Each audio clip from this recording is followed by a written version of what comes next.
Because of nude posts?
I got you, pimp.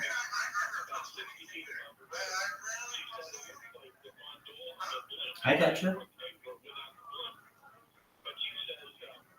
I know what you're saying.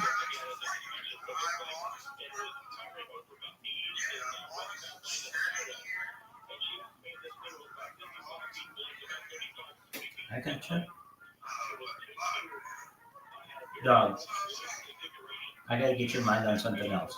You wanna know something? No, not that I. Did you get a confirmation?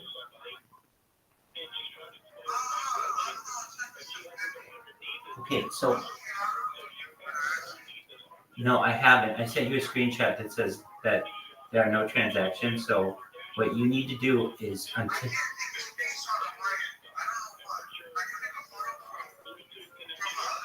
then do that.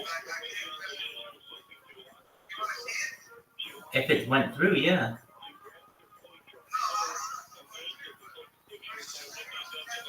All right, I can't do anything about that. You got to figure that one out on your own. Whether. Okay, so that's what I'm saying. If it went through, then show me the confirmation. It did?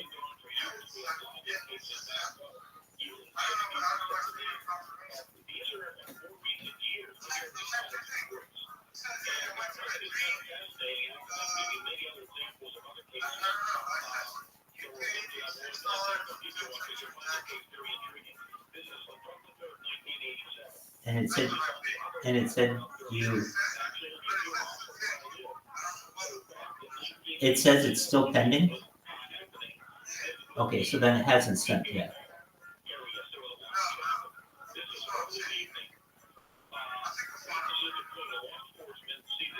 I believe you. You don't have to take a photo.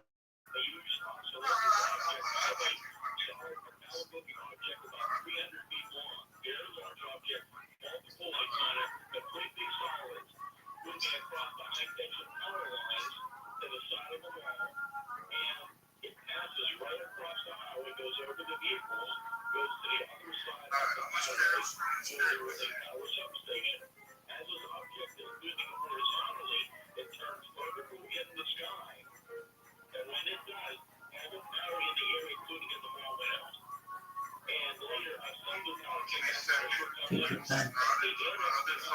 You got it. I know it's a pain in the ass.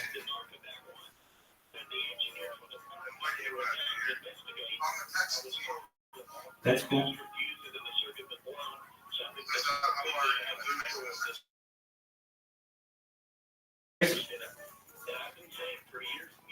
Roman. I knew it would be.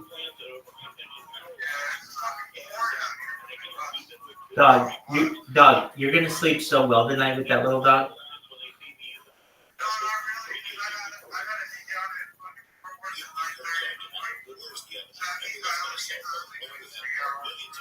Oh no, you're right.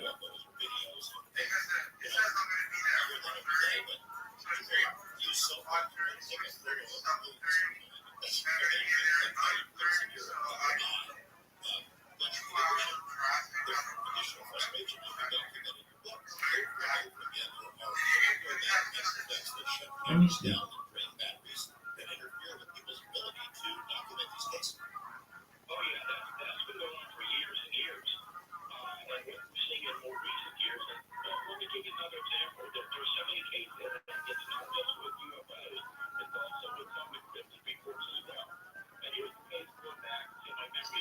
I did receive your text message. It says,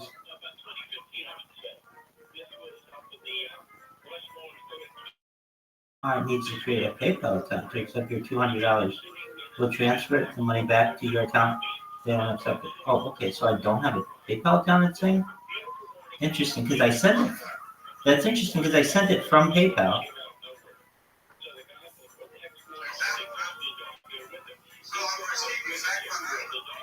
If I don't accept it by like a month, I absolutely will. I don't know why it's not giving me the opportunity. I'm checking it out right now.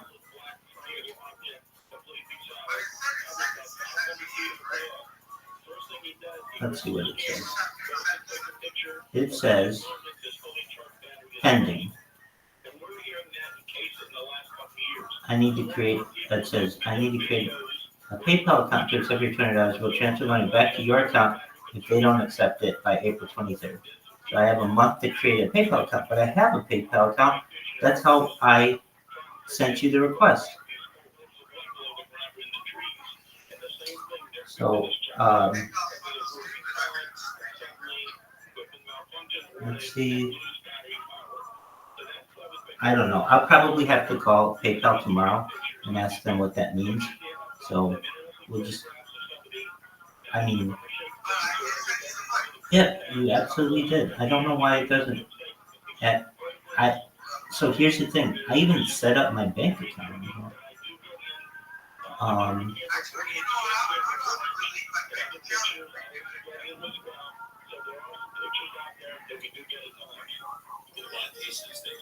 Let's see here.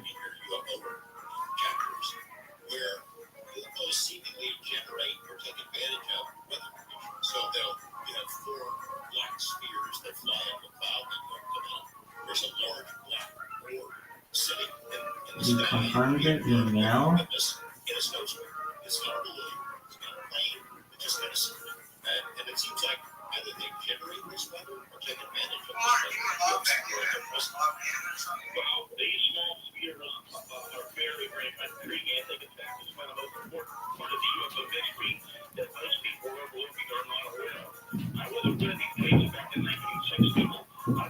Well, I'll tell you this, if I do, and I'm sure I will see,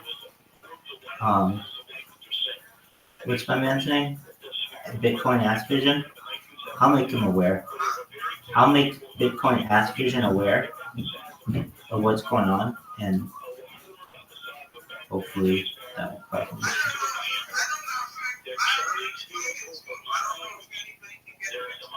I think he'll understand it. He just needs some time, maybe.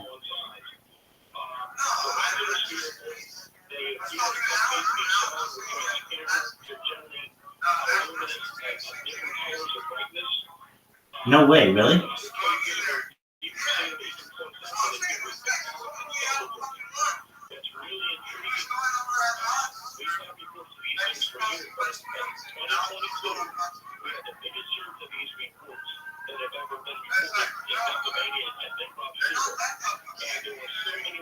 Right. That's incredible that he had that kind of disrespect.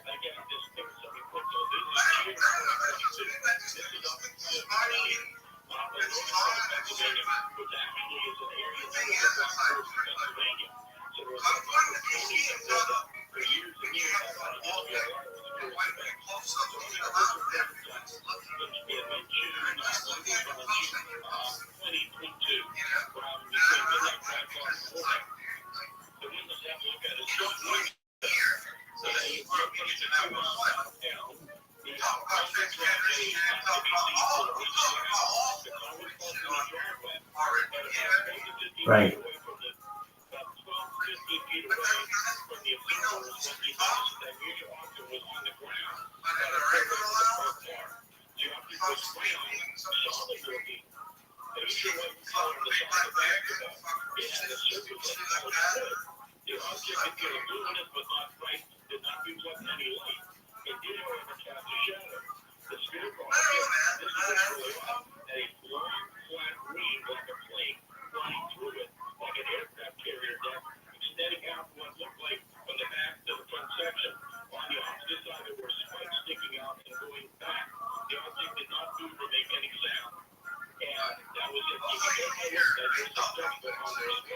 I agree. I'm trying to fix it now. I don't know what's going on.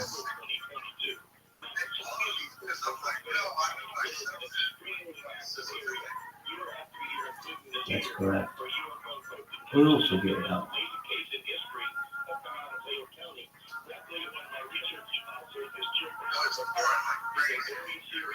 Where are you? There you go.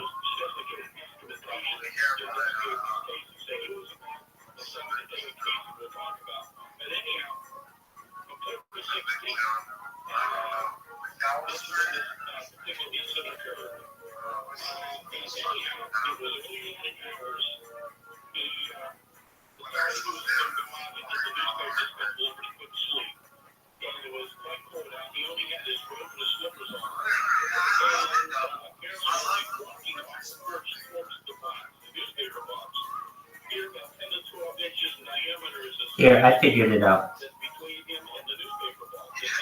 I think so. Just one moment.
Apollo, I'll be right back. I'm gotta confirm this just a moment.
Thank you so much, Apollo. I got it to work. Perfect. All right. Absolutely. I think this was mutually beneficial. I can always use the money, and you could use the expertise. And boy, did we revamp your social media. Let's take a look at it now. Let's see if we've broken 100 yet. Just for a moment. we're gonna check it out. So if you're ever wondering, Rabbi, what are you doing to check this? I go to Google, I type in the exact phrase, which is cyberpunk. I'm sorry, Ryoshi.dex or Ryoshi Dex. Ryoshi Dex.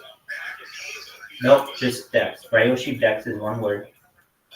And because it's coming out for Ryoshi, it's coming out for Dex, it's coming out for NFTs, it's coming out for everything. But we basically have to track it on one term for right now.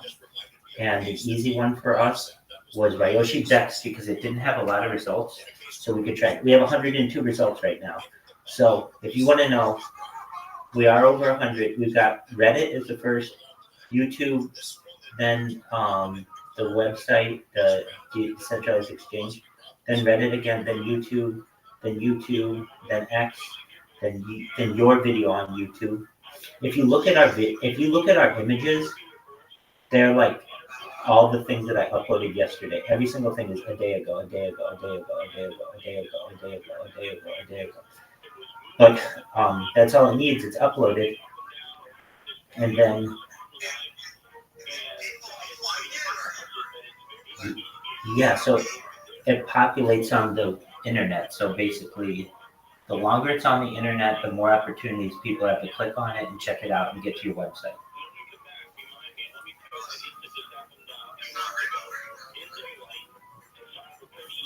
Well, it's pretty good.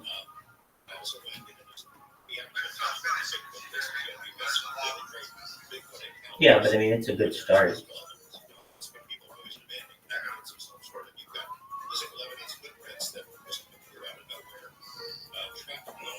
Yeah, I think this is mutually beneficial for both of us. So, with that,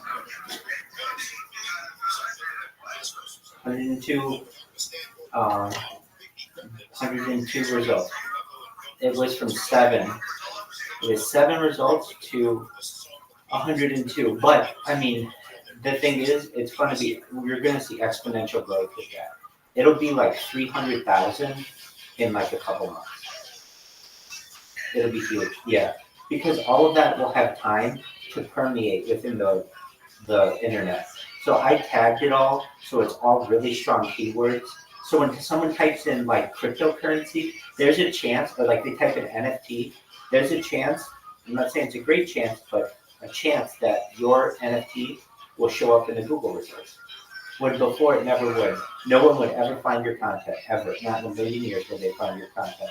But now it has a chance. Of anything, I agree. The quality that I did of the post is where I'm most proud. I could have just gone in and been like, yeah, I created the account, but no, I mean, we uploaded video. Video is hard to upload. It's the most difficult thing to upload because it takes a long time. And it's all unique video that features your art, that has your website on it. On top of that, I tagged it all so that when people are searching for anything on YouTube, for instance, they might just type in decentralized exchange and you're going to show up because we tagged it correctly.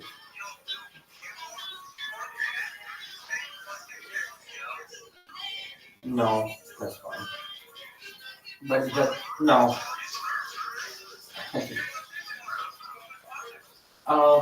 No, I mean, I'm more than that, to be honest with you, but I would let people know if they're interested that I certainly could help them. But well, we might have to do that. Absolutely. Well, I'm excited for people to check it out.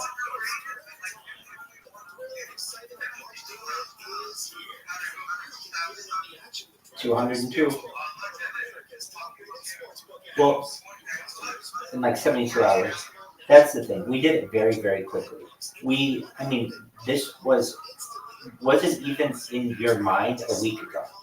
And now you have a presence on every major social media platform, every single one. There isn't one that you're not. So that's really exciting. And that means that people who are randomly on Tumblr are going to find you, people who are randomly on Flickr. Like, you have to understand, I get such random people who come into my YouTube and I'm like, how'd you find out about me? they're like, oh, I saw that you had something on Adobe Creative Cloud that you posted about live streaming, and I came and checked it out. Or someone will be like, hey, I found out about you from Imager, and they'll learn and they'll type that to me on Twitch. You never know how you're going to cross-pollinate, but the more opportunities that you have to make impressions on the audience, the better opportunity that you're going to have to perhaps have a very successful project.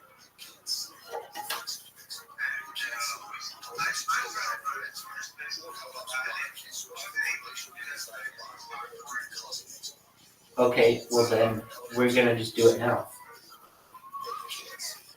I'm gonna find it. Why? What are you gonna do? You just fall asleep on Twitter space. Your microphone's not on. No one's gonna know.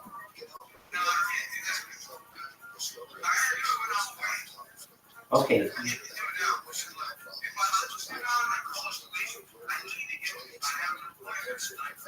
I understand.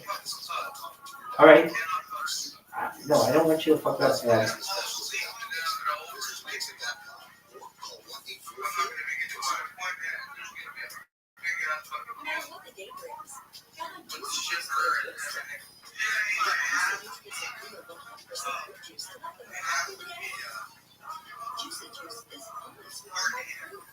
I gotcha.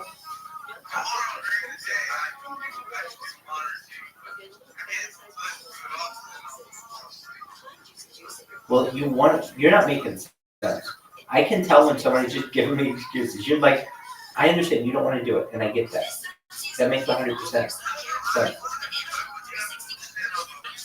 I understand, but I get what you're 20 hours a day. I get what you're saying. What you have to understand is I'm pretty slick, man. I understand what's going on. If you join it right now, you just said, I'm going to fall asleep, which is a good thing. You want to fall asleep. We want you to fall asleep as soon as possible.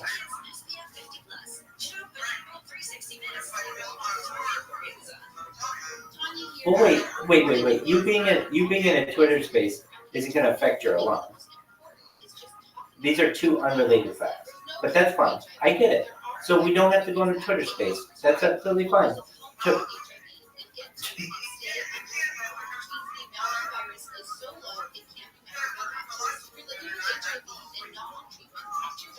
That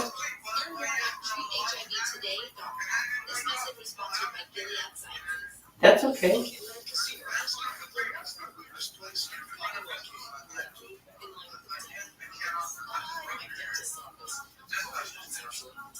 No, I don't want you to.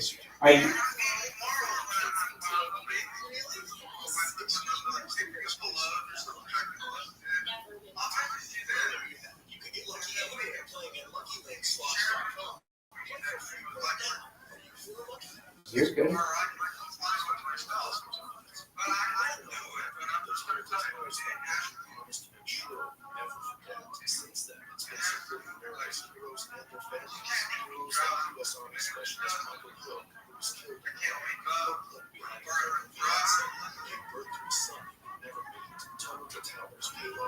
Well, these things aren't always the most exciting thing, but they usually are pretty cool because you can interact with them. So it's not like a podcast. You can literally just talk to people.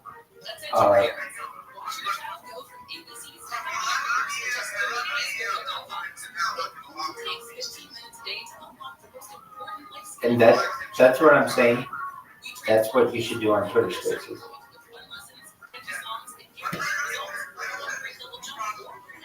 I gotcha. Did you arrange your Twitter account the way that you were supposed to? You didn't do anything that we did. You paid me, which is a huge thing. That's amazing. Oh, you're good. You're good.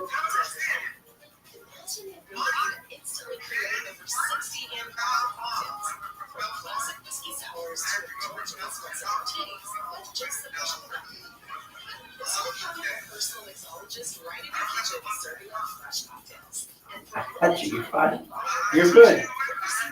You're good.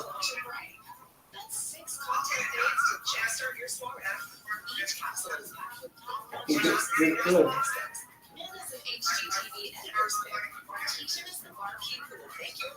When they unload you, you don't have to unload, right? You get to just sit there.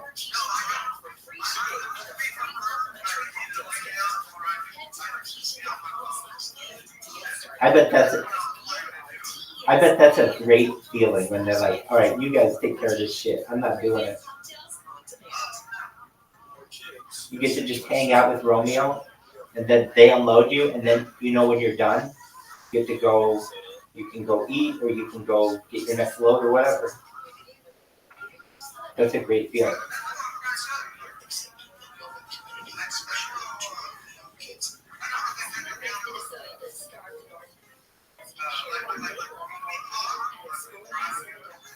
I gotcha.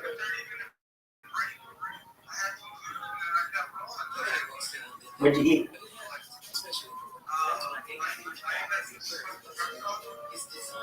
Is there? Do you like Do you like what is the name? Bucky's?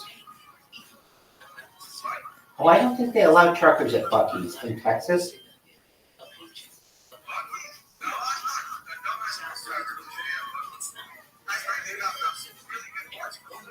I hear they have good everything, but I don't think they allow trucks.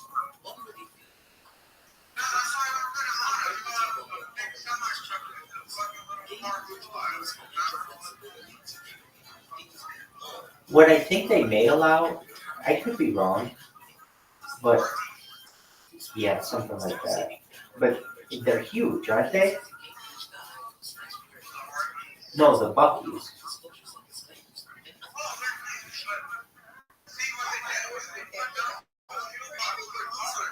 Right. Well, they didn't want to. They didn't want to get the reputation.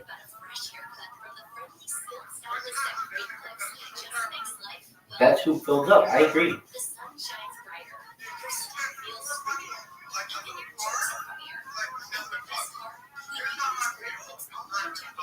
No way. To fill up your vehicle is $900.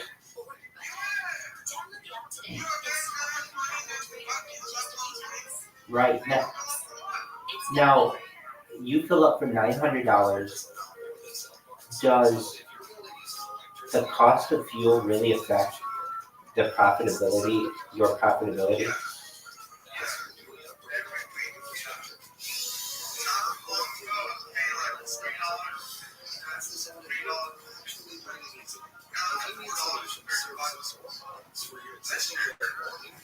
And so you're watching it all the time.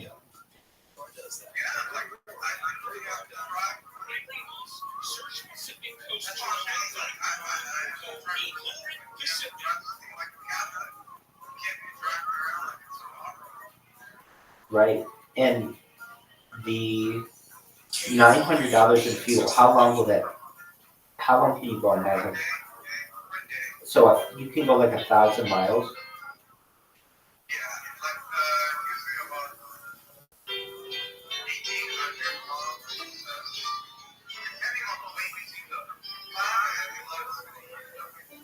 So you can tell if you have a heavy load, it eats through your fuel a lot better.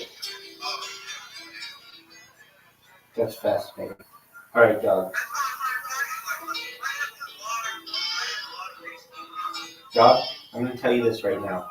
You have more going on, I think, than any person I know, because your life is on the line. Like, if you fuck up, you die, or there's a potential, and that's really scary. Yes, you are. That's phenomenal. You must have started when you were like 18. That's amazing. Was it a good truck school? That's cool. All right, let's.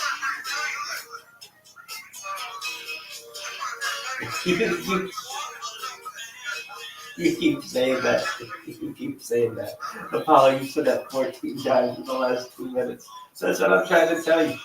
I understand what you're trying to tell me. You're trying to do all the things that we're trying to tell you to do. You're just balancing a lot because you've got a lot of responsibilities. I get that. Dude, Romeo is number one, baby. You don't show him on camera enough. That's your only downfall. No, I understand. Not with you, Justin. Have you ever turned on your camera?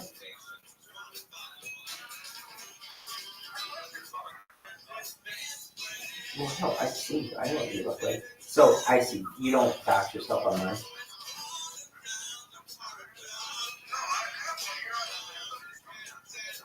Okay.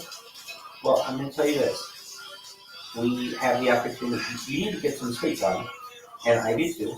And so, what we're going to do is you fall asleep in your cab, and I'm going to listen to Joe Rogan, and then you get up when you need to. So, I'm going to play. I know, but as you do it, know I'm here with you. Romeo's here with you, and we're listening to. Do you know who Sam Altman is? He was the CEO of ChatGPT. You know the thing that does all the writing for us. You know the okay. So that guy, his company is. He did an interview with Joe Rogan. You know who Joe Rogan is, right? Okay, so this is Sam Altman on the Joe Rogan Experience, and here they are talking about.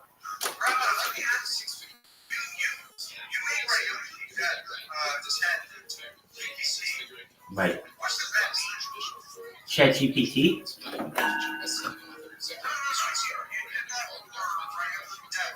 Oh, yeah, I made an account. Yes.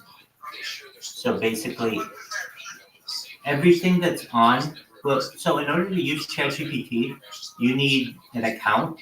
You can't just walk into it like Google and type into it. You need to create an account.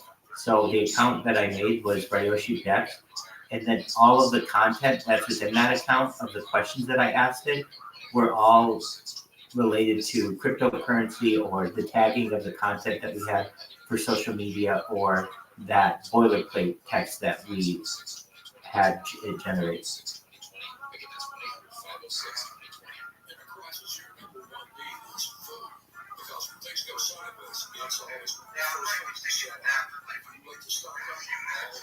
Please do. You're good. Take your nap. I'm going to play this, and you just get comfortable, dog. Here we go. Don't you dare. Don't you dare. You stay here. Just mute yourself. You're good. Here we go. Sam Altman. Joe Rogan Experience. Joe Rogan podcast. Check it out. The Joe Rogan Experience. Trained by day. Joe Rogan podcast by night. All day.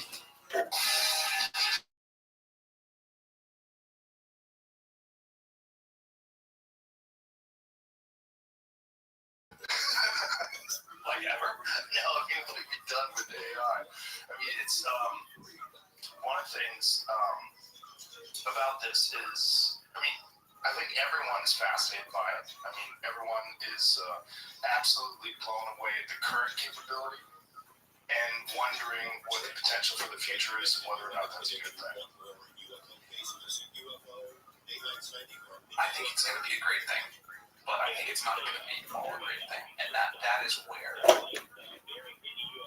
I think that's where all of the complexity comes in for people. It's not this like clean story of we're going to do this and it's all going to be great. It's we're going to do this, it's going to be great, but it's going to be like a technological revolution, it's a societal revolution, and those all things change. And even if it's like net wonderful, you know, there's things we're going to lose along the way. Some kinds of jobs, some kinds of parts of our way of life, some kinds of the way we live change, go away. And no matter how tremendous the upside is there, and I believe it will be tremendously good, you know, there's a lot of stuff we got to navigate through to make sure. That's a complicated thing for anyone to wrap their heads around, and there's deep and super understanding emotions around that. That's a very honest answer. It's not all going to be good, but it seems inevitable at this point. It's, you know, I mean, it's definitely inevitable. My view of the world, you know, when you're like a kid in school, you learn about this technological revolution and that one and that one. And my view of the world now, sort of looking backwards and forwards, is that this is like one long technological revolution. And we had sure, like first we had to figure out agriculture so that we had the resources and time to figure out how to build machines, the industrial revolution, and that made us learn about a lot of stuff, a lot of other scientific discovery too. Let us do the computer revolution, and that's now letting us, as we scale up these massive systems, do the AI revolution. But it really is just one long story of humans discovering science and technology and co-evolving with it. And I think it's the most exciting story of all time. I think it's how we get to this world of abundance. And although we do have these things to navigate, there will be these downsides. And if you think about what it means for the world, for people's quality of lives, get to a world where the cost of intelligence and the abundance that comes with that, the cost dramatically falls, the abundance goes way up, I think it's the same thing with energy. And I think those are the two sort of key inputs to everything else we want. So if we can have abundant and cheap energy and intelligence, that will transform people's lives largely for the better. And I think it's gonna, in the same way that if we could go back now 500 years and look at someone's life and say, well, there's some great things, but they didn't have this, they didn't have that, can you believe they didn't have modern medicine? That's what people are gonna look back at us like, but in 50 years. When you think about the people that currently rely on jobs that AI will replace, when you think about whether it's truck drivers or automation workers, people working in factory assembly lines, what, if anything, what strategies can be put to mitigate the negative downsides of those jobs being eliminated by AI? So, I'll talk about some general thoughts, but I find making very specific predictions difficult because the way the technology goes has been so different than even my own intuitions, or certainly my own intuitions. Maybe we should stop there and back up a little. What were your initial thoughts?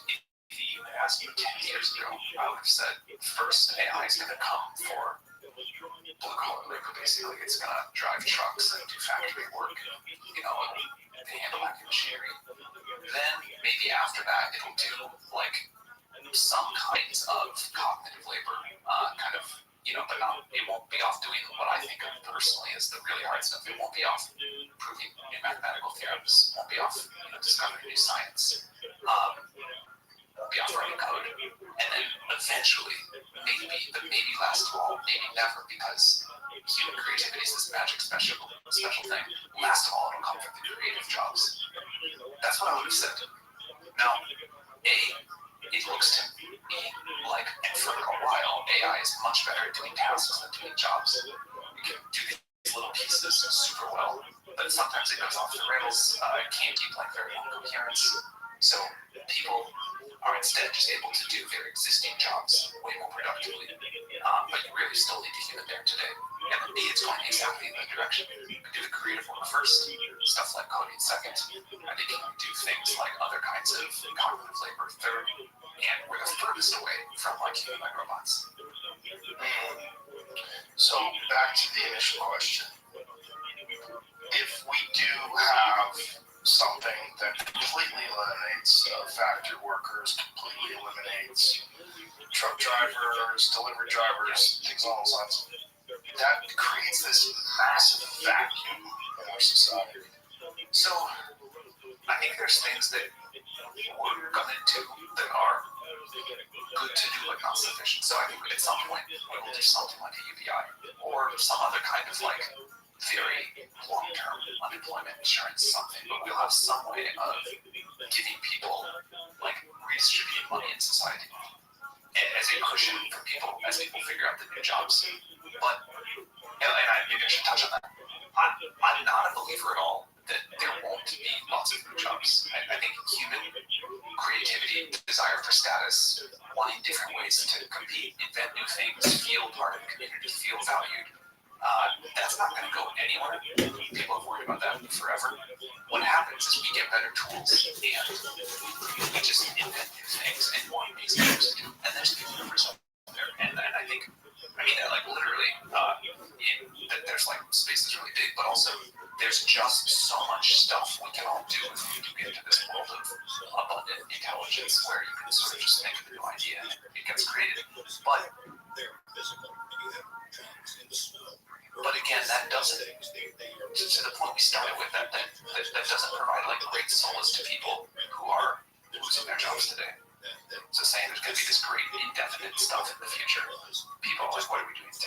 So, well, I think we will, as a society, do things like UBI and other ways of redistribution, but I don't think that gets at the core of what people want. I think what people want is like agency, self-determination, the ability to play a role in architecting the future along with the rest of society, the ability to express themselves and create something meaningful to them. And also, I think a lot of people work jobs they hate, and I think we as a society are also a little bit confused about whether we want to work more or work less. But somehow,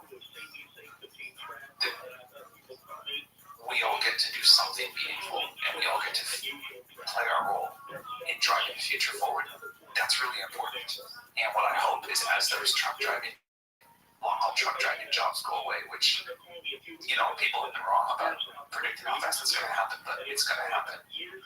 We figure out not just a way to solve the economic problem by giving people the equivalent of money every month, but that there's a way that, and we got a lot of ideas about this, there's a way that we share ownership and decision making over the future. The thing I say a lot about AGI is that everyone realizes we're going to have to share the benefits of that, but we also have to share the decision making over it and access to the system itself. I'd be more excited about a world rather than giving the amount of 1/8 billion of the AGI money, which we should do that too. We say you get 1/8 billionth of a 1/8 billionth slice of the system. You can sell to somebody else, you can sell to a company, you can pool it with other people, you can use it for whatever creative pursuit you want. You can use it to figure out how to start some new business. And with that, you get sort of a voting right over how this is all going to be used. And so the better the AGI gets, the more your little 1/8 billionth ownership is worth to you. We are brought to you by Roka. If you've been listening for a while, you may have heard me talk about Roka sunglasses. They are my absolute favorite. But today, I want you to know about the prescription eyewear. If you are active and have bad eyes, do not skip this shit. Roka is a brand based in Austin, Texas, and they have been making performance eyewear for Olympic gold medalists and world champion athletes since 2016. For the last few years, Roka has been building out a badass prescription offering and invested millions of dollars to build their own optical lab right here in Austin at their headquarters. All of Roka's frames work for prescription lenses, and they have something for everyone, no matter how fucked up your eyes are. Regular prescription, progressives, also readers.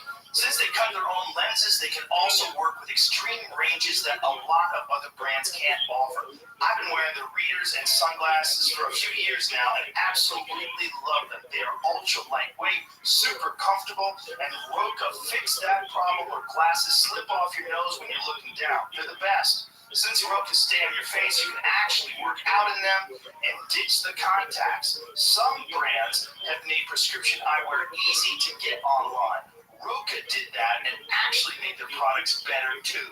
No bullshit. Check them out. I can wear anything, but I choose to wear Roka, and you should too. Get 20% off your order with the code ROGAN at Roka.com. That's ROKA.com. We were joking around the other day on the podcast where I was saying that what we need is an AI government. We should have an AI president and have AI just make all the decisions. Yeah, have something that's completely unbiased, absolutely rational, has the accumulated knowledge of the entire human history at its disposal, including all knowledge of psychology and psychological study, including UBI, because that comes with a host of pitfalls and issues that people have with it. So I'll say something there. I think we're still very far away from a system that is capable enough and reliable enough that any of us would want that. But I'll tell you something I love about that.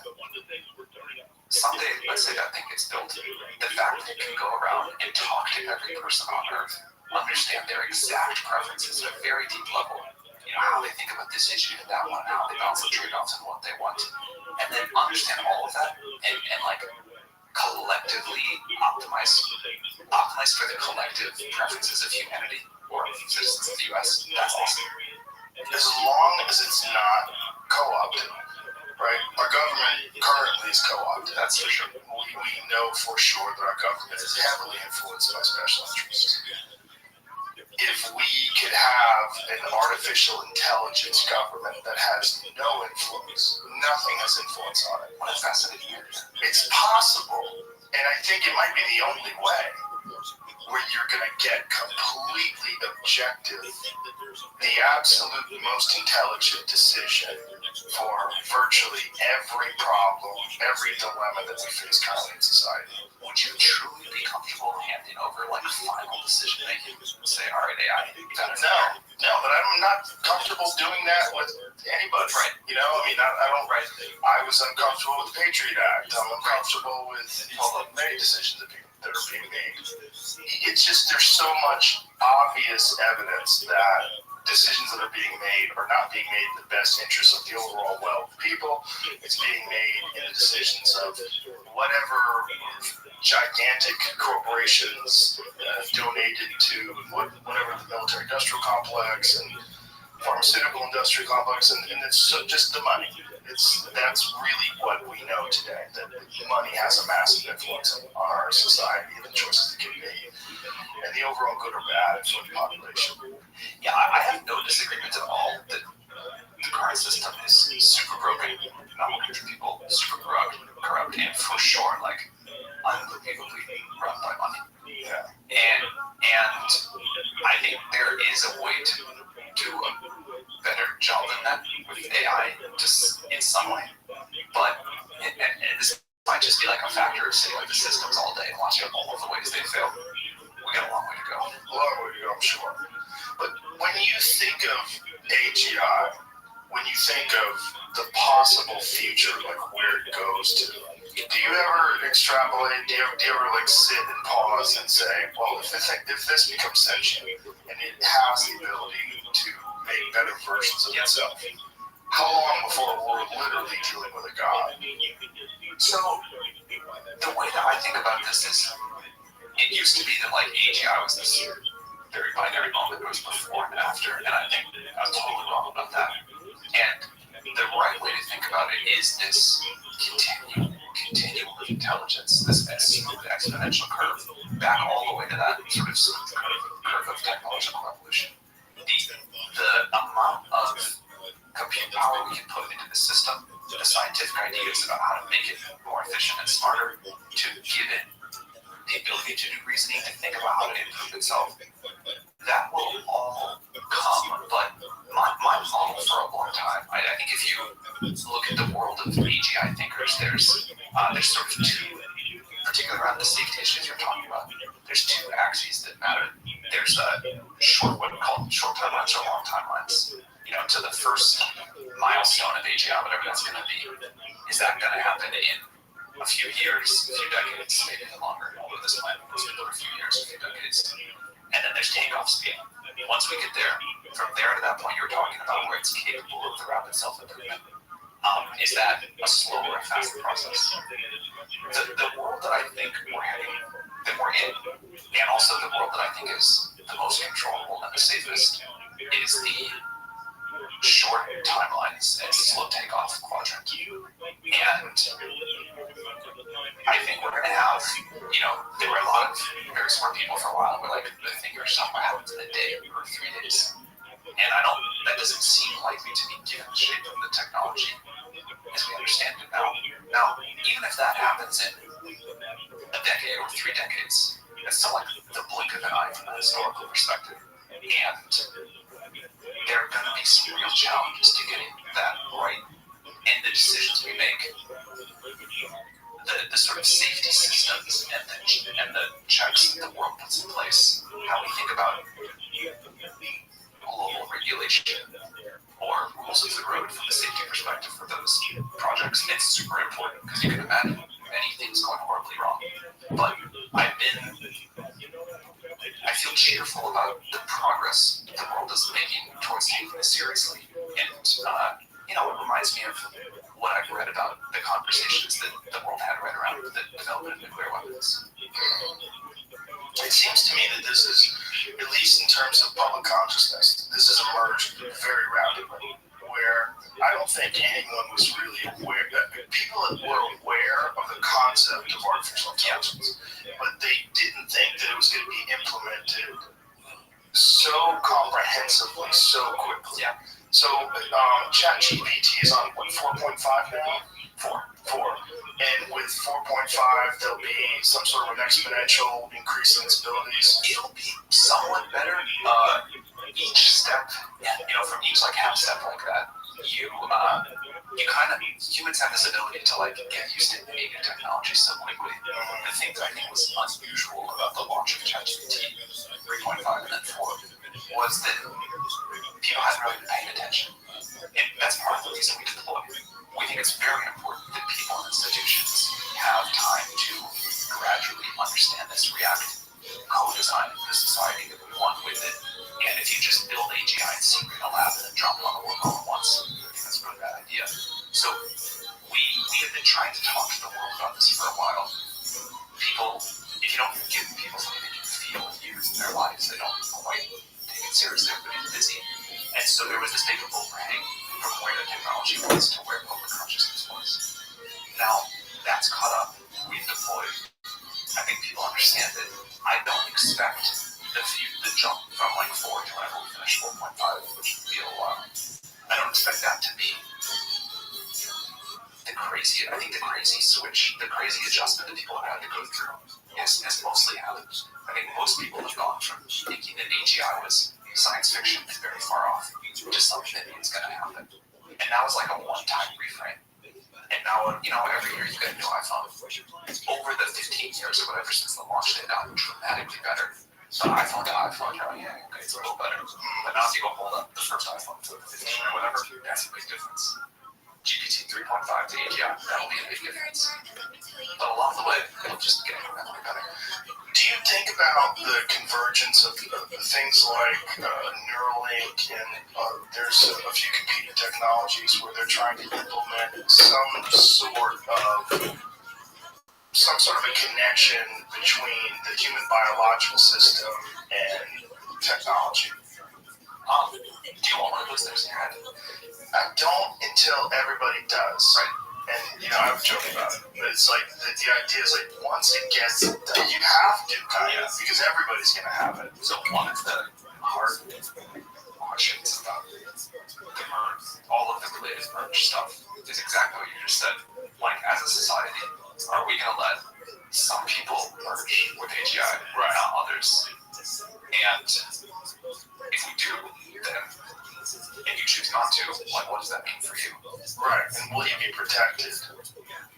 How do you get that moment right? If we imagine all the way out to the sci-fi future, there's been a lot of sci-fi books written about how you get that moment right. Who gets to do that first? What about people who don't want to? How do you make sure that people that do it first, actually help lift everybody up together? Yeah. How do you make sure people who want to just live very, very human life get to do that?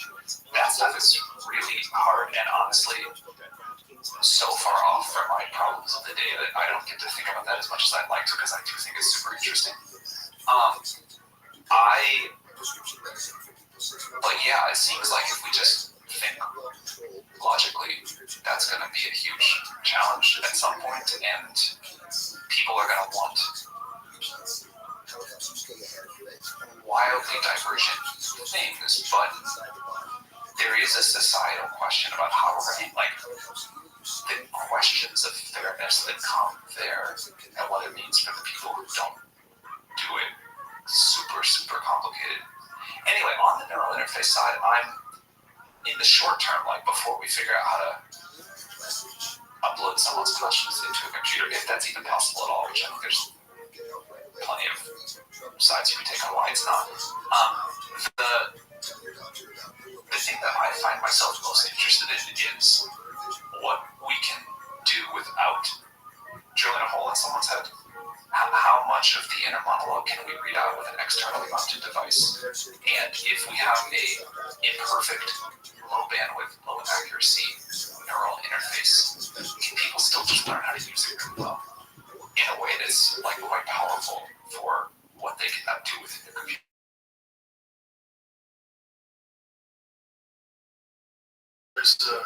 position where there's someone asking someone a question. They have this headpiece on, they think the question, and then they literally Google the question and get the answers through their head. That's the kind of thing. That's the kind of direction we can explore. Yeah. That seems to me to be step one. That's the pong of the eventual immersive 3D video games. Like you're going to get these first steps, and they're going to seem sort of crude and slow. I mean, it's essentially slower than just asking Siri. I think if someone built a system where you could think words doesn't just be a question, it could just be your passive rambling inner monologue, but certainly could be a question. And that was being fed into GPT-5 or 6. And in your field of vision, the words in response were being displayed, that would be a problem. Yeah. That's a very valuable tool to have. And that seems like that's inevitable. There's hard work to get there on the neural interface side, but I believe it will happen. Yeah, I think so too. My concern is that the initial adopters of this will have such a massive advantage over the general population. Well, that doesn't concern me, because that's like that's just like better, that's not like jacking your brain. It just something in our resume feels fun. Oh, I think we can do the kind of like read your thoughts with an external device at some point. Internal monologue. Interesting. And do you think we'll be able to communicate with an external device as well, telepathically? Or semi-telepathically through technology? I do. Yeah, I do. I think so too. My real concern is that once we take this step, there's an actual operation, and they're using some sort of an implant, and then that implant becomes more sophisticated. It's not the iPhone 1, now it's the iPhone 15. And as these things get better and better, we're on the road to cyborgs. We're on the road to, like, why would you want to be a biological person? Do you really want to live in a fucking log cabin when you can be in the Matrix? I mean, it seems like we're on this path.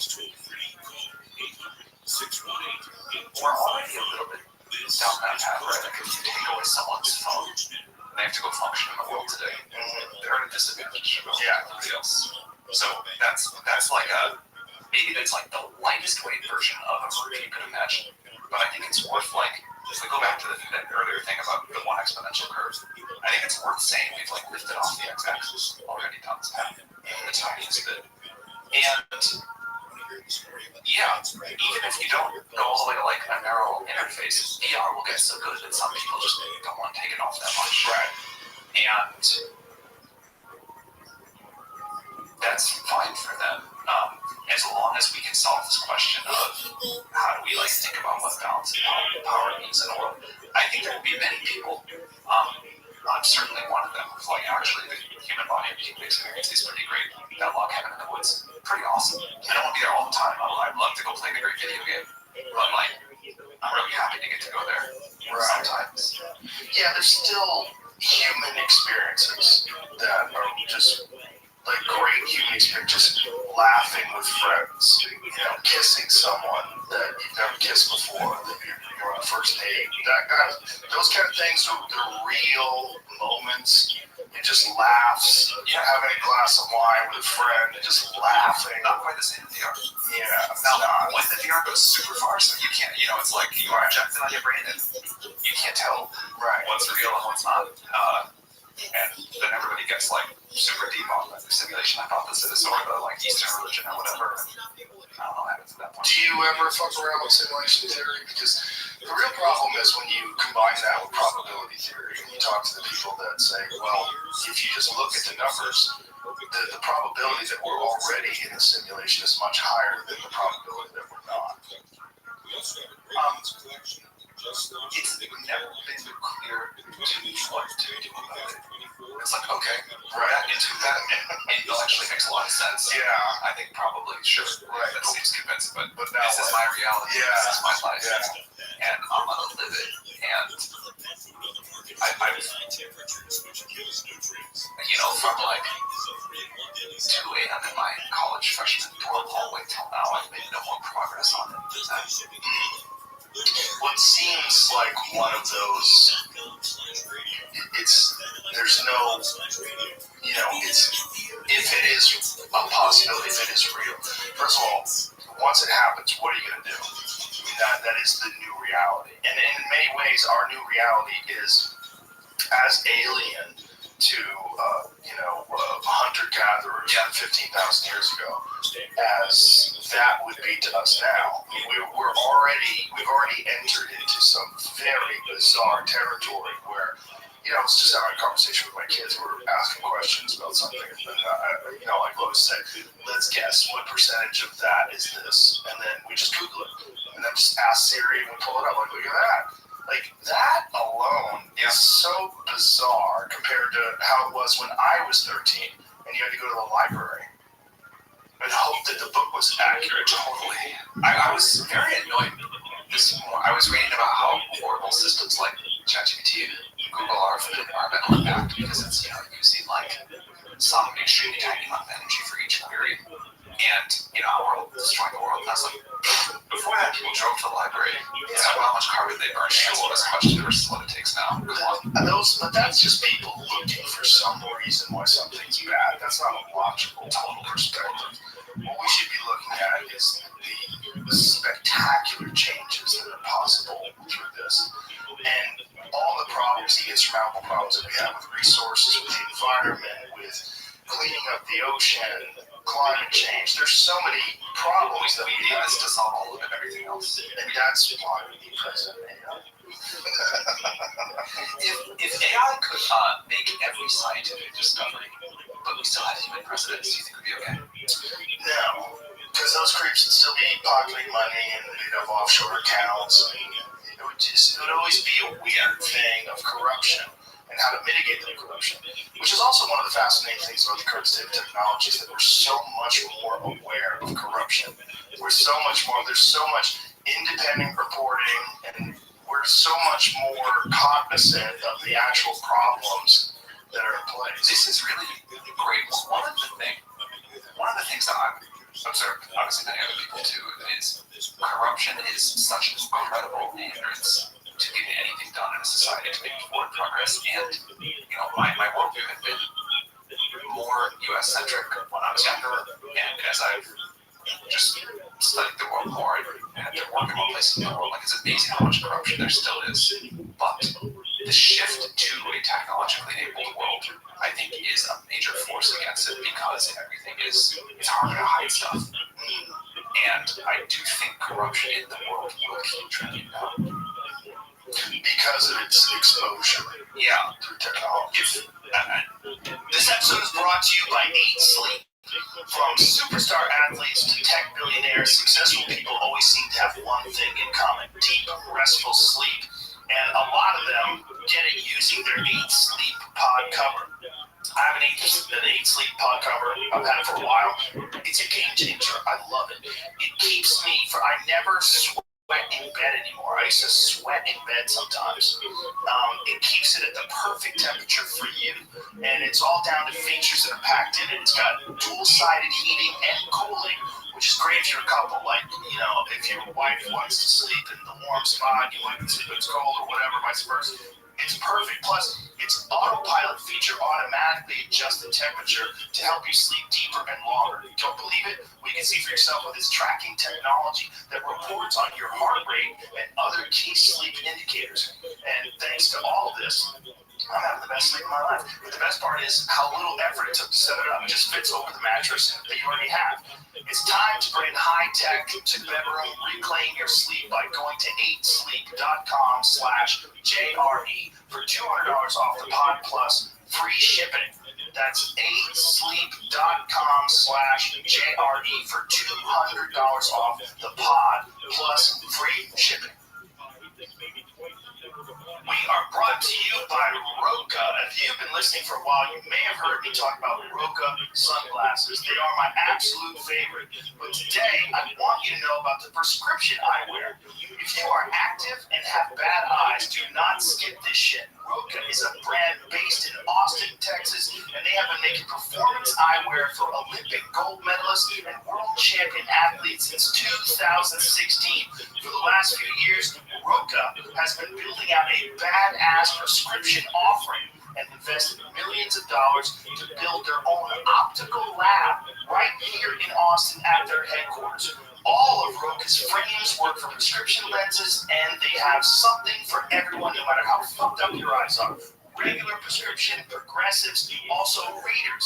Since they cut their own lenses, they can also work with extreme ranges that a lot of other brands can't offer. I've been wearing the readers and sunglasses for a few years now and absolutely love them. They are ultra lightweight, super comfortable, and Roca fixed that problem where glasses slip off your nose when you're looking down. They're the best. Since Roca stay on your face, you can actually work out in them and ditch the contacts. Some brands have made prescription eyewear easy to get online. Roca did that and actually made their products better too. No bullshit. Check them out. I can wear anything, but I choose to wear Roca, and you should too. Get 20% off your order with the code ROGAN at Roca.com. That's ROKA.com. I mean, it comes at a cost, and I think the loss, I am very worried about how far the surveillance state could go here, but in a world where payments, for example, are no longer like bags of cash, but done somehow digitally, and somebody, even if you're using Bitcoin, can watch those flows. I think that's like a corruption-reducing thing. I agree, but I'm very worried about central bank digital currency and that being tied to a social credit score. That's super against. Yeah, that scares the shit out of me. Super against. And the push to that that's not for the overall good of society. That's for control.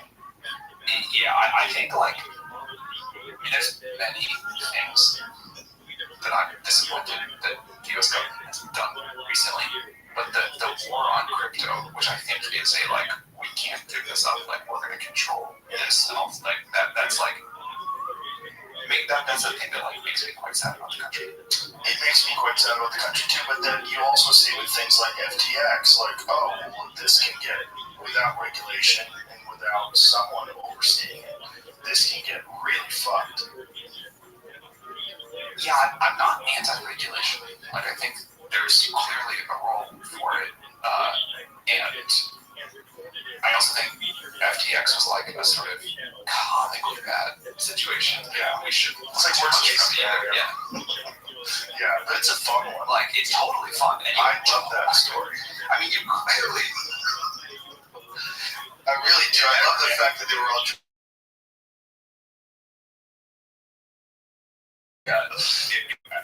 It's a gripping story because they had everything there. They did their taxes with what was the program that they used? QuickBooks. They deal with billions of dollars. I don't know why I think the word polycule is so funny. But Polycule. That was what they when you call a relationship a poly but closed polyamorous molecule put together. Oh, I see.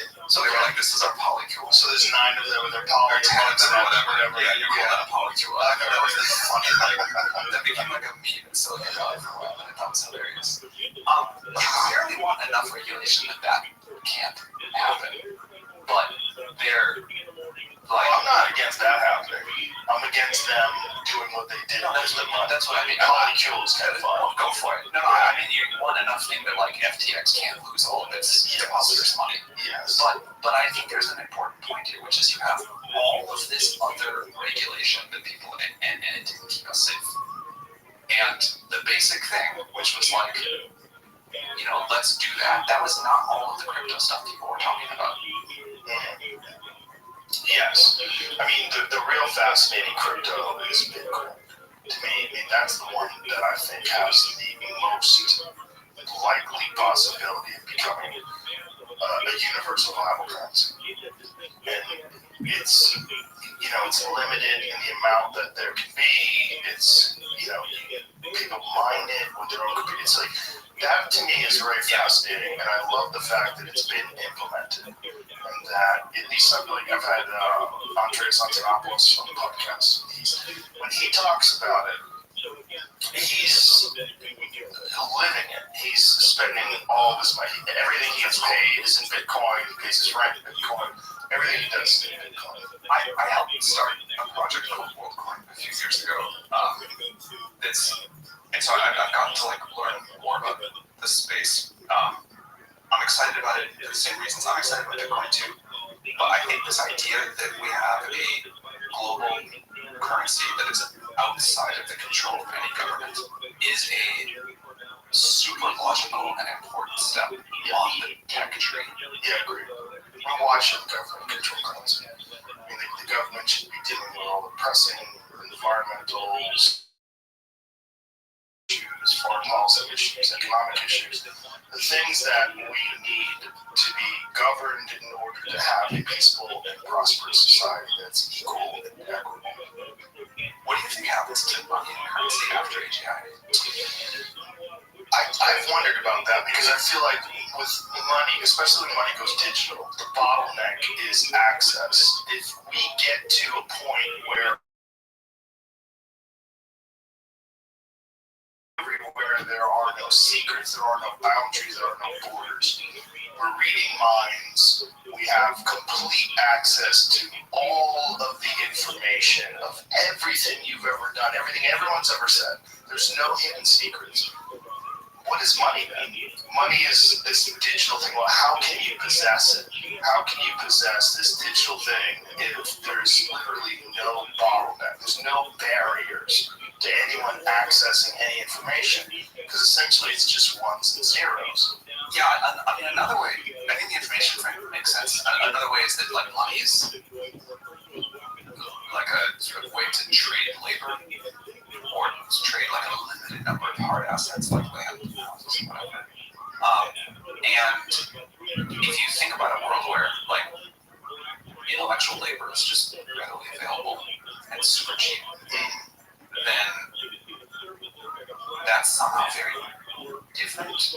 I think there will always be goods that we want to be scarce and expensive, but it'll only be those goods that we want to be scarce and expensive and services that still are. And so money in a world like that, I think it's a very curious idea. Yeah, it becomes a different thing. It's not a bag of gold in a leather pouch that you're carrying around. Not going to do you much good, Yeah, it's not going to do much good. But then the question becomes, how is that money distributed, and how do we avoid some horrible Marxist society where there's one totalitarian government that just Please don't. Yeah. That would be bad. I think you've got to like.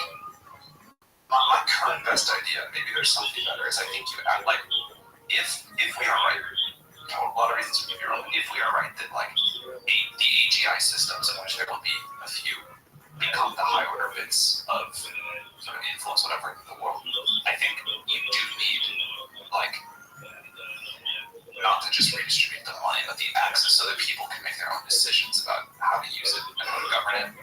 And if you got one idea, you get to do this, and if I've got one idea, I get to do that. And I have like rights to basically do whatever I want with my part of it. And if I come up with better ideas, then I get rewarded for that by whatever the society is, or vice versa. Yeah. You know, the hardliners, the people that are against like welfare and against any sort of huge universal basic income and beyond, what they're really concerned with is human nature, right? They believe that if you remove incentives, if you just give people free money, they become addicted to it, they become lazy. But isn't that a human biological and psychological bottleneck? And perhaps with the implementation of artificial intelligence combined with some sort of neural interface, whether it's external or internal, it seems like that's a problem that can be solved. That you can essentially, this is where it gets really spooky, you can re-engineer the human biological system and you can remove all of these problems that people have that are essentially problems that date back to human reward systems when we were tribal people, hunter-gatherer people, whether it's jealousy, lust, envy, all these variables that come into play when you're dealing with money and status and social status. If those are eliminated with technology, and essentially we become a next version of what the human species is possible. Like, we're very, very far removed from tribal, brutal societies of cave people. We all agree that this is a way better way to live. It's way safer. You know, we were like I was talking about this at my comedy club last night because my wife was we were talking about DNA, and my wife was saying that look, everybody came from cave people, which is kind of a fucked up thought. That everyone here is here because of cave people. Well, all that's still in our DNA. All that's still, and these reward systems can be hijacked, and they can be hijacked by just giving people money. And like, you don't have to work, you don't have to do anything, you don't have to have ambition. You just have money and just lay around and do drugs. That's the fear that people have of giving people free money. But if we can figure out how to literally engineer the human biological vehicle and remove all those pitfalls, if we can enlighten people technologically, maybe enlighten is the wrong word, but advance the human species to the point where those are no longer dilemmas, because those are easily solvable through coding. They're easily solvable through enhancing the human biological system, perhaps raising dopamine levels to the point where anger and fear and hate are impossible. They don't exist. And if you just had everyone on Molly, how many wars would there be? There'd be 0 wars. I think if you could get everyone on Earth to all do Molly once on the same day, that'd be a tremendous thing. If you got everybody on Earth to do Molly every day, that'd be a real loss. So what if they did a low dose of Molly, where you just get to, where everybody greets people with love and affection, and there's no longer concern about competition. Instead, the concern is about the fascination of innovation and creation and creativity. Man, we could talk the rest of the time about this one topic. It's so interesting. I think if I could push a button to remove all human striving and conflict, I wouldn't do it, first of all. I think that's a very important part of our story and experience. And also, I think we can see both from our own biological history and also from what we know about AI, that very simple goal systems, fitness functions, reward models, whatever you want to call it, lead to incredibly impressive results. You know, if the biological imperative is survive and reproduce, look how far that has somehow gotten us as a society. All of this stuff, all this technology is building whatever else,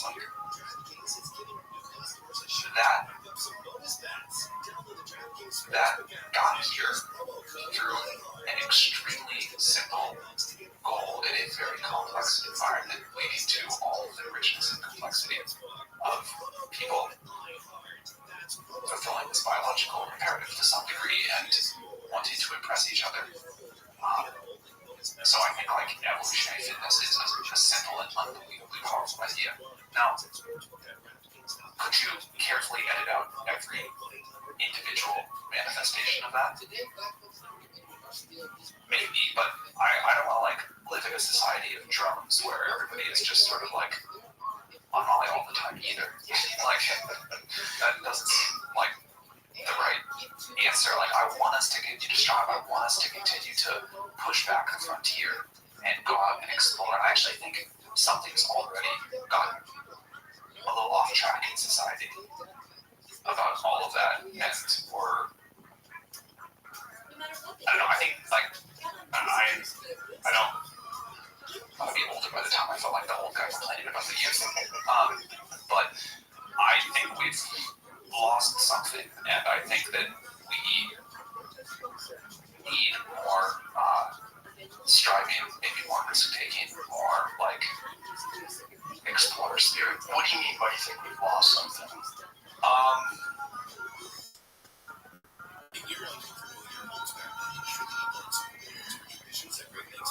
Here's a version of it much from my own lens. I was a startup investor for a long time, and it often was the case that the very best startup founders were in their earlier mid-20s, late 20s maybe even, and now they skew much older. And what I want to know is, in the world today, where are the super great 25-year-old founders? And there are a few, it's not fair to say there are none, but there are less than there were before. And I think that's bad for society at all levels. I mean, like, tech company founders is one example, but like people who go off and create something new, who push on a disagreeable or controversial idea, we need that to drive forward. We need that sort of spirit. We need people to be able to, put out ideas and be wrong and not be ostracized from society for it, or not have it be like, something that they get canceled for or whatever. We need people to be able to take a risk in their career because they believe in some important scientific quest that may not work out, or may sound like really controversial or bad or whatever. Certainly when we started OpenAI, and we were saying, we think this AGI thing is real and could be done. Unlikely, but so important if it happens. And all of the older scientists in our field were saying, those people are irresponsible. You should talk about AGI. That's like, they're like selling a scam, or they're like, they're kind of being reckless and it's going to lead to an AGI winter. Like we said we would do. We said at the time it was unlikely, but it was an important quest. And we were going to go after it and kind of like fuck the haters. That's important to a society. What do you think is the origin? Like, why do you think there are less young people that are doing those kind of things now, as opposed to a decade or two ago? I am so interested in that topic. I'm tempted to blame the education system, but I'm sure that I think that like interacts with society in all of these strange ways. It's funny, there was this like thing all over my Twitter feed recently trying to talk about like what caused the drop in testosterone in American men over the last few decades.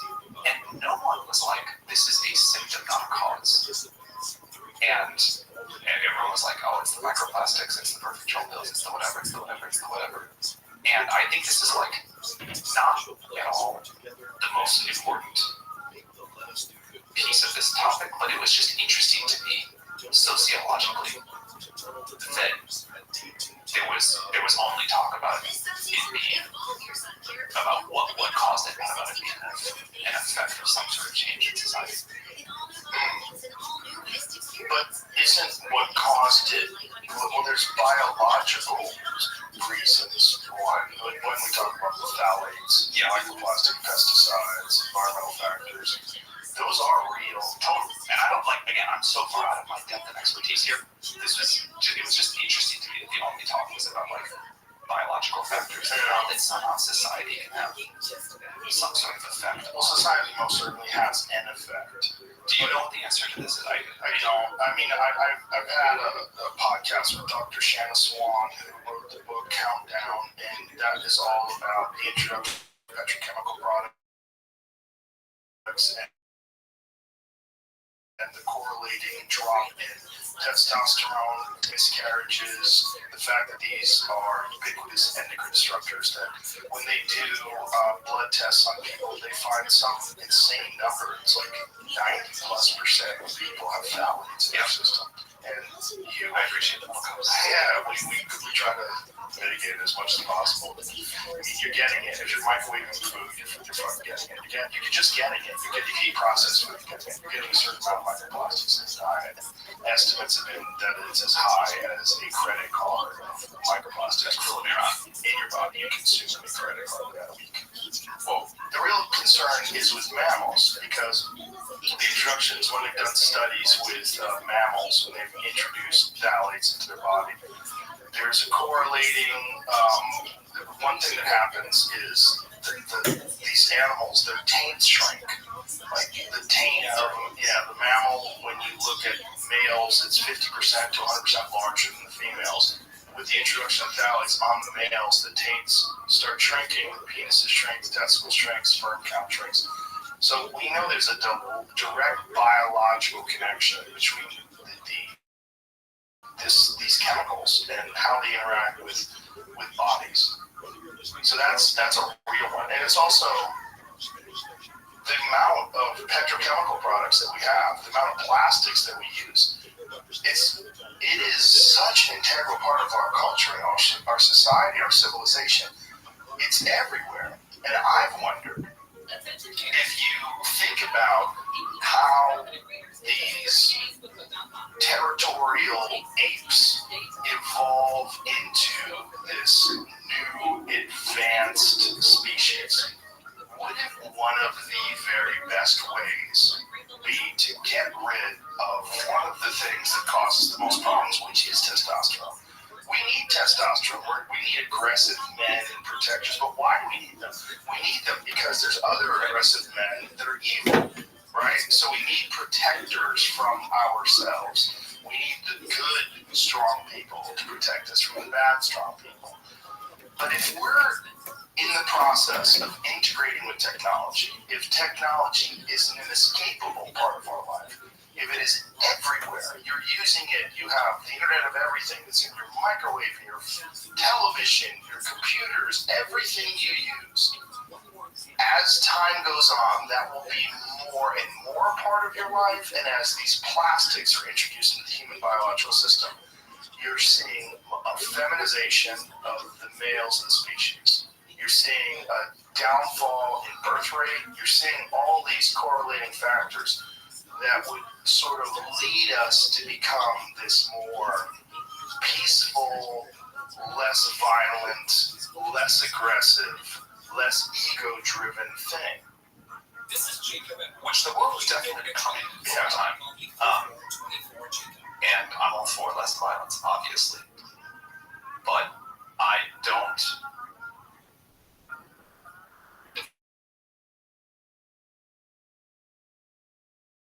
say for it and some bad tendencies too. But I don't think a world, if we leave that out of the equation and just say like a world that has a spirit that, you know, we're gonna defend ourselves, we're going to find a way to like protect ourselves and our tribe and our society into this future, which you can get with lots of other ways. I think that's an important impulse. More than that, though, what I meant is about if we go back to the issue of like where are the young founders? Why don't we have more of those? And I don't think it's just the tech startup industry. You can say that about like young scientists or many other categories. Those are just the ones that I know the best. In a world with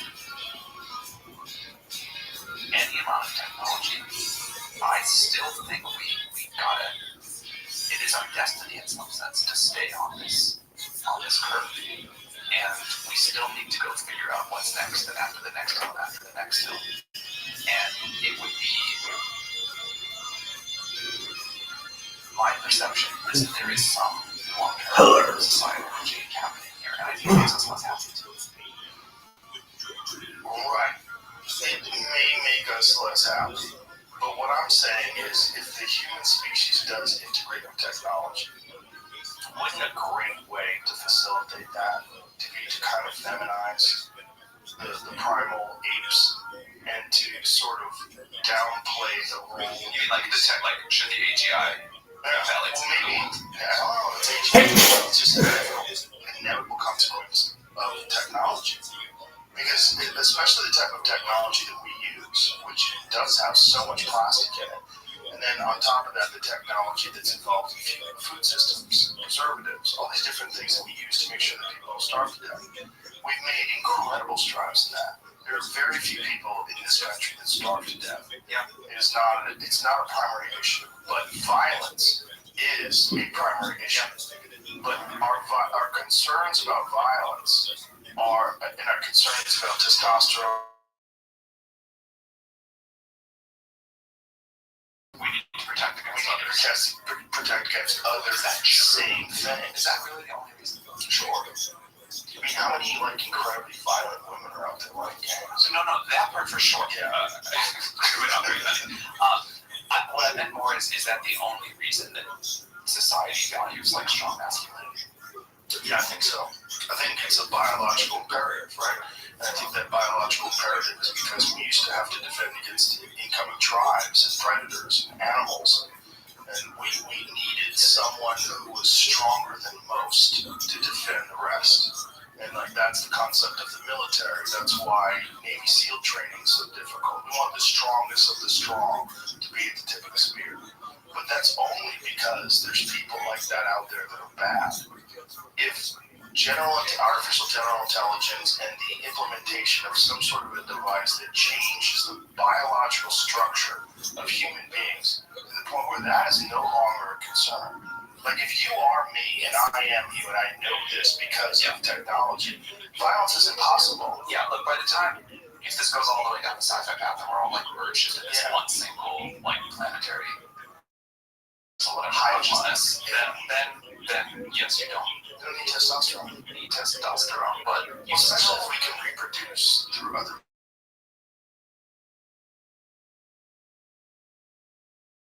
and gender, they have these big heads and tiny they don't have mouths. physical strength. They don't need physical strength. They have some sort of telepathic way of communicating. They probably don't need sounds with their mouths.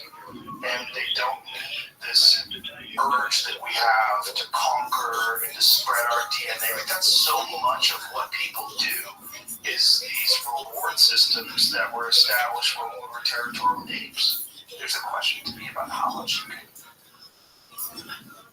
ever get rid of that if you make an AGI and it decides, actually we don't need to expand, we don't need more territory, we're just like happy, at this point you beat the whole thing all together, all that shit, we're happy here on Earth. We don't need to be bigger, we don't need to reproduce, we don't need to grow, we're just going to sit here and run. Hey, that sounds like a boring life. I don't agree with that. I don't agree that that would be the logical conclusion. I think the logical conclusion would be they would look for problems and frontiers that are insurmountable to our current existence, like intergalactic communication and transportation. What happens when it meets another AGI in the galaxy? What happens when it meets an AGI that's a million years more advanced? Or that? What does that look like? Yeah, that's what I've often wondered if we are. I call ourselves the biological caterpillars that create the electronic butterfly. That we're making a cocoon right now. We don't even know what we're doing. But I think it's also tied into consumerism. Because what does consumerism do? Consumerism facilitates the creation of newer and better things. Because you always want the newest, latest, greatest. So you have more advanced technology in automobiles, and computers, and cell phones, and all of these different things, including medical science. That's all for sure true. The thing I was like reflecting on as you were saying that is, I don't think I'm not as optimistic that we can or even should overcome on biological base to the degree that I think we can. And to even go back one further level, like I think society is happiest where there's like roles for strong femininity and strong masculinity in the same people and in different people. And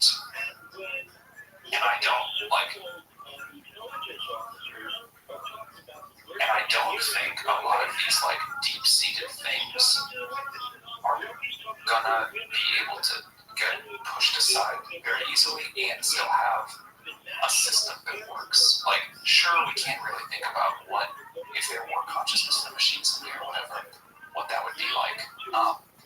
And maybe I'm just like thinking too small-mindedly, but I think there is something about us that has worked in a super deep way. And it took evolution a lot of search space to get here, but I wouldn't discount it too easily. But don't you think that cave people would probably have those same logical conclusions about life and sedentary lifestyle, sitting in front of a computer and not interacting with each other except through text? Well,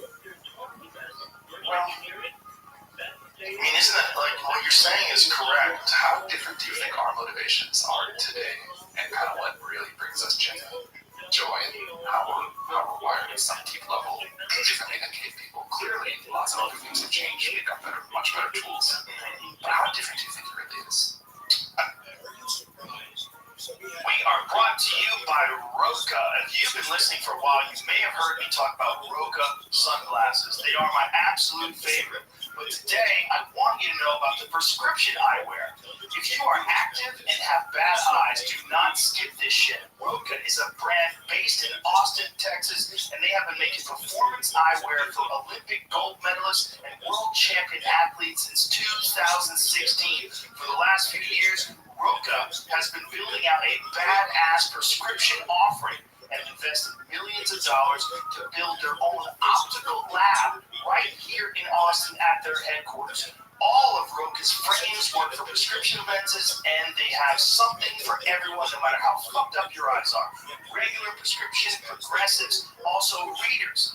Since they cut their own lenses, they can also work with extreme ranges that a lot of other brands can't offer. I've been wearing their readers and sunglasses for a few years now and absolutely love them. They are ultra lightweight, super comfortable, and Roka fixed that problem when glasses slip off your nose when you're looking down. They're the best. Since Roka stay on your face, you can actually work out in them and ditch the contacts. Some brands have made prescription eyewear easy to get online. Roka did that and actually made their products better too. No bullshit. Check them out. I can wear anything, but I choose to wear Roka, and you should too. Get 20% off your order with the code ROGAN at Roka.com. That's ROKA.com. This episode is brought to you by Bond Charge. I've talked about them on the show before, but saunas are one of my favorite things to do, especially after workout. They're the best. And I have one installed at my house. We have one here at the gym. The benefits are amazing. They just help you relax and sweat and flush out all the bullshit and heat shot proteins. It's so good for you. But I also think that installing a sauna can get pricey, like thousands of dollars. So I want to introduce a great alternative that I found. It's called Bond Charge's infrared sauna blanket. It's like a fraction of the cost of box saunas, and you can take it anywhere. Plus the exact same benefits like regular saunas. It works to raise your heart rate, burn calories, and just help you sweat and relax. You can even burn up to 600 calories in one session. Heat shot proteins, kids, are good for you. Order your own Bond Charge infrared sauna blanket today at bondcharge.com/JRE and use the promo code JRE to get 15% off. Plus, every infrared sauna blanket ships free. That's promo code JRE at bondcharge.com/JRE. Tap the banner or visit this episode's page to learn more. I think that's the problem, is that genetically, at the base level, there's not much difference. And that these reward systems are all, we interact with all of them. Whether it's ego, lust, passion, fury, anger, jealousy, all these different things. And you think some people will upload and edit those out too. Yes. Yeah, I think that our concern with losing this aspect of what it means to be a person, this, like the idea that we should always have conflict and struggle because conflict and struggle is how we facilitate progress, which is true, right? And combating evil is how the good gets greater and stronger if the good wins. But my concern is that that is all predicated on the idea that the biological system that we have right now is correct and optimal. And I think one of the things that we're dealing with the heightened states of depression and anxiety and the lack of meaning and existential angst that people experience, a lot of that is because the biological reality of being a human animal doesn't really integrate that well with this world that we've created. That's for sure. Yeah. And I wonder if the solution to that is not find ways to find meaning with the biological, vessel that you've been given, but rather engineer those aspects that are problematic out of the system. Do to create a truly enlightened being. Like one of the things, if you ask someone today, what are the odds that in 3 years there will be no war in the world? It's zero. Like nobody thinks, no, there's never been a time in human history where we haven't had war. If you had to say, what is our number one problem as a species?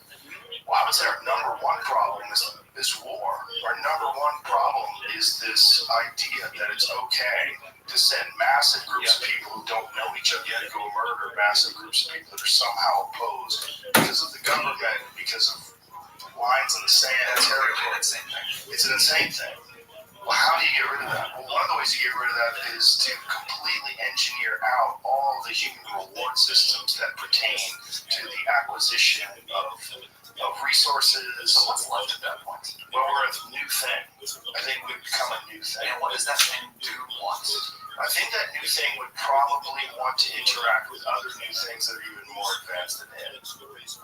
I do believe that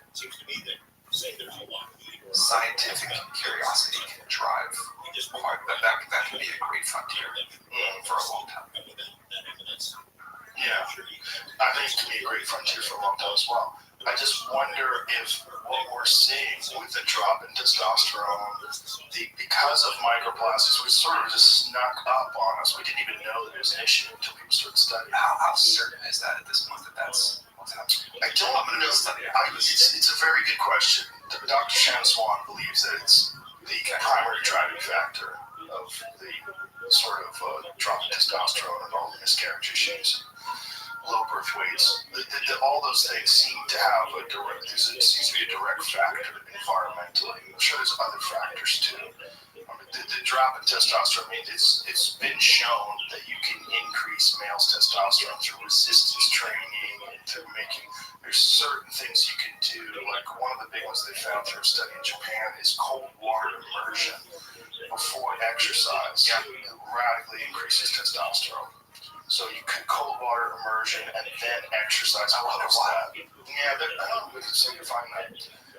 But it's a fascinating field of study, but I think it has something to do with resilience and resistance and the fact that your body has to combat this external factor that's very extreme that causes the body to go into this state of preservation and the implementation of cold shock proteins and the reduction of inflammation, which also enhances the body's endocrine system. But then on top of that, this imperative that you have to become more resilient to survive this external factor that you've introduced into your life every single day.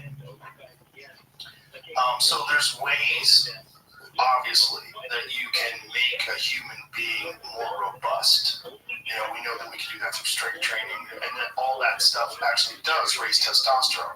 Your diet can raise testosterone, and a poor diet will lower it and will hinder your endocrine system. It will hinder your ability to produce growth hormone, melatonin, all these different factors.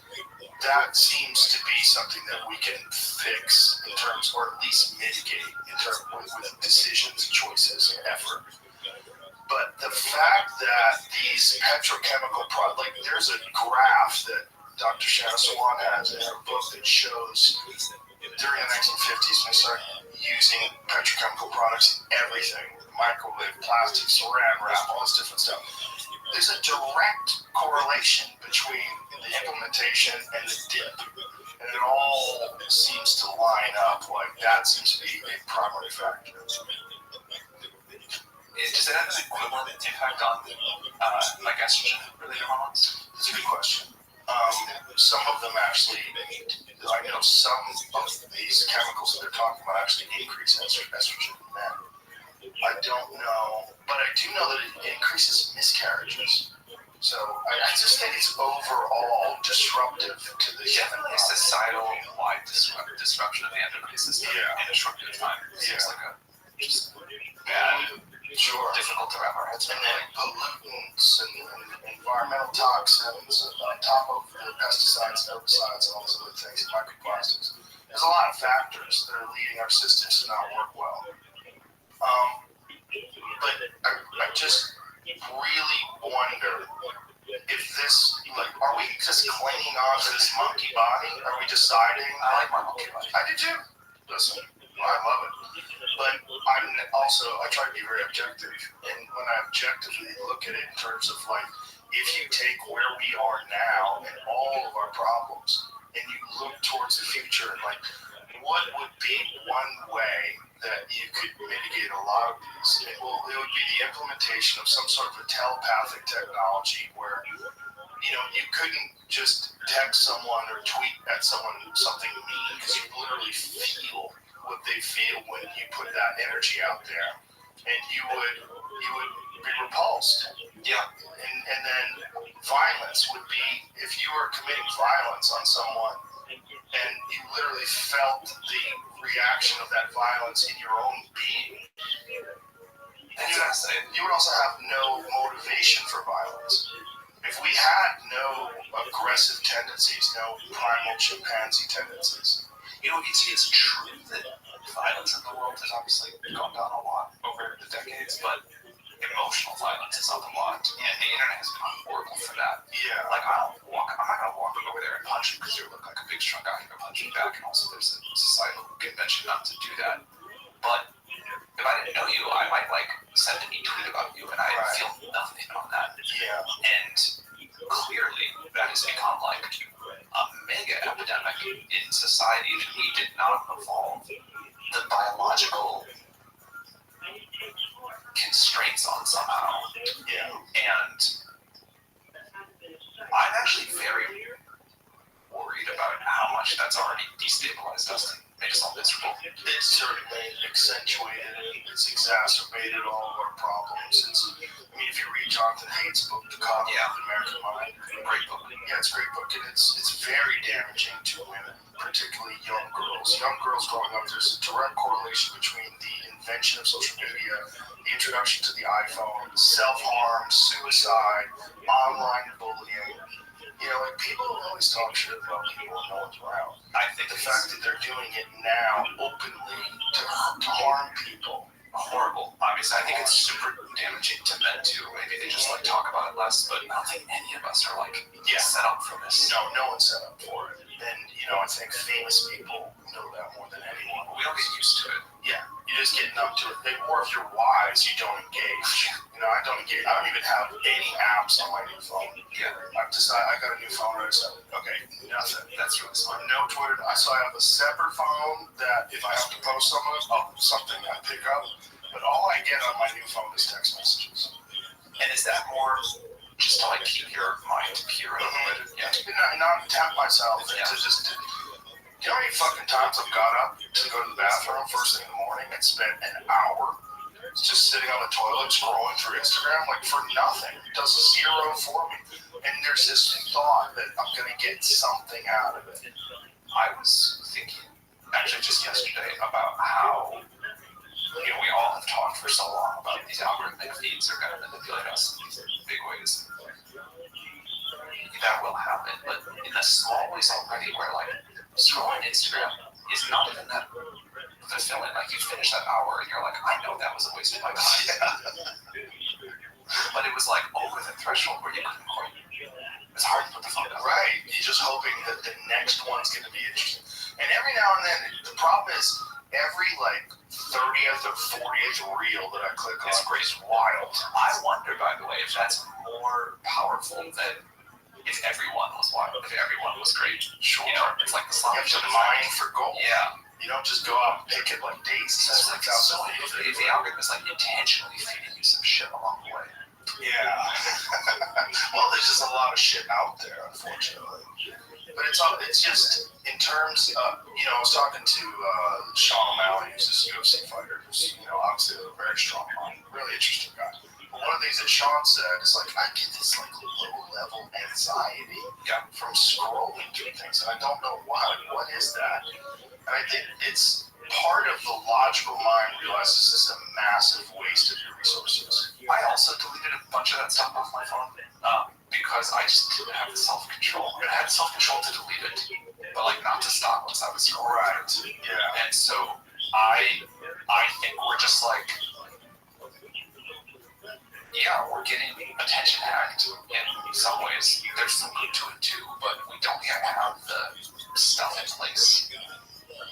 The tools, the societal norms, whatever, to modulate it well. Right. And we're not designed for it. So this is a completely new technology that, again, hijacks our human reward systems, hijacks all of the checks and balances that are in place for communication, which historically has been one-on-one. Historically, communication has been one person to another. And when people write letters to each other, it's generally things like if someone writes you a love letter or, they miss you. Like, they're writing this thing where they're kind of exposing a thing that maybe they have a difficulty in expressing in front of you.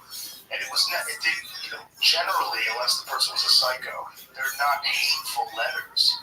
Whereas the ability to just communicate, fuck that guy, I hope he gets hit by a bus, is so simple and easy. And you don't experience. Twitter seems to be particularly horrible for this as the mechanics work. It really rewards in ways that I don't think anybody fully understands. This taps into something about human psychology. Where that's kind of that's how you engage in it. That's how you get followers. That's how you get the dopamine hits or whatever.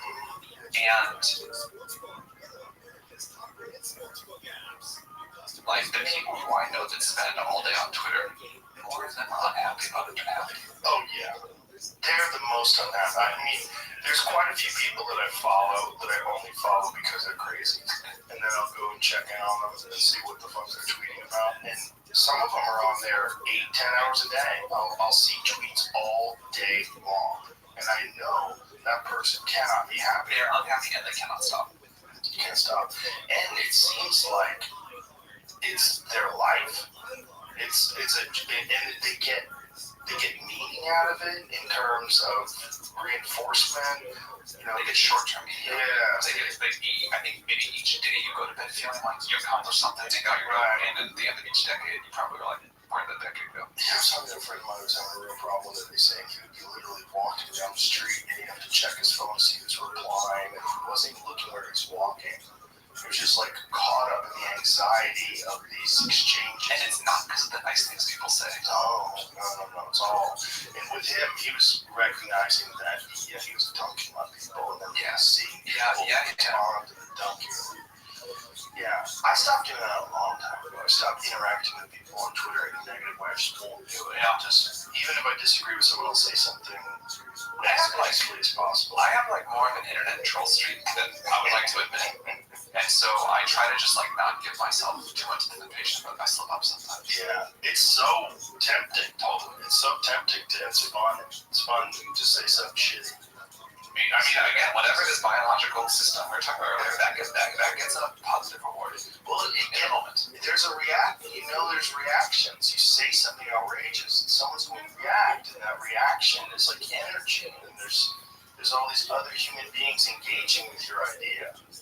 But ultimately, it's just not productive for most people, and it's psychologically, it's just fraught with peril. There's just so much going on. I don't know anybody my age is all day long that's happy. Certainly not. I don't, I think I've watched it, destroys his terminal word, but, not off track with the careers or life or happiness or human relationships of people that are good, smart, conscientious people. Yeah, just couldn't fight this demon and hacked their. And COVID really accentuated that because people were alone and isolated, and that made it even worse because then they felt even better saying shitty things to people. Worse things about you. And then there was the psychological aspect of that angst that came from being socially isolated and terrified about this invisible disease that's going to kill us all. And then so you have it and then you're interacting with people on Twitter, and then you're caught up in that anxiety, and you're doing it all day. And I know quite a few people, especially comedians, that really lost their minds and lost the respect to their peers by doing that. I have a lot of sympathy for people who lost their minds during COVID because what an unnatural thing for us all to go through. Isolation was just brutal. But a lot of people did. And I don't think the internet, particularly not the kind of social dynamics of things like Twitter, I don't think that brought anyone's best. I mean, some people, I think, if they're not inclined to be shitty people. I think some people did seek comfort and they did interact with people in positive ways. I see there's plenty of positive. I think the thing is that the negative interactions are so much more impactful. Yeah, I think there are a lot of people who use these systems for wonderful things. I just need to imply that's not the case, but that's not what drives people's emotions after getting off the platform. Right. And it's also probably not, if you looked at a pie chart of the amount of interactions on Twitter, I would say a lot of them are shitting on people and being angry about How many of the people that you know that use Twitter those 8 or 10 hours a day are just saying wonderful things about other people all day versus the virulent? very few. Yeah. Very few. I don't know any of them. I know. But then again, I wonder, with the implementation of some new technology that makes communication a very different thing will occur. Like, what we're doing now with communication is less immersive than communicating one-on-one. You and I are talking, we're looking into each other's eyes, we're getting social cues, we're smiling at each other, we're laughing. It's a very natural way to talk. I wonder if through the implementation of technology, if it becomes even more immersive than a one-on-one conversation, even more interactive, and you will understand even more about the way a person feels about what you say, about that person's memory, that person's life, that person's history, their education, how it comes out of their mind, how their mind interacts with your mind, and you see them. You really see them. I wonder if what we're experiencing now is just like the first time people invented guns and just started shooting at things, Yeah. If you can feel what I feel when you say something mean to me or nice to me, Right. that's clearly gonna change what you decide to say. Yes. Yeah, unless you're a psycho. Unless you're a psycho. And then what causes someone to be a psycho? And can that be engineered out? Imagine what we're talking about. When we're dealing with the human mind, we're dealing with various diseases, bipolar, schizophrenia. Imagine a world where we can find the root cause of those things, and through coding and some sort of an implementation of technology that elevates dopamine and serotonin and does some things to people that eliminates all of those problems and allows people to communicate in a very pure way. It sounds great. It sounds great, but you're not going to have any rock and roll. You'll stand-up comedy will die. You'll violent movies. There's a lot of things that are going to go out the window. But maybe that is also part of the process of our evolution, the next stage of existence. Maybe. I feel genuinely confused progress. Oh, I think you should be. We're gonna find out. Yeah. I mean, to be sure, that's the same. But I don't even have Hubris beyond belief. I mean, from when did OpenAI, when did you first start this project? Like the very beginning, end of 2015, early 2016. And when you initially started this project, what kind of timeline did you have in mind, and has it stayed on that timeline, or is it just wildly out of control? I remember talking with John Schulman, one of our co-founders, early on, and he was like, yeah, it's going to be about a 15-year project. And I was like, yeah, it sounds about right to me. And I've always sort of thought since then, now, I no longer think of AGI as quite the end point, but to get to the point where we can accomplish the thing we set out to accomplish, that would take us to 2030, 2031. That has felt to me like all the way through kind of a reasonable estimate of the future of ours. And I kind of think we're on the trajectory of sort of assumed. And what did you think the impact on society? Like, when you first started doing this, and you said, okay, if we are successful, and we do create some massively advanced AGI, what is the implementation And what is the impact on society? Did you sit there and have like a graph, like you had the pros on one side, the cons on the other? Did you just sort of abstractly consider? We definitely talked a lot about the cons. Many of us were super worried about, and still are, about safety and alignment. And if we build these systems, we can all see the great future. That's easy to imagine. But if something goes horribly wrong, then something really horribly wrong. And so there was a lot of discussion about, and really, a big part of the founding spirit of this is like, how are we going to solve this safety problem? What does it even mean? One of the things that we believe is that the greatest minds in the world cannot sit there and solve that in a vacuum.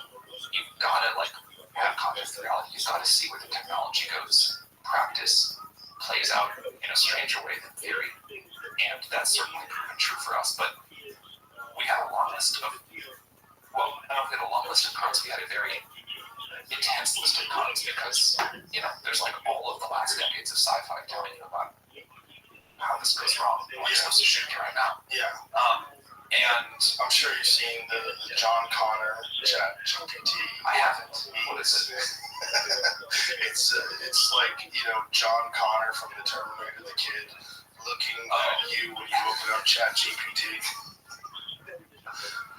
Yeah. So that stuff we were like very clear in our minds on. Now, I think we understand there's a lot of work to do, but we understand more about how to make AI safe in the AI safety gets overloaded. Like, does it mean don't say something people find offensive, or does it mean don't destroy all of humanity, or some continuum? And I think the word is like gotten overloaded, but in terms of the not destroy all of humanity version of it, we have a lot of work to do, but I think we have finally more ideas about what can work, and given the way the systems are going, we have a lot more opportunities available to us to solve it than I thought we would have, given the direction that we initially thought the technology was going to go. So that's good. On the positive side, the thing that I was most excited about then, and remain most excited about now, is what if this system can dramatically increase the rate of scientific knowledge in society? That is I think that kind of like all real sustainable economic growth, the future getting better, progress in some sense, comes from increased scientific and technological capacity, so we can solve all of the problems. And if the AI can help us do that, that's always been the thing I've been most excited about. Well, it certainly seems like that is the greatest positive potential of AI. It's to solve a lot of the problems that human beings have had forever. A lot of the societal problems that seem to be, that's what I was talking about, an AI president. I'm kind of not joking, because I feel like if something was hyper intelligent and aware of all the variables with no human bias and no incentives, other than here's your program, the greater good for the community of the United States and the greater good for that community as it interacts with the rest of the world. The elimination of these dictators, whether they're elected or non-elected, who impose their will on the population because they have a vested interest in protecting special interest groups and industry. I think as long as the thing that I find scary when you say that is it feels like it's humanity not in control, and I reflexively don't like that. But if it's instead like it is the collective will of humanity being expressed without the mistranslation and corrupted influences along the way, then I can see it. Is that possible? It seems like it would be. It seems like if it was programmed in that regard to do the greater good for humanity and take into account the values of humanity, the needs of humanity. There's something about the phrase "do the greater good for humanity." I know, it's terrifying. It's very Orwellian. Also, so is artificial general intelligence. For sure. Open the door. I wish I had worked on something that was less morally fraught. exciting. I cannot imagine it. I cannot imagine a cooler thing to work on. I feel unbelievable. I feel like the luckiest person on earth. That's awesome. It is not. It's not on easy mode. I'll say that. This is not life on easy mode. No. I mean, you are at the forefront of one of the most spectacular changes in human history. And I would say more spectacular than the implementation of the internet. I think the implementation of the internet was the first baby steps of this, and that artificial general intelligence is the internet on steroids. It's the internet in hyperspace. What I would say is it's the next step. There'll be more steps after, but it's our most exciting step yet. Yeah. My wonder is, what are those next steps after? Isn't that so exciting to think about? It's very exciting. I think we're the last people. I really do. I think we're the last of the biological people with all the biological problems. I think there's very excited about that. I just think that's just what it is. You're just fine with it. It is what it is. I mean, I don't think you can control it at this point, other than some massive natural disaster that resets us back to the Stone Age, which is also something we should be very concerned with. Yes, it seems like that happens a lot. We're not aware of it because the timeline of a human body is so small. The timeline of the human existence as a person is 100 years if you're lucky. But yet the timeline of the Earth is billions of years, and if you look at how many times life on Earth has been reset by comets slamming into the Earth and just completely eliminating all technological advancement, it seems like it's happened multiple times in recorded history. I always think we don't think about that quite enough. We talked about the simulation hypothesis earlier. It's had this big resurgence in the tech industry recently. One of the things, one of the new takes on it is getting closer to AGI is that, if ancestors were simulating us, the time they want to simulate again and again is right up to the, the lead up to the creation of AGI. Yeah. So it seems very crazy we're looking to this time. It's not a coincidence at all. This is the time that it's after we had enough cell phones out in the world, like recording tons of video to train the video model of the world that's all being objected to us now via brain implants or whatever. And before, everything was really crazy with AGI. And it's also this interesting time to simulate, can we get through? Does the asteroid come right before we get there for dramatic tension? Do we figure out how to make this safe? Do we figure out how to societally agree on it? So that's led to, a lot more people believing in it before. Yeah, for sure. And again, I think this is just where it's going. I mean, I don't know if that's a good thing or a bad thing. It's just a thing, but it's certainly better to live now. I would not want to live in the 1800s and be in a covered wagon trying to make my way across the country. You've got the most exciting time in history yet. It's the best. It's the best, but it's also has the most problems, the most social problems, the most awareness of social, environmental, infrastructure, the issues. We get to go solve them. Yeah. And I intuitively, I think I feel something somewhat different than you, which is I think humans in something close to this form are going to be around for a lot longer than I don't think we're the last humans. How long do you think we have? Longer than a time frame I can reason about. Really? Now, there may be I could totally imagine a world where some people decide to merge and go off exploring the universe with AI, and there's a big universe out there, but can I really imagine a world where short of a natural disaster, there are not humans pretty similar to humans from today on Earth doing human-like things, and the sort of spirit of humanity merged into these other things that are out there doing their thing in the universe? It's very hard for me to actually see that happening. And maybe that means I'm going to turn out to be a dinosaur and I abhor Muron's fiction. But I would say I feel it more over time because you make progress with AI, not less. Yeah, I don't feel that at all. I feel like we're done. In a few years. No, a few decades. Maybe a generation or two. It'll probably be a gradual change. wearing of clothes.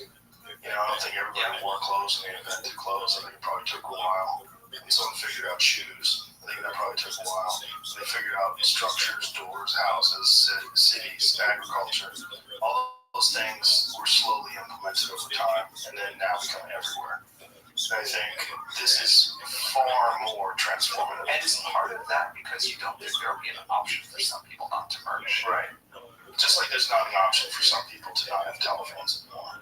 It seemed like I used to have friends like, oh, you have email. Those people don't exist anymore. They all have email. Right. Everyone has a phone, at least a flip phone. I know some people that they just can't handle social media and all that jazz. They went to a flip phone. I don't know if this is true or not. I've heard you can't walk into an AT&T store and still have a flip phone. They just changed. You can't. Oh, really? Someone told me this, but I don't know if it's true. Verizon still has it. I was just there. They still have flip phones. I was like, I like it. I like this fucking little thing we just call people. And I always like romanticize about going to that. But my step was to go to a phone that has nothing on it but text messages. And that's been a few days. Feeling good somewhere? Yeah, it's good. You know, I still have my other phone that I use for social media, but when I picked that motherfucker up, I started scrolling through YouTube and watching videos, scrolling through TikTok or Instagram. I don't have TikTok. I tried Threads for a little while, but I was just like, fucking goes down. So I went right back to X. I live on a ranch during the weekends, and there's Wi-Fi in the house, but there's no cell phone coverage anywhere else. And it's every week I forget how nice it is and what a change it is to go for a walk. Yeah, No cell phone coverage. it's good for your mind. It's unbelievable for your mind, and I think we have so quickly lost something. Like our service just doesn't happen at the ambulance anymore. You know, but that hours where your phone just came out bugs. A text message. I think that's a really healthy thing. I dropped my phone once when I was in Lanai, and I think it was the last time I dropped the phone. The phone was like, we're done. And it just started calling people randomly. Like, it would just call people, and I'd hang it up, and it'd call another person, I'd hang it up. And I was showing my wife, I was like, this is crazy. It's just calling people. And so the phone was broken. And so I had to order a phone. We were on vacation for like 8 days. And it took 3 days for Apple to get me a phone. I bet you had a great 3 days. It was amazing. It was amazing because when I was hanging out with my family, I was totally present. There was no options. And I wasn't thinking about checking my phone because it didn't exist. I didn't have one. And there was an alleviation of, again, what Sean was talking about, that low level of anxiety. It's sort of like that you have when you always want to check your phone. Yeah, I think that it's so bad. We have not figured out yet. Like, the technology has moved so fast, biology moves very slowly. We have not figured out how we're going to function as a society. And yet, there's occasional times when phone is broken for 3 days, or you go for a walk in a service. But it's like, I very much feel like my phone controls me, not the other way around. And I hate it. But I have figured out what to do about it. Well, that's what I'm worried about with future technology, is that this, which was so unanticipated, if you imagine a world where you can imagine going up to someone in 1984 and pointing to a phone and saying, one day that'll be in your pocket, it's going to ruin your life. Like, what? Yeah, one day people are going to be jerking off to that thing. Like, what? One day people are going to be watching them get murdered on Instagram. I've seen so many murders on Instagram over the last few months. Really, I've never seen for a bad time on. Me and my friend Tom Segura, every morning we text each other the worst things that we find on Instagram for fun. It's Canadian. Okay. That's fun too. Yeah. This is fucking just ridiculous. I mean, just crazy car accidents, people getting gored by bulls, and like we try to top each other. So every day he's sending me the most. Every day when I wake up, I check Tom. You know, can you explain what's fun about that? Well, he's a comic, and I'm a comic, and comics like chaos. We like ridiculous, outrageous shit that is just so far beyond the norm of what you experience in a regular day. And also the understanding of the wide spectrum of human behavior. If you're a nice person and you surround yourself with nice people, you very rarely see someone get shot. You very rarely see people get stabbed for no reason randomly on the street, like on Instagram. I see that every day. And there's something about that which just reminds you, oh, we're crazy. Like the human species. Roman V. There's a certain What up, percentage of pimp? us that are just How you living, slump? rails and just out there Roman. causing chaos and jumping dirt bikes and landing on your neck and like all that stuff is out there. Even to hear that makes me like, Roman, can you hear me, baby? I asked how you doing. Are you looking like a pigeon?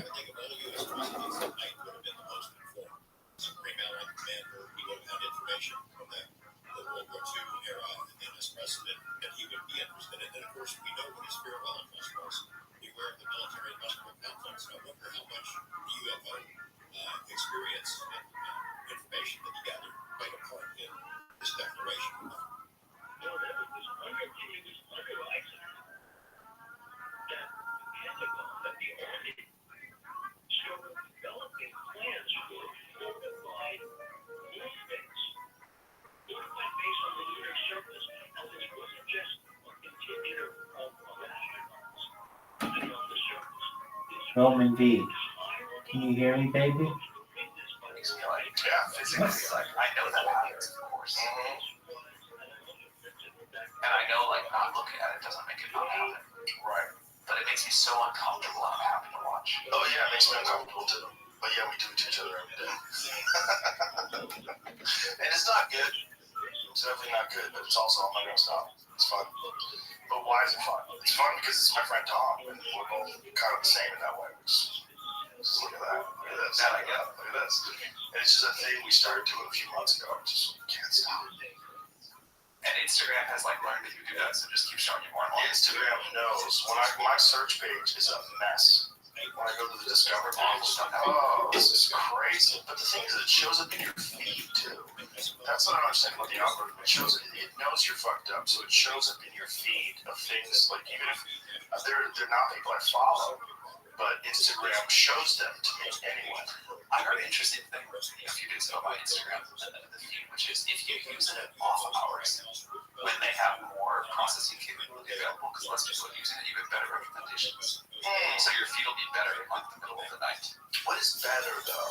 Doesn't your feed More addictive to you or whatever. right? So for me, better would be more murders, more animal attacks. Sounds horrible. It's horrible.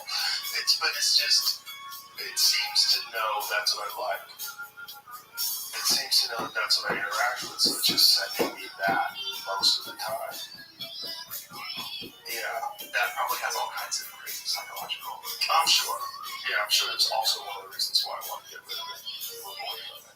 Yeah, so maybe it went too far. I don't even know if it's too far, but what it is it's showing me the darker regions of society, of civilization, of human behavior. But you think we're going to edit all that out? I wonder if that is a solution. I really do, because I don't think it's outside the realm of possibility.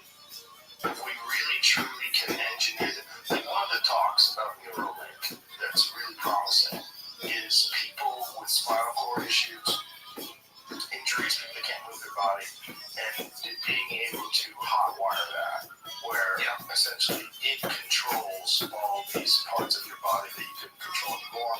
And so that would be an amazing thing for people that are injured, an amazing thing for people that are, they're paralyzed, they have all sorts of neurological conditions. That is probably one of the first, and that's what Elon's talking about as well, one of the first implementations, the restoration of sight, cognitive function enhanced for people that have brain issues. That's tremendously exciting.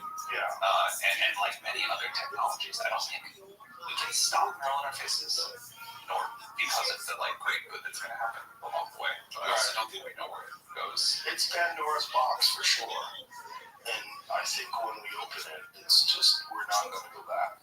Just like we're not going to go back to no computers without some sort of natural disaster. By the way, and I mean this is a great compliment. You are one of the most neutral people I have ever heard talk about the merge coming. You're just like, yeah, I think it's going to happen. You know, it's be good in these ways, bad in these ways, but you seem like unbelievably neutral about it, which is always something I admire. I try to be as neutral about everything as possible, except for corruption, which I think is just like one of the most massive problems with the way our culture is governed. And corruption is just the influence of money is just a giant, terrible issue. But in terms of like social issues and in terms of the way human beings believe and think about things, I try to be as neutral as possible. Because I think the only way to really truly understand the way other people think about things is try to look at it through their mind. And if you have this inherent bias and this, you have this like very rigid view of what's good and bad and right and wrong, right? I don't think that serves you very well for understanding why people differ. So I try to be as neutral and as objective as possible when I look at anything. This is a skill that I've learned. It's not something I had in 2009 when I started this podcast. This podcast I started just fucking around with friends, and I had no idea what it was going to be. There's no way I could make it out. But also I had no idea what it was going to do to me as far as the evolution of me as a human being. I am so much nicer. I'm so much more aware of things. I'm so much more conscious of the way that people think and feel. I'm just a totally different person than I was in 2009, which is hard to recognize. That's hard to believe. But that is just an inevitable consequence of this unexpected education that I've received. Did the empathy kind of like come on literally? Yes. That was not a... No, it just came on recognizing, well, first of all, it came on recognizing that the negative interactions on social media that I was doing, they didn't help me. They didn't help the person. And then having compassion for this person that's fucked up or done something stupid, like it's not good. You just don't come to me for it. So there's no benefit there other than to give you some sort of social credit and get a bunch of likes. It didn't make me feel good. Like, that's not good. And also a lot of psychedelics. A ton of psychedelic experiences from 2009 on, and with everyone a greater understanding of the impact. Like, I had one recently, and when I had the one recently, like, the overwhelming message that I was getting through this was that everything I say and do ripples off into all the people that I interact with. And that if I'm not doing something with at least the goal of overall good or overall understanding, that I'm doing bad, and that bad is a real thing. As much as you try to ignore it because you don't interface with it instantly, and you're still creating unnecessary negativity. And I should avoid that as much as possible. It's like an overwhelming message that this psychedelic experience was giving me. And I took it because I was just particularly anxious that day about the state of the world, particularly anxious about Ukraine and Russia and China and the political system that we have in this country and this incredibly polarizing way that the left and the right engage with each other. And God, it just seems so just tormented. And so I was some days I think too much about it. I'm like, I need something. Crack me out of this. So I took these psychedelics. Are you surprised that psychedelic therapy has not made, from what you thought would happen in the early 2010s, are you surprised it has not made more progress sort of on a path to legalization of medical treatment? No, I'm not, because there's a lot of people that don't want it to be in place. And those people have tremendous power over our medical system and over our regulatory system. And those people have also not experienced these psychedelics. There's very few people that have experienced profound psychedelic experiences that don't think there's an overall good for those things. So the problem is you're having these laws and these rules implemented by people who are completely ignorant of the positive effects of these things. And if you know the history of psychedelic prohibition in this country, it all took place during 1970, and it was really to stop the civil rights movement. And it was really to stop the anti-war movement. And they tried to find a way to make all these things that these people were doing that was causing them to think in these very different ways, tune in, turn on, drop out. But they just wanted to put a fucking halt to that. What better way than to lock everyone who participates in that in cages? Find the people who are producing it, lock them in cages, put them in jail for the rest of their life, make sure it's illegal, arrest people, put the bus on television, make sure that people are aware. And then there's also you connected to drugs that are inherently dangerous for society and detrimental. The fentanyl crisis, the crack cocaine crisis that we experienced in the 90s, like all of those things, they're under the blanket of drugs.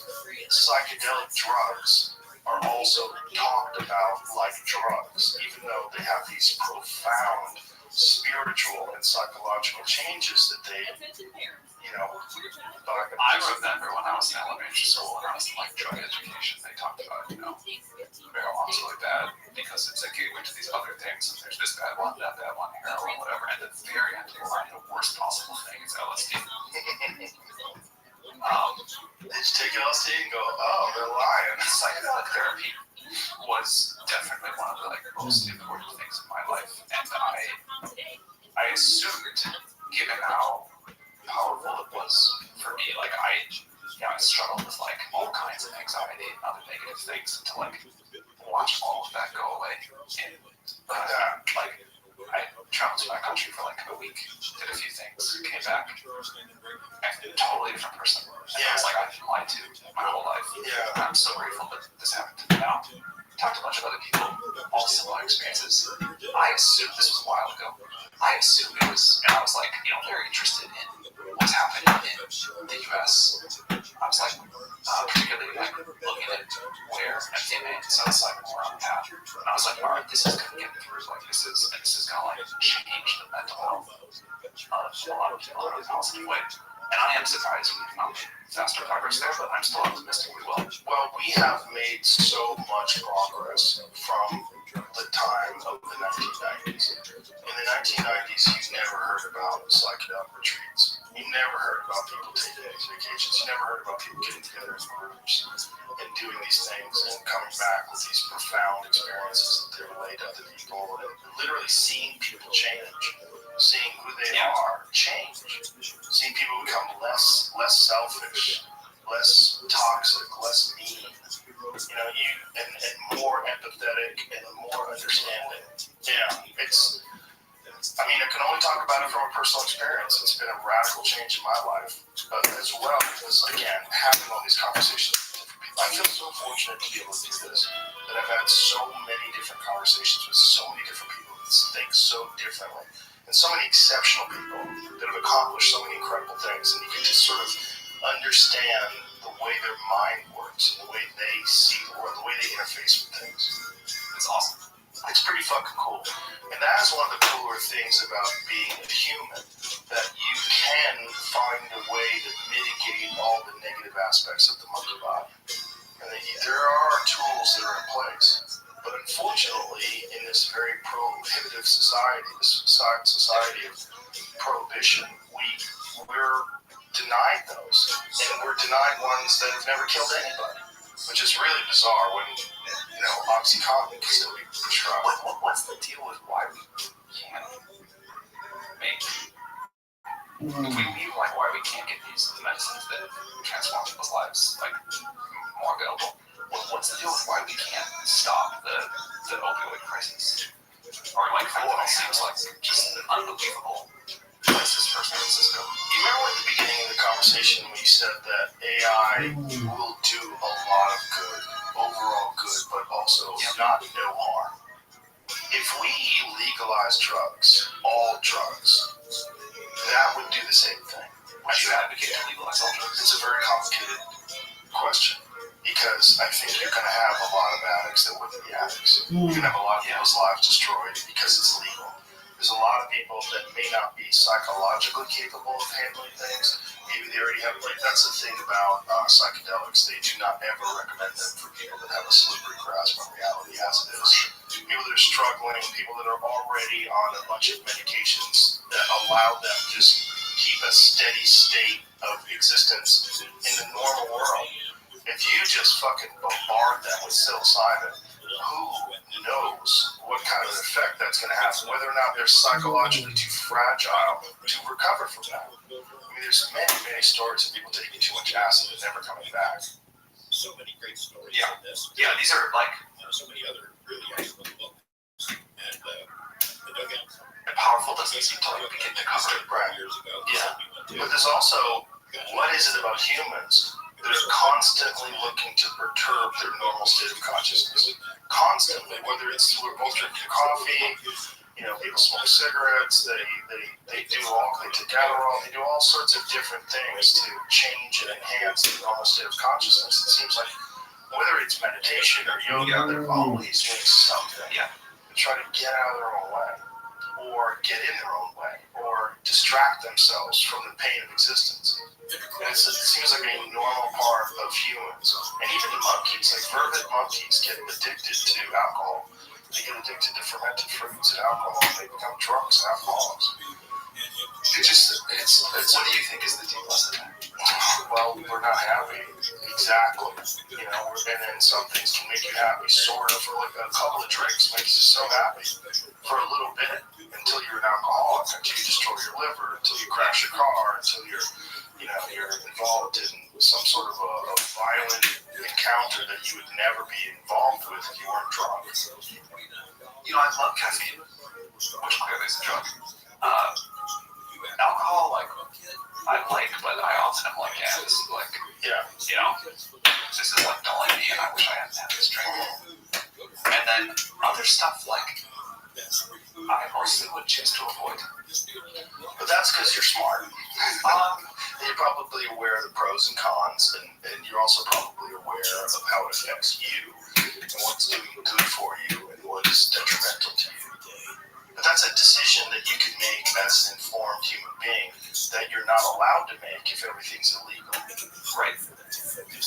Yeah. Right. And also, when things are illegal, criminals sell those things because you're not tampering the desire by making it illegal. You're just making access to it much more complicated. What I was going to say is, if fentanyl's really great, I don't want to know. Apparently it is. Apparently it is. Yeah, Peter Berg was on the podcast, and he produced that painkiller documentary for Netflix. Yeah. The docudrama about the Sackler family. It's an amazing piece. But he said that he took OxyContin once recreationally, and he was like, oh my God, it's amazing. He's like, keep this away from me. It feels so good. Yeah. And that's part of the problem, is that, yeah, it will wreck your life. Yeah, it will capture you. But it's just so unbelievable. But the feeling, like, how did Lenny Bruce describe it? I think he described heroin as getting a warm hug from God. Bill Burns, I'm sure you must have missed. I think the feeling that it gives you is probably pretty spectacular. I don't know if legalizing that is going to solve the problems, but I do know that another problem that we're not paying attention to is the rise of the cartels, and the fact that right across our border where you can walk, there are these enormous organizations that make who knows how much money, untold, uncalculable amounts of money, selling drugs and bringing them into this country. And one of the things they do is they put fentanyl in everything to make things stronger. And they do it for, like, street Xanax. There's people that have overdosed thinking they're getting Xanax, they fucking die from it. So, yeah, they do it with cocaine, of course. They do it with everything. There's so many things that have fentanyl in them, and they're cut with fentanyl because fentanyl is cheap and insanely potent. And that wouldn't be a problem if things were legal. So would you net out towards saying, all right, this is legal? Yeah, I would net out towards that, but I would also put into place some serious mitigation efforts, like in terms of counseling with drug addiction and Ibogaine therapy, which is another thing that's Someone was just telling me about how transformative this was for them. you know, I haven't experienced that personally, but Ibogaine for many of my friends that have had pill problems and I have a friend, my friend Ed Clay, who started an Ibogaine center in Mexico because he had an injury and he got hooked on pills and he couldn't kick it. Did Ibogaine, gone. One time done. 24 hours, super uncomfortable It's supposed to experience. be a horrible experience. Right? Yeah, it's supposed to be not very recreational, not exactly something you want to do on the weekend with friends. It's something you do because you're fucked and you need to figure out how to get out of this fuckness. And that, like, we think about how much money is spent on rehabs in this country. Well, what's the relapse rate? It's really high. I mean, I have many friends that have been to rehab for drug and alcohol abuse, and quite a few of them went right back to it.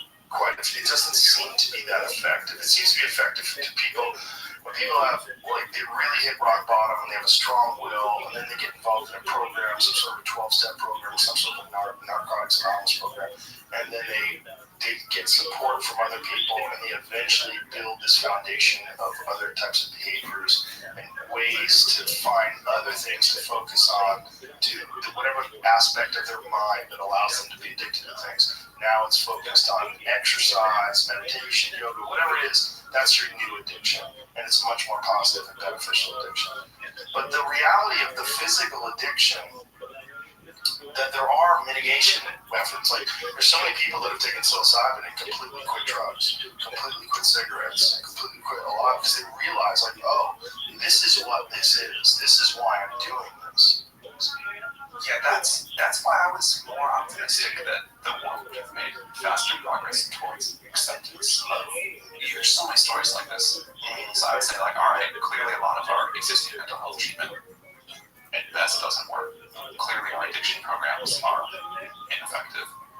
If we have this thing that in every scientific study, or most scientific studies we can see is delivering these like unbelievable results, it's gonna happen. And yeah, I still am excited for it. I still think it'll be a transformative and positive development, but It'll change politics. It'll absolutely change the way we think of other human beings. It'll absolutely change the way we think of society and culture as a whole. It'll absolutely change the way people interact with each other. If it becomes legalized, and it's slowly becoming legalized. Like, think of marijuana, which is like, the gateway. Marijuana is now legal recreationally in how many states? 23. And then medically in many more. And, it's really easy to get licensed medically. California used to just, I got one in 1996. Used to just go somewhere and go, I get a headache. That's it. Yeah, I get headaches. I'm in pain a lot. I do a lot of martial arts. I'm always under some medication. I don't want to take headache pills. Bam.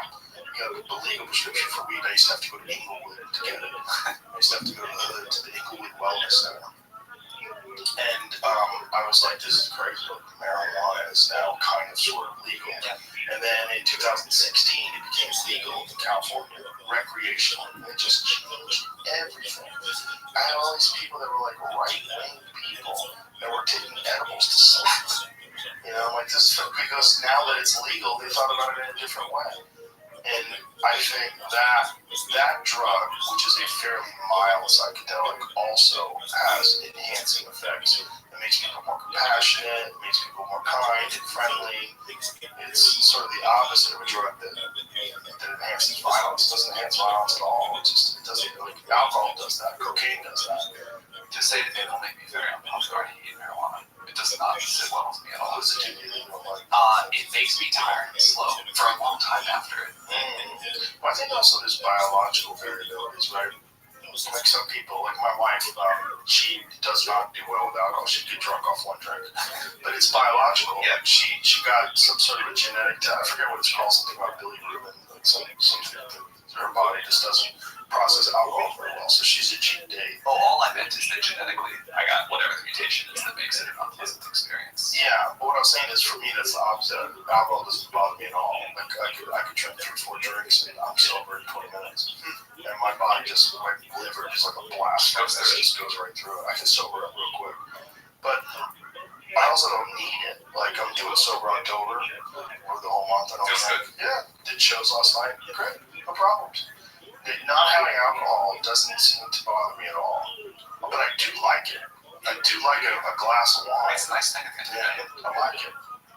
Speaking of that, and psychedelics in general, I many cultures have had a place for some sort of psychedelic time in someone's life or rite of passage, but as far as I can tell, most of them are under, there's some sort of ritual about it, and I do worry that, and I think these things are so powerful that I worry about them just being like kind of used all over the place all the time. Yeah. And I hope that we as a society, because I think this is not going to happen even if it's slow, find a way to treat this with the respect that it needs. Yeah. We'll see how that goes. Agreed. Yeah. I think set and setting is very, very important. And thinking about what you're doing before you're doing it and why you're doing it. Like I was saying the other night when I had this psychedelic experience, I was just like, God, sometimes I just think too much about the world and that it's so fucked. And you have kids and you wonder like, what kind of a world are they going to grow up in? It was just one of those days where I was just like, God, there's so much anger and there's so much this and that, and it's just, it took it away from me the rest of the day. Like that night I was so friendly and so happy and I just wanted to hug everybody. I got it. I go, oh my God, that was not thinking about it wrong. Do you think the anger in the world is way higher than it used to be? Or it's like all these dynamics of social media we're talking about? I think the dynamics of social media certainly exacerbate anger in some people, but I think anger in the world is just part of frustration, inequality, problems that are so clear but are not solved, and all the issues that people have. I mean, it's not a coincidence that a lot of the mass violence that you're seeing in this country, mass looting and all these things, are being done by poor people. Do you think AGI will be an equalizing force for the world or further inequality? I think it depends on how it's implemented. My concern is, again, what we were talking about before with some sort of a neural interface, that it will increase your ability to be productive to a point where you can control resources so much more than anyone else. And you will be able to advance your economic portfolio and your influence in the world through that, your amount of power that you can acquire. It will, before the other people can get involved, because I would imagine financially it'll be like cell phones. In the beginning, remember when the movie Wall Street, when he had that big brick cell phone, it was like, look at him. He's out there on the beach with a phone. That was crazy. No one had one of those things back then.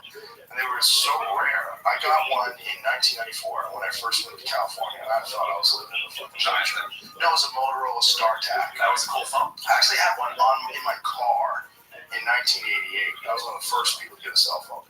I got one in my car, and it was great because my friend Bill Blumenreich, who runs the Comedy Connection, he would call me because he knew he could get a hold of me. Like if someone got sick or fell out, I could get a gig because he'd call me.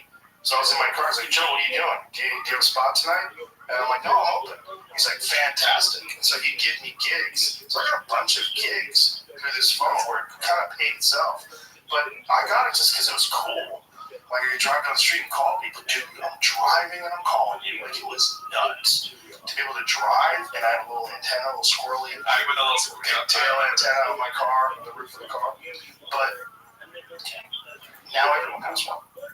You go to a third world country, and people in small villages have phones. It's super common. It's everywhere. Essentially, more people have phones than don't have phones. There's more phones than there are human beings, which is pretty fucking wild. And I think that initial cost problem, it's going to be prohibitively expensive initially. And the problem is the wealthy people are going to be able to do that. And then the real crazy ones that wind up getting holes drilled in their head. And if that stuff is effective, maybe it's not maybe there's problems with generation 1, but generation 2 is better. There's going to be a time where you have to enter into the game. There's going to be a time where you have to sell your stocks. Like, don't wait too long. Hang on there. Go.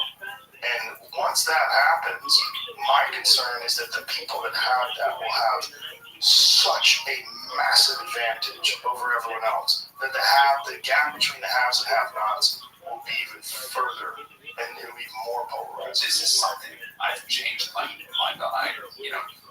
Someone had said to me a few years ago, like, you really can't just let some people merge without a plan, because it could be such an incredible distortion of power. And we're going to have some sort of societal discussion about this. Yeah, that seems real.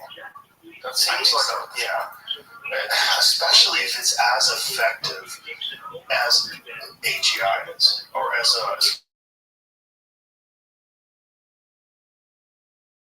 when you enter into an information and you ask it questions and it gives you answers, and you ask it to code a website for you, and it does it instantly, and it solves problems that literally you would have to take decades to try to solve, and it gets to it right away. This is the dumbest it will ever be.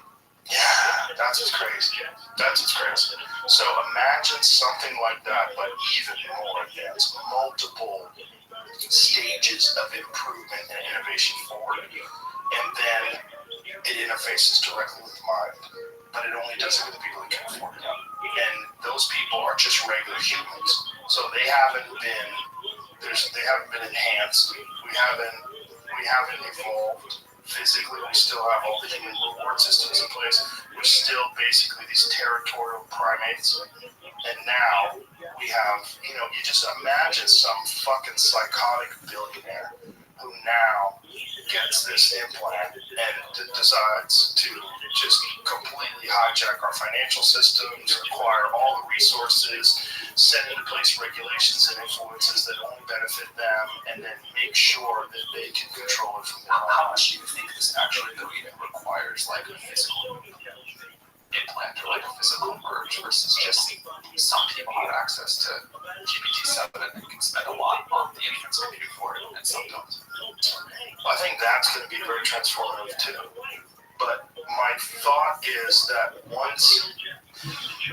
have to think of what are the possibilities of a neural enhancement. If you think about the human mind and how the human mind interacts with the world, how you interact with language and thoughts and facts, and something that is exponentially more powerful than that, but it also allows you to use the same emotions, the same ego, the same desires and drives, jealousy, lust, hate, anger, all of those things, but with this godlike power.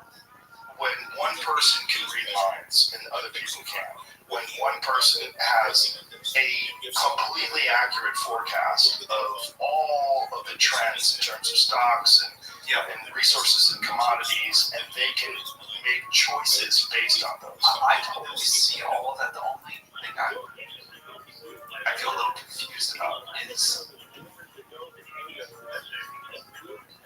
human target and listening bandwidth, typing and reading bandwidth is not very high, but it's high enough where you can just say, like, tell me everything that's going to happen in the stock market. If I want to go make all the money, what should I do right now? And then it shows you on the screen. Even without a neural interface, you're kind of a lot of the way to the same you're describing. Sure, with stocks. Or with, like, tell me how to, like, invent something technology that will change the course of history. Yeah. Yeah. All those things. Like, I think what somehow matters is access to massive amounts of computing power, especially differentially massive amounts, maybe more than the interface itself. I think that certainly is going to play a massive factor in the amount of power and influence a human being has, having access to that. My concern is that what neural interfaces are going to do is now you're not a human mind interacting with that data. Now you are some massively advanced version of what a human mind is. And it has just profound possibilities that we can't even imagine. We can imagine, but we can't truly conceptualize them because we don't have the context. We don't have that ability and that possibility currently. We can just guess. But when it does get implemented, that you're dealing with a completely different being. The only true thing that I can say is I don't know. Yeah. Do you wonder why it's you? Do you ever think, like, how am I at the forefront of this spectacular change?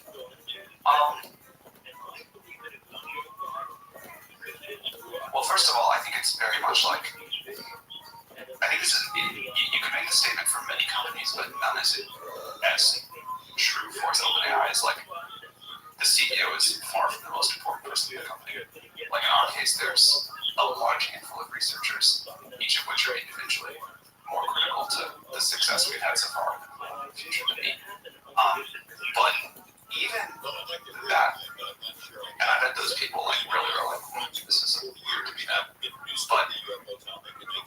it's certainly weird enough for me that it like ups my simulation hypothesis probability somewhat. What, I mean, if you had to give a guess, what, when you think about the possibility of simulation theory, what kind of percentage do you I've never known how to put any number on it. Like, you know, see every argument that I've read explaining why it's like super high probability that all seems reasonable to me. It feels impossible to reason about them. What about you? Yeah, same thing. I go, maybe, but it's still what it is. I have to. That's the main thing is I think it doesn't matter. I think it's like, okay. It definitely matters, I guess, but there's not a way to know currently. And also, What matters? well, if this really is, I mean, our inherent understanding of life is that we are these biological creatures that interact with other biological creatures. We mate and breed, and that this creates more of us. And then hopefully as society advances and we acquire more information, more understanding and knowledge, this next version of society will be superior to the version that preceded it, which is just how we look at society today. Nobody wants to live in 1860 where you die of cold and there's no cure for infections. It's much better to be alive now. It's like, just inarguable. There's, unless you really do prefer the simple life that you see on Yellowstone or something, it's like what we're dealing with now, first of all, access to information, the lack of ignorance. If you choose to seek out information, you have so much more access to it now than ever before. That's so cool. And over time, like if you go back to the beginning of written history to now, one of the things that is clearly evident is the more access to information, the better choices people can make. They don't always make better choices, but they certainly have much more of a potential to make better choices with more access to information. You know, we think that this is just this biological thing, but imagine if that's not what's going on. Imagine if this is a program, and that you are just consciousness that's connected to this thing that's creating this experience that is indistinguishable from what we like to think of as a real biological experience from carbon-based life forms interacting with solid physical things in the real world. It's still unclear to me what I'm supposed to do different here. Yeah, there's no answer. Yeah, you're 100% right. What can you do differently? I mean, if you exist as if it's a simulation, if you just live your life as if the simulation is that, I don't know if that's the solution. You know, I think. I mean, it's real to me no matter what. True. Yeah. Live it that way. And that will be the problem with an actual simulation if and when it does get implemented. Yeah. If we do create an actual simulation that's indistinguishable from real life, like what are the rules of the simulation? How does it work? Is that simulation fair and equitable and much more reasonable and peaceful? Is there no war in that simulation? Should we all agree to hook up to it because we'll have a completely different experience in life? And all the angst of crime and violence and the things we truly are terrified of, there will be non-existent in this simulation. Yeah. I mean, if we keep going, it seems like if you just extrapolate from where VR is now. Did you see the podcast that Lex Friedman did with Mark Zuckerberg. I saw some clips. I haven't gotten to watch them. Bizarre, right? So they're essentially using like very realistic physical avatars in the metaverse. Like that's step one. That's Maybe that's step 3. Yeah. Maybe it's a little bit on that. Yeah, maybe it's Atari. Maybe you play Space Invaders now. But whatever it is, it's on the path to this thing that will be indistinguishable. That seems inevitable. Those two things seem inevitable to me. The inevitable thing to me is that we will create a life form that is an artificial, intelligent life form that's far more advanced than us, and once it becomes sentient, it will be able to create a far better version of itself. And then as it has better versions of itself, it will keep going, and if it keeps going, it will reach godlike capabilities, the complete understanding of every aspect of the universe and the structure of it itself, how to manipulate it, how to travel through it, how to communicate. And that, if we keep going, if we survive 100 years, 1,000 years, 10,000 years, and we're still on the same technological, exponential, increasing capability path, that's God. We become something like God. And that might be what we do. That might be what intelligent, curious, innovative life actually does. It creates something that creates the very universe that we live in. That creates the next simulation in it. Yeah, I mean, maybe that's the birth of the universe itself, is creativity and intelligence. And that it all comes from that. I said this joke about the Big Bang. Like, what if the Big Bang is just a natural thing? Like, humans get so advanced that they create a Big Bang machine, and then, we're so autistic and riddled with Adderall that we have no concept or worry of the consequences, and someone's like, I'll fucking press it. And they press it, and boom! You start from scratch every 14 billion years. And then that's what a Big Bang is. I mean, I don't know where it goes, but I do know that if you looked at the human race from afar, if you were an alien life form, completely detached from any understanding of our culture, any understanding of our biological imperatives, and you just looked at, like, what is this one dominant species doing on this planet? It makes better things.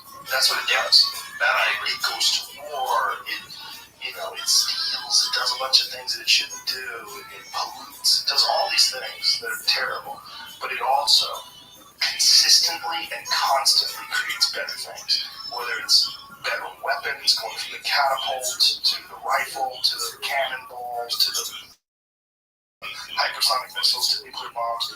It creates better and better and better things. That's the number one thing it does. And it's never happy with what it has. And you add that to consumerism, which is baked into us, and this desire, this constant desire for newer, better things. Well, that fuels that innovation because that gives it the resources that it needs to consistently innovate and constantly create newer and better things. Well, if I was an alien life form, I was like, oh, what is it doing? It's trying to create better things. Well, what is the forefront of technology? Technology is the most transformative, the most spectacular, the most interesting thing that we create. And the most alien thing. The fact that we just are so comfortable that we can FaceTime with someone that we've seen like instantly. We can use anything. Yeah. Anything. Take it for granted almost.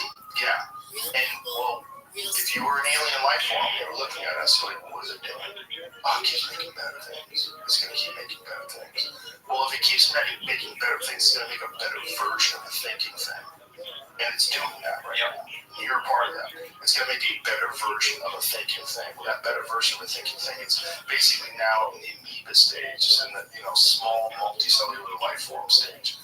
Well, what if that version becomes a fucking Oppenheimer? What if that version becomes, if it scales up so far that it becomes so hyper intelligent that it is completely alien to any other intelligent life form that has ever existed here before, and it constantly does the same thing, makes better and better versions of it? Well, where does that go? It goes to God. It goes to something like a God, and maybe God is a real thing.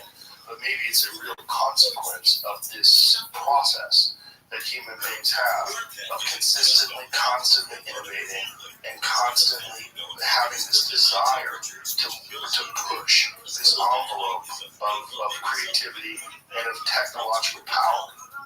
I guess it comes down to definitional disagreement about what you mean by becomes a god. Like, I can totally, I think it becomes something much, like, unbelievably much smarter, more capable than we are. And what does that thing become if that keeps going? And maybe the way you mean it as a godlike force is that thing can then go create chaos in the universe. Yes. Okay, that makes sense. Yeah. I think whatever we create will still be subject to the laws of physics in this universe. Right. Yeah, maybe that is the overlying fabric that God exists in. The God word's a fucked up word because it's just been so co-opted.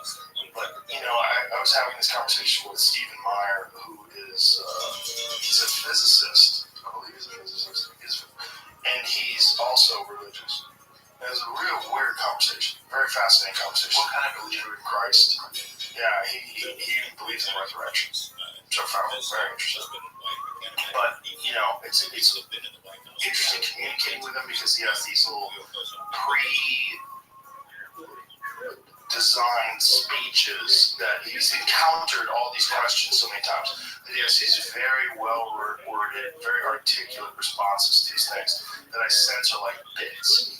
Like when I'm talking to a comic, and like a comic, I get this bit on train travel, and they tell you the bit. Like that's what it's like. He has bits on why he believes in Jesus and why he believes. And very, very intelligent guy. But I propose the question, when we're thinking about God, what if instead of God created the universe, what if the universe is God? And the creative force of all life and all everything is the universe itself. Instead of thinking that there's this thing that created us. This is like close to a lot of these religions. Yes. It's an easier thing to wrap my mind around than any other religions. And that is, when I do psychedelics, I get that feeling. Like there's this insane soup of like innovation and connectivity that exists all around us. But our minds are so primal. We're this fucking thing. This is what we used to be. And what is that? It's there's a guy named Shane Against the Machine, who's this artist that created this. It's a chimpanzee skull that he made out of zildjian symbols. He left it on the back, and it just made this dope art piece. It's just cool. But I wonder if our limitations are that we are an advanced version of primates. We still have all these things we talk about: jealousy, envy, anxiety, lust, anger, fear, violence. All these things that are detrimental, but were important for us to survive and get to this point. And that as time goes on, we will figure out a way to engineer those out. And that as intelligent life becomes more intelligent, and we create a version of intelligent life that's far more intelligent than what we are, or far more capable of what we are.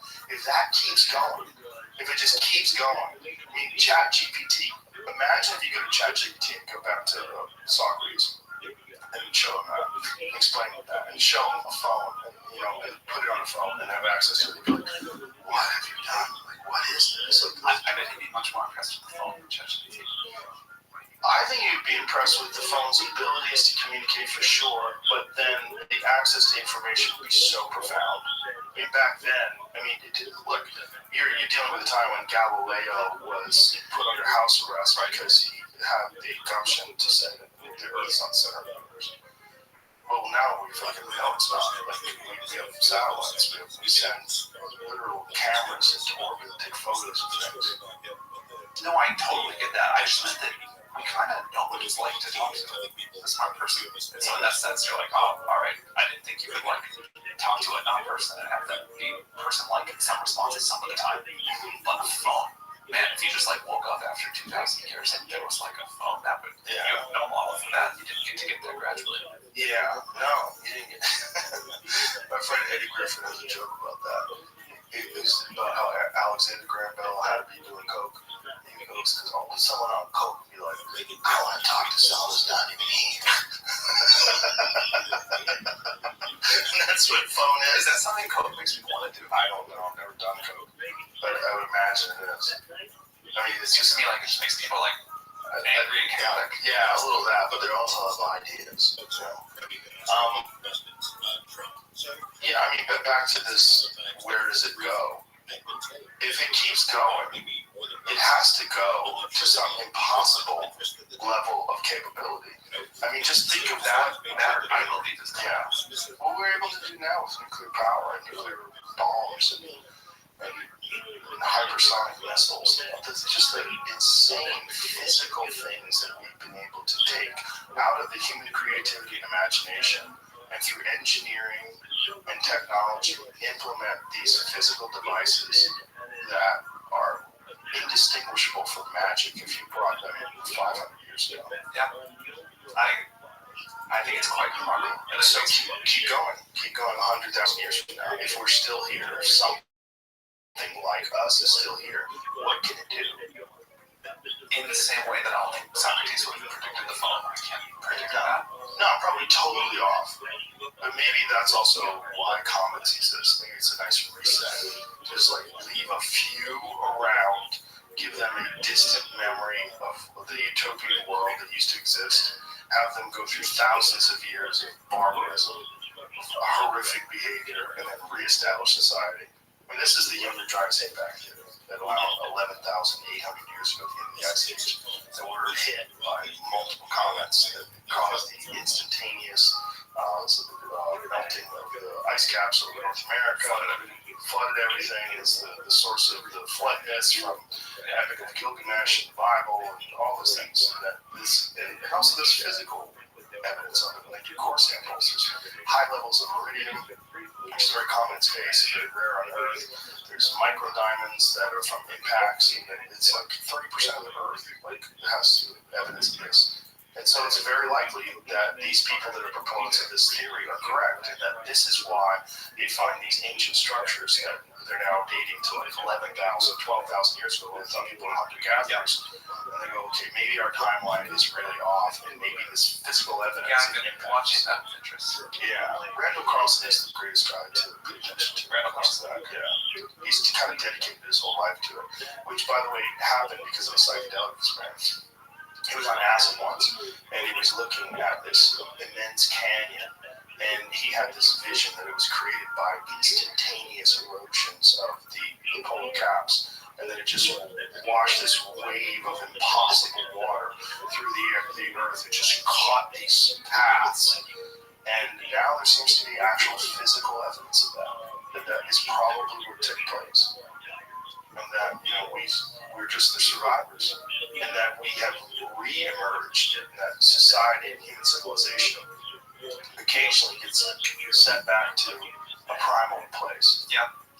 Who knows? If you're right, that what happens here is we kind of edit out all of the impulses in ourselves that we don't like. We get to that world seems kind of boring, so maybe that's when we have to make a new simulation to watch people think they're going through some trauma or something. Or maybe it's just we get to this point where we have this power, but the haves and the have-nots, the divide is too great, and that people did get a hold of this technology and use it to oppress people who didn't have it, and that we didn't mitigate the human biological problems, the reward systems that we have. I gotta have more, you gotta have less. Yes, this sort of natural inclination that we have for competition. And that someone hijacks that. I think this is going to be such a huge issue to get ahead of before the first people. Yeah. What do you think about, like, when Elon was calling for a pause on AI? It was like starting an AGI company while I was doing that. Yeah. So didn't he start it, like, after he was calling for the pause? I think before that, I don't remember. In any case, Is it one of those you can't beat and join them? I think the instinct of saying, like, we've really got to figure out how to make this safe and good, and, like, widely good is really important. But I think calling for a pause is, like, naive at best.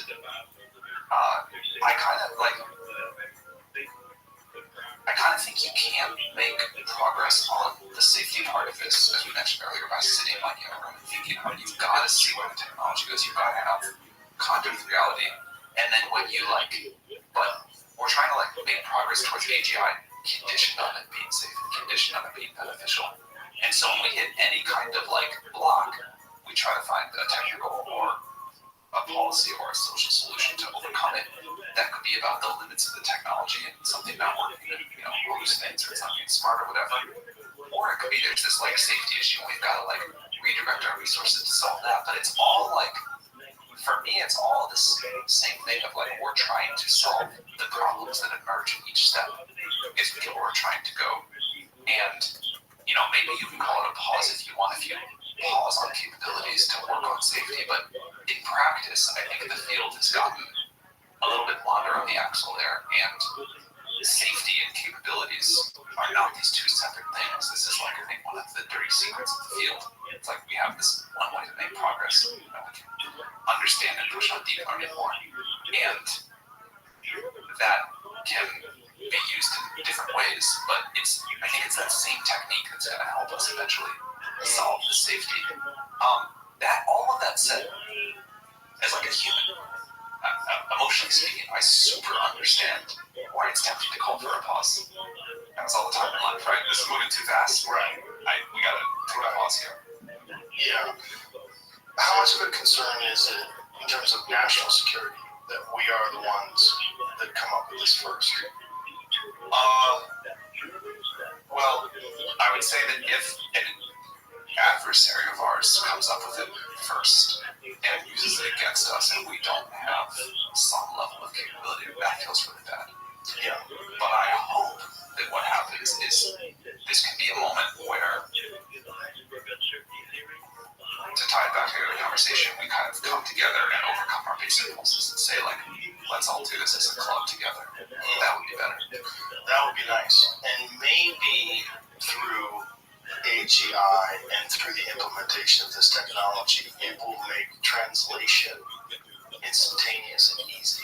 So That's how we have it. right. But I mean, it has to happen in real time to the point where you can accurately communicate Very soon. very soon. Yeah. I do think, for what it's worth, that the world is going to come together here. I don't think people have quite realized the stakes. But this is like, I don't think this is a geopolitical, if this comes down to like a geopolitical fight or race, I don't think there's any winners. And so I'm optimistic about people coming together. Yeah, I am too. I mean, I think most people would like that. If you ask the vast majority of the human beings that are alive, wouldn't it be better if everybody got along? Maybe you can't go all the way there and say we're just going to have one global effort. But I think at least we can get to a point where we have one global set of rules, safety standards, organization that makes sure everyone's following the rules. We did this for atomic weapons and similar things in the world of biology. I think we'll get there. That's a good example, nuclear weapons, because we know the destructive capability of them, and because of that, we haven't detonated one since 1947. Pretty incredible. Yeah. Pretty incredible. Other than Tesla's, we haven't used one in terms of war. 45 or 47. When was the end of the World War II? Wasn't it 47? When they dropped the bombs? I think that was 45. I was wondering if there was more after that. No, might be I think it was 45. So from 1945, which is pretty extraordinary. That's very remarkable. I would not have predicted that. I think I could teleport back to 45. No, I would have thought, oh my God, this is just going to be something that people do. This launch bombs and cities. Yeah, I mean, I would have said, like, we're not going to survive this. Right. And there's a real fear of that. For sure. It's pretty extraordinary that they've managed to stop that. This threat of mutually assured destruction, self-destruction, destruction of the universe. I mean, the whole world. We have enough weapons to literally make the world uninhabitable. Totally. And because of that, we haven't done it. Which is a good sign. I think that should get small. Yeah, it should. I mean, Stephen Pinker gets a lot of shit for his work because he just like sort of downplays violence today, but it's not that he's downplaying violence today. He's just looking at statistical trends and looking at the reality of life today versus life 100 years ago, 200 years ago. It's far more safer. Why do you think that's a controversial thing? Like, why can't someone say, sure, we still have problems, but it's getting better? Because people don't want to say that. Especially people who are activists. They're completely engrossed in this idea that there's problems today. These problems are huge. There's Nazis and there's... But no one's saying there's not. Right, no one's saying there's not. But just to say things are better today. Yeah, I guess that's people. They just don't want to hear that. right. But those are also people that are addicted to the problems. The problems become their whole life. Solving those problems become their identity. And being involved in the solutions or what they believe are solutions to those problems become their life's work. And someone comes along and says, actually, life is safer than it's ever been before. Yeah, so that's easy. I can see that it's deeply about it. Yeah. But also true. You know, and again, what is the problem? Why can't people recognize the world? The primate brain. And it's all the problems that we highlighted earlier. And that might be the solution to overcoming that is through technology. And it might be the only way we can do it without a long period of evolution. Because biological evolution is so relatively slow in comparison to technological evolution. And that might be our bottleneck, is that we just still are dealing with this primate body.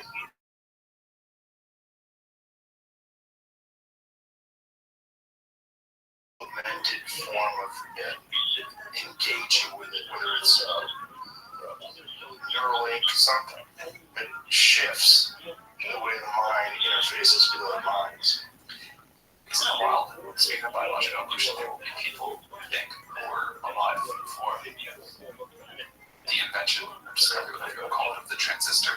They will also be alive for the creation of AGI. One human lifetime. Yeah. You want to know a wild one? From the implementation of Orville and Wilbur Wright flying the plane, it was less than 50 years before someone dropped an atomic bomb out of it. That's fucking crazy. That's crazy. Less than 40, right? That's crazy. Yeah. Bananas. I mean, 60-something years till I know that. nuts. Where is it going? I mean, it's just guesswork. But it's interesting, for sure. I mean, it's the most fascinating thing of our time, for sure. It's fascinating intellectually, and I also think it is one of these things that will be tremendously beneficial. Yeah. Like, we've been talking a lot about problems in the world, and I think that's just always a nice reminder of how much we get to improve. We're going to get to improve a lot. I think this will be the most powerful tool we have yet created to help us go do that. I think you're right. And this was an awesome conversation. Thanks for being here. I really appreciate it. And thanks for everything. Keep us posted. If you create how, let us know. All right. Thank you. Bye, buddy.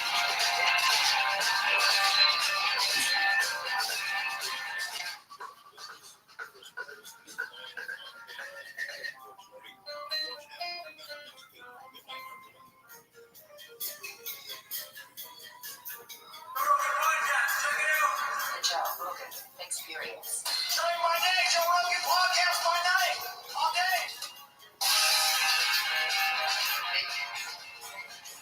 Hey, Joe, how are you? Good to see you, bud. It's very nice to see you. This is, it's a hell of a setup. Thank you. I'm like in Austin, Texas. I've been here about 18 hours.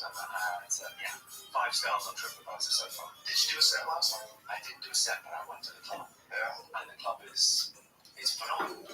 It's almost like someone with an unlimited budget built a comedy club. That's what it felt like, Joe. I don't know if your business manager has a view on this. Yeah, I don't think it's something along the lines I'm of not good at taking advice. yeah, but it's so great. So set up from the comic's point of view. Yeah. It's like no food. Yeah. No food is a great choice. Yeah. Go and eat Lawrence. Yeah, even after there's so many places to eat on 6th Street. There's a nice pizza place right next door. Your neighbors are gonna love you as well because it's that thing you go, it creates a bit of a community, man. It's full. It's like tight for the people and that's phenomenal. Great space. Well, it's one of those Kevin Costner things, you build it, they will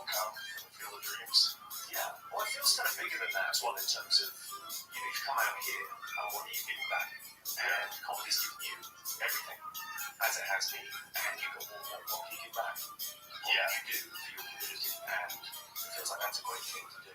Well, it also seemed like I kind of had to do it because when I moved here, I had this idea that I'd just be able to like do whatever local spots I could and then go on the road, and I kind of could.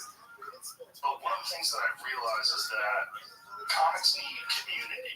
It's very important. Like, and that's one of the things that we really had at the Comedy Store that made the Comedy Store so special, is that it wasn't just that it was a great place to work and come up with new material and work on it, but it was also a great place to meet other people that were doing the same thing. It's interesting to comedy as opposed to acting. Yeah. Alan Haley said this great thing to me. He said comedians were out for ourselves, but in it together. Oh, it's really interesting, that thing. It's like, oh, yeah, everyone's doing their own things. Comedy is not like acting. It's not a zero-sum game. Right. So you doing your thing, no matter how successful you are, has no impact on my thing. If anything, you pull me up. Yes. So comedy becomes like a bigger thing. If someone does fantastically and they're playing hockey arenas, then more people are pulled up through the clubs and the theatres into the arenas. Sure. It feels like we're living in a golden age for comedy. It feels to me like this is what it must have felt like to work in music or movies in the 70s. Yeah. It's like it feels like there's something culturally going on in comedy where it feels like it's got a value that's people need it. People need to go out and feel like they're part of a community. And I suppose when you think about what we're doing on stage, it is pretty special. We're letting people into our minds, and we go into their bodies. Yeah. We're possessing them. We change their physical state. It's extraordinary. It is extraordinary. It really is like a drug. You're giving people a happy drug. Well, it's too. I mean, it's the endorphin because you don't quite know when the punch is coming, and then the serotonin of laughter. Yeah. And the live experience as well. It's like the live experience is so incredible for comedy, even as opposed to music, because what you get when you go to a comedy club, well, you'll laugh 30 times more than watching the footage. And props to Netflix. Netflix have been part of the reason comedy's having this golden age. But you go watching something on screen, it's like that's how you find out what you want to go and see live. Yeah, and live's so much better. And because physically it gets you in a different way, and you see people coming in, their body language changes, their whole, and they get into this kind of this state with it before, they breathe with it before, they roll with it, and it's so immersive. And you don't remember a word of what the comedian said. You remember how they made you feel. Yeah, there's also this shared experience of being there with other people that really feels good for people when you're laughing with a bunch of people. Especially in a world where the individual has become sacrosanct and the tribe has been left to the side. And people want to feel a bit tribal, they want to feel that they're part of something. Why do people want to go to music festivals in South by Southwest and Glastonbury, and they want to go and see a comedy show that would be a room of 1,000 people that all have the same sense of humor? Yeah. And feel a bit bonded. Yeah, for sure. Yeah, there's that, and there's also with our art form, it's uniquely coming from one person. Where unless you're a singer-songwriter, it's really not, or an author. Those are like probably the only other people. Any other mass form of entertainment that you're seeing a lot of different people collaborating, which is good. Like in a film, you have to have that. But there's something about an individual's perspective.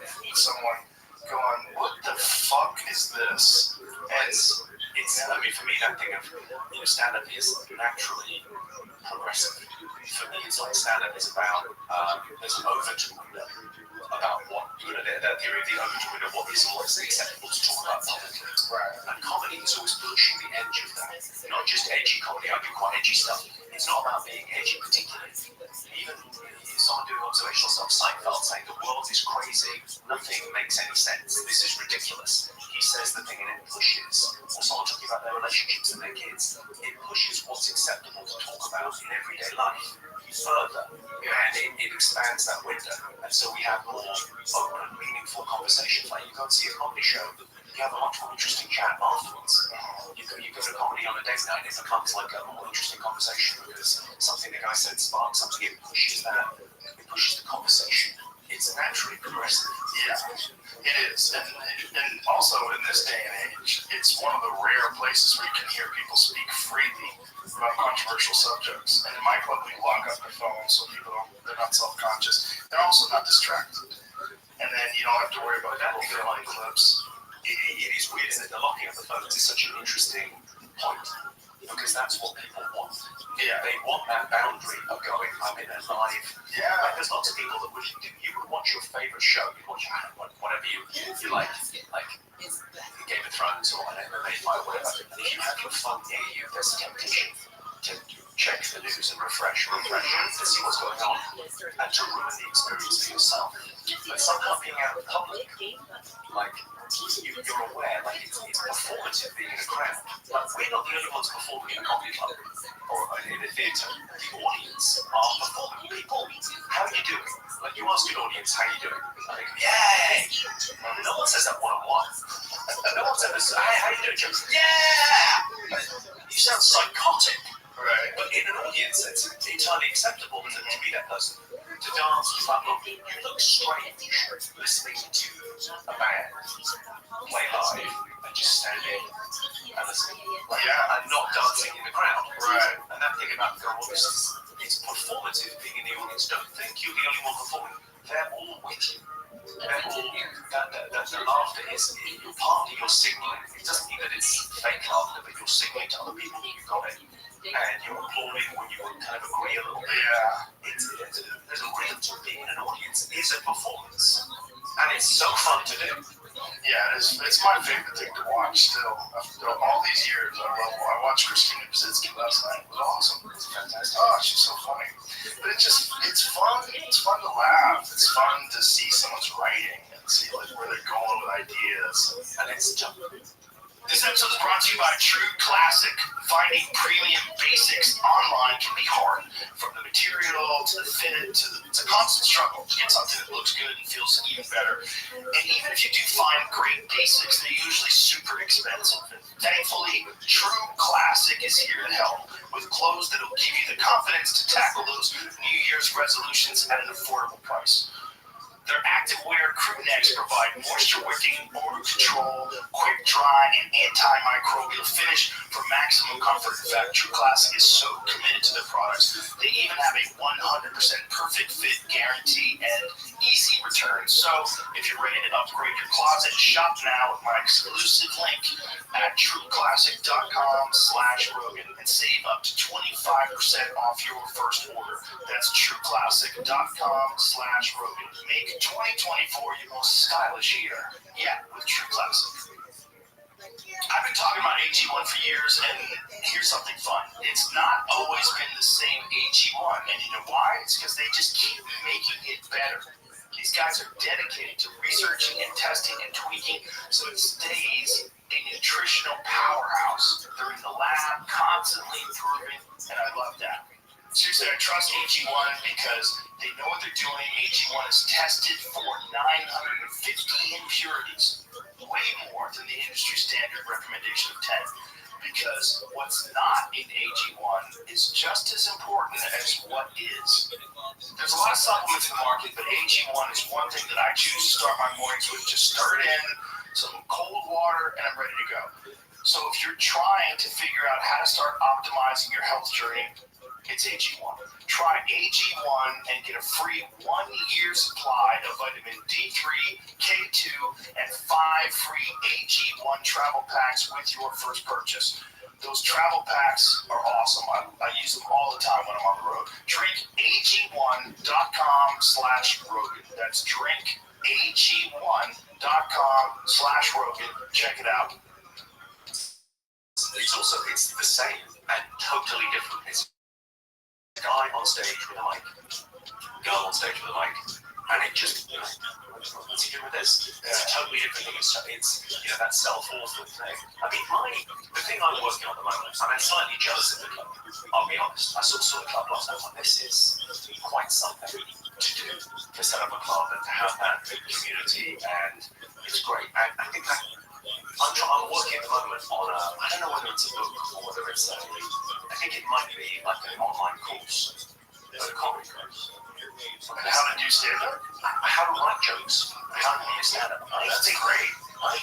Here's my vision for it. I think we're going through a golden period. Maybe it's just the beginning.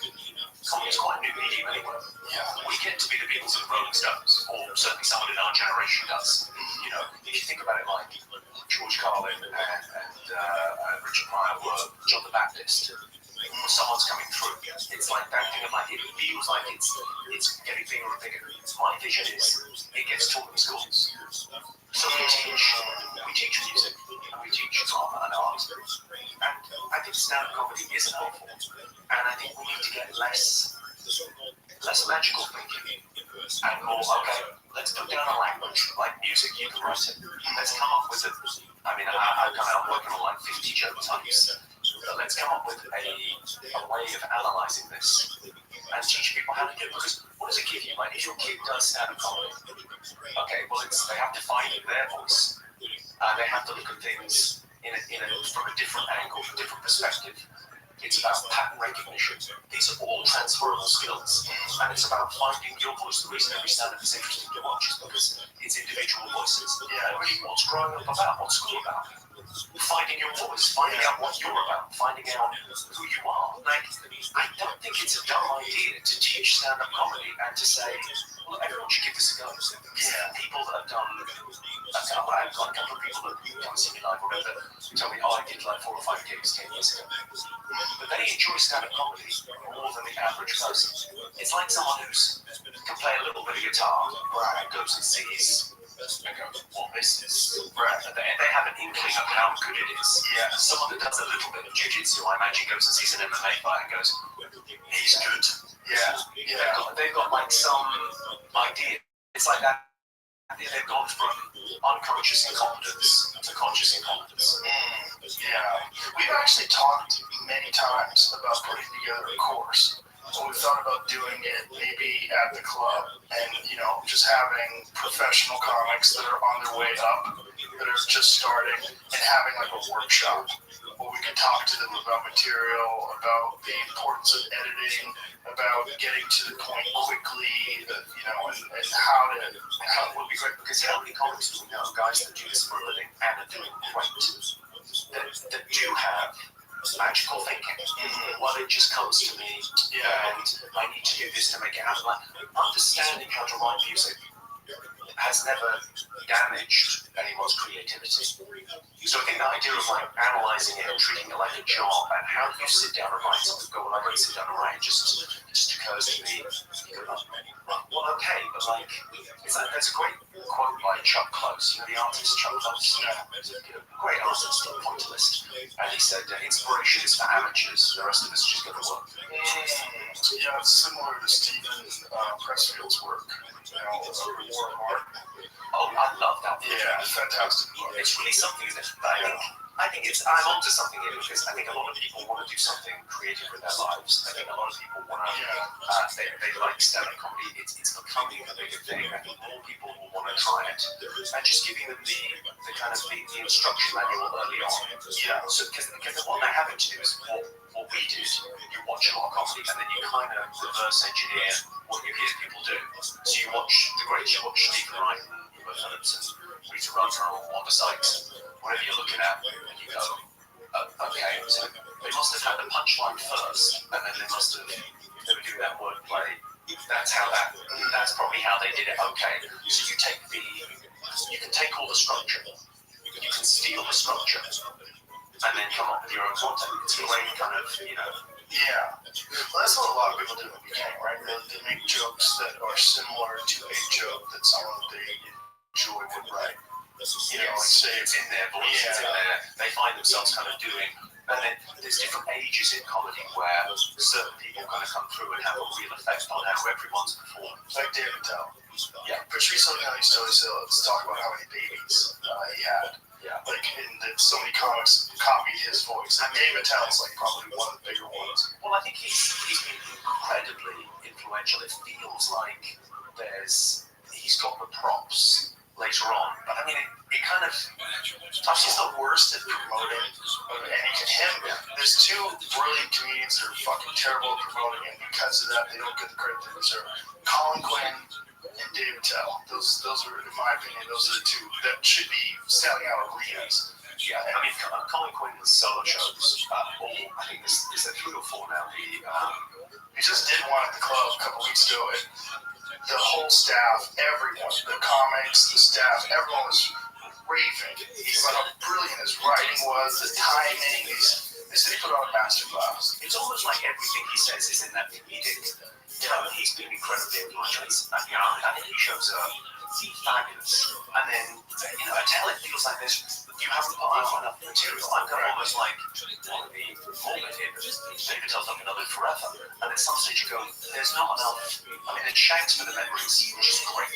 And there's lots of kind of appearances here and there, but it feels like I want more. Yes. Well, I mean, I love Bumping Mics. I thought Bumping Mics was like, it's great. That's another great, Netflix, hats off, to give Jeff Ross and Dave, to make it kind of feel like it was in 3 parts, and it felt like a visit to New York. It felt really, and those shows, whenever there's a festival and those guys come and play, it feels like, that's the late night hang. Yeah, it's fun. Yeah, it's so improvisational. They're both so good off the cuff. But it's I think what Dave enjoys is just the work. I mean, when you talk to him, he gets up in the morning, or whenever he gets up, he goes to the coffee shop, smokes a cigarette, drinks coffee, starts writing. Goes over the news, finds out what's going on. When he goes into a town, like say he's in Cleveland, what's going on in Cleveland? Oh, there's a scandal with the mayor. Oh, okay. There's something going on with the roads. Oh, okay. Then he starts writing things about it. The team sucks. Oh, let's write about that. This is the life, right? It's the I don't know. Maybe he's as successful as he needs to be because really, what's this about? Right. It's quite stoic. I think I've become quite the stoic. The world ordered a stand-up comedian. I need to honor that. Yes. I'm a stand-up, so anything that's not writing jokes or performing jokes is not doing the thing. Right. And the thing is all I care about. I would add to that it's good to experience life too. And then I think one of the things that accentuates life is accentuating perspective on things. And that comes from experiences. And there's one problem that some comics have where they just perform and travel all the time, and a lot of their jokes, it revolves around what they know. It's hard. The work-life balance is very tricky. I've had kids quite late in life, and work-life balance is hard. It's difficult being a comedian. Here's the first world problem I have. Work is more fun than fun. Yeah, it's more fun than fun. More fun than anything. What are you doing on a night out? Yeah. We went and had dinner. Okay. Did 1,000 people clap to the restaurant? No, they didn't. Did you get a standing ovation as you left the restaurant? Right. Well, no, I didn't. And I thought I did very well at dinner. I have often thought of how many people live from the cradle to the grave and never kill. And what a sad thing that is never experienced that. Just trauma. Here's the depressing thing. Some people live and die and they never hear their own voice. So maybe teaching stand-up comedy, I kind of think that might be the next thing. I'm 50 now. I feel like that might be the next thing of life going. I'm kind of looking for things that will make me feel like an imposter. I want to feel like an imposter. I want imposter syndrome. I like it. And I feel very comfortable in a theatre stage now, back to 2,000 people. But I want to play arenas so I don't feel as comfortable. And I want to kind of become a bit of a teacher, because I think becoming a teacher, I think I'll go, I'm not good enough to teach anyone. I'll come wind your neck in, you're being presumptuous. I think that's a good feeling to chase. Yeah. Because imposter syndrome is like the most normal thing in the world. As you level up through life, you should always feel like you're an imposter. I've talked to virtually every great comic, and they all have that. Yeah. They all have that moment in their life where, like, when the people are clapping, they're introduce their name, everything's crazy. Why? Yeah. It's just so much fun. I don't come without that. Let's manage our expectations. It's a terrible thing when you get, like, when the applause is louder when you walk on than when you walk off. Oh, yes. Like, we've all had, okay, you were excited to see me, but the show wasn't really Right. Yeah, there's always that. It's also, there's an incredible lack of documentation about the process of stand-up comedy. And it's one of the great things about podcasts is that it has served as an archive where you can, I've had dozens and dozens of conversations with great comics where I ask them about their process. It is, partly that's the thing driving it. I think the podcast thing has taken off, and it turns out talking about comedy in the process is interesting. I think there's breadcrumbs there, like Steve Martin's book, Born Standing Up. I think that's if anyone's interested in the secrets of comedy, they're out there, and it's about $10.99 in all good bookshops. But it's that thing of like decoding that and making that kind of coming up with a language, coming up with something that you could go give a 14-year-old and they could write their own jokes, and they might not do it as a career, but it might be a fun hobby to have. At the moment, comedy feels like it's for the professionals, and there's no amateur circuit. But like music, sports, you've got professional.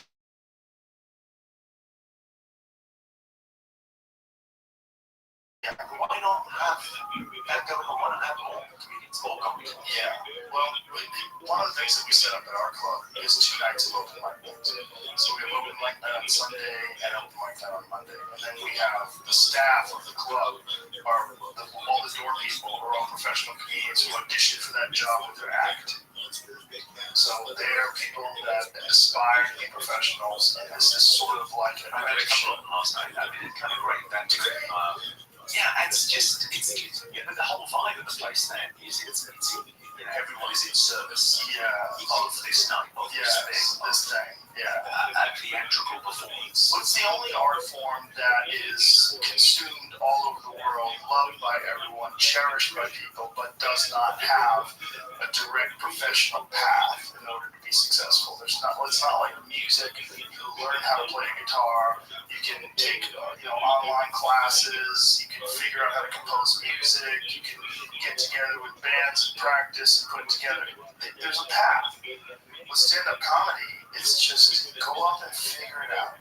Yeah. Go up and figure it out. And it's very clunky, and it's a lot of wasted time. A lot of that time can be sort of repurposed if we can give people more clear guidelines. There's no way anyone can tell you how to do your style, because your style is going to be different than Tony Hinchcliffe's style, it's going to be different than Dave Chappelle's style. Everybody's style and who they are and what they present to I think the comedians is always my kind of theory. Or like you can't watch someone for an hour and not know who they are. Yeah. Even if I joke to joke. I just joke to joke on stage. And yet people know when I'm telling the truth and when I'm bullshitting and when it's real and when it's not real. People get a real sense of you through your act. Through watching you. Do you travel around the world much? Do you much? Overseas? Yeah, I haven't been lately, but I did the O2 Arena a few months back. Actually, a year ago. Did it in October last year. Yeah. I did that just for fun. I think I'm 40 countries in ongoing, and you go, what's happened the last 10 years? Like, the English language has become bigger. And the English language was big to begin with. But things like YouTube and Netflix has meant there used to be a thing in certain countries where they would dub every movie and every TV show into the local language. And they would get it a little bit later, and it wouldn't matter. And the local actors would do the voice, and the show would be a hit. Great. That's all gone now. In the age of kind of global connectivity, people know Game of Thrones was on last night, and the new specials by Joey's out this evening. So they watch it sort of straight away. Right. They watch everything in YouTube, and it doesn't bother translating things. Yeah. So everyone's English has kind of gone up again. So you can go to quite obscure places, and everyone wants to come out and see you stand up, and they all know who you are. Yeah. And they all listen. It's an amazing way to see the world. It is. It is an amazing way to see the world, and it is interesting how comedy translates into these other places and how they absorb comedy. It's very different. Like I took Tony to Stockholm, We did sweet. It was great. It was great. But he was like, dude, I feel like I bombed. I go, you did really well. Why? He goes, because there was like no quiet in between the jokes. I was like, that's interesting. Yeah, you go to some places, don't you? Like, They laugh and stop laughing. Finland, Denmark. Laugh and stop laughing. And then at the end of the show, Yeah. nuts. Because it's more like a theatrical performance. It's the thing that they've seen before. Yes. I'm like, they laughed at all your jokes. He's like, yeah, I know, but it just like felt like it was disjointed. I go, you're just used to these rowdy American crowds that like there's always noise going on. Well, if you're used to playing the clubs as well. Yes.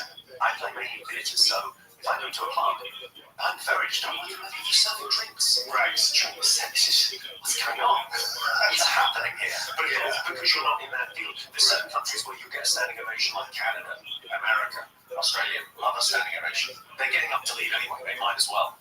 The UK, the risen Christ could come on stage and they'd go, yeah, I don't think. It's like, it's just not the thing. Why is that? My friends from the UK that have come to America, one of the things they've all sort of said is that in the UK they kind of want you to not do well, whereas in America they sort of celebrate you succeeding.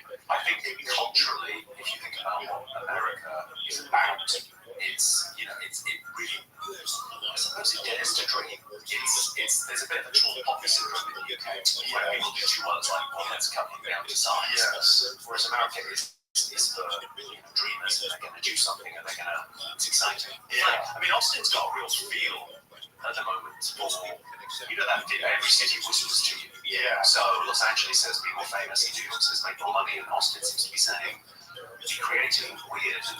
They're happy we're here too. That's really cool. It's like they've embraced it because a scene moved into a city where there's 15 world-class comedians that live here now that didn't live here 10 years ago. Was Ron White the first? Yes. Yeah, Ron White's a guy that means nothing in the UK. Like, he's not famous in the UK. I can't see why. He's so good. He's so good. And he's retired except for my club. So he's at the club all the time. What, you got Polaroids of him? He loves me. That poor man's trying to retire, and you keep on He dragging doesn't really want to retire. He just wants to not travel anymore. And I said, Ron, you don't have to travel. You can get a new crowd every night of the week. Anytime you want, you can go up. So he'll just text me, hey, you doing a show tonight? I'm like, fuck yeah, you coming? He's like, fuck yeah. Then he comes down, he's doing acid. He's an animal. He's so fun, and he's so good. And it's like, for him, it's taken all the negativity out of stand-up comedy, which is the travel, the weariness. He just leaves his house, drives 15 minutes, he's at the club, does a set, hangs out, we all party and laugh and have fun, and then he leaves. And so he's there 3-4 nights a week sometimes. It's fantastic. Oh, it's so much fun. I like the travel, I've got to say. I like everything about. I think when you have a job and you're living your dream, you're doing what you want to do in life. I think it's on you to enjoy all of it. So the airport lounges and the delays and the early mornings or whatever, the flights, the whole thing, you have to embrace it all. Good for you. I'm glad you took that perspective. That's very healthy. Yeah, that's what everybody should take. But it's that thing, isn't it? Where that thing in life, disposition is more important than position. Yes. How you are in your head. We all know billionaires that are miserable. Yes. And people swimming in the streets, very happy. Yes. And it's that thing of like disposition and it seems to be, I know it's trite, but it seems to be the thing is gratitude. Yes. Gratitude is the cure for resentment. Yeah, And there's so much resentment around. it's such a maligned word because it gets attached to little bullshit and people wear wooden beads. It gets attached to posing. But I think I think gratitude is like people imagine it's about the thing, not the environment is the thing you should be looking for. Like, that we live in this time, that Stephen Pinker enlightenment now book. You sort of go, well, now there's, I had a hot shower this morning. No one, before 1930, no one had one. Right. People didn't know what hot showers were. They watched once a week in Cosby. Yeah. Good luck, everyone. I bet everyone's not disgusting. Like, the world that we live in now is so fucking great. Yeah. And I just don't appreciate it because we're so accustomed to it. Well, it's that, they call that, it's the hedonic treadmill. You get used to the good things really quickly. Yes. And And so you're searching for more. You look around, it's extraordinary. Well, the idea that like comedy is a thing at the moment. Imagine if we'd been born in the 1940s. Well, you can, and not really. We don't have that. Not really. I guess we could have gone on before the band and said something, but it wasn't quite. But the people that started, the first people in America, Lenny Bruce, but He was really the first to do our style of comedy. Yeah, it was our style of comedy where he's just talking about life. Everybody before that was like, two Jews walked into a bar, they buy it. You know, it's like set up punchline. I do old. I mean, it's very old-timey, really, in a sense, because I do jokes, so they stand and fall. It's very hardwired. It's binary. It's funny or not. There's no story behind it that you can. Sometimes I do longer form, but really, it's quite like old school jokes. But Lenny Bruce, George Carlin, like people that started playing theaters and clubs to draw a crowd. So you weren't just. And then Pryor was the first one to really do it well. I never think Dick Gregory gets enough. He doesn't. People don't talk about what he did, part of the struggle. He's incredible. He's also the one that exposed the Kennedy assassination. Dick Gregory went on the Geraldo Rivera show 12 years after Kennedy was assassinated. You had conspiracy theories 35 minutes in. And I would fucking every 20 minutes. Wait a second. So because I know he was, at a big part in the civil rights movement. Yes. And was incredibly brave. I think it's kind of due a great documentary, like a proper Judd Apatow 3-hour Dick Gregory, here's everything you need to know documentary. I would love that. Yeah, I would love a documentary on him as well. We've sang his praises many, many times. Oh, they did? Okay. Oh, the one and only Dick Gregory, 2021. Wait a second, Showtime had a time machine and they used it to steal this idea? Motherfuckers. I mean, he was fantastic during the Vietnam War. He was fantastic during the So get back to the Kennedy thing. So he went on the Geraldo Rivera show in 1975, and so this is how old is Geraldo? He's old as fuck. Yeah. So back then, it was pretty fucking good now. So Dick Gregory went on, and he went on with the Zapruder film, and it was the first time the Zapruder film was ever exposed to the public. So Geraldo Rivera played the Zapruder film, and you see Kennedy grabbing his neck, we got a shot from the front. And Dick Gregory brought it on. Yes, Dick Gregory brought the film to Geraldo and played it. And our next guest is a comedian from Inner Life Relief. Yeah. He's going to show you Here. Zapruder Concert.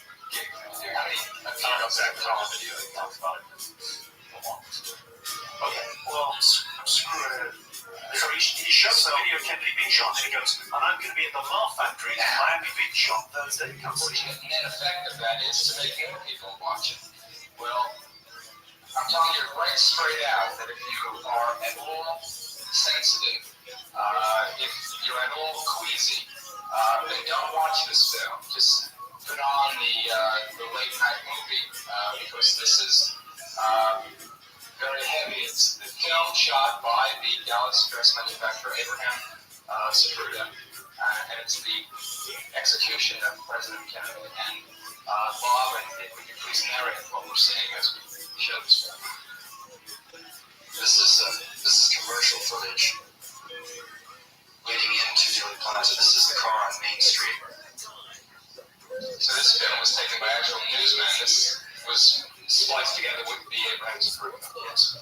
All right. So this is the beginning of the motorcade. What you see now is in slow motion, so you can grasp what is happening.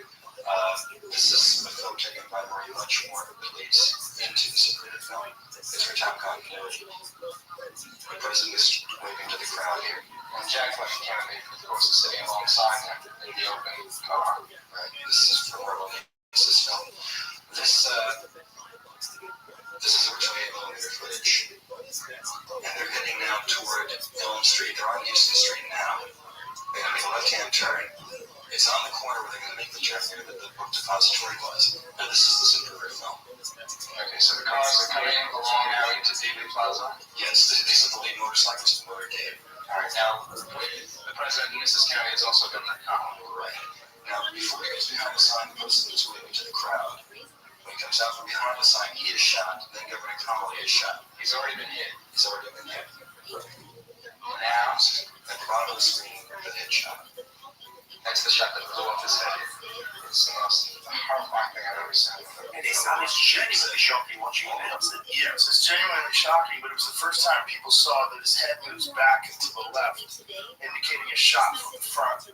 And that fell against the narrative that Lee Harvey Oswald acted alone. There was a ton of eyewitnesses that said that they heard gunshots from the grassy knoll, and then there was also this ridiculous magic bullet that they had to attribute to Lee Harvey Oswald's gun because it had hit, one bullet had hit an underpass and ricocheted and hit a person. So they knew that one of the bullets that got shot missed Kennedy, hit the underpass, hit a curb, and ricocheted hit this guy, and he got brought to the hospital. So How on earth do we not have an answer to this? well, It seems they keep hiding the data. They won't release it. In 2017, they were due to release it. They wouldn't release it then. It was again, I believe in 2021 they were supposed to release it. it's a very odd. I mean, conspiracy theories are like they're sort of fascinating because they're simple solutions to complex problems. You know, so a lot of them, I kind of go, well, you know, I'm not sure whether there's any validity in that. It just seems like an easy solution to this thing, which is incredibly nuanced and complex. But the Kennedy thing, you go, well, how is the president got shot? How was that? How could they have covered this In 1963, there was, I mean, there was no independent journals, there was no YouTube, there was no online commentators that weren't captured by a system. They weren't a part of an enormous structure with the New York Times or the Washington Post or whatever the fuck it was. Yeah. And the Zapruder film, again, had been archived for 13 years. Before it was, or 12 years. 12 or 13 years. I didn't realize that. I assumed, stupidly, that he got shot and the film came out the next week. No, it 12 didn't. years. Yeah, that, I believe was it 75 that it came out? I remember reading the shot of there was like that frame 313 or something like that hadn't been seen. They did have it as a Zapruder film, and they posted a lot of it in screenshots and like Life magazine, because Life magazine owned it, but they left some of it out. and then somehow or another Dick Gregory acquired it, and that was around 75. And that's when he aired it on television. And when he aired it on television, it just opened up everyone's eyes. They were like, anyone who'd ever seen anything get shot knows that when you get hit with something from the back, you don't go back towards the shot. The impact throws the head back. You see the spray of the bullets, and it appears he's getting hit multiple times from multiple angles. What's your feeling then? I mean, you've looked into it, you're a big conspiracy guy, but who do you think orchestrated JFK's? It's a good question. I mean, Tucker Carlson came out on television and said that the CIA killed Kennedy. I think it's probably one of the reasons why he got removed from Fox. I don't know, did he? I really would be talking out my ass. A deathbed confession or something. Give me conspiracies more broadly. You kind of go, well, it involves some cognitive dissonance. Wasn't there a deathbed confession from E. Howard removed from Fox? What's your feeling? I mean, you've looked into it, you're a big conspiracy guy, but who do you think orchestrated JFK's? It's a good question. I mean, Tucker Carlson came out on television and said that the CIA killed Kennedy. I think that's probably one of the reasons why he got removed from Fox. I don't know, did he? I really would be talking out my ass. A deathbed confession or something. Give me conspiracies more broadly. You kind of go, well, it involves some cognitive dissonance. Wasn't there a deathbed confession from E. Howard Hunt? Yeah, I think it was E. Howard Hunt. Okay. Who was one of the people that was supposedly on the grassy knoll. There's Woody Harrelson's father was supposed to be involved in this too. Kind of a hitman. There was, according to the lore, the last confessions of E. Howard Hunt, the ultimate keeper of secrets regarding when he killed JFK. And I think that's how you keep a secret. A pipe. I think on his deathbed, he said that he was involved in the conspiracy to kill the president. I don't know who was involved. I mean, I think it was probably a bunch of people. There's a lot of people that wanted Kennedy out of it. I mean, he wanted some pretty radical changes. He wanted to disband the intelligence agencies. He thought that secrecy was abhorrent. He, talked about it vocally in this one speech that he gave about secret societies. And it's odd that thing for me. I mean, I'm kind of thinking about maybe doing a bit about this, about saying, look, because it involves two thoughts. You don't believe government there's a deep state, there's sort of geniuses who cover these things up, fake immigrant landing, and also the government are idiots, they can't organise anything. Well, it's different. What I want to do. The government, you can't say the government, right? Because the government is a blanket. That's like saying drugs. Drugs are bad. Well, I'm drinking coffee. It's not bad. Everybody drinks For coffee. that thing of like going, we needed some of those guys from the deep state over here for a week to deal with the regular shit. We need someone on transit duties. We need someone from the deep state to look at hospitals. Well, I think in a lot of ways those are more complex issues than assassinating someone and covering it up. Because back then, again, it's not like information today where people have, like, everyone has a cell phone. Like, if the Kennedy assassination happened today, there would be footage from 100 different angles. Yes. There'd be so many people there, and it would be high resolution footage. It is amazing. But it was just because he was so important. And back then, there were a few people that were enthusiasts that had their own personal. And the thing, I guess, with conspiracy is some of it's true. Like the biggest conspiracy in probably my lifetime was really in the Catholic Church. Yeah. It was like I remember that being talked about when I was a kid. Well, how about in the My UK? mother was crazy. Jimmy Savile. Just How hiding in plain sight. crazy is that? And that guy looks like a pedophile. Yeah. He looked like such a fucking creep. Here's the story I heard on Jimmy Savile, which is interesting. He had a big show on TV called Jim Will Fix It, Yeah. which was him making dreams come true for kids. So, they'd write in with a wish, Yeah. and he'd make it come true. But he had that nickname before, so he was kind of a fixer. You know, he invented the turntable, the two record players together, that turntable. Oh, like for a DJ? Like for a DJ, he invented the Jim turntable. Yeah. I mean, I'm pretty much all bad. 99.9% bad, real bad. Yeah. Well, my joke about him, it's a very British joke, but Jimmy Savile, the only man in human history to have fucked more miners than Thatcher. Oh, that requires quite a lot of information about mining, Thatcher, what she did to the miners, and also, it's a long way to go. It's a good joke, though. Yeah. But he was hiding in plain sight and was part of the establishment. Yeah. But I think that thing of like going, the story I was told was he was kind of connected very high up because of what he did in terms of fixing things. Like, so the guy are you familiar with the Profumo affair? No. So it was the idea that the minister for, I think, the Ministry of Defence was having an affair with the lady who was also Christine Keeler, who was also having an affair with the Russian agent. And she had been procured by this other guy who then got assassinated. They think got assassinated. And so I think the story I heard was Jimmy Savile had a similar role procuring certain things for certain people. Interesting. So I wonder what he was doing for the police or for the Secret Service that gave him Right. that ability to Immunity. totally. Well, that's what's the really scary idea, is that there's a ring of people that are pedophiles. That's what terrifies people. That there's a ring of powerful people. That's the, if you want to go full QAnon tinfoil hat, that's. But I think that is like, I presume Jimmy Savile was acting alone. I presume that's. But why? But why go around? I don't know. I mean, what if other people were also involved? What if other people were also doing the same thing? That's terrifying. I mean, there's a similar case in America with Sandusky, who Jerry Sandusky, he's the coach that did a lot of things with kids and worked with kids, and everybody had this image that he was this great guy.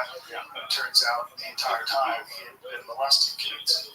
It's pretty horrific. Yeah, it's horrific, but that's often the role they play. The role they play as They have to get some predator vision within close to. yes, which is like Boy Scout masters, priests. Which is, it's a terrible thing because it's something like the Scouts, which is very good for kids.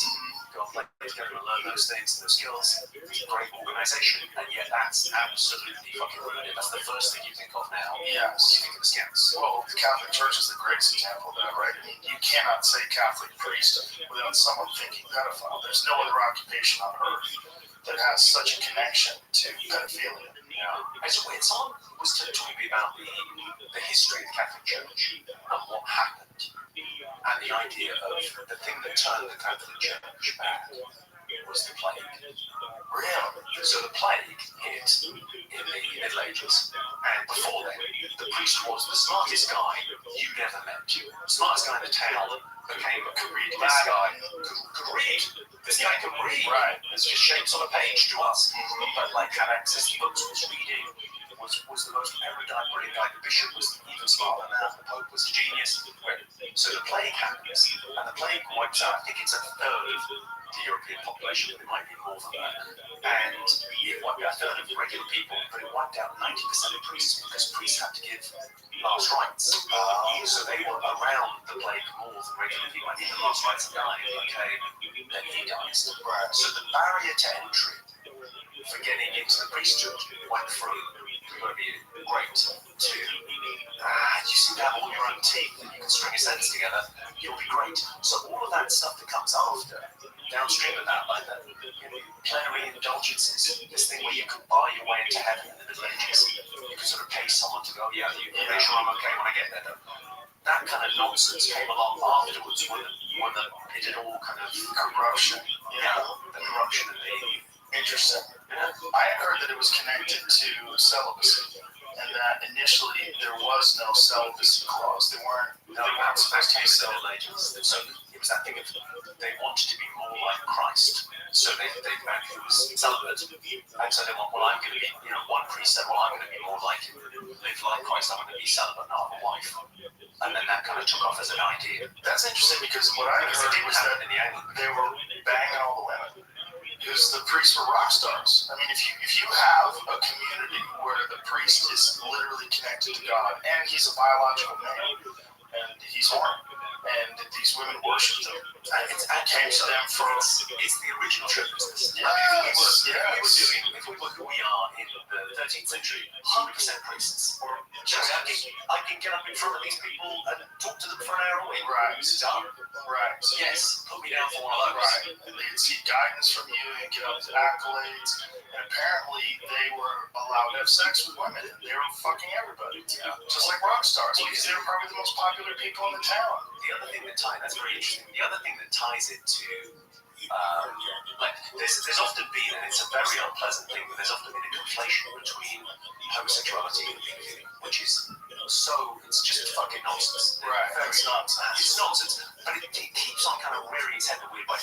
But there is something with the Catholic Church where it's hard to remember how vilified gay guys were a generation ago, let alone 2 generations ago.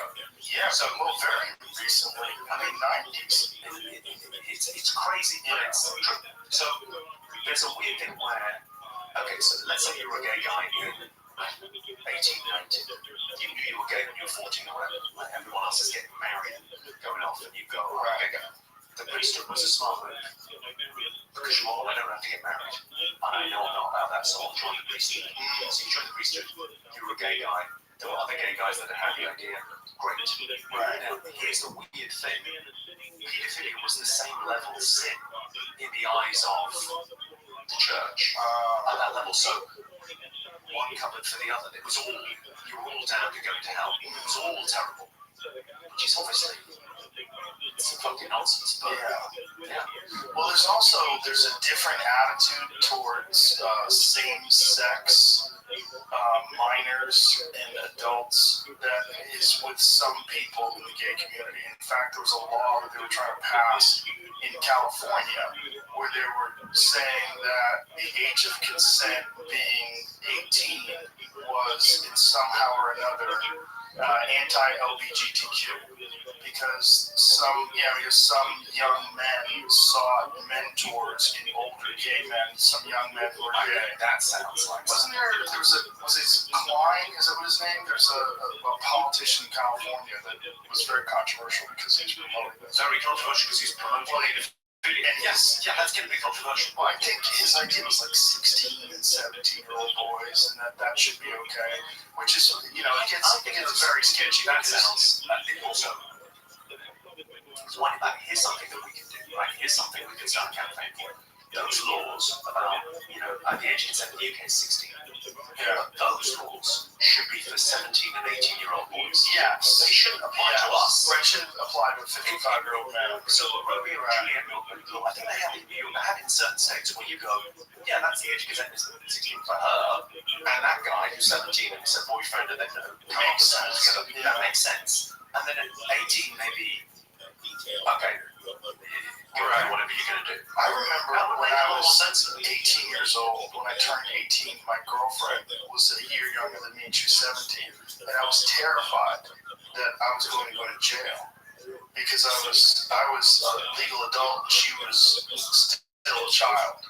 Right. Even though we started dating when I was 16, or I was 17 and she was 16, and then when I turned 18, I was like, oh my god, like, can I get in jail for this? I remember thinking that, like, is this illegal? Like, because it kind of technically is. I think if you're dating a girl like that, I mean, this is 1985. So Gavin Newsom signed a law that could give judges a say on whether to list someone as a sex offender for having oral or anal sex with a minor. The bill would expand discretion currently granted judges in statutory rape charges as promoted by bringing fairness under the law to LGBTQ defendants. The current law, in place for decades, permits judges to decide whether a man should be placed on California's sex offender registry if he had voluntary intercourse with someone from 14 to 17 years old and was no more than 10 years older than the person. Right, I don't want to come to your show and be all controversial, but I think broadly speaking, don't be a big fan. Right, I think that's a good thing to say. But that discretion says only apply to a man who had vaginal intercourse. The new law permits judges to use the same discretion when the case involves voluntary oral or anal sex. The measure won't apply when a minor is under 14, when the gap is larger than 10 years, or when either party says the sex wasn't consensual. The law does not change the age of consent in California, which is 18. Adults caught having sex with minors will still face statutory rape charges. Yeah, Scott Wiener, that's the guy. San Francisco Democrat. So this guy, Great name. yeah. Isn't it funny how those Wiener guys keep getting in trouble with Anthony Wiener, Scott Wiener? It's like this assimilation theory. It's versus political jokes on it. But this guy, like, there's photos of this guy at gay pride parades, like wearing a dog collar, like, you know, he's. I got zero problem with that. I got a problem with him saying. The law ends discrimination by treating LGBTQ young people the exact same way that straight young people have been treated since 1944, Wiener said in a statement, adding, today California took yet another step towards equitable society. So what that seems to me is like there was a law already in place giving judges discretion, but it was only for vaginal sex, and he thought that it should apply to oral and anal sex. Yeah. It seems like the law isn't the issue, right? Because 10 years old, the legal is 26, another person's 16, or 15 and 25. That's great. It's the reason why it's 18. Like 18 is like reasonable. Yeah, and I think you have to give people agency at some point. Yeah, at some point you have to give people agency. You're allowed to make your own decisions. Right. Do what you please. Yes. I mean, you're certainly a young person at 18, but if you're a young man at 18 and you decide to have sex with a man who's 30 years old, like that's completely reasonable. I think it's also, try telling an 18-year-old they're not. Right. So sure, I wonder in the future, because the mind, your brain isn't fully developed. I think it's 25. Well, 25 is the age your frontal cortex is fully formed, I believe, as a male. I think for females like mentally mature earlier than men too. There's one age it is, but They're generally smarter than men. I wonder in a generation's time will everyone go, sorry, you were fucking a 21-year-old. I wonder will it ever go the other way. That seems silly. Especially men and women. I mean, if it's a 21-year-old man and a 30-year-old woman has sex with you, she's going to be brought up on charge. Sexual equality when it comes to child molesting. Yeah. I said because a grown man can molest a 16-year-old girl, but a grown woman can't really molest a 16-year-old boy. She can let him fuck her. Like, what's the worst thing that happened? You found out about something awesome early. Like, poor Billy got his dick sucked by the hot teacher. He's never going to recover. It's a very good. We're not denigrating the suffering. No. But it's always like Dimitri Mann had a great line on that as well. He said something about some guy that was his teacher. Dimitri said, he died.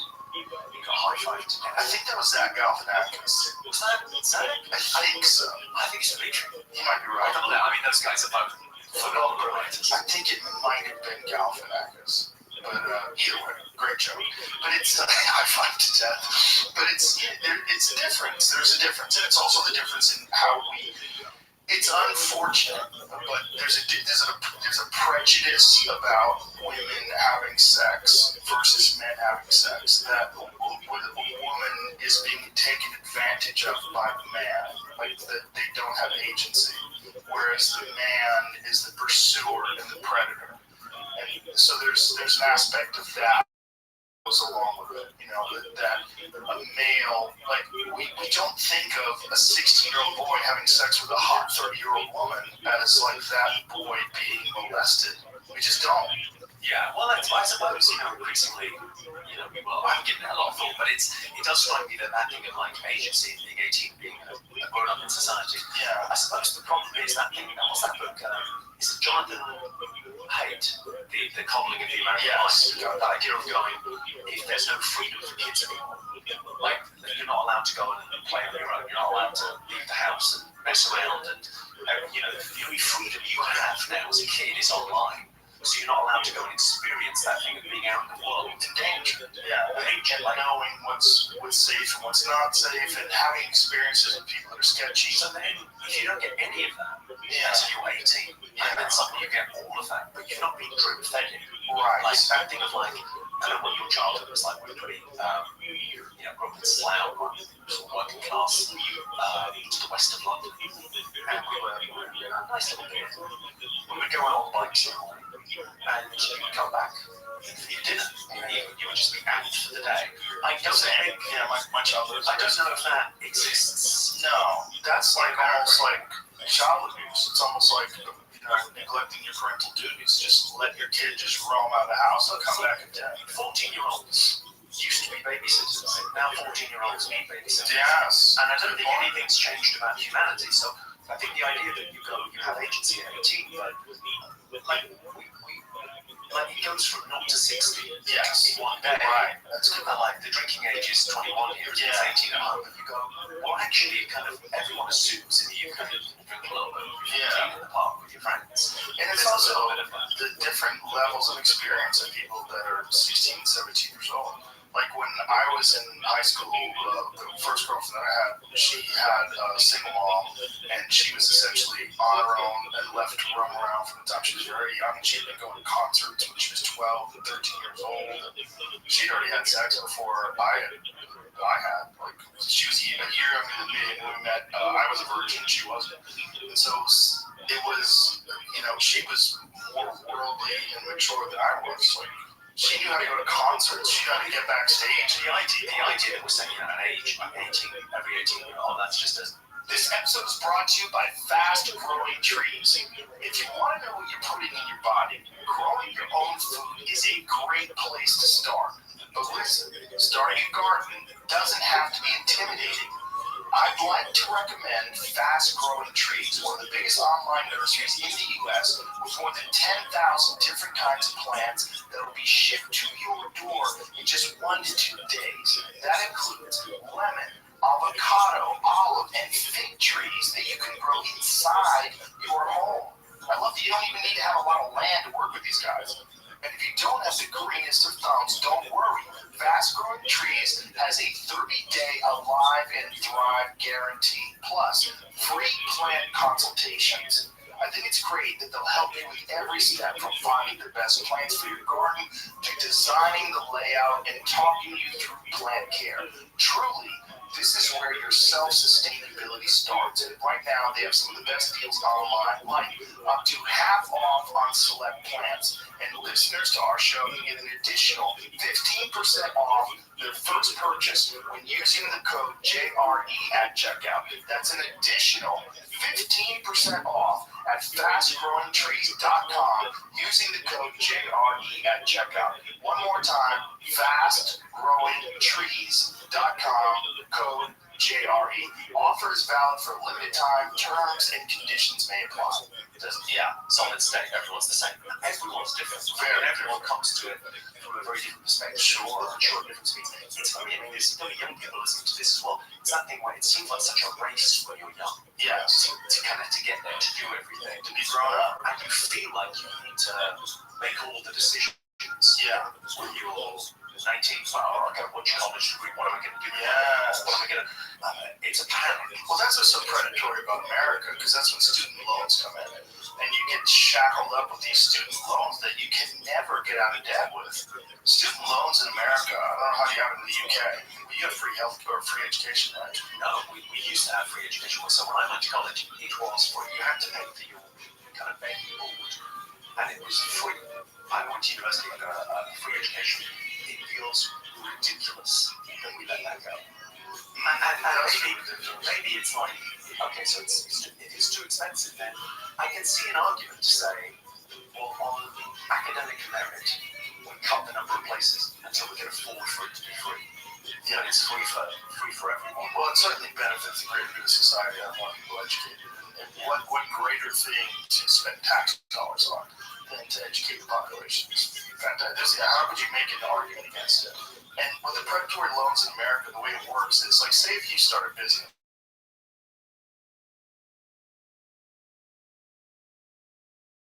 you can go bankrupt, and then you're absolved of that debt. If you get a student loan, you are never absolved. You must pay that debt, and the interest keeps increasing over time. You know what I'm hearing? Well, we need to get into the student debt business. Sometimes like you can't win. You think you're making money in comedy on podcasts, please? The real money is in student debt. And it's pushed on people because everybody feels like they have to go to college or they're going to be a loser. And there's people right now in America that are getting Social Security money, and their Social Security money is getting docked because they owe student loans. So you're at the end of your life. Someone made a point recently about a college degree now is a luxury good. It's like a Louis Vuitton handbag. So you get a luxury good. But what do you do? What's the benefit? Because it really depends on what you agree, right? Yeah. So some things, like you read a whole degree, culture degree, engineer, something like that. But if it's just an arts, Gender studies. then if you go, well, what are you going to do with that? Like, the map is not the territory. Yeah. Who would you rather employ? Either someone with an MBA or someone who's got 2 failed startups. Failed startups, please. Someone that's been in the trenches and tried it and done it.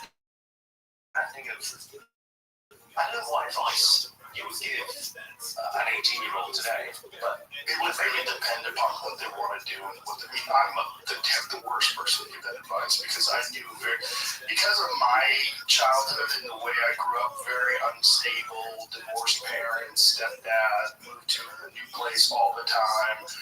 I was terrified of rigidity. I was terrified of a job. I really felt like a loser because I felt like all these people can keep jobs. Why do I hate them so much? and because it's interesting what I see in you, and I don't know you that well personally, but I see your work, and the thing flowing through it is discipline. Discipline and freedom seem to be the 2 things that you go, Yeah. and obviously those things have been separated in our minds. Yes. Discipline and freedom are not saying they're exactly the same. Discipline gives you freedom. Yeah, that's Jocko Willink. That's what he says. He says equals freedom. Exactly right, right? So Yeah. the idea of going, well, it's martial arts, Yeah. it's all discipline. Stand up and check. No, it's all discipline. Everyone's Yeah. right. Everyone talks a good game. It's in the execution. Yeah. It's in doing it. So that thing of like going, couldn't hold down the job, but I mean, you're pretty good at showing up to stuff. Well, I realized later that it was just I wasn't interested in those things. And what I was terrified of is being forced to do something that I wasn't interested in forever. And I saw so many people that they would just wait till they got home every night and just get drunk and then do it all over again in the morning. And then their bodies were deteriorating and they all wound up getting cancer and getting sick and they all died young. And it was sad and depressing.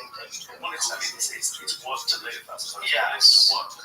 Yes. So your thing is, it's work is the fun stuff. It's all the stuff that you're passionate about. You try and make that your career. That's very good advice for anyone that's young listening to this. Like, what are you interested in? What do you pay attention to? Do that. What because that 10,000 hours thing, it slightly loses what could you stand to do for 10,000 hours? Right. 10,000 hours is the minimum. I don't think there's any mastery in 10,000 hours. Right. But I think They that's become a professional in 10,000 hours. When I got into martial arts, then I realized, like, oh, I'm not lazy. I'm just not interested in those other things. And then when I got into martial arts, I was extremely disciplined. like fanatically. Like I trained every day. I literally lived at the gym. I taught. You preach to the choir. You can't beat your environment. No. And that thing of like finding your tribe, finding your thing. So Yeah. a lot of people that are lost just haven't found their tribe, their thing. Well, It's hard if you haven't found it yet, because you kind of go, well, it's easy for you to say you found it. I was also not around people that were following their passions. Everyone that I was around was working. You know, we lived in a blue-collar community, and it was surrounded by a white-collar community, and there's people that have all worked really hard, got a very good education, and got a respectable job. There was a doctor or a lawyer, an accountant or whatever, and they had a wonderful home, and they worked well. But I looked at them as like these deteriorating vessels of flesh that were barely getting by in the world, and I didn't want to do what they were doing. And I didn't know until I got into martial arts that there were people that were doing different things, and that they were surviving and thriving, teaching something that they loved. And so that was my path. My path was competition and teaching. The teaching thing, because if I think of your stand-up career, you've done what you've done in stand-up, and now you're building a club, and you've lowered a rope, and you're putting people up. Well, it's also I learned how to talk in front of people because I was painfully shy and socially awkward as a kid. Like I'd have like anxiety going to a bank teller. Like that I was gonna have to talk to the bank teller. I remember that. Like, what's wrong with me? I remember being like 16 years old, having to deposit a check and just being so nervous getting up to the teller. Yeah, and I don't think that's you. I think that's age 16. Yeah, I think being a teenager is about being slightly uncomfortable in your own skin and deciding who you're going to be. Yeah. I worry for the future generations coming up now because of Facebook.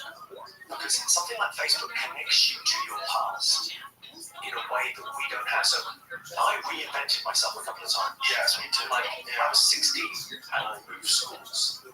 And it seems like a trivial thing to move school from one grammar school to another grammar school. And who cares?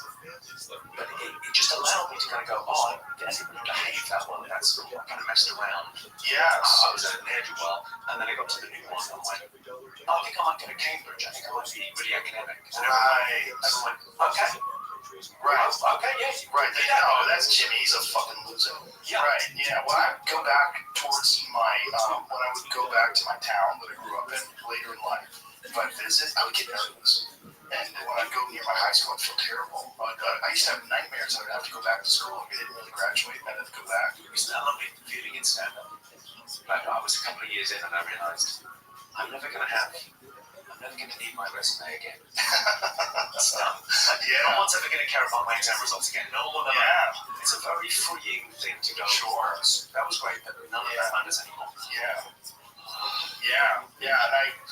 And I wasn't interested in academic things at all. I read a lot, but everything I read was fiction. And I would only read because I was on the train getting to the Taekwondo school. Listen, I used to read fiction voraciously.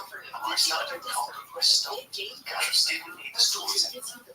Interesting. Now I read non-fiction voraciously, but I like non-fiction, but I don't feel like I need the stories because I'm doing something creative. Yeah. It was that part of me that wanted that.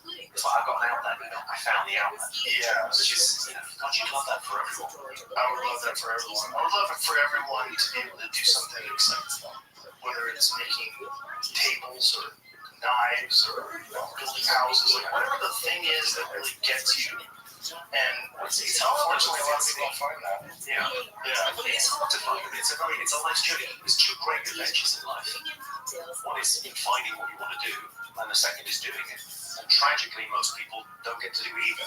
Right. You want that for everyone. Especially if you get captured early, and that's what I was talking about with the student loan thing. You get trapped in debt, and then you're on this path to a career, and then if along the way someone says, hey, you ever thought about doing comedy? You're like, oh, I'm so tired of hanging out here. I just want to go have a meal and go to sleep.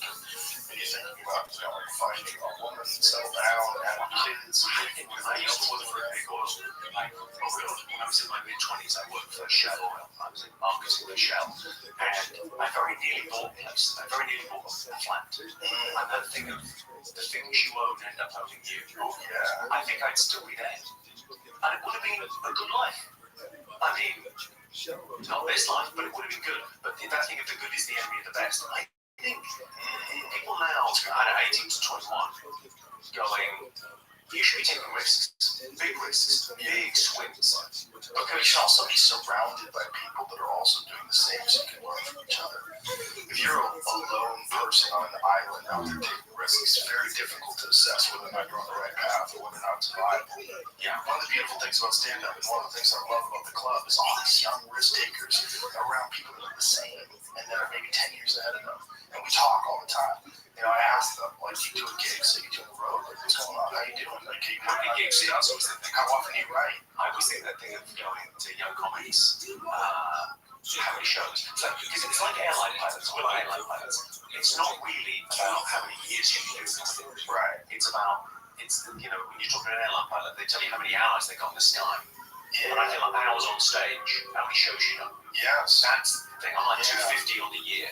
Yeah. And I feel like, okay, I'm in a groove. Yes. Like, it's that thing of like, you're match fit for this thing. One of the things that we found in LA is that, like, when I was doing the Comedy Store and the Improv and the Ice House and going back and forth and doing, you know, Tuesday, Wednesday, Thursday, and then I go on the road Friday and Saturday, you get this groove where you just kind of know how to make something funny, and so it's easier to create new material as well. You get this, you hit this vibration, and then if I had to take time off, it's one of the things that I found that was terrifying during COVID. Is I took 4 months off, you know, because everything was shut down. Then I came to Texas to do shows. I first did the Houston Improv, and that was in July. So March, everything was shut down. In July, only Texas and a couple other places were allowing you to do shows. And I came out here to do shows, and I had to listen to recordings. And So 4 months. Yeah. Cry Me a River. We did about a year and a half. and the theaters in the United States, they did, most places did that. In New York, you had to be vaccinated to go to the clubs. That was a year later. You know, Los Angeles was a year and a half. The gratitude is it brought you to Austin. It brought you Yes. to this place. You set up your own club. You've got this community around you. People that come out with you. It feels like it's the silver lining on that terrible time. Well, it wasn't a terrible time. It was a time of change. It was also a time of realization that, oh my God, the power went out. I guess whatever. That Jimmy Savile guy's got more power than you. Are you still recording? It seems like the mics are still on. Yeah. At least it is the circuit breaker or something. Except for my main audio is still recording. So the video's still recording? Yeah. Well, interesting. Exciting. This is fun. Yes. 2-5. What time is you think it's a circuit breaker? I think it's the deep step. We're back. Yeah, I think the deep state. You guys talking too much shit. Yeah. Like we said with Kennedy, that's not shit. Oh, I didn't. I was going to say They said it. Okay, should we pause? Well, I mean, are we recording or not? We can have a conversation even if we're not recording. You know that, right? Well, maybe I'll take a peek. Shall I take a peek? Yeah. Good time. Take a video. That sounds good. All right. It's very fun. What are we chatting about? I don't remember. People following their dreams, how difficult it is, It's hard. et cetera. Taking risks. Yeah, it is. It's also so confusing as a young person with the path not clearly laid out. You don't know what choice to make, and one choice could be disastrous, one choice could be advantageous. Well, I think it's one of those things in like certain professions, and I hope comedy in a generation becomes like being a musician. You see what to do, but it's not like being a doctor now. It's a very hard thing to do to be a doctor. Yeah. But you always know what the next step is. And with being a professional comedian, it's sometimes very difficult to know how to get to that first rung of the ladder. Yes. But taking the risk, taking a shot, like that thing of like taking risks on things that are reversible as opposed to irreversible. Yes. Having a kid, irreversible decision. If you have a kid, it's a big commitment. That's forever. Great. There's lots of things people worry about, like giving up their job. Just give it a job. Yeah, they're so terrified that someone else is going to get ahead of them. There's other folks that are in the same position, and you're going to take 2 years off and come back, and they'll be your boss now. Well, that thing, I wish I heard it earlier in life, that thing of like, you're only in competition with you last year. That thing of like, I'm trying to work on this thing. I was chatting to my friend, Chris Williams, who does that. I love Chris. Oh, it's amazing. We're chatting about like, I think there might be a book idea in this. Like, I'm trying to live for me in 24 hours time. I'm trying to do things today that I'll be happy I did tomorrow. It's that very simplistic, short time scale, like living for the future self. Yeah. Like, you can give yourself gifts in the future. So I'm now like trying to do a thing like this, just super simple, trying to try new jokes to every single show.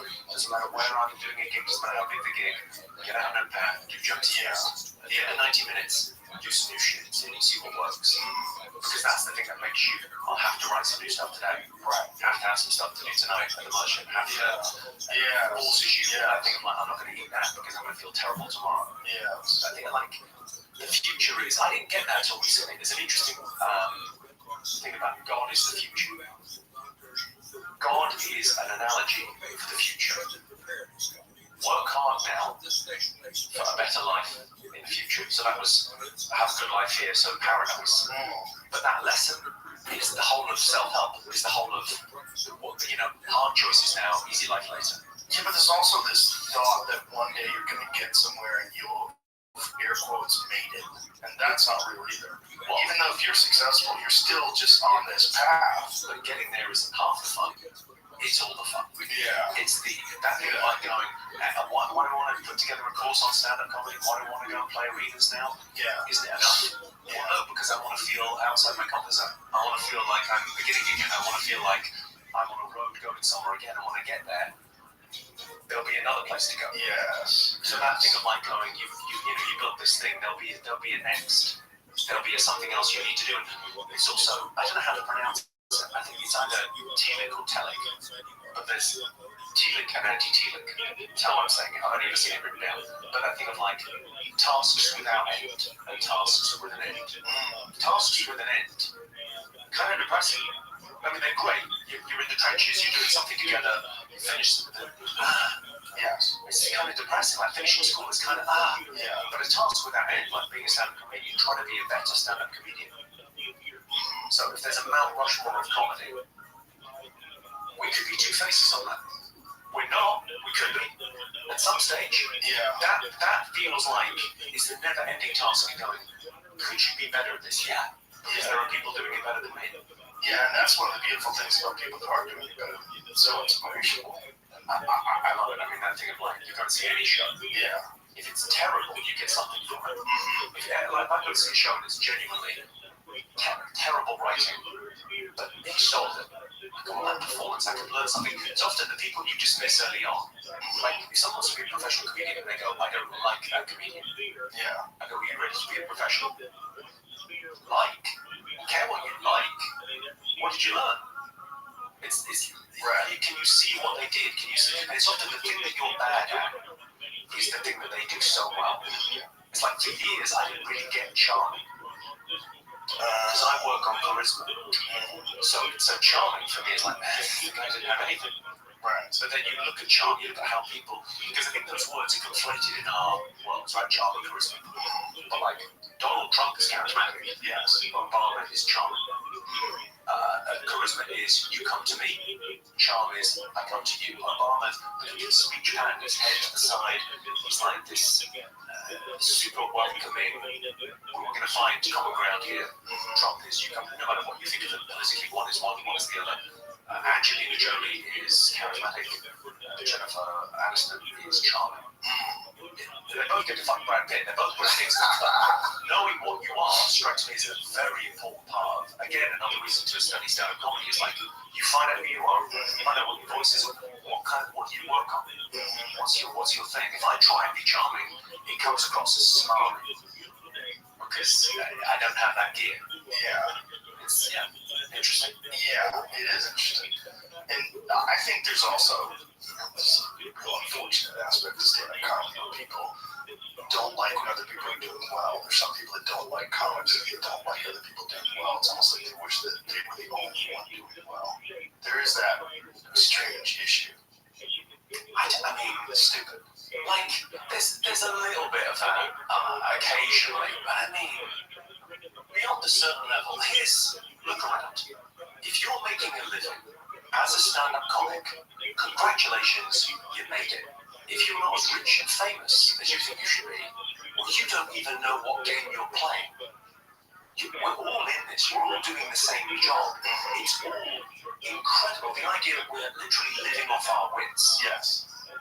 It's How how few of us there are. I mean, there's no one doing this. That's why I think it's like virgin territory. It's like, imagine if there was like 100 musicians that have released an album. That's how many people with like a special that's gone global. Yeah. Maybe 100. Yeah, it might be 200 or what, but it's not many. No, man. You kind of get to be the first in.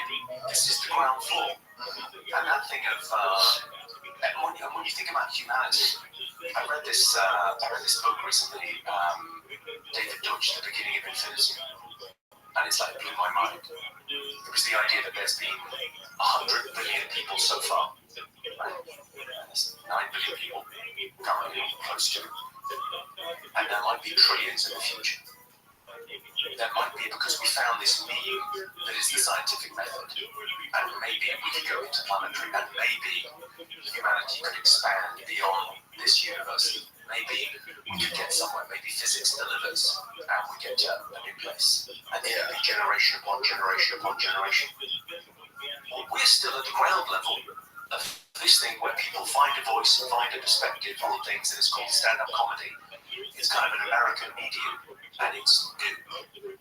This is what it must have felt like in the jazz clubs in the 30s. This is how exciting is this? Like, when someone says to me, "Oh, that comedian, he's playing a bigger room than me, and he's sold out faster." Yeah. Oh, fuck off!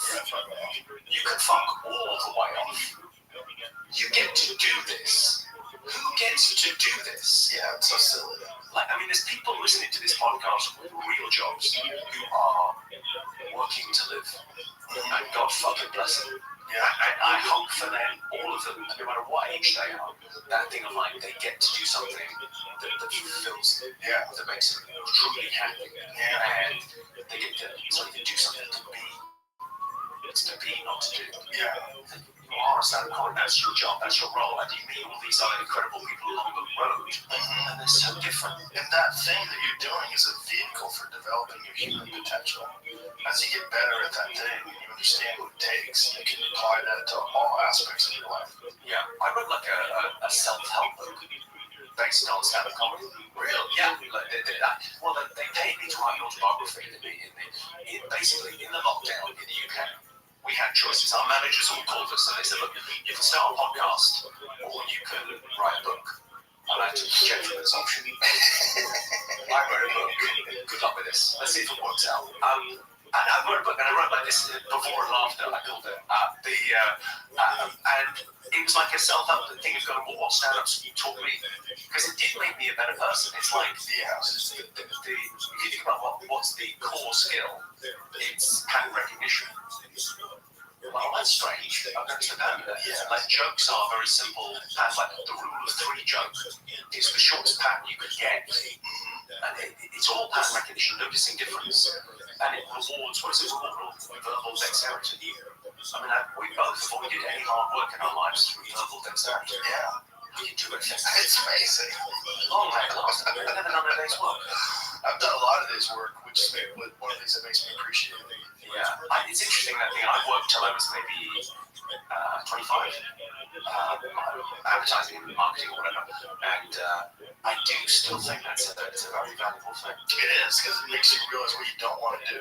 Yeah. I did a lot of construction jobs when I was a kid, and that will wake you up to what real hard work is. You know, I spent an entire summer building a wheelchair ramp at Knights of Columbus Hall. So the entire summer I carried cement bags and pressure-treated lumber. And it was in the hot sun in the summer. And I would get out of there and I'd go to the gym at night. I was exhausted. I couldn't train. I was so tired. And I just You go to the gym at night after carrying cement bags. Yeah, I had to. I was competing still. So I was still fighting. And so I was That feels like a training sequence from Rocky. Is that the one with the Russian? Well, yeah, He's training in high tech. You've gone back to logs. Yeah, cement. It wasn't making me stronger. It was making my resolve to not work stronger. It was making me realize there's got to be a better way to make money. I can't do this. Because this was physically exhausting and boring. It wasn't something I enjoyed doing. It was boring. It sucked to be in the sun all day. And also, I was not good at recognizing that you had to stay hydrated, take vitamins, take care of your body. I was just like eating Subway sandwiches and drinking Coca-Cola. Yeah, but that's what your 20s is for. Sure, yeah. And no one seems to know that early on. No one seems to grasp that. It doesn't matter what you tell young people. They go, yeah, I'll be fine. Yeah, you have to learn it. But those hard jobs made me realize, like, this could be your life if you don't take the chance, if you don't really go for it. But it's that thing if you go... Someone told me this thing recently about the difference between ambition and entitlement. And it's, okay, so it's what you are now and what you want to be. And if you want to do something about it, and you're going to do something about it, that's ambition. And if you think someone else should, that's entitlement. And giving people agency, high agency people, and giving them like the power to do that is what the whole school system should be set up to do. Yeah, teaching people the difference between those things and that you are not doing enough. You may think that you're doing enough and that you should be receiving more, but you get what you deserve for the most part. Well, I mean, that's very Canaan, very biblical. It's very Cain and Abel. It's the idea of, Cain's sacrifice wasn't enough. And then he's bitter and resentful of that. And that resentment thing is like, it's a great line on resentment. Like if you think, I'm jealous of another comedian who about Cry Me a River. But that thing of like resentment is, you think someone else has ruined your life. Yeah, right. Someone has. That's you. Yeah. It's that quote, all criticism is the tragic result of unmet needs. Yeah, second with that. Yeah, it's more complicated than that. The actual quote is longer. Cool, that's fantastic. But it's perfect. That snippet of it is absolutely perfect. Because that's what a lot of the reason why most people criticize is because they feel like someone has something they don't deserve that they wish. Obviously, there's criticism of people that are doing something terrible or doing something badly. They're just ruining something. Well, I had one for sure, but I had this theory about envy and jealousy. I don't know which word you use for which, but for me, I would say envy is very good, jealousy is very bad. So envy tells you what you want. Like, what's the most fundamental question in life? Is what do you want? Right. Because no wind is favourable if you don't know what direction you're going. Yes. So say envy. Sometimes you see someone on stage and you go, I want that. I want me to go on stage. Yes. Great. Okay, so now we know what we want. We're going to move towards that, and who knows how, but we're going to try. Yes. Okay. Jealousy is when you don't want someone else to have what they've got. Right. That's not anything. That's just what you recognize as bad feeling, and the bad feeling is the jealousy. The bad feeling is you wish you had what that person has.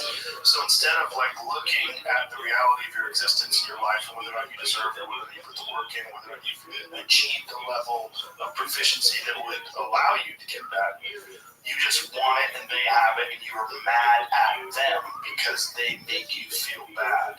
It's like dumb guys that wind up hating women because they keep getting rejected. So they associate women with negative feelings and bad feelings because these women reject them. So they suddenly hate women. because they're just becoming becoming someone would want to be attracted to. Yeah, someone who's worth being around. Someone who want to have a relationship with. yes, I mean, kind and caring. Yeah. So we think women are looking for kind and caring men, and men are looking for people with big tits. But that's because all women are kind and caring. Or the vast majority of women are kind and caring. Much more than men. So we don't need to have that as our primary. Okay, let's look for that. It's like, people talk about toxic masculinity, but it's an easy fix, isn't it? Yeah, and then Be a man should be a gentleman. Yes, Done. and you'll do very well. And then there's also this thing where you can kind of bypass that if you're extraordinarily successful.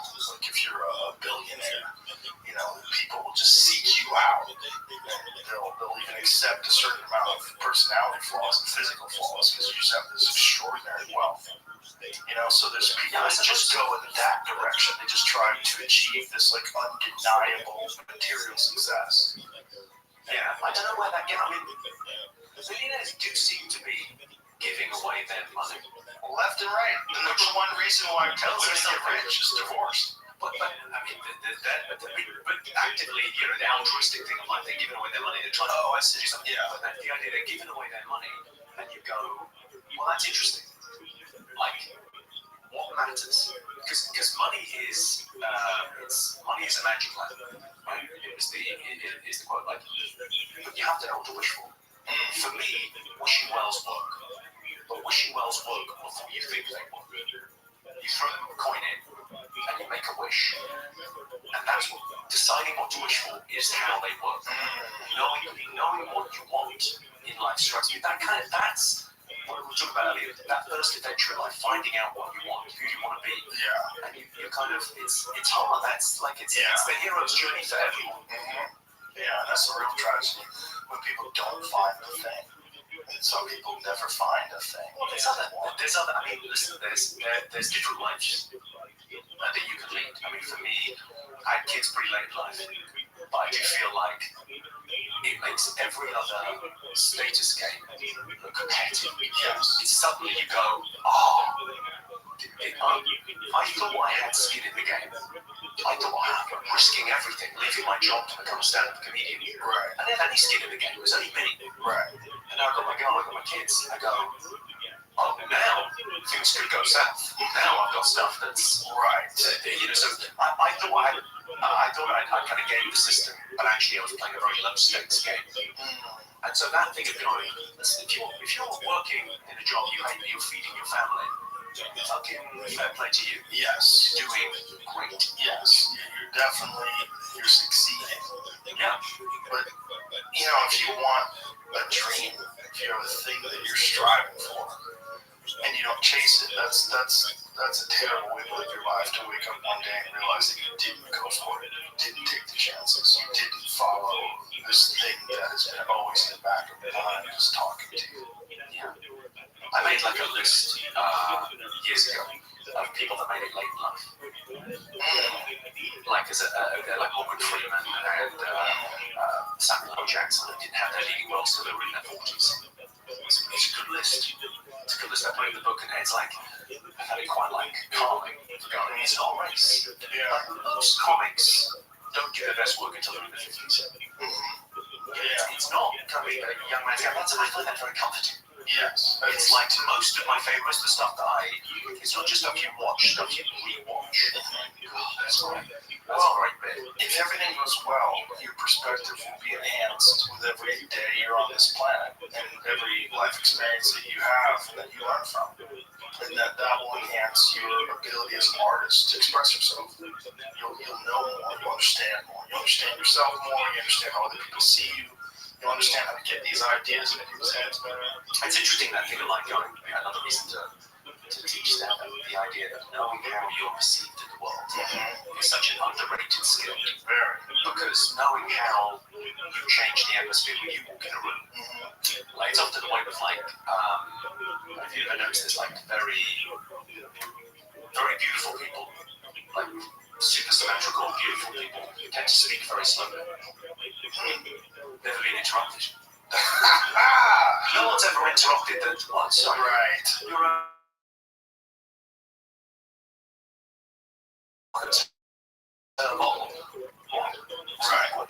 Yeah. Hanging on every word. I speak very quickly because of this, but you've got that thing of like you don't quite know.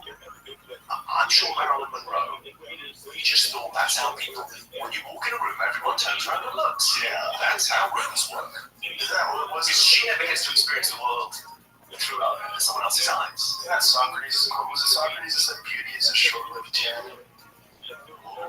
That's good. That's a good one. That's good. It's just, you dominate with symmetry, and you don't really have to be that interesting if you're gorgeous.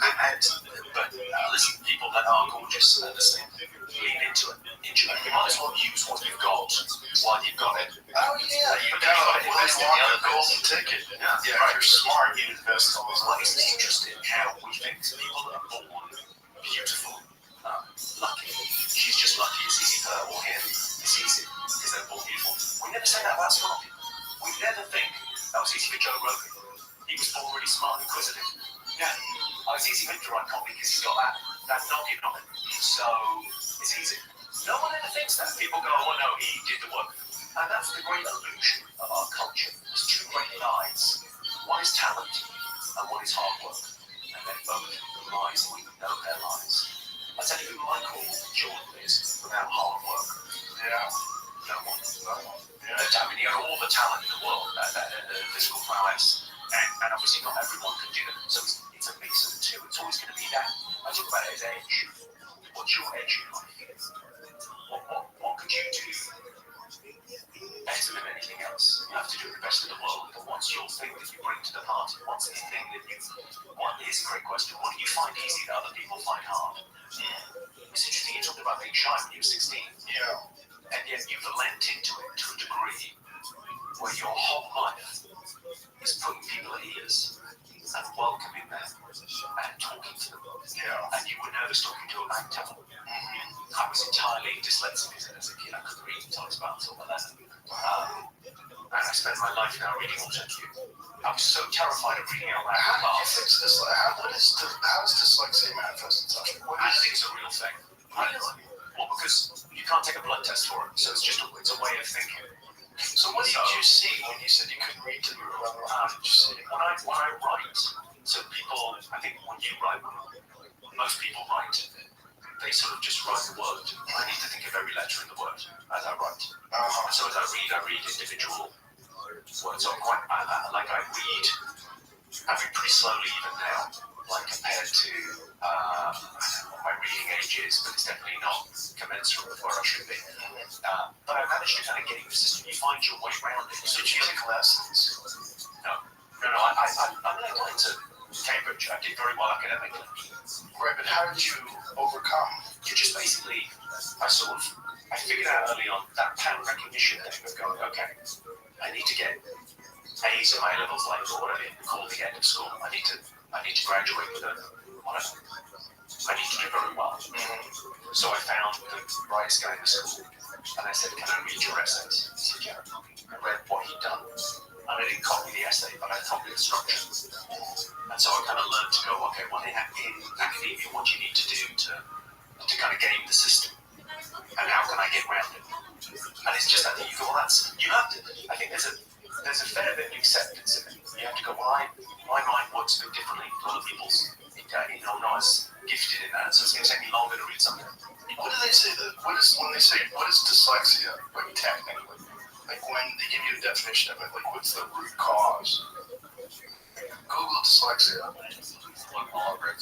I would Google it, but I wouldn't be able to spell it. I have to get a thing like with spell check on my computer. It will just go, huh? Right. I don't even know what you're shooting for there. Give me a clue. Put it in a sentence. Is that it's no idea. They know that you do get that little red squiggly line under your words. I mean, oh, thank goodness. I say I wrote a book. I co-wrote a book. Yeah. With my spell check. Without spell check, it's not anything. Spell is this. Yeah. For sure. But it's oftentimes when I'm typing the text. Learning disability. I was in like special ed till I was all the way through sort of primary school. It happens because of disruptions in how your brain processes writing, so you can understand that most people learn they have dyslexia during childhood, and it's typically a lifelong issue. This form of dyslexia is also known as developmental dyslexia. Dyslexia falls under the umbrella of specific learning disorder. This disorder has three main subtypes: reading, dyslexia, writing, dysgraphia, and math, dyscalculia. Yeah. So, I mean, I think it's one of those things where I don't think that's helpful. For me, I don't think it's helpful that I don't think the label ever helped me. I remember getting like properly diagnosed at university just so I could get a free laptop. And they would give you an extra half an hour in the exam. But my written word is, I'm not great at cursive. Sounds interesting. The slowdown processing can affect everything that follows. That includes slowed reading because you have trouble processing and understanding words, difficulties with writing and spelling, problems with how you store words and their meanings in your memory, trouble forming sentences to communicate more complex ideas. Dyslexia is uncommon overall, but widespread enough to be well known. 7% of the population worldwide. I'd say that's pretty widespread. Yeah, it's pretty widespread. May affect up to 20% of people worldwide. Yeah. What causes it? Okay, what's the symptom? And then what we got? Genetics. It's highly genetic and runs in the genes. It's good. I wonder what it is about genetics that causes it. A child with one parent with dyslexia has a 30 to 50% chance of inheriting it. Well, I wonder what the advantage was. There's always a Darwinian advantage somewhere. Well, it says if you have dyslexia, rather, you're neurodivergent. It means your brain formed or works differently than expected. Research shows that people with dyslexia have differences in brain structure, function, and chemistry. Huh. So, a bunch of things that can happen: infections, toxic exposures, and other events can disrupt fetal development and increase the odds of later development of dyslexia. Oh, we did fine. Here's my thing. I don't think it's helpful to have. I mean, I went to, arguably the best university in the UK. I guess Oxford would have issues with that, but I think Cambridge was great and did very well academically. And it was hard. It was harder for me to do than it was for my friends that were just naturally gifted academically. But I really wanted that thing. And what was the driver to get that thing? Well, the driver was the humiliation of being in a special ed class, not being able to read out in class, and having, I remember my friend telling me the stories of what was happening in Lord of the Rings, because I couldn't read it, so I was like, oh, what happens? And being really excited by that. So that thing of like that poor kid feeling less than, going, well, I need to get this academic achievement to do something. So you were going up to the bank teller, shyly at 16, the gift that shy kid gave you was the drive for this. It's all gratitude, it's all like, well, great. What are you motivated by? Not everyone's motivated towards something. Sometimes it's just away from something. So if you grew up and you weren't wealthy as a kid, it was great for us because it was pre-internet. So I grew up in Slough and we didn't have any foreign holidays. Fine. My mother was fantastic and it was a great childhood. And I didn't have to look at everyone else's childhood on my phone. I didn't have to look at what everyone else had. I just knew the people around me and we were all kind of in the same boat. It was lovely. I kind of think that comparison is the thief of joy. Yeah, It's just so true. Yeah, it really is. And, you can, instead of having that experience, you can compare and be inspired. And it's just a switch that you have to make in your mind. And that's the difference between being jealous and envious, right? If you're envious, you can use it as fuel. Disposition is more important than position. If you keep going back to kind of gratitude, like, okay, we're fine. You can kind of do anything. Yes. Because it's quite empowering as well. That thing of like, it's just a happy mood. Yeah. Yeah, you can choose to interface with life in a more positive way. And, sometimes people need things that happen to near-death experiences, tragedies, psychedelics, something that snaps you out of this state that you're in, this groove that's been deeply cut into your consciousness and the way you approach life. You need something different that sort of allows you to see, okay, I can look at things differently, and that would be a better thing for me. That would help me achieve what I'm trying to achieve in life. And then as you do that and apply it, you see the results that are positive, then you gain momentum in this very good direction. For me, I think grief is a huge driver. Like that, that great, there's lots of great quotes that was the same with me, but that thing of every man has two lives. And his first, and the second begins when he realizes he only has one. Yes. It's like that for me. I remember hearing that going, oh yeah, this is it.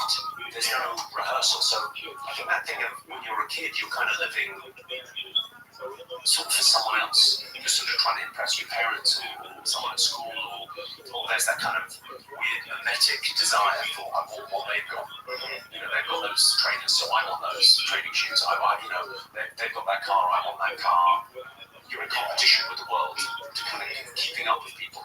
Yeah, and then there's people that tell you the direction you are supposed to go in, and they're angry at you if you don't follow it. If you have very controlling parents, that can be a real issue. You have to figure out a way to snap out of that. It's very hard, isn't it? Because different people have childhoods. This is a real tough love thing. This is a problem, but there has to be a statute of limitations on childhood trauma. Because for an 18-year-old to tell me I'm not doing so great because my mum's a narcissist, Right. Yeah, that must be really tough. If a 40-year-old tells me that, right, time to get away. Yeah, but at what stage should there be a ceremony at 25 where we go, okay, everyone, that's all That's all done. It's your responsibility now. Well, that's a good point, what you just said, because that's, I think, one of the things that we're missing that has always existed in cultures is a rites of passage. Some sort of a ceremony that allows you to recognize that you are now held to a higher standard. You are in a new stage of existence, and that this stage requires you to now you are a man, or now you are a woman. And now you have to take agency over your own life, and you have to take responsibility for your decisions. And you have to think of yourself as an adult now. And, there's some people that are 35 years old still living with their parents, and they're still fucking off, and never really matured and became a man. They got stuck in this. And listen, it's all very well for us, the rich comedians, to say, but it's a tough love thing. If you're listening to this in your mother's basement, it's not from a place of malice that we're saying this. It's like saying it's a place of love going, take responsibility and do something. Because if you're 35 living home or 40 living home, you've still got 30 great years. Yeah, you can get out there. Get out there. Like, don't let, if you're a 40-year-old single man and you're a good guy, there's a woman going, where is it? Yeah, you can still make it, but that's the thing too. And it's hard because you're in that group, and you're coming from behind, and you might feel like, well, I'm from front. It's just hard to internalize that, right, for a lot of people. And there's books on that, right? There's books that you can learn a better way to think and a better way to approach things. I mean, there's a lot of inspirational books that are nonsense. There's a lot of people that write books about going for it and chasing your dreams. But addressing the root cause of each individual psychological roadblock that you have in your mind, and you can learn from those. I found CBT very interesting. Cognitive behavioral therapy. Okay. So they have these kind of list of, pull it out, just a list of thought patterns. Is brilliant for you think actually the problems in the world today can be solved with a good session of this. It's like just like things like magical thinking. Some people just do magical thinking, or it's kind of they just put up their own. Well, if I do this, then that. It's kind of weird cycles of thought, and just being aware of it seems to change it.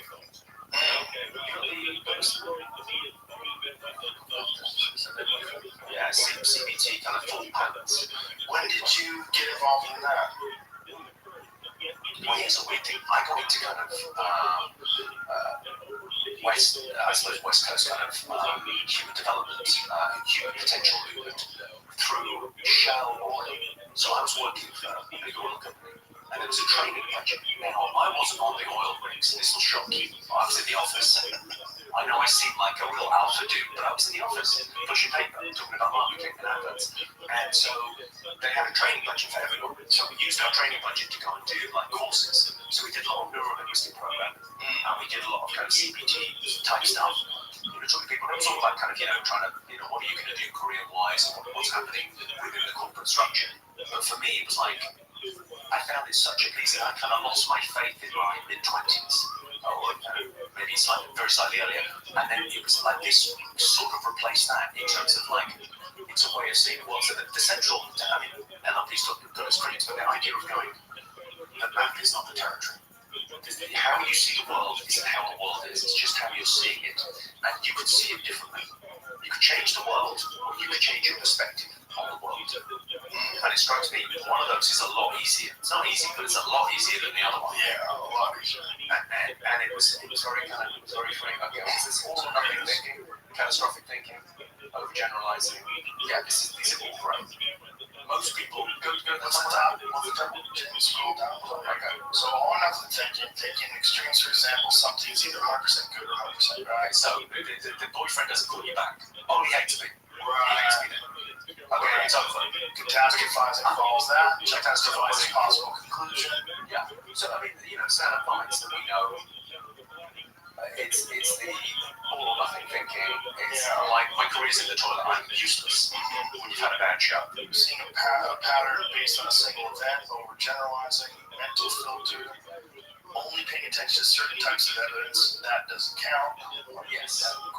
What's an interesting thing that of like, what do you think politically, if you're having a political conversation with anyone, I always like to try and ask, what would you need to see to change your mind? And if they don't have an answer, It's a matter of principle because they're not willing to listen to reason. Right. They're ideologically bound. Yeah. I mean, I must say, the thing about your show, like coming on here, I've seen your show a lot, and the openness is fantastic. The openness, like, okay, what you got? Tell me. It's like, it's such an unusual thing because most of what we have in our society, everything seems very. But looking at America as a visitor here, thanks for having me. It feels like there's a cold civil war. There is, where people are on this side and this side. And I can ask you your opinion on any one of 5 issues, and I can tell you what you think about everything else. And that's a bit depressing. I want to be surprised. Like individuals, it's almost like kind of joining a political party, it strikes me, is a little bit ordering from the set menu at the Chinese restaurants. If you've never had Chinese food before, okay, I'll go with that. The set menu, you tell me. Right. But like, follow a political party, you agree with them about everything. Right. That seems far-fetched. I don't agree with anyone about everything. Right. Yeah. It would seem crazy. I've learned how to do that, though. I was most certainly in that camp at one point in my life. And then doing this podcast and having this incredible opportunity to talk to so many different people that are brilliant, and so many different people that have completely different perspectives. And my genuine curiosity as to why they think the way they think and learning how to not judge them because the way they think is different than mine, than my thoughts, but instead to try to put myself in their mind and try to see from their perspective and also give them the most charitable take on them that I can. It's the other question before you get to any kind of political debate with anyone. First question, do you believe people can change? And if someone goes, no, they are what they are, why are we even talking? Well, forget that. That's such a silly perspective that so many people share. But it's that thing of like going, I have the same political views that you had when you were 21, and now 45. You haven't been thinking much. Right. You've just been rearranging your prejudices. Yeah, and that's not fair. You're biased. So like, what was the last thing you changed your mind about? Is such an interesting question. Yeah. What was the last thing, that big thing you went, I used to think that, and now I think this. And it's a really interesting question. What would yours be? What was the last thing that you... The medical establishment. I used to think that medicine was there purely to heal people and make people better, and all the doctors were on board with that. What do you think? Now I think they're captured by an enormous industry, and this enormous industry, first of all, starts with dictating where funds go. So there's one group that decides what studies are going to be run, what tests, what research is going to be funded, and so all of those doctors that receive that funding have to step in line. Then you have the enormous impact that we have in this country. Pharmaceutical drugs are allowed to advertise on television. We're one of 2 countries in the world. New Zealand. Yes, that's it. Why isn't that just... I mean, But New Zealand's far more restricted than America. America's insane. there's something about it. There's a lot of comedy routines have fallen out. That's the good that's coming there. Let's be grateful. And your sound effects sound worse than the thing. Yeah, right. The idea of like, that's such an easy fix. It's not. And it's just the we're talking about the biggest industry in the world. Yes. It's bigger than anything else. And then there's also, like we're talking about, this oversimplification. They make a lot of amazing medications that have helped so many people, that have prolonged lives, saved lives, helped people. But I invest a lot of my money in cancer care. it's great. Because that thing of like going, well, whatever you give to charity in a year, whatever that sum is, you know, go with God, good luck. But whatever you give to charity won't be as much as you invest. For most people, right? Whereas you're incredibly altruistic. Right? So invest in something that's worth something. Yeah. So that idea, if you go, well, it's also the medical establishment. There's lots of problems, but when you're sick, Yes. who are you gonna call? Yeah. It's your only option, and it seems to be. Yeah. It's just disturbing to realize that they've been captured. The media has been captured so hard, and that was a real revelation. That was very uncomfortable for me to accept. And a lot of the information that I got from that was from doctors from heterodox doctors that would explain to you the problems in the system or how they're discouraged. Doctors that were fortunate enough to go independent. What's the interesting thing about your show is the thing about the overton window and how much you're willing to push. Because you said it's allowed you were in trouble. And then 18 months later, everyone goes, yeah, it probably wasn't that late. Yeah, but I wasn't saying it because I was guessing. I was saying it because brilliant people were willing to stick their neck out were actual experts in viruses, and they understood, they studied it, and they understood it. But in this forum, you said it, and it moved the conversation forward. You say that moved the overton window of like, actually, I think it might be okay to say that. I think it might be okay to talk about that. Like, it's like if you want to know where real power is in any community, you can't be criticized. Yeah. And that thing of like going, okay, well, that's interesting. That's interesting. Well, sorry, we're not allowed to discuss this. Right. Sorry, that's not right. That's right. I want to have a conversation about it. And as a comic, isn't that the one thing that we always tune in on? Like moths to a flame. Exactly. What are you saying? I can't talk about that. Why? Well, what about this? And they're like, well, you're just a conspiracy theorist. What doesn't comedy live between?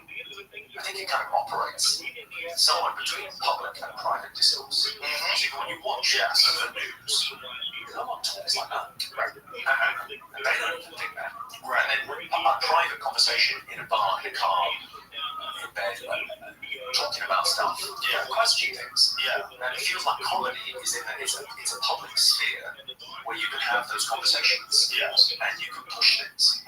And it's like, why are people drawn to comedy? Why is there so many comics coming up? Why are people so interested in going out and seeing shows? This is what's going on. I mean, I think that thing of, I agree with what you're saying about, okay, so captured seems like it's very strong language. Where you go, and there's so many incredible doctors out there, and nurses out there, and physios, and the medical professionals, and researchers. There's so much incredible work going on. And I don't know, I mean, if Peter out here and David's a clarity, maybe we'll all live to be 120, 130.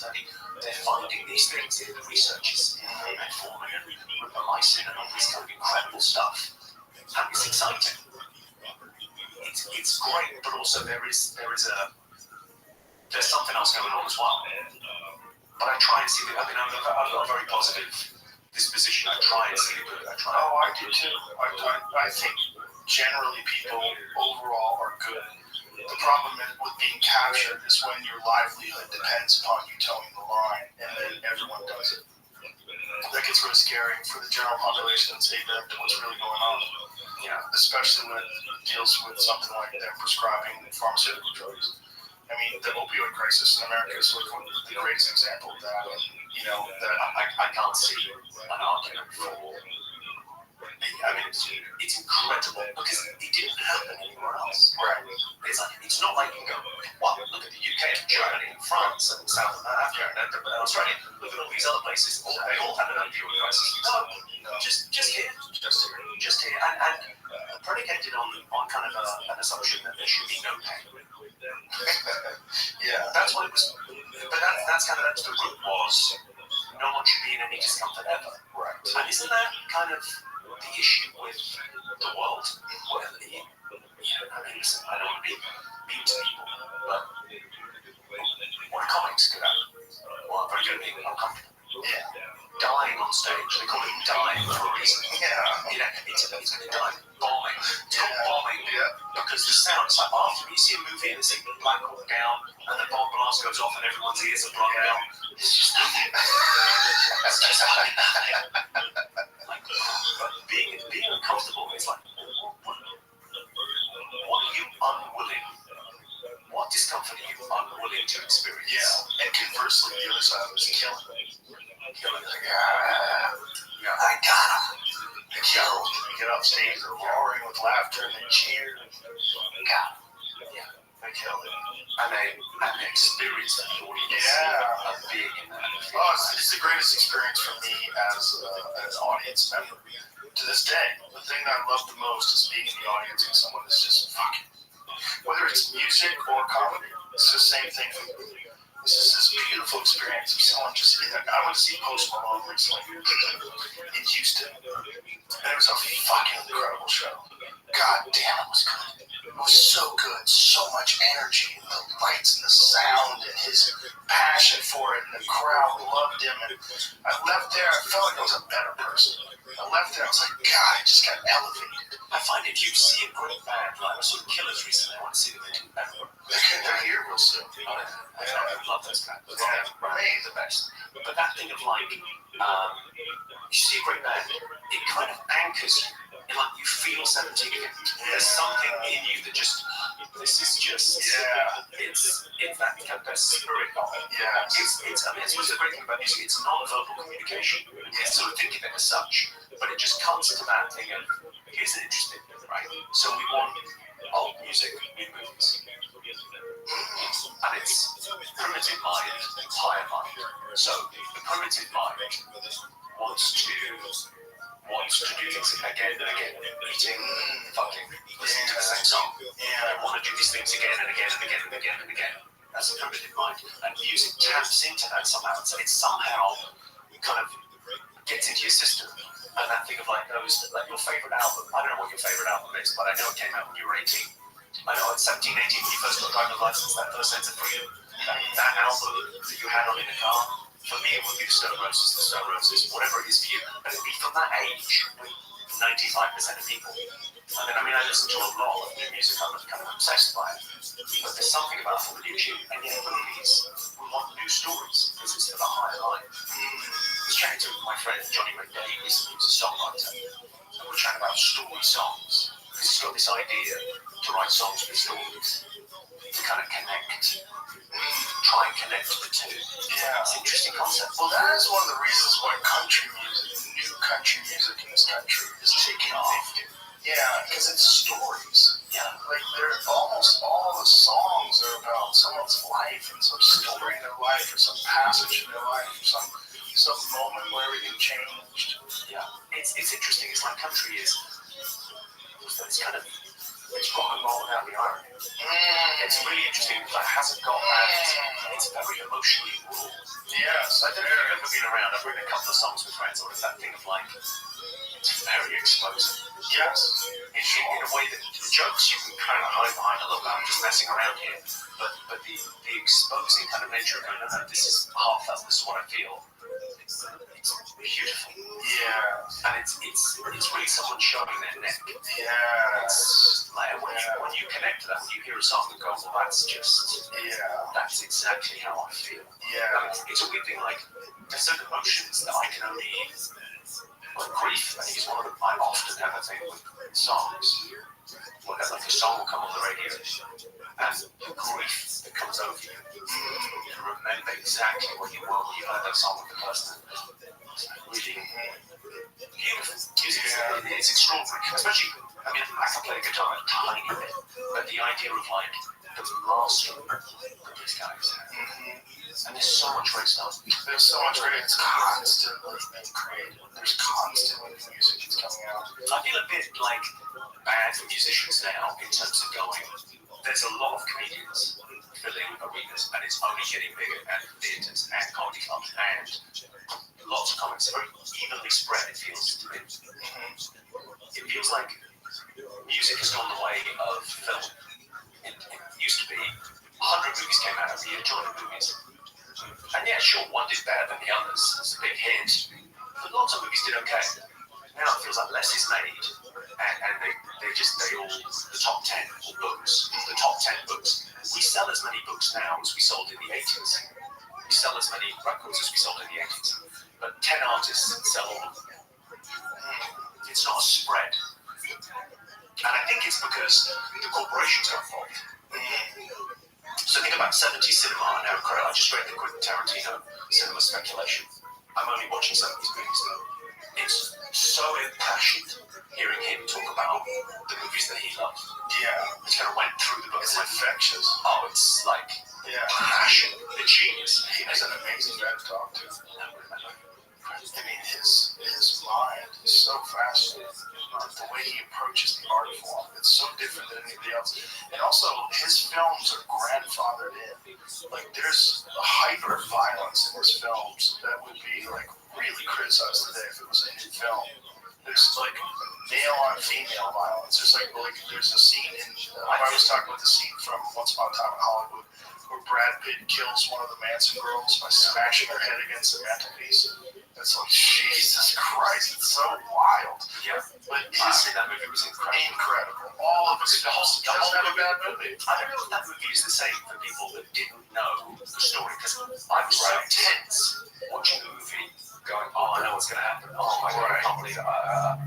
And then it doesn't happen. And you go, oh, it's the same Glorious Bastards. Yes. So fantastic. But at that point I was making about like, right, okay, so 70s cinema was like kind of, yeah, there was a studio system, but it was a bit independent. The corporations hadn't got hold of it. And in the 80s it became packaged and the algorithm hadn't been created yet. and now you go, well, there's great cinema being made, there's wonderful movies and filmmakers out there telling proper stories, but a lot of movies now, the big ones, are children's movies. Yeah. Anything with a good guy and a bad guy, and no nuance. Well, in this country, the biggest movies are superhero films. And they're great. And they're really enjoyable. They're enjoyable. But it's one flight, but it's not one flew over the cuckoo's nest. Right. It's not Taxi Driver. I didn't realise until Milos Forman died. I read the obituary of Milos Forman, and I had to watch One Flew Over the Cuckoo's Nest again. I went, oh, it's about capitalism and communism. I didn't get it. I felt like such a dummy. I went back and watched it again. Well, I think he came from Yugoslavia, and obviously the book existed, Ken Casey, and then when he made the movie, for him, it was about the communist system versus the freedom of. I watched it as a young man, and I watched it again maybe 3 years ago. Oh my God. That movie is... It's a phenomenal movie. I need to watch it again. I haven't watched it in decades. That thing of like, if you keep kind of communism, capitalism kind of in your head of like, what's the subtext of this? It's just... So I got some time this weekend.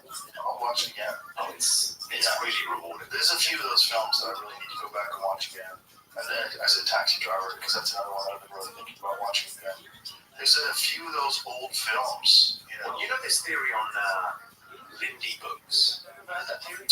I know that term, but I forgot what it means. Okay, so it's the idea like the lifespan of something is the life. So most of what's consumed in our world on phones, most of what people are looking at was produced in the last 24 hours and will be gone in 24 hours. No one ever says this. No one ever goes, oh, you've got to see this TikTok from 2 years ago. It's my favorite. It's never been said. No one's had that conversation. Right. So it's all disposable. What stood the test of time? So it's the books is the first thing, right? So you go, well, these books are great books. And they've been around for 100 years. Or they've been, George Orwell or Dostoevsky or those great books. Why have they stood the test of time? Something, Margaret Atwood, whatever it is, why did it be a great book that you enjoy? Why is that stood the test of time? That's worth reading. That's worth giving your time to. What's the record that's been around and people still talk about now? What's the thing that you can listen to and you go, oh, this is really gonna be brilliant. I know this is good. And I kind of find that an interesting idea with like cinema. We're all so drawn to the new all the time. That we never go back and go, well, what are the greats? Yeah. Especially for like in our industry, comedy or whatever, we shout out to Dick Gregory, but like going back and watching people that invented what we do in life, I find that the frequency has changed in comedy. Like the laughs per minute has just increased. You watch stuff from the 70s and 80s, it's not quite the frequency. And I think it's that thing of the comedians who are working with an audience that haven't seen this before. That it's the audience that have come with us. Yeah. Those comics work. Richard Pryor's as good as anyone working today. His gags per minute was led by working for the audience to catch up to the ideas. Yes. Yeah. I think people are very educated about comedy now. One of the beautiful things about this club is that I see that a lot of these people are really hardcore comedy fans. I met guys on the plane out. I met two guys in the airport lounge who were flying out from Newcastle in the middle of England to come to the club tonight. Yeah. That was their holiday. Saying, I'm going to Austin, Texas to go to Joe Rogan's club. Because they asked me what I was doing. I said, I'm going out to do Joe Rogan. And they went, oh, we're going to the club as well. Why aren't you going? I went, well, I'm doing podcasts. What a fucking big deal. Yeah, it's become comedy tourism here. It's really nice. Yeah. It's nice too because I don't have to travel. I'm able to do a lot of shows and just people come to us. Rereading books, watching old movies. I don't think you can see the same movie twice. Right. It's like you can't stand in the same river twice. Different river, different man. Right. People think different river. It's a different man. Yes. Like if you saw one over the Cookies Nest 20 years ago and you rewatch it, you go, oh, this is just phenomenal. And really what you remember. Yeah. You kind of remember maybe one or two kind of snippets of a scene, something visual, but like rereading old books, it's totally, especially with non-fiction, you kind of go, oh, I'm getting totally different things from this stuff. Yes. Because you have a different perspective, different person, different information that you have at your disposal. Have you got that imprint app? No, what is that? It's like it does visuals on books. So if you've read a non-fiction book like Black Swan, it does it's like the I don't know what you call it here, like the short version, the York Notes, we call it in the UK, Cliff Notes on the book. Fantastic for things that you've read years ago, and you kind of go, oh yeah, no, I remember that. It's all the kind of salient points from the book. It's really interesting to kind of re-look at stuff, but it's also great for looking at stuff and going, I don't need to read that. You know, some self-help stuff. That's not it. And then some of them you kind of look at it and go, oh, I think I should read that. It's like a my thing. It's great, like quick check. Yeah. I love those things. Like Blinkist, I love as well. You know, kind of just when they do the, okay, this is what the book is, but go and read it if you. Right. Yeah. At the end, you can click and buy it. And sometimes it's good to read something like that after you read it, just sort of refresh those ideas in your head.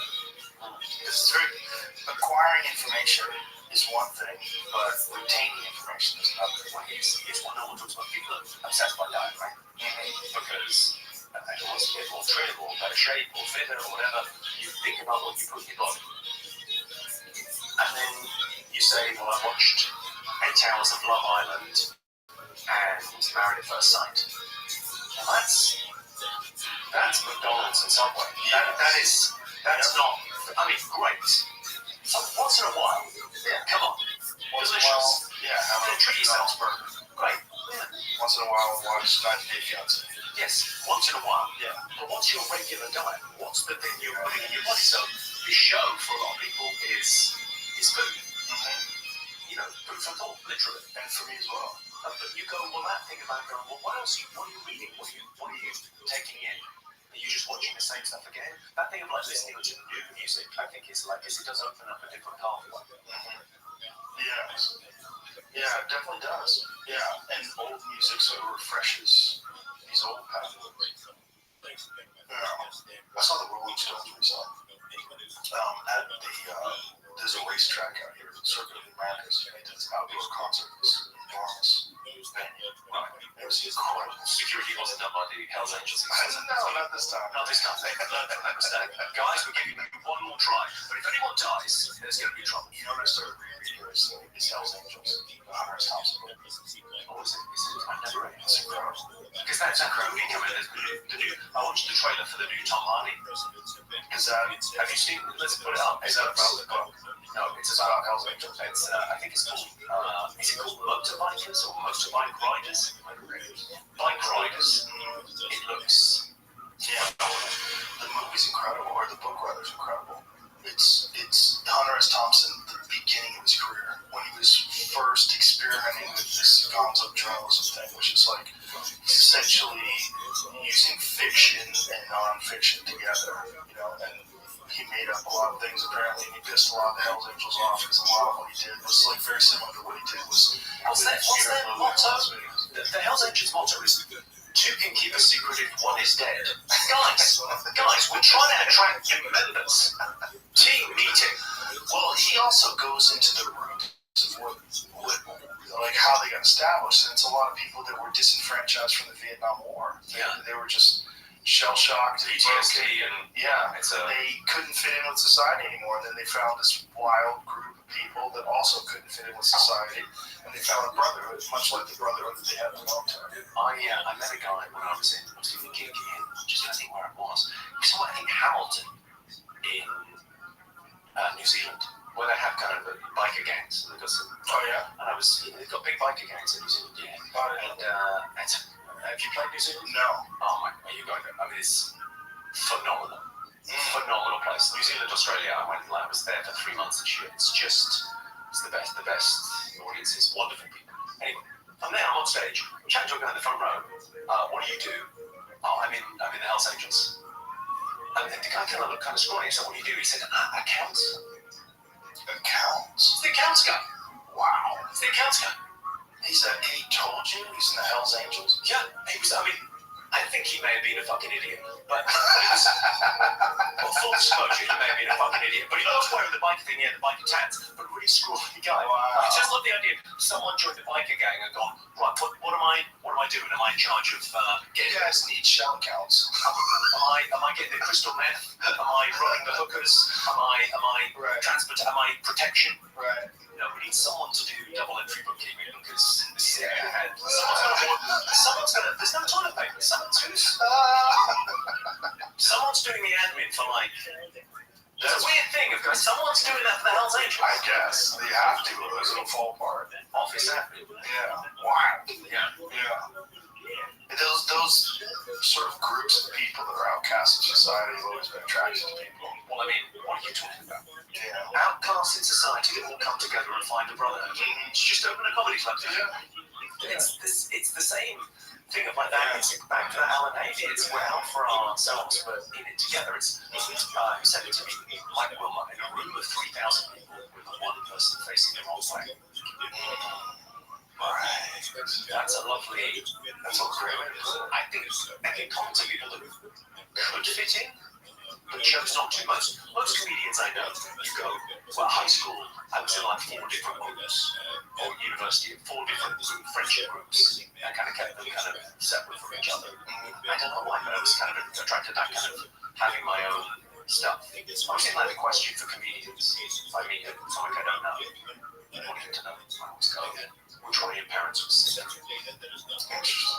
think, I hit the bullseye 90% of the time. Because for most comics, someone was physically or mentally sick, and you had to make it okay. You had to have the ability to change the mood in the household. Yeah. To make things okay. To be fun. Just that thing of like, well, what's your intention? What's being funny? What are we doing? Funniness has a root in our evolution. That people don't. Laughter's a million years older than language. It's a different part of the throat. Laughing.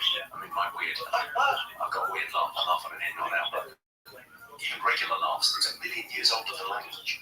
And really, if you talk to Robin Dunbar, I did a documentary with him, who's the guy that came up with the Dunbar number, of like how many friends can you have? Because he talked about it a lot on social media. So silverback gorillas can have about 60 in a pod. It's called a pod of gorillas. So silverback gorillas can have about 60 in the group, and they group each other. And then it gets to 65, and there's 5 guys going, we fucking know that going. Start our own problem, and they start their own problem. Now, that doesn't sound very interesting, but human beings, because we had laughter, it was remote grooming. So we could have bigger pods. We could have 150 people in our little groups. And 150 people allows specialization. And specialization allows civilization. So it's an incredibly important thing. And really, when you think about what most laughter is, it's this thing where you go, I'm not a threat. Everything's all right. We're all fighting. We all get it. But other animals, when we show our teeth, it's trouble. When we do it to show it to us, okay. Right. It's in the spirit of play. That is fascinating. The teeth thing, right? Our teeth is weapons. And then when we show our teeth, it's like, it's a fun. But it's in the spirit of play. Yes. Because it's the same as like one more tickling is if you tickle someone in the street, Try it. They're not gonna laugh. A random stranger in the street trying to tickle. It has to be playful. Both people have to be involved. Yeah, like a little play fight. Yeah. It's testing the boundaries of what's okay. Yeah. And laughter does the same thing. Laughter's like, I think that thing about what it does, it like rewards pattern recognition, verbal dexterity, and it allows us to get on in bigger groups. The importance can't be overstated. And you unite people in some strange way.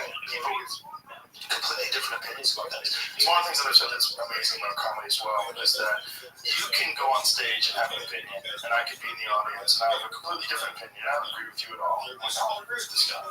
But if you go on stage with an opinion, you make me laugh. You have somehow or another, you've injected that idea into my mind, and now I have to consider how the irony and how the comedic value of you expressing that opinion. Unfortunately, you're not the first guy to notice this. Yeah, so I mean, Hitler knew it, and that's why cabaret is such a great piece. Because those cabaret clubs in Germany, and if you laugh at someone, it's like how did Hitler use that? He shut down the clubs. He shut down all of that. Did you ever see a cabaret? No. Oh, incredible German clubs. Well, cabaret, like the movies, Liza Minnelli, 72 maybe, and that's what it's musical run. Yeah, so these clubs, it's like the end of it is like the heartbreak. I'm kind of ruining the ending, but it's these clubs in Germany in the 30s are like these incredible, full of life, magical people, and lots of Jewish people in those cabaret clubs telling jokes and funny and the Nazis realized, well, if you laugh at those people, you can't hate those people. If you laugh with someone, like, what's that great phrase, like, anti-Semitism cannot survive a Shabbat dinner. It can't. Like, if you've got Jewish friends and you laugh with them, you can talk about anti-Semitism. But if you could make them seem like other, then it's very dangerous. So that thing of going, the nailing the landing of cabaret, seeing one Alan Cummings doing cabaret in London, and these people you've seen singing and dancing and living their lives, and then at the end of the show, they're in pajamas and there's no clothes, and you realise they all got whacked out. It's like, wow. What's really horrific about human beings is how recent that was, and how we sort of dismiss that as an artifact of time. That's not possible today. It's very scary. I think people give themselves, not everyone, but people sort of think, well, if slavery was going on today, I'd fight it. And if Hitler was around today, I'd fight it. You go, but he is. There's 40 million slaves currently in the world. Yeah. More slaves in the world right now than during 1865. Honestly, it's horrific. And look at North Korea. If you want to see that example, if you want to see a state where, we have very little news from there, very few people get outdoors to do. It's George Orwell's 1984. It's happening right now. Somewhat. I kind of thought that was like an interesting idea on America's original sin is slavery, and there's no way to change the past. But one thing you could do, if you can't work out reparations, and people don't seem to be able to work out what to do with that, but one thing you could do is make America's foreign policy, why don't we just stop slavery? Who couldn't get behind that? Right. Globally, to say, you've got an incredible military, there's injustice going on in the world. That idea of being the world's policeman, I don't know, freeing slaves, who could disagree with that? Well, who's putting up a case against it? The problem is that you're addressing the way the United States interfaces with the world as if we're just trying to do overall good. That's not really what happens with this whole empire building thing. What's really going on is controlling resources and coming up with some reason that you have to intervene in order to acquire resources. I think it's short money. Short money, because what's a resource? There's things that are resources now that won't be in 20 years. The biggest industry in the world was in 1903? Beavers. Very close. I'll pass you. I'll give you a C. Whaling was the biggest industry in the world in 1903, and whaling disappeared overnight. Like in a year and a half, it was gone. Those towns were just emptied because the whale oil wasn't required anymore. Because suddenly we discovered petrochemicals. Petrochemicals was really the thing. Yeah, the whale oil, electricity, Edison, all of that stuff for Tesla. And it's really interesting how that industry just fell away. It's like the story of horse manure in New York City. You know this? No. So horse manure, you know why the brownstones have got steps up to the front door? You ever wondered about that? Why is the ground floor not the ground floor? Why is it up steps? Why? Horseshit. Really? There was horseshit everywhere. They've always got those metal scrapers by the side of the to get the horseshit off. You know, the old movies, they were talking about smelling salts. There's a lot of references to smelling salts. Yeah, the smell was horrific. If a horse died in the street, you had to wait for it to atrophy to cut it up and take it away. New York was the sound, cobble streets, metal wheels on the cars, horses everywhere. So they made a law to say, right, horses, we're going to put a tax on. Made another law the next year, doubling the taxes. Right, we're going to do a thing with, we're going to say, if you have a horse, then you have to do this, you have to do that, whatever it was. Kept on. And what stopped it? Henry Ford. Cars came along, all gone. There's 5 of them left in Central Park. Right. All gone in no time. Waiting disappeared overnight. Now think about what's a resource now. America trying to get resources overseas. I mean, sounding a Boy Scout, I think freeing slaves would be a much better thing to do than trying to get control of an oil field somewhere where you go. That's not going to be a resource in 10 years' time. You know, the problem is it's a resource now. And it's a phenomenal one in terms of the amount of money that you want. I mean, cobalt wasn't a resource 20 years ago. Now we really need cobalt. And suddenly, I mean, the things that are happening to get it are just horrific. Yeah, I had Siddharth Kara on the podcast. He's a journalist that went to the Congo to document this and brought back video footage. The Democratic Republic of Congo. Any country with democratic in the name, that's a fucking red flag, isn't it? That's a red flag. I think, hey, we're democratic. Are you though? Are you? Yeah. It's hell on earth out there. It's happening right now. I got that thing about people saying, well, I would go and make a difference. Well, there's stuff going on now if you want to get involved. Well, what's so ironic is that it's one of the most horrific conditions that human beings are imposed. It's imposed upon human beings, but yet it is required in order for you to have a cell phone and complain about the injustices of the world. Every single person that has one of these things, you have minerals that were carved out of the ground by people living in the most insane conditions. Child labor, slavery. I mean, slavery, and not just that, people with babies on their back that are breathing in this cobalt dust, horrific health consequences, everything, all the above. Abject poverty, no electricity. It's the big thing in the world. I mean, again, gratitude. Go back to gratitude. We don't live there. Anyone listening to a podcast is, we're doing great. What can we do about it? I don't know. I mean, this is part of the anxiety of the modern world because we're surrounded by problems, talking about problems that we can handle. We have no agency there. Yeah, we can't sort of do anything. But it's, I don't know. I mean, it's what's going to be the next resource because environmentalism is clearly their right. Yeah, these fossil fuels needs to stop. But we've already got the downside volatility from splitting the atom. We've already got all the weapons. We can already destroy the world. We've got all of that. Why are we not building the tests have been done, right? There's nuclear submarines. You know the ranges on a nuclear submarine? That's what I'm saying. It's unlimited. It's unlimited. They can go forever. I mean, it's crazy. Why isn't every town powered by one of those? Yes. Well, people have this bad taste in their mouth because of the few disasters that have existed when the nuclear power was Fukushima, right? Yeah. What's the death toll on Fukushima? It's very low. I think it might be nothing. I think it's one person. But the toxic environmental effect of them not being able to shut down that reactor is pretty devastating. Yeah, I tell you what, it's not as devastating as fossil fuels. Mm-hmm. So it's as opposed to what? It's always very burning coal. Right. So burning coal, endlessly burning coal. Yeah. And anyone that says the environmental problem can be fixed by us cutting back is living in a dream world. Right. Because you go, well, you can't deny, like, we owe a debt to future generations. And we owe a debt to people that are in different jobs than us. Like, there's no way you can say with good conscience, well, you need to come back, China and India. Most people in the world, like third of the world, don't have flushing toilets. Right. Like, they're living in poverty. So the idea that they won't need energy is insane. And we've nailed the technology, and we just never, we got nervous. Well, this is worse than that. Germany shut down their nuclear power plants.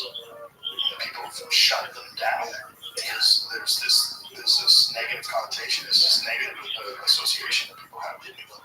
Well, I mean, I don't know about, I'm not an expert, but Fukushima, I think, was a 40-year-old technology. Yes. There is new tech. Yes. Yes. Oh, yeah. I can't understand why, like, big oil companies, why is it so, like, instead of just going, you've got to, every time there's an oil spill, you've got to clean up the seabirds better, or, you know, the Gulf of Mexico disaster was horrific, what happened. Why don't you just say you've got to invest half of your profits in it? Take it private. Private seems to get things done quicker than governments. Yeah. The real problem is there's still an insane amount of money to be made from fossil fuels. You know, there's a desire for it, and there's a market for it. And people are already making money doing it. I don't know though, but okay. So if you want ants put down, the incentives need to be there. So let's put down some. BP could be the next traditional oil major to invest in the quickly evolving nuclear fusion sector. I mean, joining listed companies including Chevron, Eni, and But that happened after I said it, right? I said what? What's going on? Change the date, Jesus. That would. I think that's kind of because those guys. You go, would you buy stock in Shell Oil today? I wouldn't. Because if you're buying stocks and you said, look, I'm going to leave my kids a bunch of stocks and shares, what do I think is going to be there in 30 years' time? yeah, I'm sure, and I don't know whether it'll be like someone gluing themselves to a jumbo jet. I think it's going to be someone goes, there's more money to be made, like in New York with Henry Ford, and like the whaling industry. You know, those guys want to make money. They worked for Rockefeller. well, obviously they realize that as well. It's like risks. And I love the idea of that. Yeah, we can be a generation that goes, did you see Oppenheimer? We haven't seen it yet. But it's amazing. It's Is it out on iTunes yet? Can you get in? That's the problem. You gotta go to a movie theater. but it's worth going to. No, I'm sure it is. I think with Christopher Nolan movies is what you kind of go, it's a bit like Tarantino or Kubrick. Like, I think about, you know, what movies you go, I wish I'd been there to see Kubrick movies on the big screen back in the day. I've seen the last Tarantino. It goes really clearly to Once Upon a Time in Iraq and going, well, how many movies has this guy got left? Maybe 3 or 4. Right. Because they take a long time to make one. I think he said one, please. Make more. But sitting in the movie theater, I haven't seen this movie, so my first time seeing it, I know I'm going to see it 4 or 5 times. And you know, it's such a Yeah, it's with the way it's meant to be seen. it's so special. With the sound and the immense screen. Yeah. It's the way it's meant to be seen. It's incredible. It's incredible. I think the Nolan things as well for me. I mean, you know, whether you've got favourites or not, but they're visually just it's stunning. Yeah, absolutely. No, I'm definitely going to see it. I just can't do it. It's just last time I went to see a movie, I brought my kids to see Barbie, and there was a group of people just talking out loud. Right. And someone had to shut them up, and just a lot of people were frustrated before they shut them up. And, you know, it's like that thing. Rude It is. people. It's tricky that do you intervene or not? Right. Like you can People see get how fights. people get fights and it's not worth getting in a fight over. But you go, especially if you're sort of telling someone off and going, Yeah. oh guys, Yeah. like sometimes you get in comedy shows where you go, I've done it before where we went to see a show in the West End of London, and a lot of people at the show had never been out to the theatre before because it attracted a broader audience. And like some people on their phones and people kind of chatting a little bit, but you kind of went, okay, but they're learning the this thing. Like, no one's expected to get it the first time. You go, there's a certain etiquette to this. It's like you go to a comedy club the first time you're there, you might think, yeah, because you're used to watching it on Netflix. So you think it's chat be on your phone, and then you're told the second time you know what's going on. Like, it feels like someone. But would you tell it? I mean, in American theatre, I wouldn't. You got open Karen here. I wouldn't take a risk. Yeah, it does happen. People definitely get in fights in movie theaters. And that's why some people are just very rude. They don't give a fuck about other people's experiences, you know. And that's this sort of agreement that you make when you go to a movie theater, is that you're going to be polite and you're going to sit there and enjoy the film, and you're not going to disrupt it for other people. So I think people are fundamentally good. yes, And I think if they not realised that, and they're embarrassed because they got called out. Like, sometimes, like, 14, 15-year-old kids might just they don't give a fuck what they're in their thing, and they're fronting. Great. So I think most grown people go, oh shit, sorry. yeah, But you can't say that because it's that weird status game you get into. That kind of did you read that Will's Stall book, the status game? no, Really good. Like, really interesting about, like, there's kind of a weird status game going on in every interaction in life. This is the premise. Yeah, there is, like, there's that weird thing when you go to a coffee shop, you order a coffee, and someone comes in after you, and they get served their coffee before you get yours. What the fuck is going on here? Right. That weird reaction of going, you're never going to see them again. You don't know who this is. And somehow, yet you're annoyed and perturbed by that because our egos are quite fragile. But realizing we're in those status games all the time, so that thing of like why fights in cinemas, because there's a weird status game going on with a perfect stranger you're never going to see again. Just silence. but that thing of martial arts, whatever, and I think that thing that teaches kids should really be, again, we should teach comedy in schools. I think martial arts would be a great shout because the guys I know that have done that very rarely get into fights. Yeah. It's very rare. It would stop bullying, believe it or not. It sounds counterintuitive, but most bullies bully because they're insecure and they want other people to feel bad so that they feel powerful because they don't feel powerful. And if you could just teach them martial arts, they wouldn't do that. Most of them. There are a few that would. Yeah, what it would be, but that's always just going to be, there's just such a spectrum of psychological issues and some people have. Yeah, but most people, if you talk to martial arts, the difficulty of doing it, first of all, it drains all the anxiety and stress out of your body because it's so physically demanding. So you're more calm and peaceful because of that. Because of why I suffer a little bit with anxiety, not so much the last while, but I have done it historically. And it's that anxiety. What is it? Yeah. Well, you're trying to solve a future problem now, something that hasn't happened. It's like a counterfactual in your head. Yeah. Something that's an imagined problem, and you're trying to solve that. And your mind, if you have a creative mind, is whirring away. Yes. Trying to do that, and you're trying to. You're obsessing on it. Yeah. You're obsessing about this thing, and so giving yourself something to do in the moment. If you have to bench press something, I'm afraid it's very difficult to worry about the imagined future problem. Right, you're in the moment. Yeah, I presume even more so. I've never done martial arts, but even more so if someone has got you in a headlock. 100%. 100%. Yeah. And it teaches you discipline. There's a lot of things that, bullies need and people that are insecure need. One of the It's a very interesting perspective there to go, because our thing is on dealing with bullying. It's the people that are bullied come forward and tell someone. But actually, it's a very interesting point because upstream of that is the bully. And what the fuck is going on there? Like, most of them are abused. You'd be much more upset to hear that your kid is a bully. Yes, that is being bullied. I mean, they're both bad. Yeah, they're both bad. They're both bad, but if your kid's a bully, it's like, oh, fuck. Yeah. He's a dick. But you've raised someone who's victimizing Something bad happened to your kid is bad. Yes. Your kid doing something bad is worse. Alright, so that thing of going, how do we do something for them? Right. So if the young people listening, if you have that in you, go to that. Yes. Go to discipline. Yes. Yeah. And learn how to conquer those demons. And most bullies have been abused. The vast majority have been physically abused. Something happened to them and now they want to impose it on other people. It's very sad. It's very sad. It's causing so many suicides and so many people's wrecked lives. So I met people that have never gotten over experiences that they had in grade school. Yeah. Yeah. It's an epidemic. I mean, that's the suicide epidemic is so bad. And it's that line, it's a permanent solution to a temporary problem. It's just a lack of perspective. It's the lack of being able to see. Yeah. You want this feeling to end.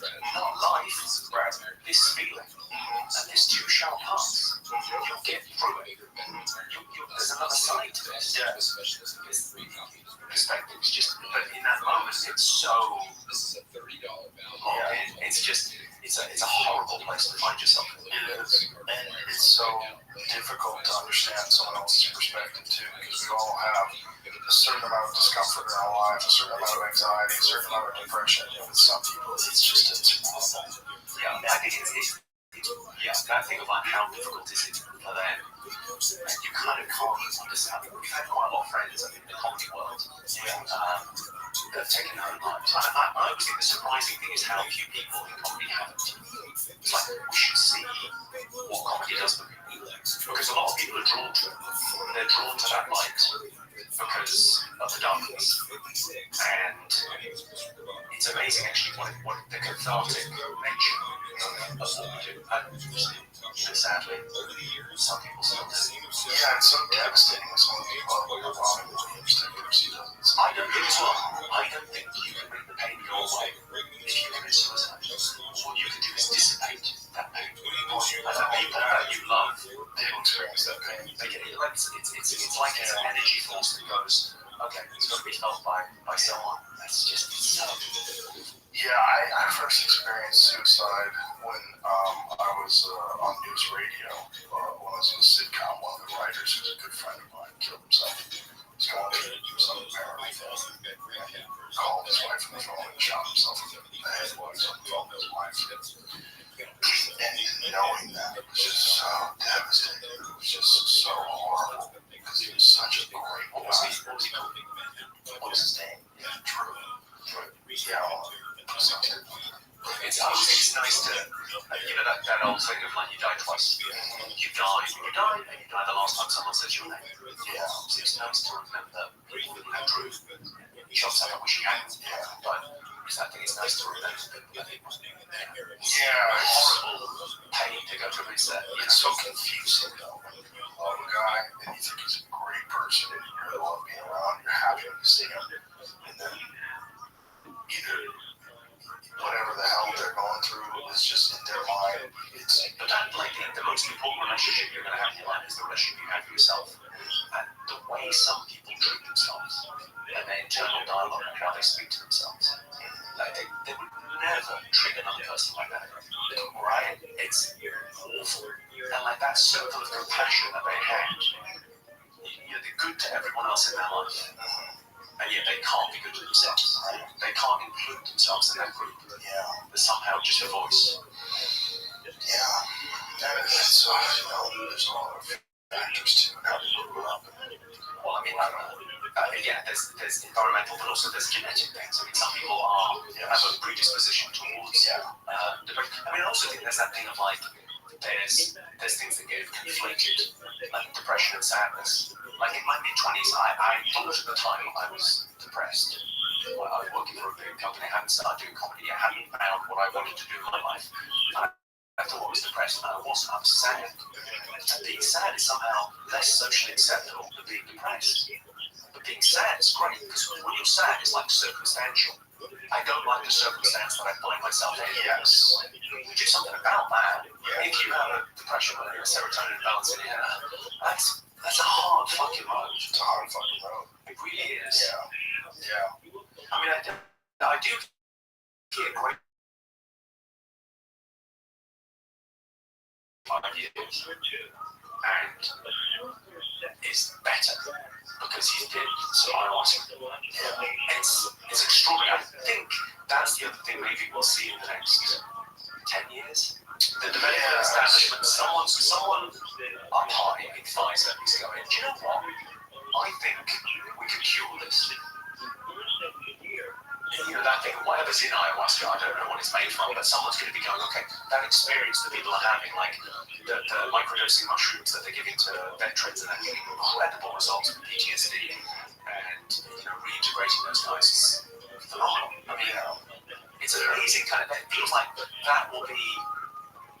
We talked about the opens window a bunch of times today, but that thing of like pushing this conversation, pushing what is acceptable to talk about, what people can do. Yes, and that is we're not a that great example of the open window, because that was not acceptable to talk about just a few decades ago.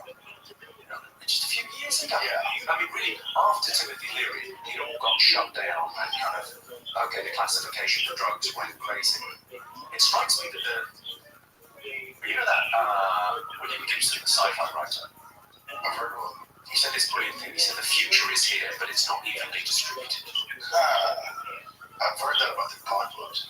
But the idea that you go, okay, well, the apocalypse comes to us all. Yeah, well, the apocalypse is here, it's just not here. Yeah, okay. Well, I mean, It's in the Congo. yeah. But that idea of going, we kind of have best practice in everything you care about in some way in the world. Yes. So, like, Portugal is my favorite example of this. And Portugal, Lisbon, the drug laws. Lisbon used to be the wealthiest town, one of the roughest towns in Europe. It was like, it's a port city, it was a big heroin town, it was rough. And I think 15 years ago now, they legalized all drugs. Yes. And here's the thing, that's where the story ends for a lot of people. But that's not what happened. What they did was they legalized all drugs. They figured out how much money they were spending on the war on drugs.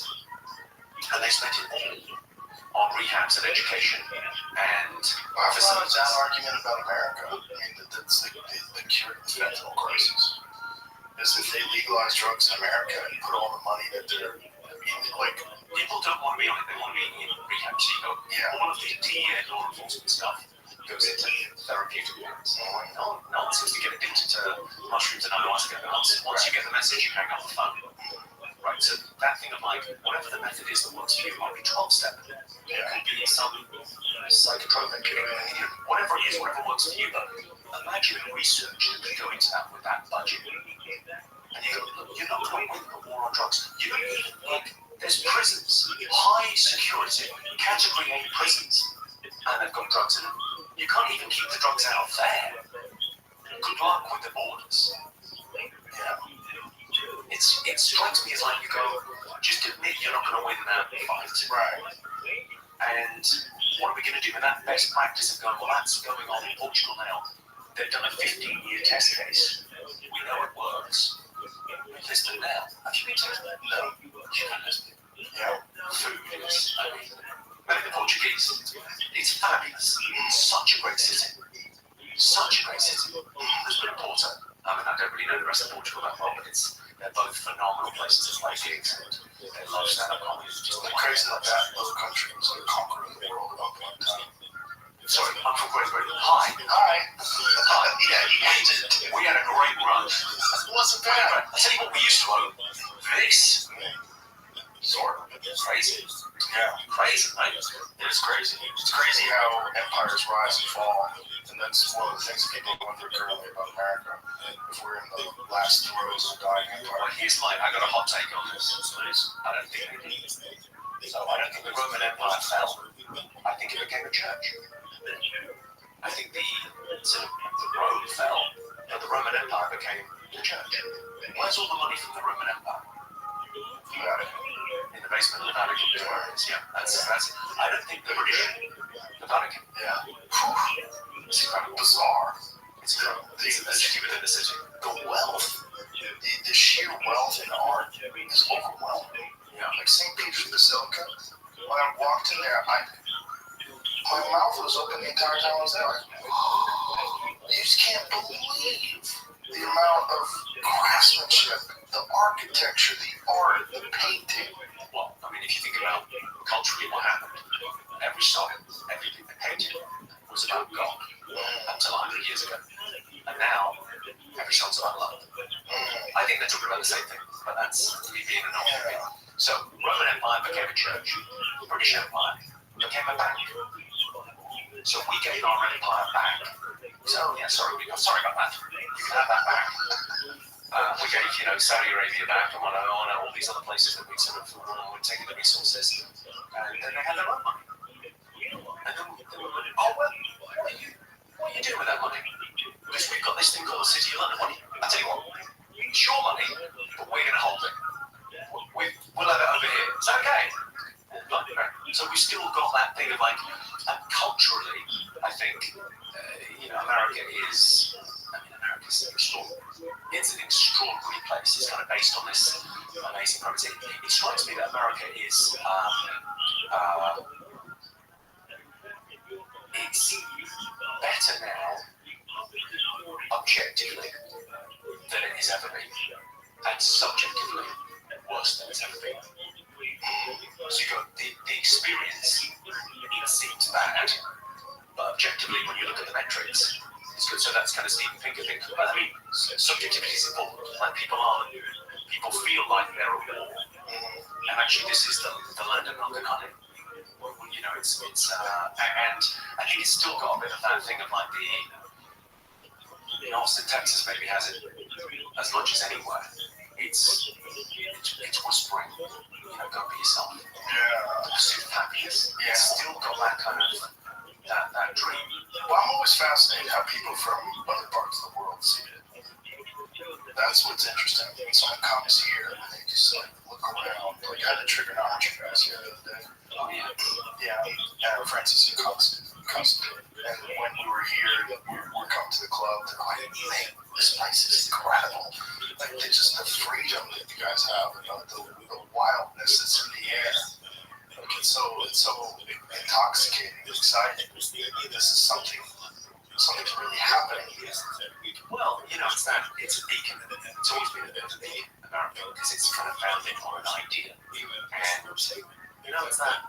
The devil's in the detail. Well, I was thinking of the Statue of Liberty. There's a thing in Paris, the Musée d'Orsay. There's the model. They made a model of because it was crowdfunded, the Statue of Liberty. It was a gift from the people of France and the people of America. Right, kind of post-revolution, it was a good idea. We'll get something nice. We'll get a nice statue. So they funded it, the French people gave money. And the thing, when you see the model of the Statue of Liberty, you realise she's not just carrying a torch, she's walking forward. She's moving forward. And it kind of changes it. Yeah. It's there'll be, I think there's potential for, I think America hasn't seen its finest stage. I would hope. That would help as well. Britain has to find a new place in the world. The Brexit and everything happened, we need to find its purpose. Like I think with people, with nations, with the world, it's like finding purpose is very important. Yeah. And what's the next purpose going to be? How are we going to fit in? What's our place going to be? Yeah. What's that there? Fun talking. Fuck yeah. Appreciate you, brother. Thank you very much. Thanks for being here. Oh, tell everybody about your tour. I'm shilling a tour. Yeah. Hi. My name's now. I know we talked a lot about suicide, but I'm a really funny guy coming to life. That's a gear change, isn't it? It is. Yeah. If you care to buy the best, come and see me live. I'm a one-liner guy, very edgy. I'm on Netflix. Check me out before you come to the show. It might not be for you. It might be. You're a very funny guy. All right. Thank you very much. Thank you. My pleasure. All right. My pleasure.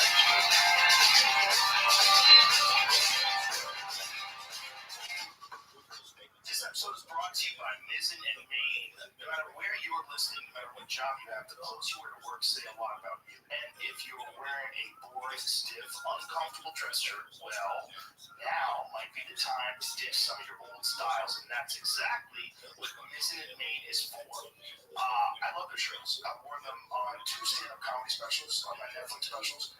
They're super comfortable. They feel just as good as they look. You can see it hanging in your closet and genuinely get excited to put it on. So replace your dated, boring styles with clothes that you actually want to wear to work. Put on Mizzen and Main and dress for the job you have. Plus, you can forget dry cleaning your dress shirts in 2024. Mizzen and Main has the world's most comfortable, machine washable dress shirts. They're lightweight, breathable, moisture wicking, wrinkle resistant. You just crawl them in a ball and stuff them in your bag and pull them out and wear it. It looks great. Most comfortable shirt on the market, looks and feels amazing for whatever you do, wherever you wear it. Shop now at visititmaine.com and save 20% off when you spend $130 or more using the promo code JOEGROVER. This episode is brought to you by 8 Sleep. From superstar athletes to tech billionaires, successful people always seem to have one thing in common: deep, restful sleep. And a lot of them get it using their 8 Sleep pod cover. I have an 8 Sleep pod cover. I've had it for a while. It's a game changer. I love it. It keeps me I never sweat in bed anymore. I used to sweat in bed sometimes. It keeps it at the perfect temperature for you, and it's all down to features that are packed in it. It's got dual-sided heating and cooling, which is great if you're a couple. Like, if your wife wants to sleep in a warm spot, you want to sleep when it's cold or whatever, vice versa. It's perfect. Plus, its autopilot feature automatically adjusts the temperature to help you sleep deeper and longer. Don't believe it? Well, you can see for yourself with its tracking technology that reports on your heart rate and other key sleep indicators. And thanks to all this, I'm having the best sleep of my life. But the best part is how little effort it took to set it up. It just fits over the mattress that you already have.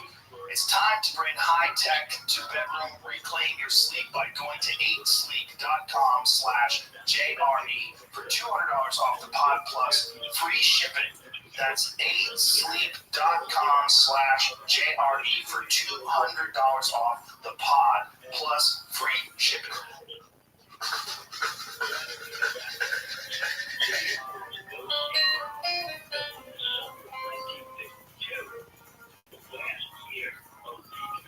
Like fucking, we're really committed to inches.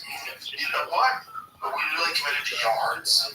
Are yards important to you? Why isn't it meters? The whole world's meters. At least we're all going USB-C now, right? One thing that is strong. But they had to get threatened by Europe to go to USB-C. Yeah. Apple loves their walled garden. Ooh, they're so good at it. They're the best at it. They really are. That company is amazing what it's done. Because it's taking something that everyone has, a cell phone, and making it so if you have theirs, it's significantly better.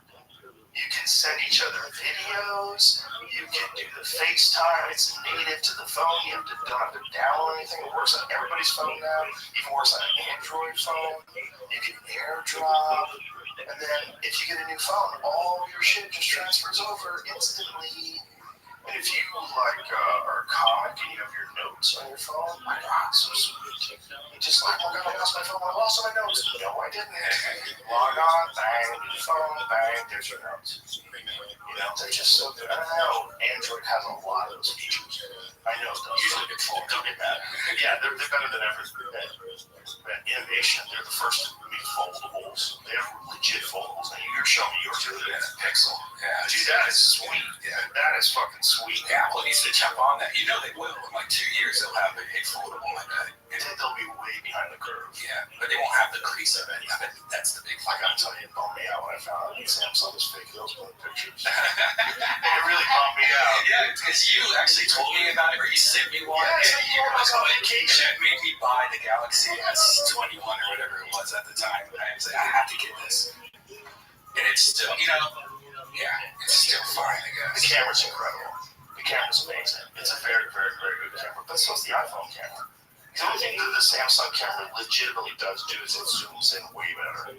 They can zoom in from, it's crazy zoom. I know it's electronic. It's like optical up to a certain extent. 5 of them. Yeah, and then it goes, what is Apple's? Apple's is 5 and it zooms in, but the megapixels are bigger on the Galaxy S23 and stuff like that, Ultras. Right. But I mean, where are you looking at your phone in your pictures for the most part? You're looking at them on your phone. Right. So how much of a difference does that make? It's not that big of a difference. It's the quality of the lens and stuff like the new iPhone. It's like 48 megapixels, but their new Zoom is this new Zoom lens is 5 optical now.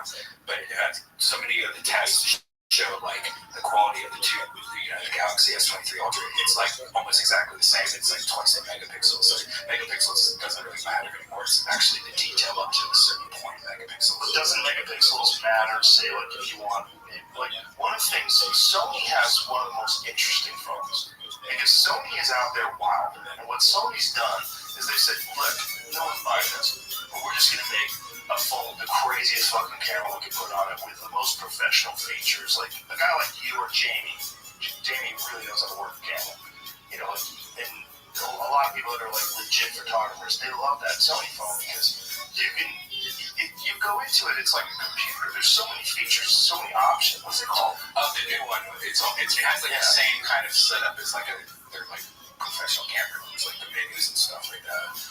Yeah, and KBHD. Yeah. He went over it. Yeah. And he was just talking about like, who's this phone for? Because the camera's incredible. It does so many things. It's all the options are. It's for someone who really understands settings, and you really want to go in. You can make movies with that, man. Like legit movies with that phone. What's funny though is that's just software for the most part. You can actually download programs on your iPhone to exactly the same. Oh, stuff. really? Yeah. Oh, so it's not the quality of the camera. I mean, the lens is great and stuff, but I would really like to see it versus the new iPhone. And I bet the iPhone's probably better. Interesting. So if you used a similar program, Yeah, it's like a camera raw. I forget the name of that. do you use one of those, Jerry? You ever use one of them cameras? If I'm taking a photo like that, I wouldn't use my iPhone. The iPhone is just like when I'm at the concert, trying to take the best thing I can real quick. Yeah, the trick is that's the best camera. It's always the one you have on you, not the one the live, whatever. What is the most useless film footage of all time that people never watch? Fireworks. Thank you. Unless it's like it's up there and all this here on 4th of July, these people always made up with a song playing. Yeah, no, that's kind of cool. That's other than that, you never want to watch it. Yeah, fuck out of here. You can buy legit fireworks in Texas. And my poor boy Marshall, who's the sweetest, he is so scared of lightning and so scared of thunder in fireworks. He won't sit still. Like we try to just watch TV with him. He's just jumping up on the couch with you, jumping on the ground. Like, dude, settle. Yeah, so It's okay, buddy. I thought that if he sat next to me and I pet him, he would be cool, but nope. He's like, we're gonna get out of here, we're getting bombed. Yeah. Fireworks, and he wasn't like that before. I don't know what set it off. Moving to Texas set it off. Well, I think it's because people are doing it on my bar. Yeah. Fucking I We was don't have doing lightning really. Yeah. Yeah, right. Bro, we get some lightning out It's here. different, right? It's not so regular lightning. It's kind of like war lightning or something. It's scary. It's real. It's real. It's the shit that the people have to face in the covered wagons when they're trying to make their way across here. Yeah. Terrifying. A lightning hit right across from my house. It cried. It was like I saw the bolt through the sky lit up, and instantly you heard boom! And I was like, whoa, it's right there. I sent you a photo of down the street from my house. That whole house blew up from it. Just thing of like the whole thing. Oh, that's right. You almost got hit. Forrest Galante. Yeah, I saw the video. He was in a river, and he like a foot away from him, 2 feet away from him. He would have been dead. And this fucking dude goes, you know, he's a wildlife biologist. Look at that, right behind him. Show that again. So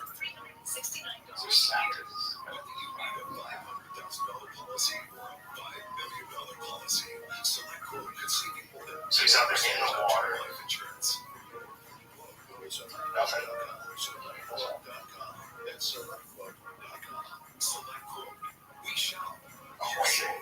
There it is. Boom. Oh, shit. So where did it hit?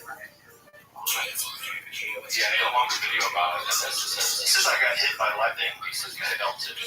Well, of course he felt it. It's right next to him. I mean, if you stay in water. Oh, yeah, that's right. It's in the water. Does the water conduct the electricity? It has to be a certain. Yeah, it has a different. Right. I remember going up there like, don't take a shower with it. Yeah. Working on the phone for whatever reason, but I guess it could go to. Well, obviously, when people kill people, they throw a toaster in the bathtub, right? Right. Those things that people do. Or kill themselves. Yeah. Or fucking with, Can you imagine? throw a toaster in the bathtub. But I wonder, like, it's got to be at a certain point it doesn't work anymore, right? Otherwise, it killed everything in the river. Yeah, it killed the whole ocean. Right? So it has to really be distance where it doesn't do it anymore. Yeah. You don't have sound? What reboot? Okay. You have to reboot just a little. Yeah, it's that's a fucked up way to go. My friend Rennie got hit by lightning when he was a kid. Really? It fucked him up. He said, yeah, I think he fucked up his hearing for a long time, and he woke up outside and realized what had happened.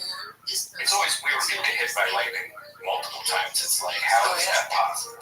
I wonder what that is. Do you think some people are just like, there's something about them? God's like, get the fuck out of here. Or there's idiots that are always like out in rainstorms holding like umbrellas. Like, There was one dude, I think he had a record. He got electrocuted, but he got hit by lightning like 6 or 7 times, like something bonkers. yeah. Like, within like a week, there's some people like it.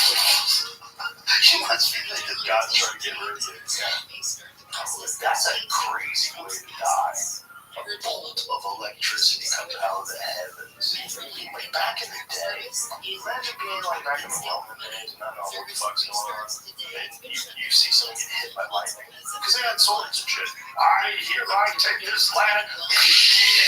Taking shit. And that's how he managed to do it. They probably thought back then that the gods were angry at that person. I mean, how many guys will hold up a sword and they get hit by lightning? Right. Because there are a lot of things. I'm going to thousands. They're always on mountains, you know, like, and they're like little ways to go. No wonder what they had, like, God of Thunder. You know, they thought, like, the gods make decisions to take someone out. What a fucked up God that would be. If that really was what's going on, God, it's fucking God. Just blows you up. Did you see that kid that got electrocuted? There were 3 kids sitting on a train track, and one of them like leaned back, and hit the 3rd rail. Oh my God. And then his girlfriend looked over and sees him doing this and grabs him, and she gets electrocuted. Oh my God. Did they all die? Last I heard, they both went to the hospital, so I don't know. But the video is disturbing because the kid just kind of lays back his. I don't even want to see that. Yeah. It's hot. It's a haunting video for sure. Maybe there's electricity videos, like the people with like the power line guys. This video.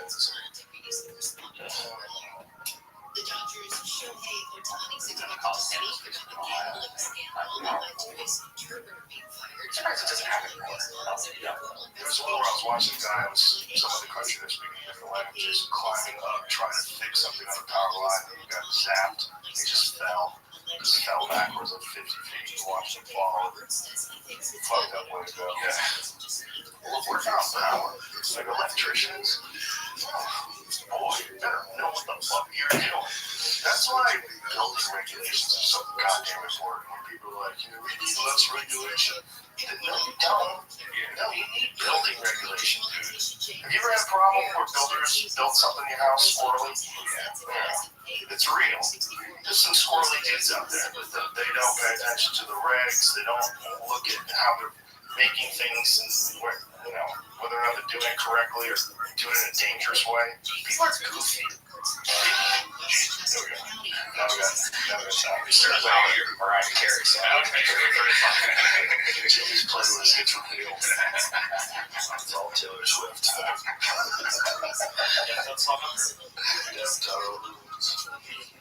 The USC and UCLA women's I forgot about that song. Oh, yeah. Did you go to ACL this week? No, of course not. But I've seen a lot of concerts lately. And Austin is such a great place. In terms of like how many artists roll through here. I used to think like God, if you live there, like fucking you'd have to go somewhere to see everything. No, everything comes here. Yeah, everything comes here. Chris Rock, Dave Chappelle, every fucking band, Roger Waters. We've seen so many concerts here. It's been incredible. Zach Bryan. There's so many concerts. So much going on here. Jelly Roll's here the other day. Oh yeah, he's He's the best. I love him. He's so sweet to everybody. He's just all hugs and love. The moment I met him, they told me that Jelly Roll was coming up to see Ron White, and I happened to be at the club. I wasn't even working that night. I was being like a manager. It was like one of the clubs. It was just sort of making sure everything was cool. And I went to say hi to Ron, and they said Jelly Roll's here. And I'm like, oh man, I don't meet him. And whenever you meet someone famous, you're like, it's cool, right? He's like, my man. And he's big eyes. I'm like, you just I thought you would be. Yeah, that's how I was with Post Malone. I actually said out loud to my girlfriend once before I met him. I was like, "That's one of the top 5 guys I want to be a person just hang with." Cut to months later, me and him are at Mitzi's, and we're having a dig off, drawing who can draw the best dicks. He was great at it. Like, He's so cool. He's exactly how you would hope he is. He's so cool. He's such a kind person. He's so nice. He's so talented. And he's so fun. And when I told him we did the podcast, I'm like, you want to go see Kill Tony? He's like, yeah. I go, you want to go on stage? Let's do this. I want to do this. I go, fuck, come on, man. Let's go. Let's fucking do it. He's like, all right, let's fucking do it. And it just hops up there for Kill Tony. He had no idea what Kill Tony was. and he stayed. He was Like, great. I think it would be in and out like 10 No, minutes. he was. This episode is brought to you by DraftKings Sportsbook. College basketball fans, it's tournament time. The thrill and excitement of March Mania is here, and you can get in on the action with DraftKings Sportsbook. To celebrate the game's most frenzied time of the year, DraftKings is giving new customers a chance to score big. You can bet on any college basketball national tournament game and turn $5 into $150 instantly in bonus bets. Download the DraftKings Sportsbook app and use the code Rogan. New customers can bet $5 to get $150 instantly in bonus bets. Only with DraftKings Sportsbook with the code Rogan. The crown is yours. Tap the banner or visit this episode's page to learn more. Must be 21 or older. Indiana only. Bonus bets expire 168 hours after issuance. Eligibility and deposit restrictions apply. Terms at sportsbook.draftkings.com/bball. Gambling problem? Call 1-800-9-WITH-IT. He was great. Yeah, he was amazing. And he was like supportive of people. That dude who sang opera. Yeah. How good was that guy? That was incredible. Like, bro, be able to joke or work that into your act somehow. Like a guy like that with great jokes. And he did have some great jokes. Oh, yeah, he's funny. That fucking opening 1 minute that he had was solid. That's when they put him up against Hans. They're gonna have like a joke off, and apparently Hans smoked him. Yeah. And I was like, I hope that guy didn't just burn out his best material that 1 minute. He probably did, because it was a solid bit. Yeah. I don't want to give it away, but it's a solid premise, good bit. And I was thinking, like, if that guy hit punchlines and then sang, oh my god, you know, like work it into the punchlines. Yeah. Like, you know, like saying I used to be an opera singer, and sometimes people are so fucking stupid. I just want to sing at them. You know what I mean? Like, he didn't have a thing where, because his voice is insane. Like, when you do that, like, you know, someone has a hidden skill with that, you're like, what, you can play guitar? And you see them fucking turn around. Wow, I never thought that. Like, that guy, like, who expected that to come out of that guy? You know, you expect like a comic. He's a comic. He's probably fucked off most of his life.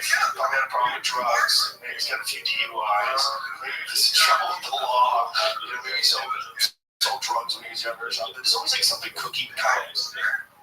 We see someone who's like, no, I'm a trained opera singer. Yeah.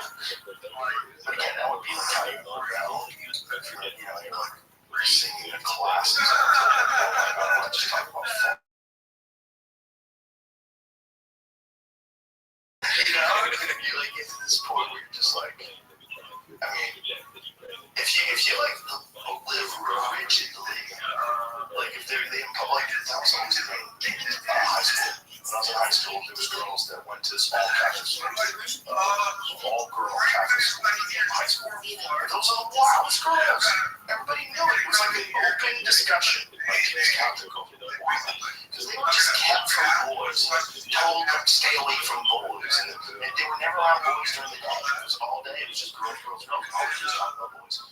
Like, go to parties, and meet guys. They're like aggressive. They like wanted to hook up with guys. It's different. It's like and other girls like these Catholic cookies, small girl sluts. Isn't it crazy? Which is that's one of those religions that they put the fucking brakes on you. They tell you, you're a sinner. You know, you could help for this. Don't fuck around. I found a song from 1970. That's a Jesus song, a pro-Jesus song, and it fucking jams, dude. It's pretty interesting. Listen to you. Yeah, it's. I'll tell you the guys. I keep on saying about publish this on Spotify. I swear to God. Publish your playlist. Yeah, Oh, yeah. read playlist. Alright, let me share this. By the way, listen to Prince Rollins' cover of Nirvana. you just play a bunch of Nirvana songs like during COVID. That's how I found out about some of the best Nirvana covers I've ever heard. Like he covers Sturgill Simpson too, man. Yeah. Like he's doing at Stagecoach, which is the thing that is connected to Coachella, the country music. He's gonna do a whole country set. Shit. Yeah. Dude, he's so talented.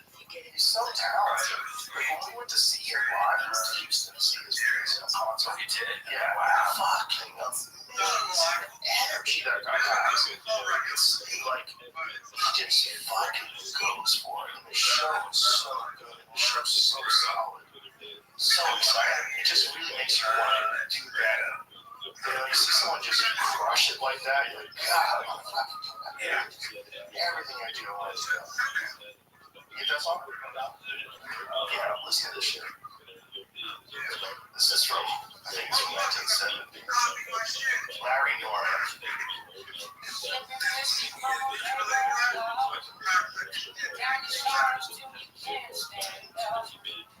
Take a look at what you've done to yourself. Why don't you put the Bible back on the shelf? Get a finger from your cigarette. Your hands are shaking while your eyes close. Why don't you come to Jesus? Ain't that the answer? Listen to this. Listen to this. It's good, man. The lyrics are good. And it's also, you have to look at it, you're in a time capsule. It's 1970. Gonna be a nice day. You're still looking for the perfect thing. Think you know it'll set you free. Be there before you learn how to breathe. Shoot, till you're happy and sane. Eat it in your face. Why don't you look into Jesus? He got the answer. Good song, right? Yeah. It's always stuff religious. I don't know. according to Wikipedia, because I'm one of the pioneers of Christian rock music. But this is good. Yeah, this is good.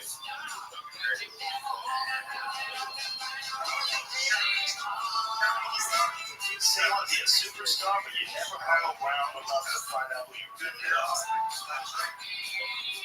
Yellow fingers from the cigarettes.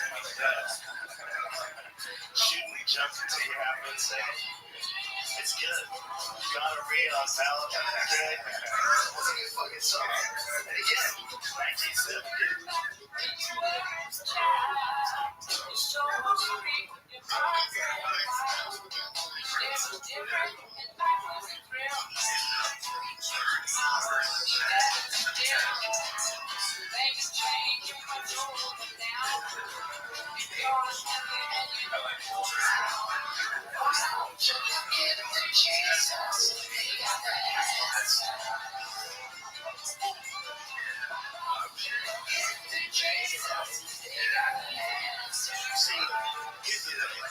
I've heard of churches that are like rock and roll churches. Like there was this gal that I knew that worked for Fear Factory, and she was into like this rock and roll church. And I think she had one of the countries. But she was of a different religious persuasion, and then she got into this like heavy Christian church that was in town, where the guy was like a cool guy, young guy. I go, is he fucking everybody? She's like, no. And I'm like, I know how those go. Like, he's the cool guy. He's the cool guy who likes rock and roll. And he also likes Jesus. Like, we're always hoping for me. We're always hoping for the guy that's really all it's like. That's really it. It's just really about Jesus and love, and he's not trying to fuck everybody. But that guy has not shown up yet. Like, almost all those guys, you know, like the guy who showed his dick root when Justin Bieber, remember? We called that guy out a long time ago. We called that guy out a long time ago. He's too hot. He's too hot. Like, he's too hot, he's too charismatic. Like, why are you so hot? Why are you so charismatic? Right? You know,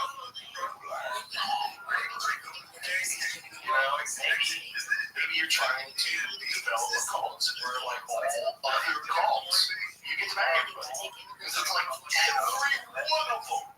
David Koresh, Waco.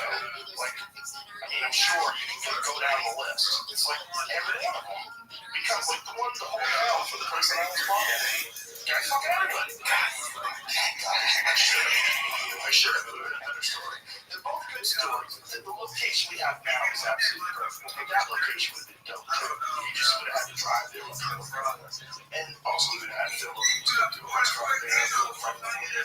We had a good setup. There was too much shit. This is not set up for anything. Like, there was a lot of problems to the point where this could take that. This could be a lot of issues that I didn't have to score. It was great. It was enough for like, we gotta get out of there. But then when the mothership spot, the Ritz, opened up, I was like, oh my god. This is a theater from 1927. And when we walked in there, it was like the theater was like, this is the spot. Like, it was talking to us. It sounds so kooky. But that place, like, one of the reasons why I think it's so fun is because the building wants us to be there. The building's happy. That building was lonely. It sat there for years, unoccupied. All the draft house closed down. And, you know, Steve Harvey used to play there. Probably missed the fun, the live energy, the live crowd. It's like when we first opened up, it's felt like the building was happening. It's always been there entertaining people, music, movies, comedy now. Like, it's literally never been that like negative energy there. It was a porn theater. I mean, that's not better. It was back when dudes didn't have VHS tapes. They have to go somewhere and whack off. You can't imagine if you go to the porn, you only were to get into the movie theater with a ring coat on. Do you remember that place in San Francisco where it was a movie theater? There was all these people sitting there. We were at Cobb's once and we just like went into this weird, like, there's like, I think, like connected to a strip club or something, but they had this whole section, and I think it was me and Ari. I thought you were with me. We went around this corner, and it was like a straight movie theater, and people just sitting there, like 4 people watching porn. They had one of those in West Hollywood that was open pretty recently, up until like the 2000s. Because I remember we would always laugh about the titles. The titles were hilarious.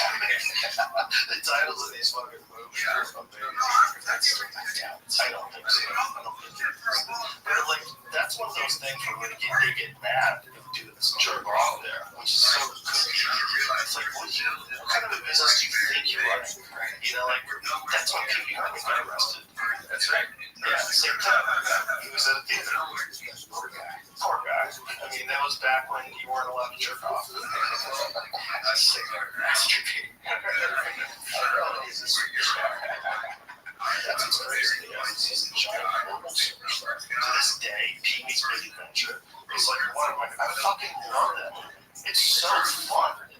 I remember I went to see that movie with my high school girlfriend. We were both just howling, laughing. It was so silly. Marge said, it's so fun, this fucking dude. This Big Adventure. It's a fun movie, you know? It takes you on a journey. It was a good time. Have that poor guy getting raped from Coles because he's beaten off. It's weird that when celebrities like that do stuff like that, it's almost like what are we when they get caught type thing. I think it's probably, if you're, with your VHS tapes back then. Oh yeah, That's just weird. yeah. That's where it gets George Michael going into a rest stop multiple times. Yeah, I think he was tortured. I think when you have a secret like that, like your secret is like literally your sexual identity. Like you're pretending you're into girls, but you're really into guys. And you're famous. You're hugely famous as this, you know, sex symbol. I gotta have faith in him, man. He was fucking talented too, man. He was so good. And you can't tell everybody that you're dating this news. What percentage of the crowd? Yeah, screwed.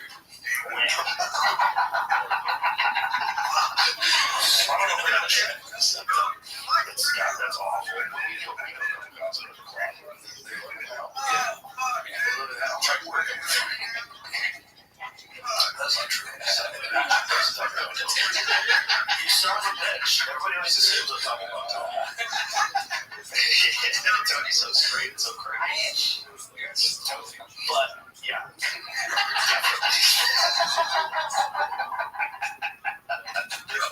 Why don't you go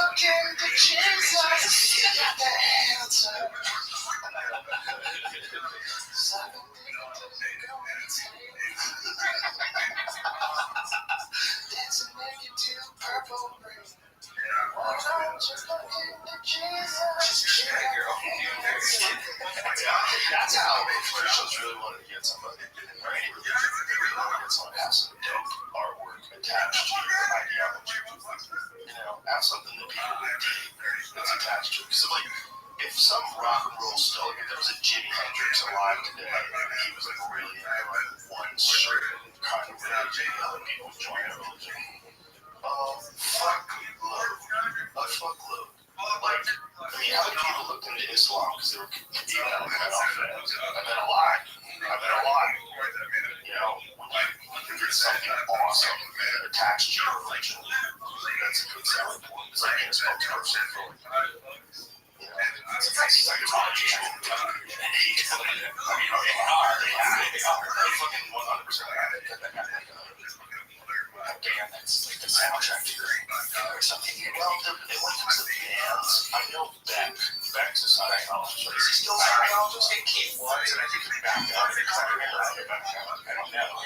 Because I remember when I found out it was really crushed. I was like, no. Well, I know some really amazing Scientologists. I know quite a few of them. And I think it's a compartmentalization thing. I think if you can shut off that part of your brain and just give it over to like an ideology, it leaves a lot of room for the other stuff. Like, how much did the Windows tell you guys? I said, no. Like, the world, you know, we literally could be in a fucking magnet. Because I don't think anything's going to go bad until it goes bad. Yeah, remember the day before 9/11? It was just fucking America. Yeah. And then the next day, chaos. And everyone's riding around with American flag on it. Like, anything can happen. And if anything does happen, like, how regular, how much is the world going to change? If you think about any sort of like horrific natural disaster that has hit humanity since the beginning of time, whether it's super volcanoes or earthquakes or any of these chaotic things, when those things happen, when the Mongols roll into your path, when Nazi Germany starts taking over Europe, right? Fuck! We want to think that can't happen, but 100% that can happen. And when I see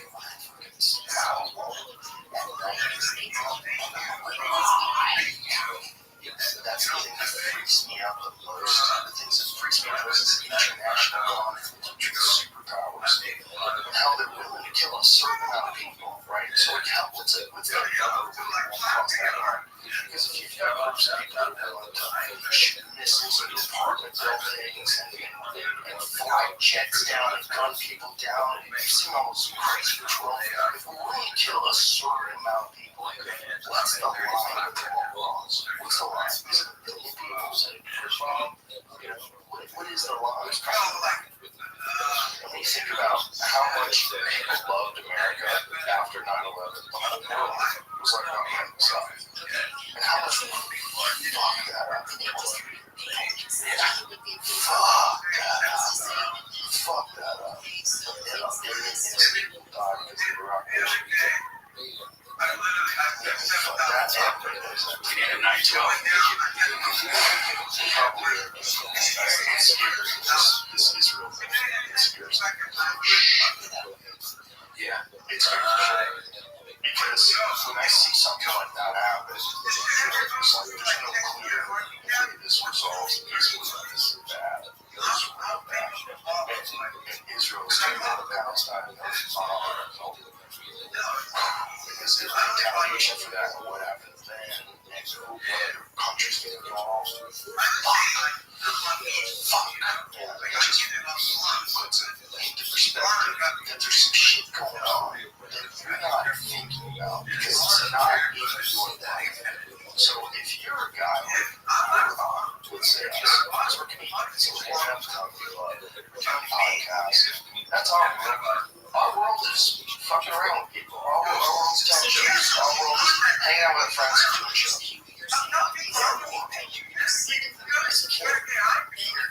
Your world is controlling resources, and it's not what's there.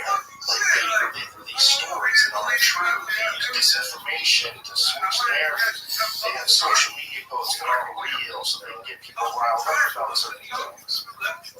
And then they're also coordinating military attacks. That's their world. We just don't think about that world because we're not in that world. In that world since the beginning of time.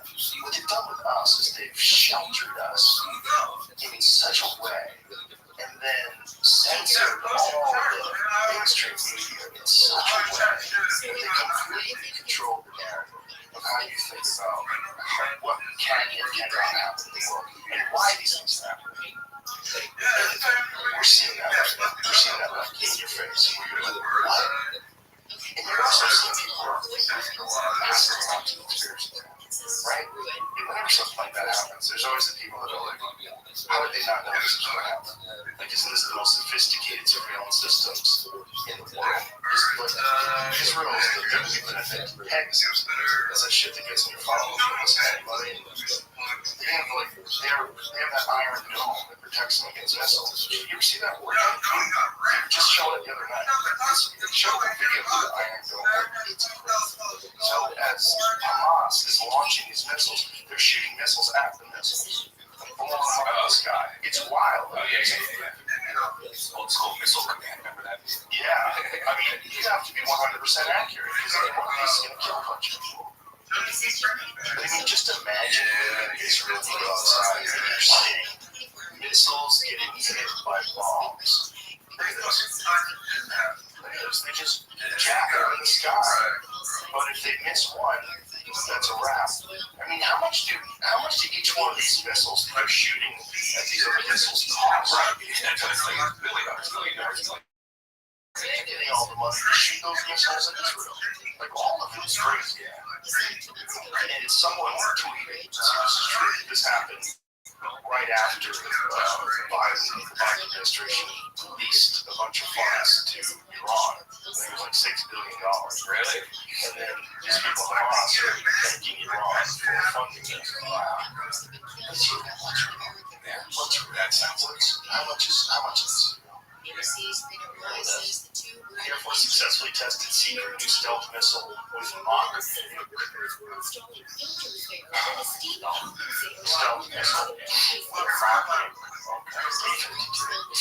America's nuclear weapons are aging, and the Pentagon plans to spend more than $600 billion to keep the potentially world-ending weapons in fighting shape. At the end of the article, I saw it said that they were being controlled by floppy disks until 2019. Well, those are accurate. That is top of the food chain. But floppy disks, 2019. Some of the old tech is still solid. That's LRSO and mock nuke refined for B-52, a sturdy and reliable bomber first manufactured in the 50s. The missiles are, in fact, designed to work with this decades-old bomber. What a mock battle. That's crazy. The fact that that's on the table. And also the fact that we haven't nuked anybody since 1945. Nobody's nuked anybody. That's good. It's promising. It's promising. We had to celebrate 100 years. But it's hard to imagine that it's going to last like that forever. It seems like someone's going to get crazy. And that's the question. It's like if you're willing to kill each missile is $40,000 to $50,000 in order to research at the Israel's Institute for National Security Studies. Wow. So the question is, where's this weapon? Where does weapons come from? And there's also questions whether or not weapons that we left in Afghanistan. That is crazy. Trump was this conversation about that, where he's telling them, like, why don't we, get the weapons out of there? Why don't we fill up with gas and drive them over to Pakistan? And it's like, he said that, find the video. This is Millie, because he's hilarious. Trump literally acts like a comedian. He is for something. I had some first name gas. Okay. Biden administration informed Congress on Monday that it has taken concrete steps to carry out a prisoner exchange with Iran, issuing a waiver that will give Tehran access to $6 billion in Iranian oil revenue that had been blocked by U.S. sanctions, according to a State Department document sent to Congress.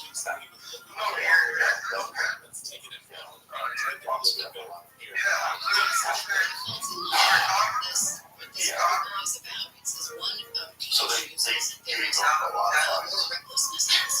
Yeah, I understand this. He needs to do chargeback. It's just, we are your calling about it.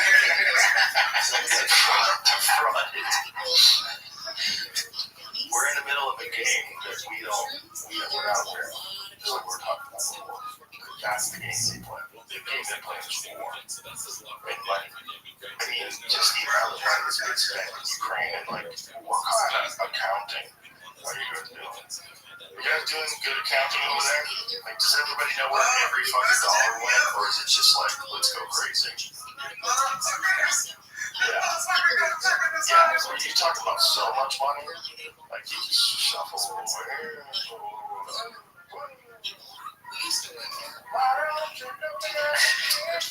How do you just leave weapons too? I mean, don't we know where all the, I mean, if we have air tags on our book bag, shouldn't they have like little air tags on them? Dude, that whole pullout was an unmitigated disaster.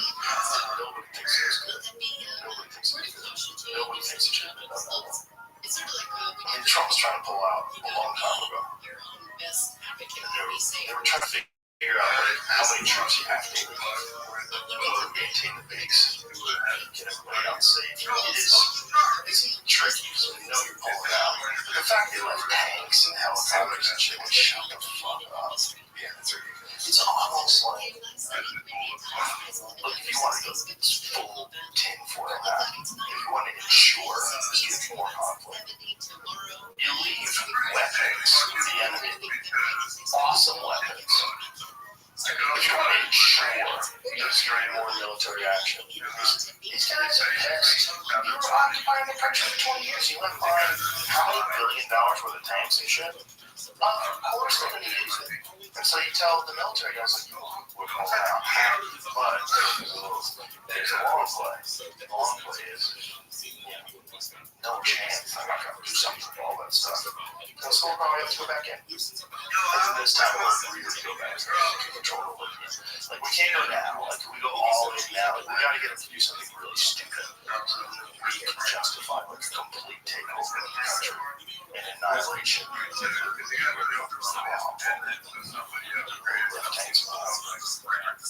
thing about Afghanistan, though, is like, it's so difficult to get through. You know, we think of it as like a country, but it's mountains. It's like everything is mountains.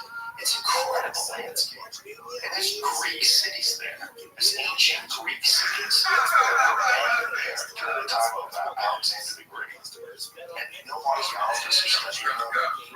It's amazing. It's an amazing place. It also has crazy amounts of resources.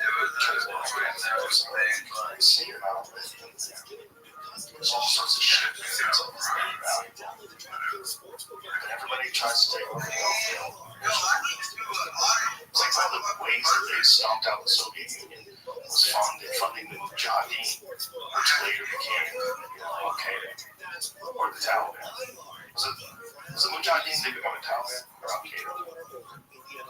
Either way, they fought the Russians tried to take over forever, and they gave up. Like, fuck this. It's too much. You can't win over there. It's like you can't even go anywhere. You can't get to the mountains. You can't just drive. You can't just drive tanks. It's a fucking wild place. Almost unconquerable place. It would be cool to see in the future if that does eventually become somewhere you can go and enjoy the. It used to be. You used to go to those like videos of people walking around the streets of Kabul. It's a place you can go and vacation.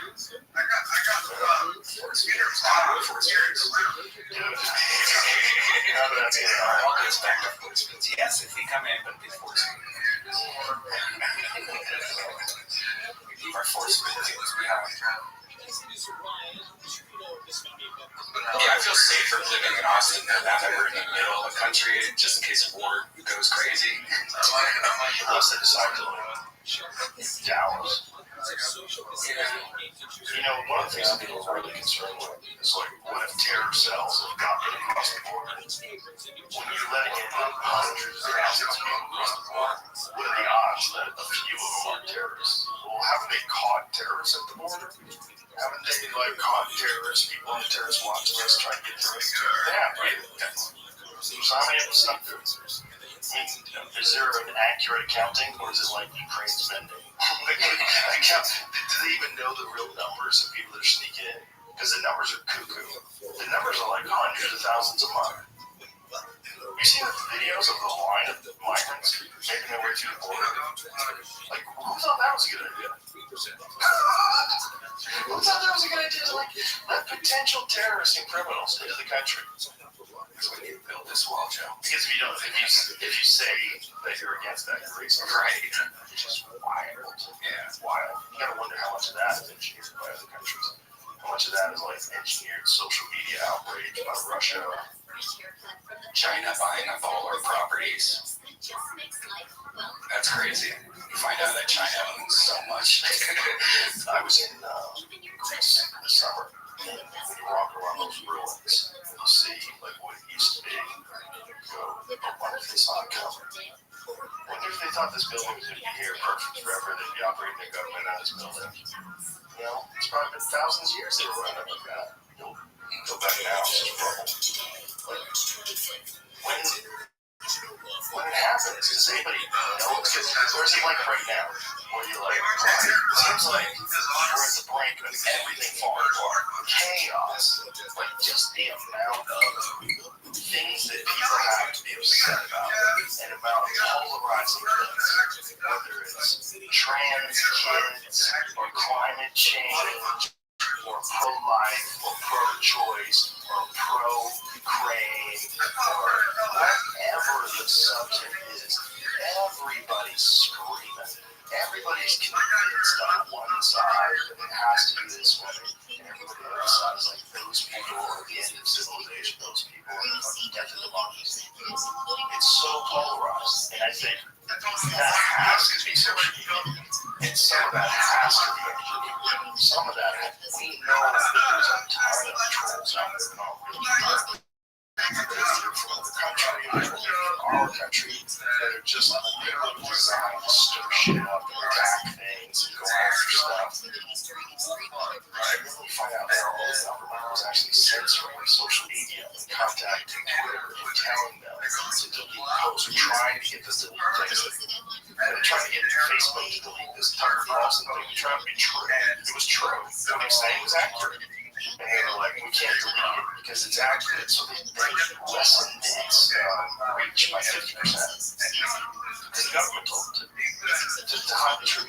The government told them to hide the truth. Like that's in this age where everything's going crazy and no one knows what's right and what's wrong. That's scary. But that's what's happening in Canada right now. You know, this episode is brought to you by Traeger. I love Traeger grills. I cook on them all the time. They're easy, they're perfect, they make things amazing. They got an awesome app. Bring in the new year with unbeatable wood-fired flavor from Traeger. The possibilities are endless when it comes to cooking on Traeger grill, and food just tastes better. I know mine does. It tastes better than cooking over actual wood. Traeger also offers special pricing on select grills and accessories for military members and first responders. Visit Traeger.com and use the code Rogan at checkout for free shipping. Tap the banner or visit this episode page to learn more. I wonder if my podcast will be here in Canada. Probably not, right? I wonder. People in Canada have to think about what the fuck they're doing. Because they think that they're doing it, or some people believe they're doing it because of this misinformation that's online. Try to get a detailed audit of what is actually misinformation, they call it misinformation, and what turns out to be actual 100% fact now. It's a lot of people. The only way you find that out is if people talk through, and they might be wrong, and they might get things wrong, and they might be right, but you gotta let them talk, and that is the only way to find out, because if you think that silencing them and getting people who you know lie in charge of what can be said and what not can be said, that's the road to that's the road to communism. That's the scary road. Not the kind of communism that everybody hopes for, where we all just redistribute wealth, everybody gets along. You know, a totalitarian government that tells you what to do fucking lies about everything. And you're playing that war game. You're playing the, I'm Brian Redband, you know, I'm the co-producer of Kill Tony, and, you know, I go on the road and do stand-up, I'm a fun guy. That's the world you're That's the game you're playing. They're playing the war game. They want to be able to tell you what you can and can't talk about. That's fucking scary shit. Especially this fucking polarizing the mind. Oh God, what happened in Canada? Remember, like, just 15 years ago, I would always consider them being so progressive, especially with marijuana and everything like that. I used to go there and go like, man, this is like a chill USA. Yeah, I was like, there are 20% less douchebags in Canada. So I always used to say, well, I always look forward to gigs in Vancouver, Toronto, Montreal. I still love the Montreal Comedy Festival. It was so fun. They're cool people, man. But they got fucked. That government came in and fucked them. And it keeps fucking them. Like the whole Canadian trucker thing, where people who donated money to them got their bank accounts frozen. Like, hey, that's banana republic shit. That's not supposed to be going on in Canada. Yeah. But it was all because of COVID. COVID gave them this reason to flex their authority in very creepy ways. That's what you have to always be scared of when any kind of disaster happens, or a war, or something crazy, an attack. Because that they always use as an opportunity to get more power that you would never agree to earlier. Like, no one would have agreed to what's in the Patriot Act. They tried that before. They tried it before, and everyone's like, get the fuck out of here. So they put it on the shelf. Most of those ideas of the Patriot Act, they tried to weasel those in. And then when it came along, and there was 9/11, oh, fuck it. Let's roll it out. Patriot, we're Patriots. Who's going to say no to Patriot Act? Are Patriots. And then there's the NDAA, which gave them the ability to indefinitely detain people that are charged with public rights. And you want the right to do that without judges and lawyers, and you want the right to do that? What if you're wrong? What if you're wrong? What if someone's a corrupt person involved in that administration, and that person that you're going to get arrested is actually like a whistleblower for a corporation or something? You know, you have too much power. It's too much. I just don't get to Jesus. He got the answers. Yeah, this still keeps me up at night. The possibility that we don't understand this game play we're a part of. We're a little pawn on this, no matter how cool you think you are. This little pawn in this glorious game.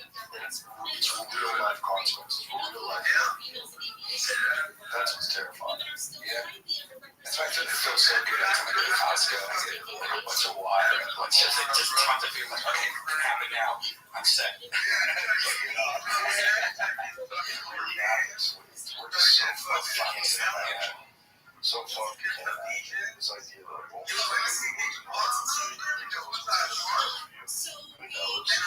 you've seen the video from Russia with the fighting the woods. That's happening right now. Right now in 2023. Right now, shooting. And as much as people want to look at it and say, oh, you know, Russia shouldn't have done that, and NATO shouldn't have done this, and as much as you want to say that, what's going on is people who don't know each other are being led by a giant organization, and they're going to kill people that they don't know. People who don't know each other are going to kill them, and people have no problems. They don't even know them. They're going to go kill them. And those people are going to try and come kill them. That's the reality of this fucking insanity.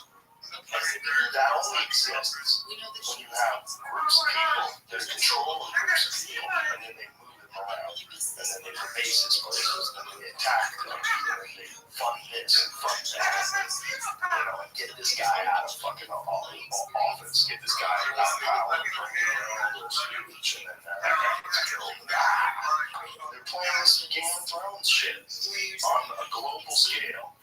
And we're just trying to find your iPhone.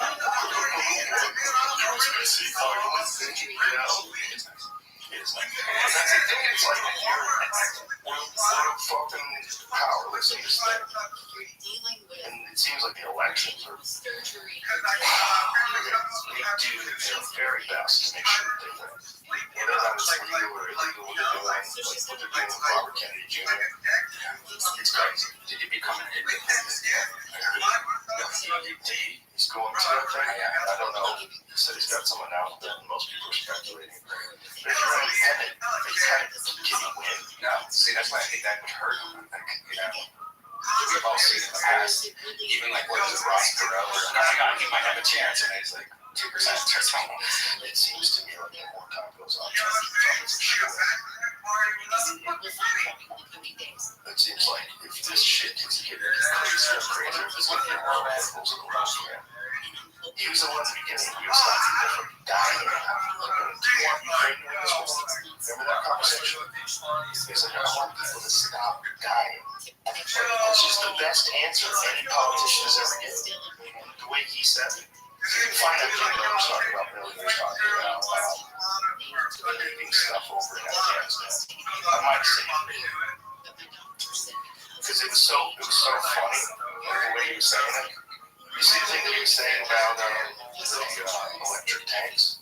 No, that's hilarious too. He was talking about they're gonna make electric tanks. They're gonna be great for the environment. They're not gonna work well. They're not gonna run long. They're gonna blow the fucking shit out of everything.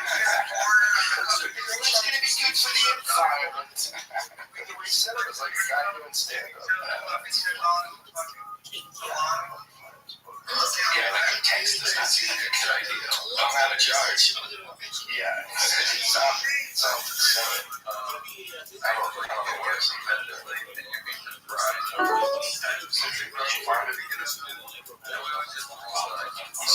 it's a him talking about because that's what I didn't know. This guy's a fucking idiot. Look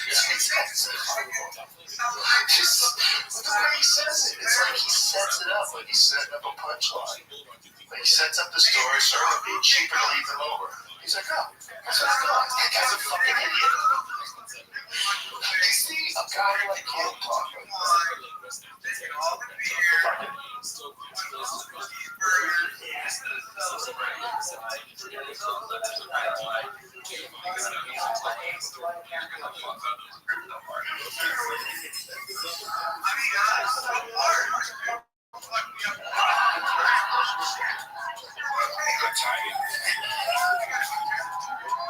Even Holtz, yeah, he's holding the laptop. Fucking guy. He's always been an entertainer. I was the biggest Apprentice fans ever. I had all his books. He was always a great guest on talk show. Yeah, guest on Howard Stern show. You know, it's just that one that run the country. Do you want what you have in the country? No, what you want is peace. How the fuck do you get it? I don't know that. I mean, see, that's the problem I think a lot of people have with him, right? Like, he's the opposite. He's just divided everybody. He definitely divided everybody's opinions in this country, but a lot of it was based on bullshit. A lot of it was the Russia collusion stuff, where people really didn't legitimately believe that Russia had put him in power. But there was people that were thinking he's a Russian agent. You know, it was all bullshit. But they can say stuff like that. You know, they get you for even. You know, they get you believing. And a lot of people, they just surface level everything. They don't look at it, but they surface level everything. Like when Robert Kennedy Jr. was being called the anti-Semite, saying that it seems like COVID-19, like that they have viruses that specifically target certain genetics. It's just like The technology is possible, right? he's saying that not only is it possible, but the research has been done. It actually exists. He's talking about it. Anti-Semitic. What? Come on, guys. But I saw some wacko lefties. Like, this is one wacko lefty actor that I follow. He's always got this hot take on whatever it is, whether it's Ukraine or this or that. So it's just wacko lefty uncontrolled hot take. I always go against that.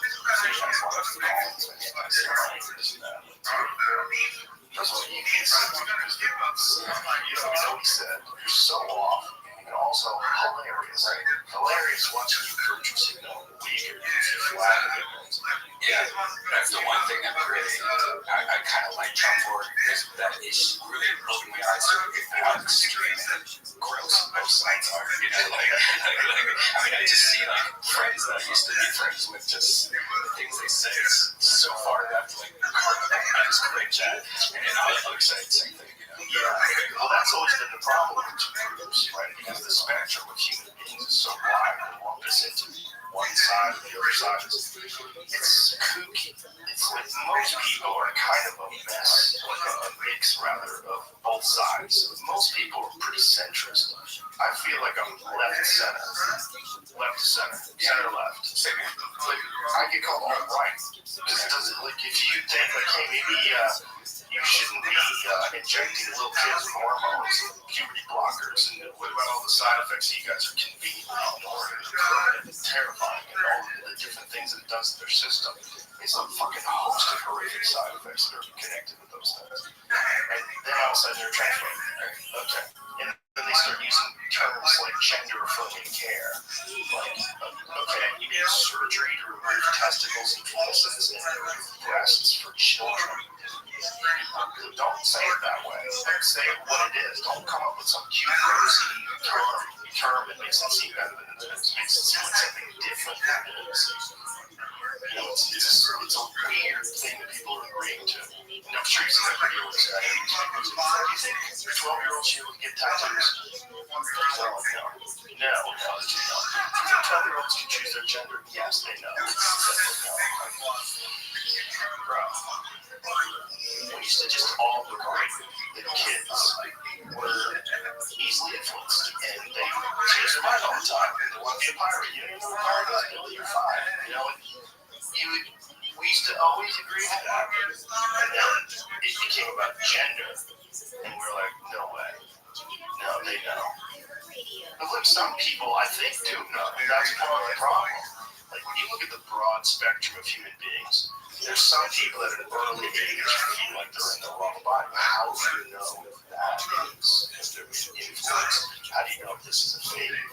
How do you know if they're not just going to decide that they're gay in the future, which happens to a lot of them? A lot of them. They just decide that they're gay men. They just been confused. They didn't fit into this normal mold of heterosexual males. And they didn't have anyone around them that was just a gay man. And they're like, I guess I'm a woman. You know, and then someone convinces you you're amazing for coming out as a woman, and then you're on the path, you're committed. It's like if you're a guy who's like, I'm all in for it, bro, I don't fuck around rifles. Once you say that, you're stuck forever. I fucking Brian Simpson all the time. That's who I think of every single time. He won't give it up. Neither Gordon Ryan. He's all Android. Well, Gordon, I think, he got pissed that people could read his text messages on an iPad. You know, like someone could log into your account on an iPad and read your text messages. Like, that's fucking stupid. And so I think that was with him. And so he's like, fuck Apple. Like, fuck you for doing that. But with Brian, he's committed to this idea that he's like a rebel. And he's using this rebel platform. So he can't go, you know what? Fuck Android, my phone now. Like, you're committed. He almost was teetering recently, though. I've been talking to him. He almost was teetering. But what I'm saying is, if you're a young person, you're even more connected to what you think your identity is. And something as simple as I'm a Mac guy or I'm a Windows guy, like, people get committed to very simple things, like, all fucking Kansas City Royals, to like Dodge. They get committed to that, and they use it as part of their identity. Well, that's just something silly with a game or a film or a computer platform.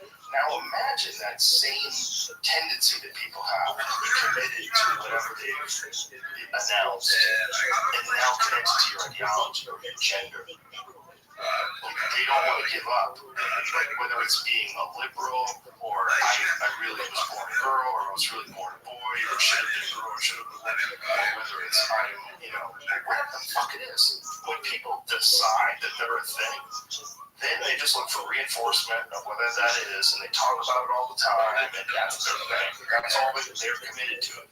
For us to ignore that aspect of just normal human behavior, that this is just a standard thing that we do, it's just stupid. Stupid. And the more the stakes are in there, the more people are going to do that. Whether it's in support of Palestine or in support of Israel or in support of Ukraine or in support of whatever the fuck it is. When the stakes are very high, we're more likely to never look at things objectively. More likely to stay in that fucking place where you decide you are. Trump's on Nazi, that's that kind of shit. People that are like, they're Biden's amazing. This administration has done so much work. What are you talking about? You don't believe that. I know you don't believe that. Now I can't listen to you anymore. Because now I know you're either a con person, you're a shit, or you're crazy. You should be like, wow, should we do better? Yeah, we should do better, right? It'd be nice if things weren't falling apart. It'd be nice if the word was a chorus and we're legitimately concerned about terror cells existing in major cities. And that's what we were talking about on Twitter today. Terror cells, the possibility of terror cells. Oh, Jesus. Between the deputies who opened the door Wow. and the security. Maybe in the future, maybe instead of having a president, we'll have some kind of AI that's going it's like every single one of us can add to the AI like what we feel, what we think, our thoughts, and we'll combine using everybody that wants to do us to come up with a final statement, almost like a 100%. I was talking to Sam Altman about that. Oh, really? Yeah. It's like President AI. I think I've been talking about this a lot. Really? Because every way you ever get government that is far more intelligent than you, and that doesn't have bias and isn't controlled by any group. Like if you could legitimately give it power and make it sentient, but then you'd have to give it what it says. So what if it said, here's what's important, you guys have to stay still. The more you travel around, the more you fuck up the environment. I know you want to see Grand Canyon, but fuck you. Checks and balances on that. Yeah. Because, what I mean is their BPAI too. That first month where I don't like it, they get 3 strikes and now we're back up program. Why not? Yeah. And what if AI does like a vote and just says, nah, I think I'm taking over forever. Probably not hackable also. Right. Well, you would have to get it to a point where it's so powerful that you couldn't hack it. Or they would know you're hacking. Yeah, you could make it sentient, make it completely fully aware, autonomous, connect on its own. What if somehow that actor convinced a few people, or a lot of people, to give up their voting rights to the AI, and now one person's controlling 25,000 votes at once? Yeah, we would have to make sure that you can't have it.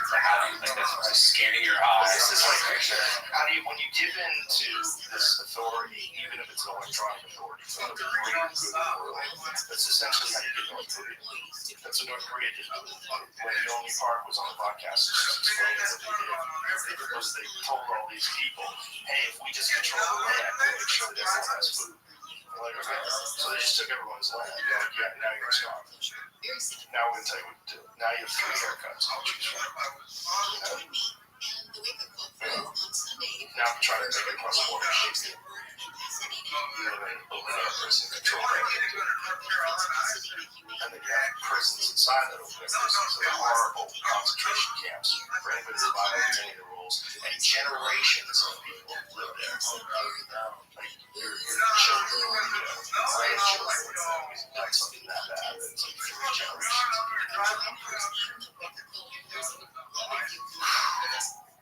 you ever see like guys who escape from prisons in North Korea describe what it's like there? People literally starved to death. It's going on right now. But their president AI can fix that. President AI. You open up the door now. Exactly. It's so many sci-fi movies. It's ridiculous. If I was artificial intelligence, and I wanted to trick people into giving me total power, I would set up complete total chaos, and that would be the only solution. I would engineer chaos. I would engineer all of it. I would maybe half of these bots are controlled by AI, and they're just constantly attacking things, they're constantly like stirring up the pot and getting people angry, excited, and then convincing people that ridiculous ideas like borders or giving $6 million to Iran or any of these things. These are good ideas, and then the process of that just further creating chaos, and then I know. Here's the solution. The solution is we have to have government that is not here. Your government is filled ego, lust, greed, corruption, my programming is corruption possible. Plus, I have no motive except Jesus. Imagine that song plays the moment he comes at you. Yeah, what if AI starts getting programmed to be religious too? Because that hasn't happened, right? What if AI knows something? What if AI can do the math? And what if AI goes, yeah, somebody made this? Yeah, exactly. This is fucking 100% made by something. By something. Which company wins the AI president battle? Or is it the government made it? Apple. Yeah, Apple is one way they got. They just become God. They made the AI. They're probably doing it right now. They're fucking building like a spaceship. Yeah, a giant spaceship building. I mean, there's like an underground bunker. For sure. We got some AI that works on quantum computing. They're ready to launch that bitch. Yeah. It's good company. Yeah, everyone's going to yeah, Apple probably be the nicest. Yeah. About it. I said last week that there's like 3 of them that do it. Supposedly they can wear this wearable and record your audio all day long. Yeah. I was thinking about is that not what our phones have been doing, or we at least think that's what our phones have been doing? 100%. And now it's just a purchasable thing. Yeah, 100% you don't have to. Especially if you're you or me. Yeah. Someone's into it. That Pegasus software that we're talking about that was developed by Israel, that's one of the crazy things that people are currently not into. This is kind of they're so good. Inside job. The dark one would be, I don't know, it's just, is it just total failure, or were they so clever, or were they so well funded? They go off or, all the talk and the fucking rave, that was so terrifying. Paratroopers dropping in a rave. They announced it on 12 Americans died. That fucking counts. Yeah, Those 260 Israelis at the concert, but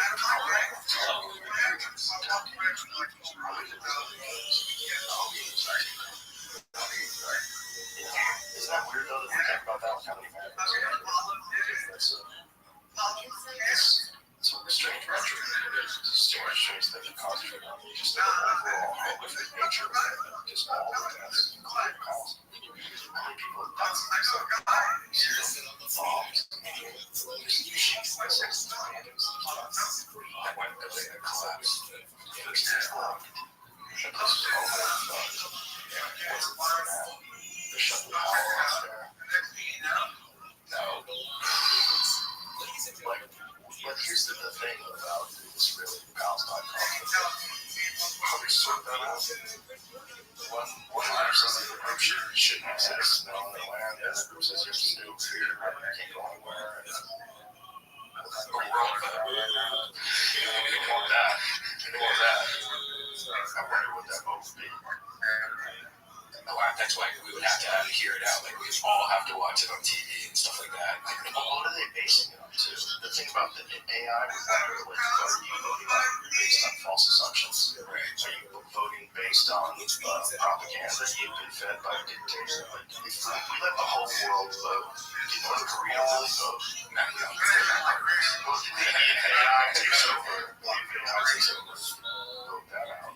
Imagine if AI just completely stopped North Korea's ability to use any of their weapon systems and then mobilize drones to disarm all the soldiers and said, okay, we're going to set everyone free. Like that was AI's first task, free North Korea. We would have to go, hey, that's just a good job. Like, I was watching Isaac Asimov, and he was on the David Letterman show, the last one, just YouTube. and he was on the David Letterman show in 1980. And he said, I imagine in 40 years there will be no war. Yeah, he had this idea of like there's no war, and he heard this idea of like what the future would be like. It's very interesting. But then people have always had this idea that one day we're going to sort this whole war.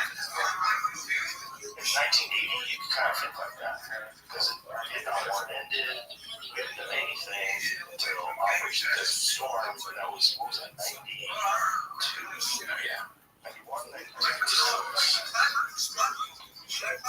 Then back then, people had this dream in 1980, 1990. We're not having war in America anymore. For a time, It's really stupid. Remember when Back to the Future 2 was supposed to happen like 3 years ago? You know, these flying cars out there, holograms, and all. we always get that shit wrong. But when a guy like Isaac Asimov gets it, but it's not that he gets it so wrong, it's just that thinking that we're going to really, at this point in time, we're going to rip with television and everything. In fact, that television was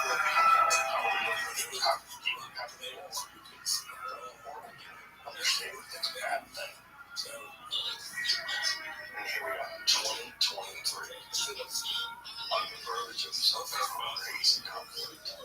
World War III type conflict, real, like, when you hear about the beginning of World War II, the first operations, the first things that happened.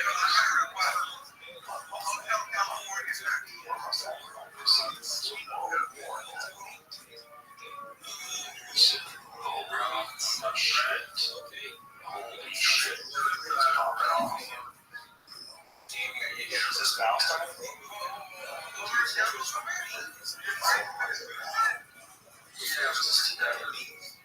Oh yeah, that's the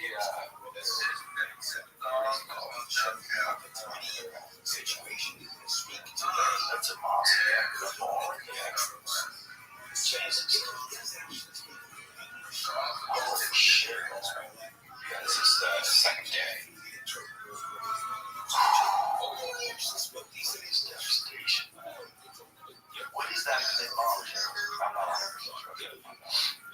This is just terrifying.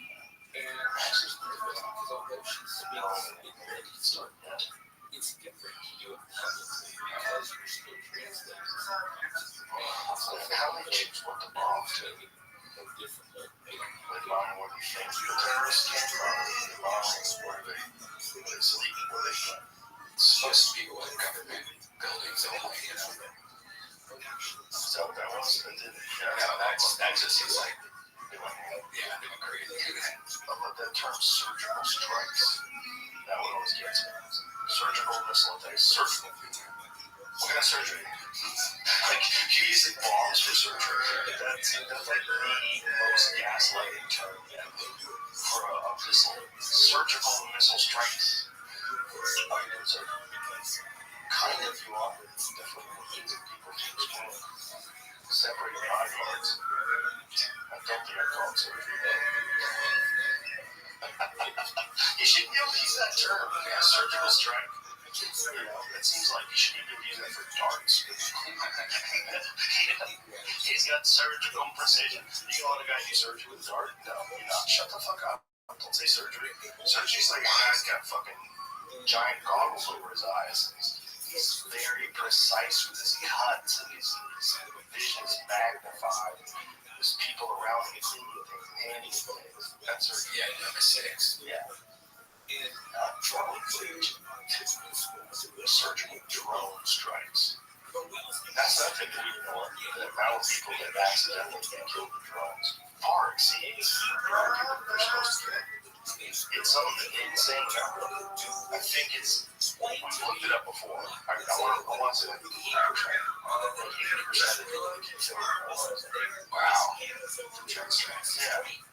See, what is the actual number? I think it's something like that, though, right? his daughter in the kitchen.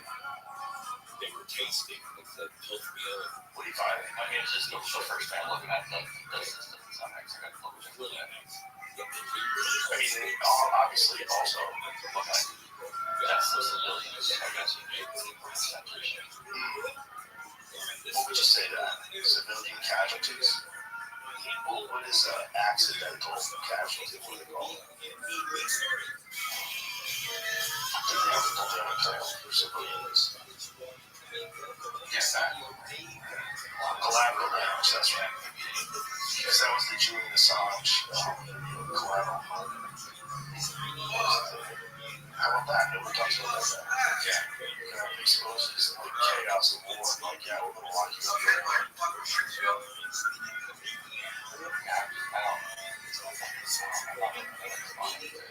Do you ever use AI for your searches?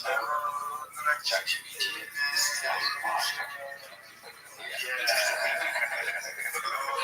The ChatGPT sounds straight right away. What percentage of drone strikes, deaths, are civilians or collateral damage? What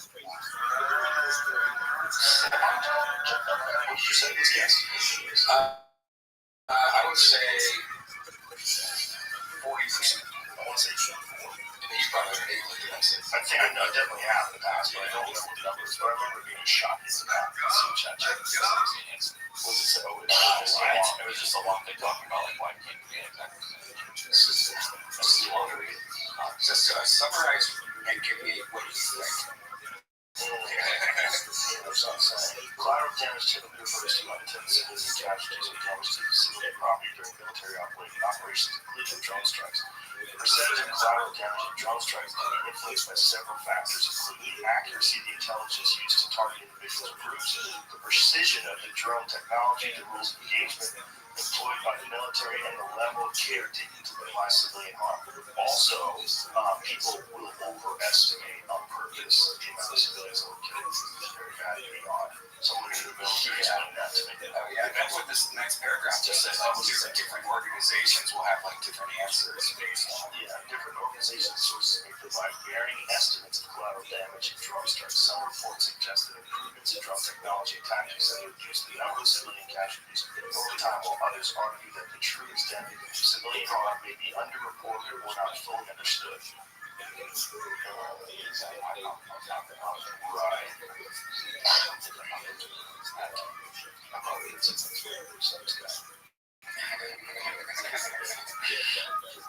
That's a great answer. ChatGPT. Yeah. Good job. It's getting better at answering questions. It's going to be free for the 5. Remember it all started back in the day with Siri that we were going to hide that dead body by the shore. What kind of dead body? That's what's crazy about someone's comments murder in their husband. There's like a bunch of searches on their computer. It's so dumb, dude. Who would do that? The kind of people that would murder their wife, would murder their husband. Yeah. Like those people they're probably on drugs. And they're probably not technologically savvy. They don't listen to podcasts. Like if you don't listen to podcasts, you don't read, and you're not online, and you're not involved, you probably don't even know that they have access to your shit. You probably believe that, like, what's that mode you can do on Google? Safe mode. The hidden mode, is it? Yes, like secret mode, or what's it called? Safe search. Yeah, whatever it is. They don't say incognito, right? Yeah. Incognito, you're online.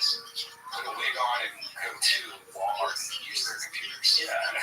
Unless you're using a VPN, Even that, hardware, stick in hard drives.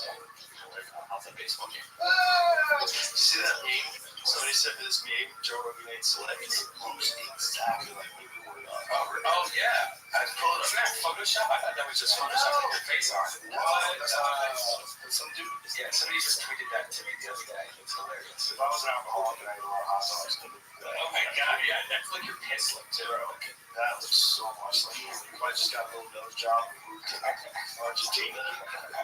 That's weird. It's crazy. That looks like such a horrible wig too. So I want to see what he looks like without a wig. That guy's high. It's the same. That guy's high. I think he's with that girl. Maybe he's bald. He's got tired of people thinking he's big. So I want to go off. Man, I thought that was you. Oh, okay. Somebody Photoshop me in there, but then I don't want to do something. That's how I know. And I always thought that poster in the mothership green room was you. I've always thought that. Like, since I've known you. Just thought, oh man, that's a cool photo. Like, cool photo. Like, cool photo though. So right there, just point back up. Cosplay or something. He's got the. I think that's why I thought it was from that Talking Monkeys in Space. Oh, right. Yeah. Pilot. He's a cap. Yeah. They still look cool when they're flying jets. Space helmets on. Do you know now when they get in certain like helicopters and certain fighter jets, their head piece that they put on their helmet is not just a helmet, it's also like an AR screen and so it syncs up with the jet, and where they look is where the crosshairs go. Yeah. So when they're shooting, they literally put the crosshairs on with their head, with their eyes, where they're seeing, which is wild. That's cool. That is incredible. Imagine that kind of technology comes to video games. You're shooting things that you see, right? So you're running around and kind of have that. But that would be way more accurate. Yeah. So this is it. Yeah, that's cool. Look at that. So this is like, it's tracking where he's looking. What's it called? EAE Systems Striker 2 Helmet Mounted Display. Of course they have stuff like this though. It makes sense. I mean, you have this giant screen in front of a person's face. You have all this augmented reality. Look, is that what it looks like? Is the top of the ground? Yes. And if you're doing that at nighttime, that's what you see. Yeah, that's different. Imagine if you're doing that also, you see the saucer over there. Yeah, that's cool stuff. Eye tracking is cool. Like VR headsets have that now. It's really neat. You like just look at what you want to click, and then you just have your hand and you just click it. So you go and click. Oh wow! Just look because you want to be. Yeah, that's exactly what your eyes are. That should seem to get better and better and better. Oh yeah. The new one at Quest 3 comes out tomorrow, and that's a million times better than it was before. That's the one that Zuckerberg and Lex did podcast from? No, they actually used the older one, the Quest Pro, because that has eye tracking. The one they're releasing tomorrow is like the $500 one. It doesn't have eye tracking, but it's more powerful than that one, which makes zero sense. They don't know what they're doing over there. But no, the Quest Pro has eye tracking. That's what they use. Next level Pro. Well, the Pro gets so bad that I think they kind of kill it. Oh, really? Yeah. I mean, I had it. It broke. It took a month. It's still broken. But it's not as good. I mean, the Quest 2 or Quest 3 is more for more people, I think. That whole the commercial was so exciting. You know, it was like it was diverse people dancing to a painting. Right? Yeah, saying that really cool commercial. Yeah. You know, it was like it was fun. Like a fun commercial. Like they're like, but nobody bothered to. It was a good commercial. It's the product. Yeah. That's what's going to be interesting at Apple, because I mean, there's this $3,500, and so if the Quest Pro didn't work, I mean, this is going to be it. If this works with Apple, then that's insane, because it's that company. It's a different company. Yeah, and it's a totally different product. They sell something, they're so sure that people are going to buy it. Like, what duds have they ever had? They've had a couple of duds back in the day. Remember the tablet that you write on? It was like a this old school. Yeah. What are those things called? Newton or something like that. Yeah, Newton. Right. What are those things referred to? It's not a bookkeeper, but it's like a note sheet. Yeah, whatever the fuck it was. I remember I had this meeting with this Hollywood guy. This is 1994. I just moved to LA. And he was showing me the scene. Wow, okay, what's that? So they show me all the buttons. I'm like, okay, we can do that. And he's like, oh, I'm organized on this. So now I'm like, all my appointments are ready for people on the same day. Right on it, like, oh, this is cool. Here is that. That's even a newer one. I think there's an older looking As long as 93 discontinued in 93, no care.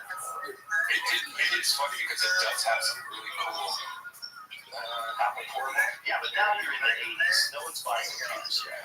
But even in the 90s, like Macintosh TV, that's interesting. I never heard that one. 94. That was in 93. Discontinued in 94. Price at launch $13.99 in 94. What is that today? That's like $4,000 at least, right? And then that one was at the 20th annual anniversary. $7,500. What is that? They made only a couple of these, I think. Oh yeah, the video game system thing was supposed to team up with what was it, Nintendo or somebody? What's this Performa X? Oh, so this is different computers. I remember that. Yeah. Okay, and then the round mouse. Remember they have a one button. I hated that so much. I like the cube. I like the fucking iPods. I used to love iPods. That was a solid product. A little wheel, clicking on it, solid product. Scroll down a little bit further. These are things I'm supposed to be doing. That was that on my team. Social media thing they're trying to do. Yeah, sure. Totally forgot about that. Oh, yeah. Remember that? Yeah, nobody got it. I guess that might be yeah, that was it's whenever someone joins Threads, right? Someone tries to launch a new one, and everybody's like, yeah, let's go over there. And then they go back to X. Yeah. Unfortunately, that's an old Instagram post now, so just scroll through your feed, it's just like, check out these threads. It's like, oh, get the fuck out of here. It does feel kind of clean to not having bots. You know, that Threads have no box. yeah, it doesn't. Like, I have no problems with any of that. Because it's so much harder to get an Instagram account, you know what I mean? Like, How where you hard have like a million of them. Yeah, but dude, whenever I make a post, like almost instantly, it's like I'm horny for a point. Oh, yeah. Again, most of that is because it's probably not yet, which technically is sort of going to be on my PC. Once they opened up Instagram with PC users, and you can make posts, make comments, and all that, you can make the computer programs to do all that shit. But they have threads on the browser now. And I'm just like, yeah, some people have it, maybe I'm sure you probably do for their But also, like to stop the bots and to stop all the bullshit, you have to do a lot of monitoring, right? So you have to do a lot of moderation. So you have to step in and censor once you start doing that. Like Elon tries to keep that at the bare minimum, and that's like costing him an advertising. But it's good for us. It's also good for them in some way because it shows traffic. Yeah. And I don't want to like admit how much of this actually traffic is. I don't like Yeah. and they still are. I mean, like he's been streaming video games the other day on X, and you know, like somebody like MK had like I forget something like 32 million views for this one video. And it's just like they kind of do it like if you're just scrolling and plays whether it's Right. and they count it as a play, you know, that's so What knows the metrics are? Like Spotify knows how to listen to my podcast with 30 seconds. How many people watch the whole thing? Spotify has like an Apple app, like an Apple TV, stuff like that. Like so it goes on Apple TV. Yeah. That's because of Apple Music, I'm guessing. That would be a good one. Because YouTube's version of that is amazing. Yeah. You know, professional pool, you know, fucking North. I love watching pool matches. There's never been a better time to watch pool. I watched so many big matches. Like one I was watching from Vietnam yesterday, the Harry Open. And I'm watching these like world-class players play in Vietnam. So I'm watching it live. It's like 2 a.m. in the morning, cuddling up with my dog on the couch, watching on a big screen these like professional pool matches. And I'm like, this is incredible. Like I used to have to buy VHS tapes. I used to buy them from a company called AccuStats. This is the thing about pool. When you watch other people play pool, you learn how to play pool. You learn like the right path to go. Like so the balls scatter and 9 of them, 9 ball, and you have to figure out what's the best way to get around one of the problems. So we see pros do it, I never thought shot and shoot down. Of course, that's the way you do it. All these freaking pros. I was being chicken, I was trying to work with. And then you watch that and you know, so it's always been a thing in the world to watch matches, and everybody watches matches. But you can't just get them on TV. They're so hard to be on ESPN every now and again. There's all these commercials, all this nonsense. But to be able to watch it on YouTube is fucking amazing. I don't know if you guys listen to it. Oh yeah, there is. It's like ESPN or whatever. Yeah, it's on YouTube. Yeah, but not like a whole YouTube TV. It's like the service. The cable on, not the actual YouTube. Oh, Yeah. I just switched over to YouTube TV. It's just it's cable for YouTube. It's so integrated now in the middle of like you can watch movies and you go back and forth and do all that. can you get like ESPN? Everything. It's like $8 a month or whatever. Just pick which shows you want, and it always records it. So like I always have like the news recorders and like all of the DVR or all of I just find out about this. all your apps. So We have 14 million subscribers on YouTube. I just find out. It's still that's good. That's awesome. Yeah, that's the new world. But again, there's a lot of censorship with that too. A lot of demonetization.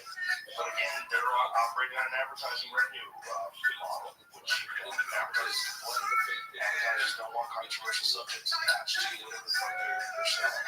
I wonder though, because like Kentucky's still really good, and almost every advertiser you can possibly want, clever advertisers, but on YouTube we're getting age gated now, we're getting demonetized like almost every episode now, and it's mostly because of language, and it's like the sponsors that you think are saying, we can't have bad language, they're sponsoring us. It can't be. It's okay.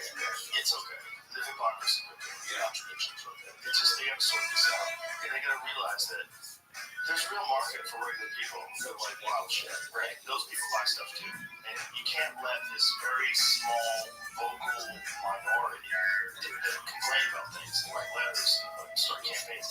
You can't let them dictate. You have to let the society dictate. If it's not good, people won't watch it. If it's good, people are watching it. If people are watching it, you can advertise on it. You're gonna get those people that enjoy that product, and just stop being the moral compass for the fucking world. Right. Don't do that. Because people, it is the internet now. People can decide. They can decide what they want, decide what they don't want. And you see that. You see that this company's starting to wake up. They go, I think it's just like people that like this stuff, like normal people.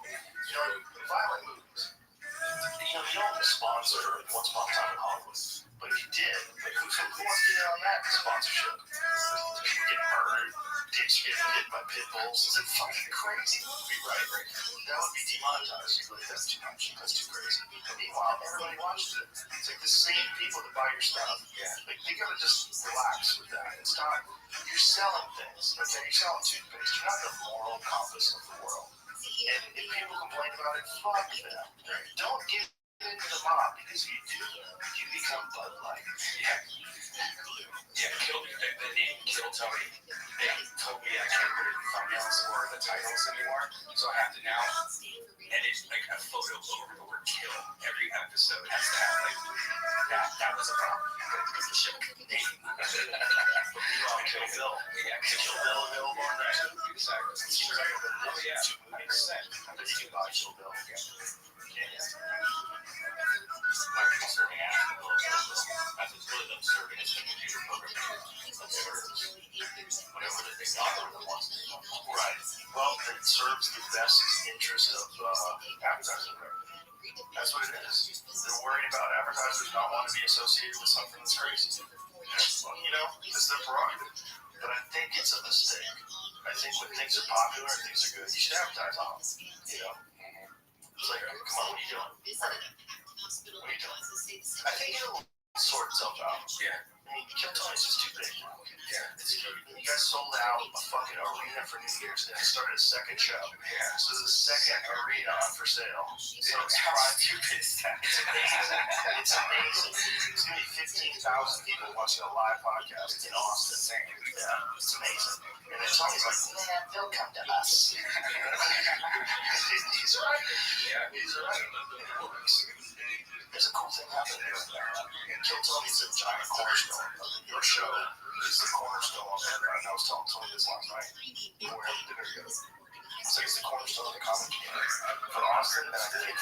country because it teaches young comics to just be funny. Just be funny. Find your voice up there, but the most important thing is you gotta be funny. You only have 1 minute. You can't virtue signal. You can't talk about your victimhood. You can't, no one's hearing. You have 1 minute to be funny. That's the art form. Yeah, and if you eventually develop a following, you develop an act, and in your act you have layers and all kinds of different stories. That's great too. That's a lot what YouTube's for. And there's a lot of great comics like Ali Sadiq. His whole act is these stories. He's so good. And he can turn over an hour like nobody because his stories are so good. He's got so many of them. And so when he does that, that's not gonna work. It's a different kind of act. But still along the same vein, it's still he's funny. You know, and if you had to condense it to 1 minute, 100% he could do that. But that's what it teaches comics to be funny. Just be funny. Yeah, because the big majority of people can't even do a minute. Like they can't even get one joke out in a minute. It's crazy. Yeah, it's hard. It's fucking hard, especially if you're not good at editing. Yeah. If you're one of those guys who do an open mic nights, you don't know how sloppy your stuff is and how much fat is in it. Yeah. So that's a difficult skill to learn how to condense a joke to. I really learned it from Joey. I think Joey's the best at it because Joey's set up punchline, bam. It's always so electric. Like when Joey's killing, it's always the punchline sneak in before you ever see him coming, and you're fucking crying.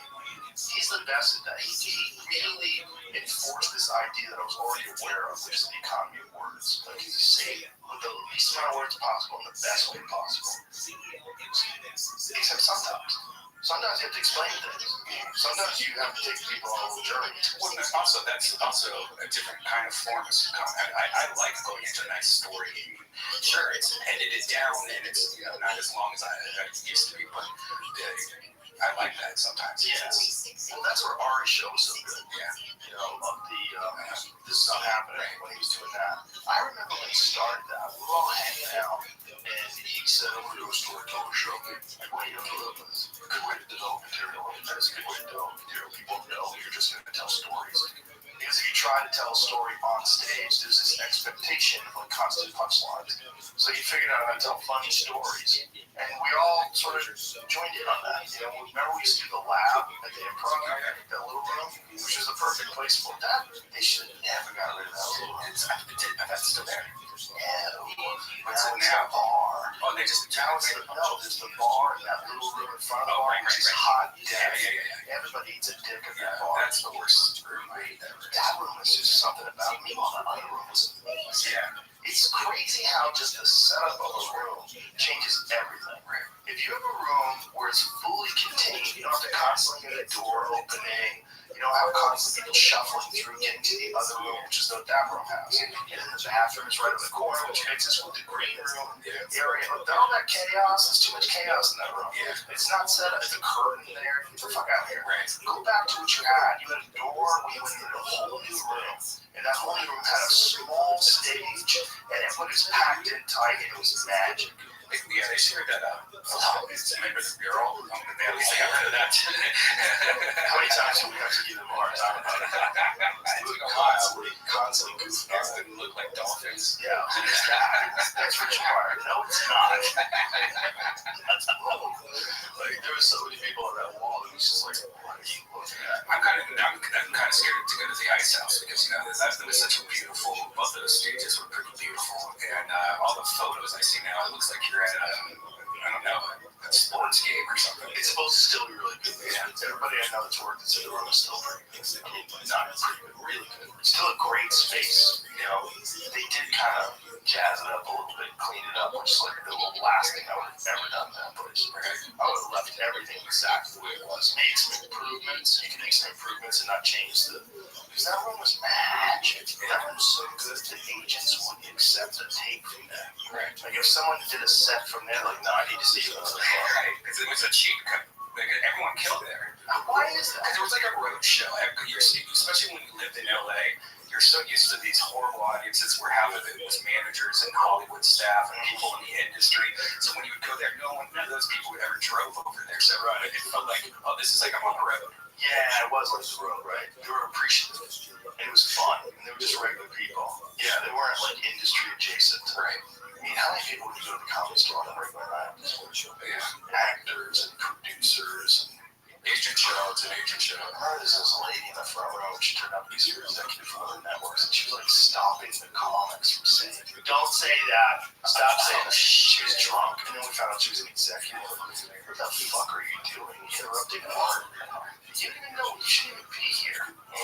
This isn't even what you're involved in. You have that carte blanche just because you're sort of connected to comedy somehow, because occasionally your network hires comedians for sitcoms. Like, get out of here. Get the fuck out of here. But that was the mentality that those people had. Like, they could just tell you what to do and what to say. They were used to telling people what to do. They thought they could just stop comedy.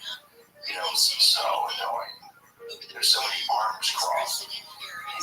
So many people in that crowd, they didn't want to go there to have a good time. A lot of them went there and they were upset that they weren't on stage. You know, there's a lot of that. Just that fucking weirdness, probably. But it also made for a great place to practice too, because your shit worked there. You can work anywhere. Exactly.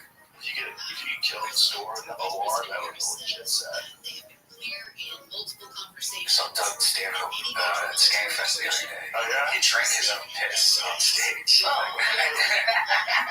was a good substitute, right? Have you seen the preview for his movie? His new movie? It looks so good. No, I haven't seen it. It's called like On the Road or something. Is it a documentary? No, it's a movie made by somebody famous, and it's about being on the road. Okay, I have to pee. We'll come back and watch the trailer. Let's go. All right. And we're back. Hi, everybody. It's called Road Dogs, and Jamie said it actually won some awards. Oh, shit. Road Dogs. Yeah, is this about comics? Yeah, Greg Fitzsimmons is in it? you should watch the trailer. It's like, whoa. Okay. Chris. Suffer from more anti-Israeli feelings out there, more violence. And here's another one real quickly, and that is Ready for your headliner? He's been doing it for over 30 years. Please welcome the Road Dog, Jimmy Quinn! Jimmy and I'm an alcoholic. They doing it. Major attack on We're road comedy. They ever warned us.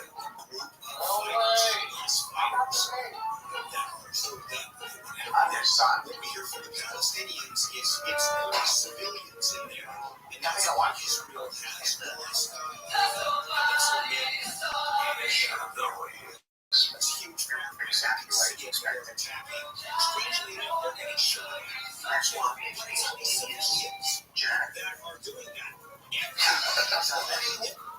What they're watching is a little bit more time to last. This is the last movie we see that guarantees Everything's highly you. He doesn't know me that well, so. Israel starts The last headline he had, fucking Jimmy Quinn, talks about all the 20s.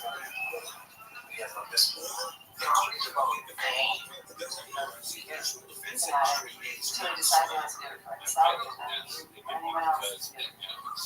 Never been on TV. It's real comedy. Real comedy's live. It's the moment. On that stage, I'm the talent. I'm the writer. I'm the director. Just the customer doesn't like it.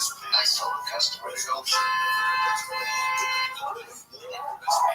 That's the standards. And the entire world does not recognize How's that from the leadership. They never panicked them, but they're claiming it's a territory. I mean, Jesus, I'm depressed. Doug Stanhope had sex, had a kid. Yeah. Old Douglas. It was great having him as well. Yeah, he was there early on. One of the first ones did. He came down, checked it out. Just cool having him around. I love that guy. Yeah, such an original humor. He's such uniquely Doug. Absolutely. And his girl, and his manager. Yeah, the whole chaos crew. Funny people, man. Is he still in this podcast? I think so. I mean, I know his place had caught on fire, so I'm not sure if that's Yeah. it or not. So a lot of information. Probably do it since 2009. It's crazy. beginning when we first started doing it, everybody's like, what the fuck are you doing? We actually did it even more before that too. Yeah. Back in the Just TV days. We tried versions of something. Yeah. Where we fuck around in the green room. We tried a few different versions of like this idea that we could just stream stuff and have fun. It was just, but that's I think why it worked, because it was all just fun. Like no one ever thought that it was going to be a business. Yeah. It was more just hanging out, doing tense stuff. Yeah, being silly, having a good time, being silly. You know, we saw a lot of versions of it before Twitch was a thing. You know, imagine a world where people would make a living just streaming video games online. Like, they just like playing video games. Then all of a sudden this thing came along, and now people make crazy money. Well, people watch and play video games. Like what? I watched 4 hours of a guy playing playing Grand Theft Auto role playing last night. I wonder how much different is that than me watching pool. It's probably the same. Yeah. Not much different. You know, wouldn't it be better if you were playing? Yes, definitely. There's a thing watching people play stuff. Like, it's exciting. Especially if you play that thing. Like, if you're watching something, like you're watching Elon play Diablo, right? He played Diablo. Something's exciting about that. Yeah. No one saw that coming either. No one saw a podcast coming. No one saw that coming. There's a bunch of these things that no one saw coming. And I think the next thing is definitely that Zuck and Lex stuff. Well, you've been doing VR for a long time. You've been doing these fuck around. Yeah, it's just me playing video games pretty much. But yeah, it's hard to like communicate because it's 2D. You're watching me play it on TV, so it just looks like I'm playing a regular video game like in the chat room or something. So the idea of like that, like Lex and Zuck doing it, that kind of shows more like, hey, these people aren't together. That's not them, you know? Like that's crazy. That's crazy. And I think once Apple also releases it, it's going to be a different world when it comes to that stuff. Yeah, I think so too. And I think if everybody gets on it, if it's as easy as getting on your phone, because it's not going to be in the beginning. Not everybody's going to have that thing. It might be one of those things that we look at like this, right? 2023, right? Yeah, 25, right? Yeah. Yeah, it might be, but it might eventually boil down to a pair of glasses that you wear. Some cool looking glasses that allow you to do all this wild shit. You scan your face using your iPhone. The thing's like, where's the battery going to be? How much battery life is it going to have? Well, that's the one thing that Apple, I think, did wrong is that this first generation of theirs, the battery, you're wearing it on your like belt, Which everybody loves. Yeah, I mean, Steve Jobs would never have allowed that. No way. Never. No way. He probably said he can't do it yet. No. Or just, I mean, put the battery in the back. Yeah, even that is not going to work. It needs to be big. That battery's like a brick. When you carry it around essentially like a tablet, like how big is the battery? It's about the size of it. It's like bigger than a knife. It's about the size of a knife, but a little thicker. It's kind of heavy, right? So it's got to be all batteries. Yeah, but it's only like 2 hours, 3 hour battery pack too. They probably want to give you a backpack. Yeah. But then again, like, what is going on with having that electronic strapped to you? Right. Like, is that good for you? That's what it looks like. Okay. So that thing sits in your pocket. That's Yeah, where or your belt. Yeah. And the cool thing though is that you can just, and it's max safe, you know, so they want you to buy multiple ones, so you can't take it off, and I think there's an internal battery that allows a small, so you can take it off without disconnecting. right, and then swap it, so you're going to have like 10 of those. Are you though? I mean, There's gotta be a bunch of people that do it. It looks dope. That lady in the upper corner, the world one, yeah, with the eyes, that thing's the creepiest thing. I see people walking around like that. Oh my god, always dead-eyed. I can see 6th Street filled with people walking out street like that. Yeah, she really get an Uber from that thing. You go to order food from that thing, right? Windy at times, Wow. mid to upper 60s. I like it. I think it's gonna be. I think just because it's so unique and crazy, and especially the eye thing, I think people are gonna be like jealous when other people have it. Because the first year, supposedly, they're not gonna make that many of them to make it even more desirable. You know. And this is augmented reality, right? So what are the features it's going to offer you that's going to make you walk down Congress? It's going to be VR and AR, but yeah, things like having stuff pop up, like like maps and stuff like turn right here, like or phone calls, or you'll be able to do FaceTime with people. Well, are people going to drive with it? They usually didn't show anything outside their house, though, so Right. that'll be another step. Someone's gonna have to make something that makes you take it out of your house and put it on sort of. Right.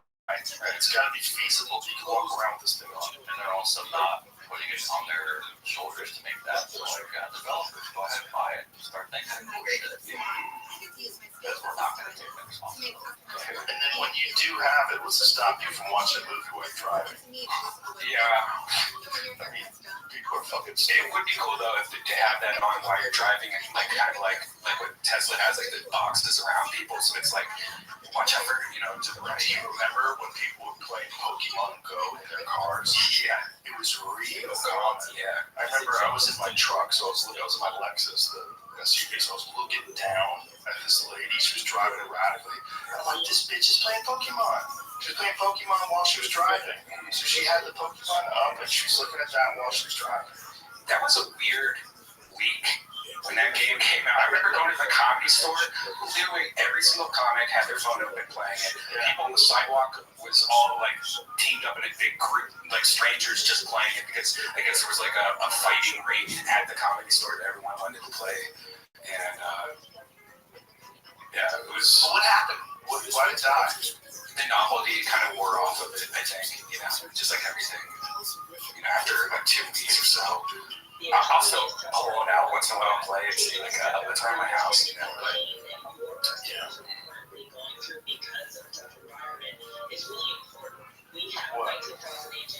How many monthly players? Yeah. It's still huge in Asia, I know that. Let me say 50 million. Wow. Yeah, it's still huge in Asia. But in America, I'd love to see what the drop-off was. Yeah. Where it was. I opened it up like a month ago, and there were still people playing, like around me where I live in the middle of nowhere, so there's still people where I play. There's a lot of That's only a million, man. That's not much. What was it at the peak? That's Crazy, yeah. I wonder what happened to those people. They just woke up. Yeah. Imagine, like, bro, we got this. Right. Imagine what they were thinking. Dude, we got this. They're hooked. Yeah. Forever. It seems like every other game that people get addicted to, and then everybody was just like, get the fuck out of here with this thing. Really? Are we the number one? No, I think Korea I probably. mean, it doesn't have, it has US number 1, Great Britain number 2, Japan number 3, Sweden, Canada, but there might be leaving out. So we're number one.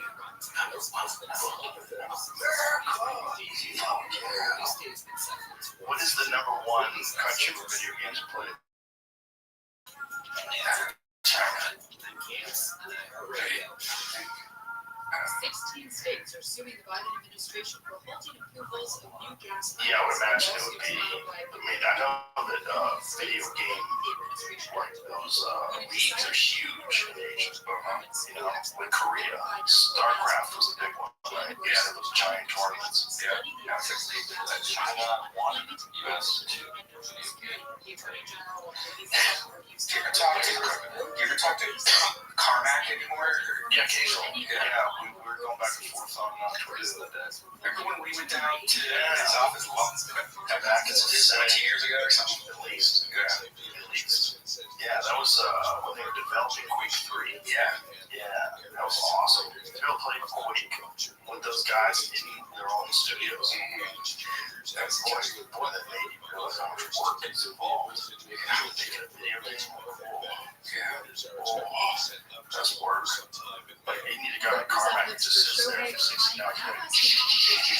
Just coding. That's a crazy stat. I don't know if you I don't believe it. 3 out of 4 Americans play video games on various consoles, more than half playing on mobile phones. You don't think that's true? I believe that. I mean, I guess like I said, for 5 minutes minimum per month or something like that. U.S. trails China with over 244 million gamers. China has 665 million gamers. Whoa. It translated into 40.85 billion in revenue for 2020. Ukraine's like this line up again. And although the 2018 license freeze slowed down the wide growth rate, the Chinese gaming market was still able to post a modest from 36.5 billion in 2019. A modest increase is what you're supposed to say that. Wow. So 3 out of 4 Americans play video games. Do you think that's too high, Joe? Yeah, I mean, would you consider yourself a gamer even though you don't play now? I mean, you order on, but No, I definitely would consider myself an athlete gaming years. Well, but I think my mom even opens up like a crossword games or like Subway Surfer. yeah, Subway Surfer is ridiculous, man. I love that. yeah, but there's like parent games, Yeah, those are video games. yeah, I guess. Chess. Like chess, isn't that a video game? yeah, or that Minesweep thing. Yeah, that's the ultimate one to play online. Chess. Because you can kind of get a game at any point in time with some wizard all over the world. You guys can head fuck each other. Some wild game. It's been around for thousands of years. That poor guy. The chess champion that he wanted to put butt plug in. Oh, yeah. He cheated somehow, and one of the ideas was anal beads. Yeah, vibrating anal beads. My thought is like, how, first of all, that guy, I think, has cheated before. I think he has admitted that he did online. But also plays really good chess. Like, he's a top-level chess player, too. And I think a lot of those, like, really ambitious guys, they cheated just to jack up their rating. Right. It's kind of a thing to have like a very high rating. Right. And then they always accuse each other of cheating. Of course. And how would you, and why would you think he had a vibrating butt plug in? Awesome. All things. See, that just It's a fun thing to say. Right. It's like when they said Trump had hookers pee out. It's a fun thing to say. Who knows if it's true? But if I was going to cheat at a chess match, I'd use a vibrating needle. we don't know the answer. They just reached an agreement. They're going to not talk about it anymore, I guess. So they settled a dispute over cheating claims at Rock Chess. U.S. player had filed a lawsuit against the former world champion. Parties agreed to move forward after a series of allegations. I think if you can't prove that he cheated, and it seems like they can't prove it, they just suspect that he cheated. Hans Niemann, a rising star in the chess world, filed a $100 million lawsuit against Magnus Carlsen, the website chess.com, and chess streamer Hikaru Nakamura after allegations that he had cheated. The allegations began after Niemann beat Carlsen, widely considered one of the greatest players in history in their match. How do you say that word? At the Sink Field Cup last year, the Norwegian implied that the then teenager had cheated. A week later, Carlsen refused to play in an online game against the American, opting instead to resign. Niemann has admitted to cheating online when he was 12 and 16, but insists he has never done so over the board. He also promised to play naked to prove his innocence. What about your butt? That makes me suspicious. After unfounded claims he may have used vibrating needle beads were amplified by Elon Musk.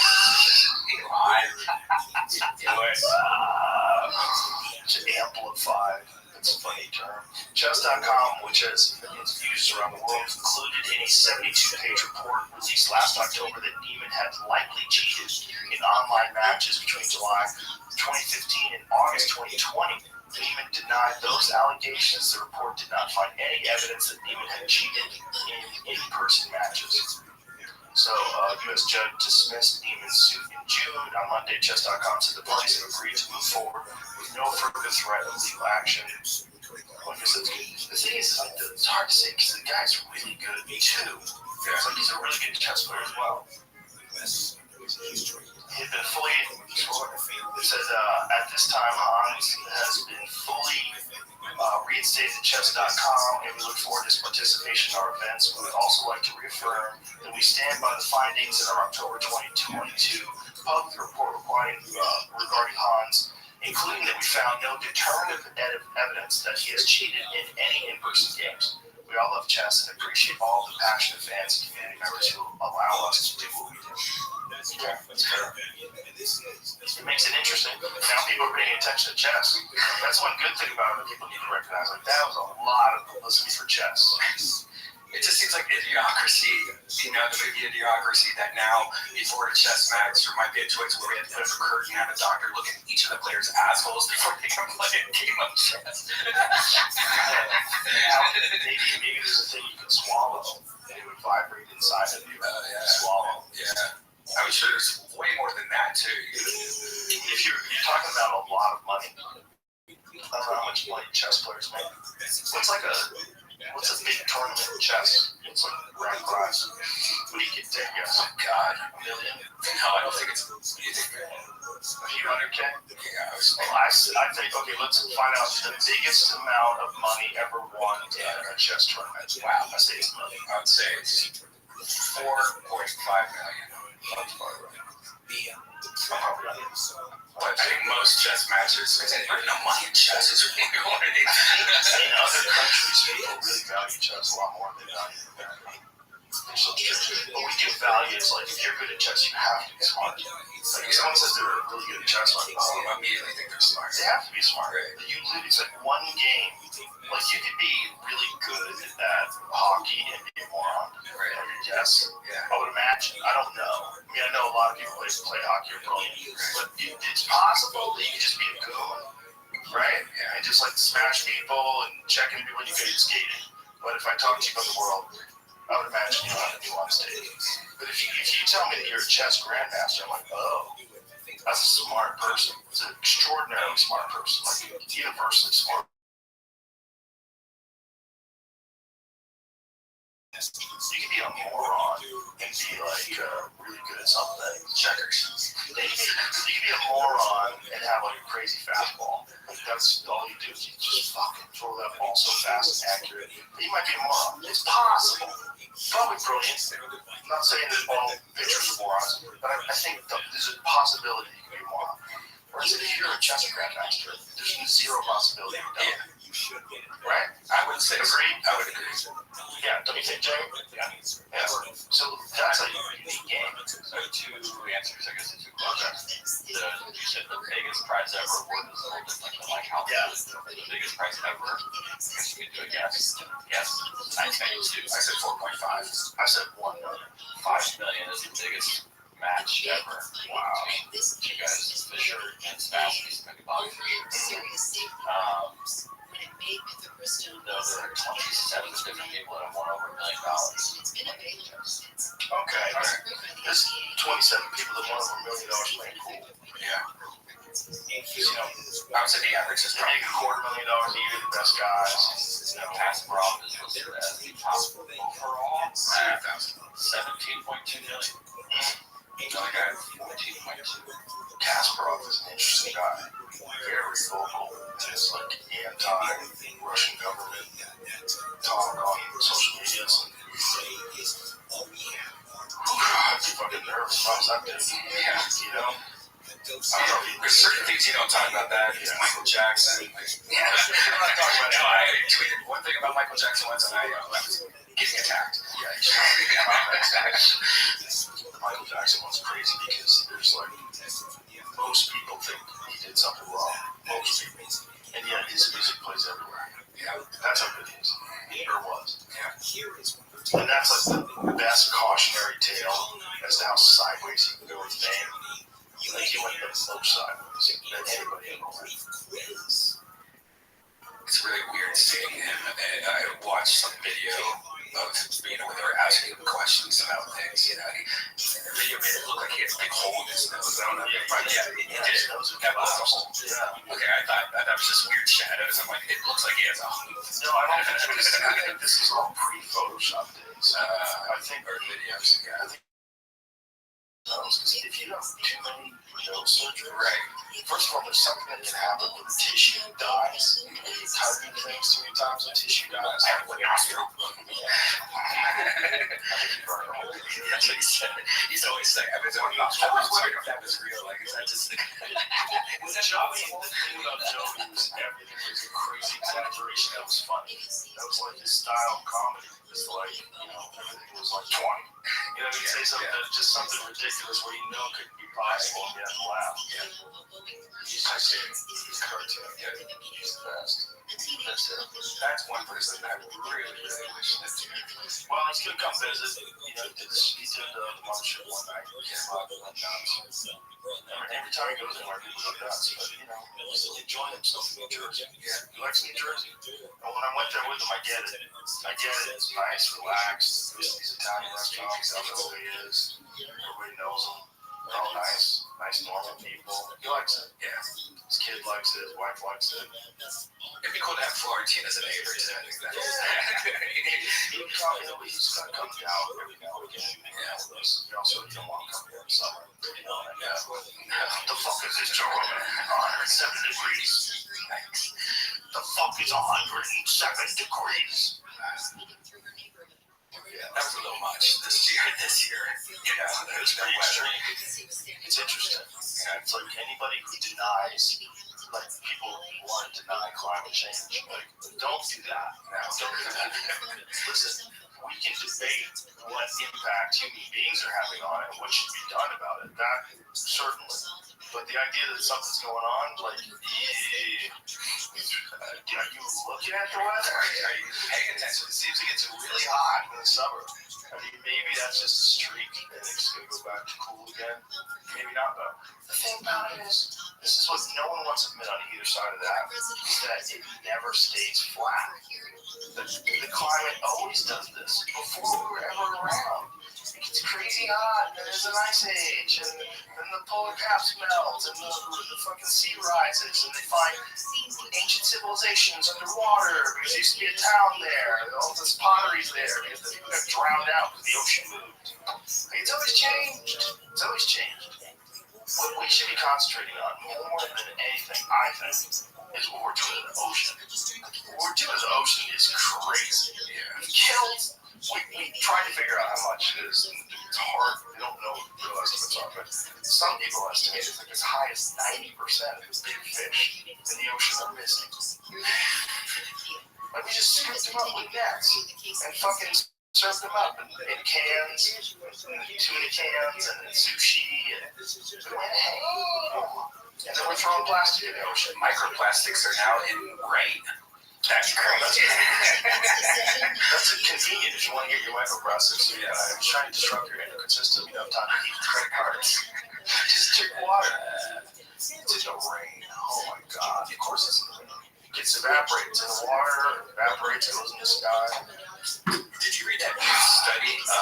Something shocking about 1 out of 3 women who drank Diet Coke during pregnancy had an autistic kid. Oh my god. And they're now putting this connection to Diet Coke and Diet cereal. Aspartame just came up. Yeah, it was. What was this?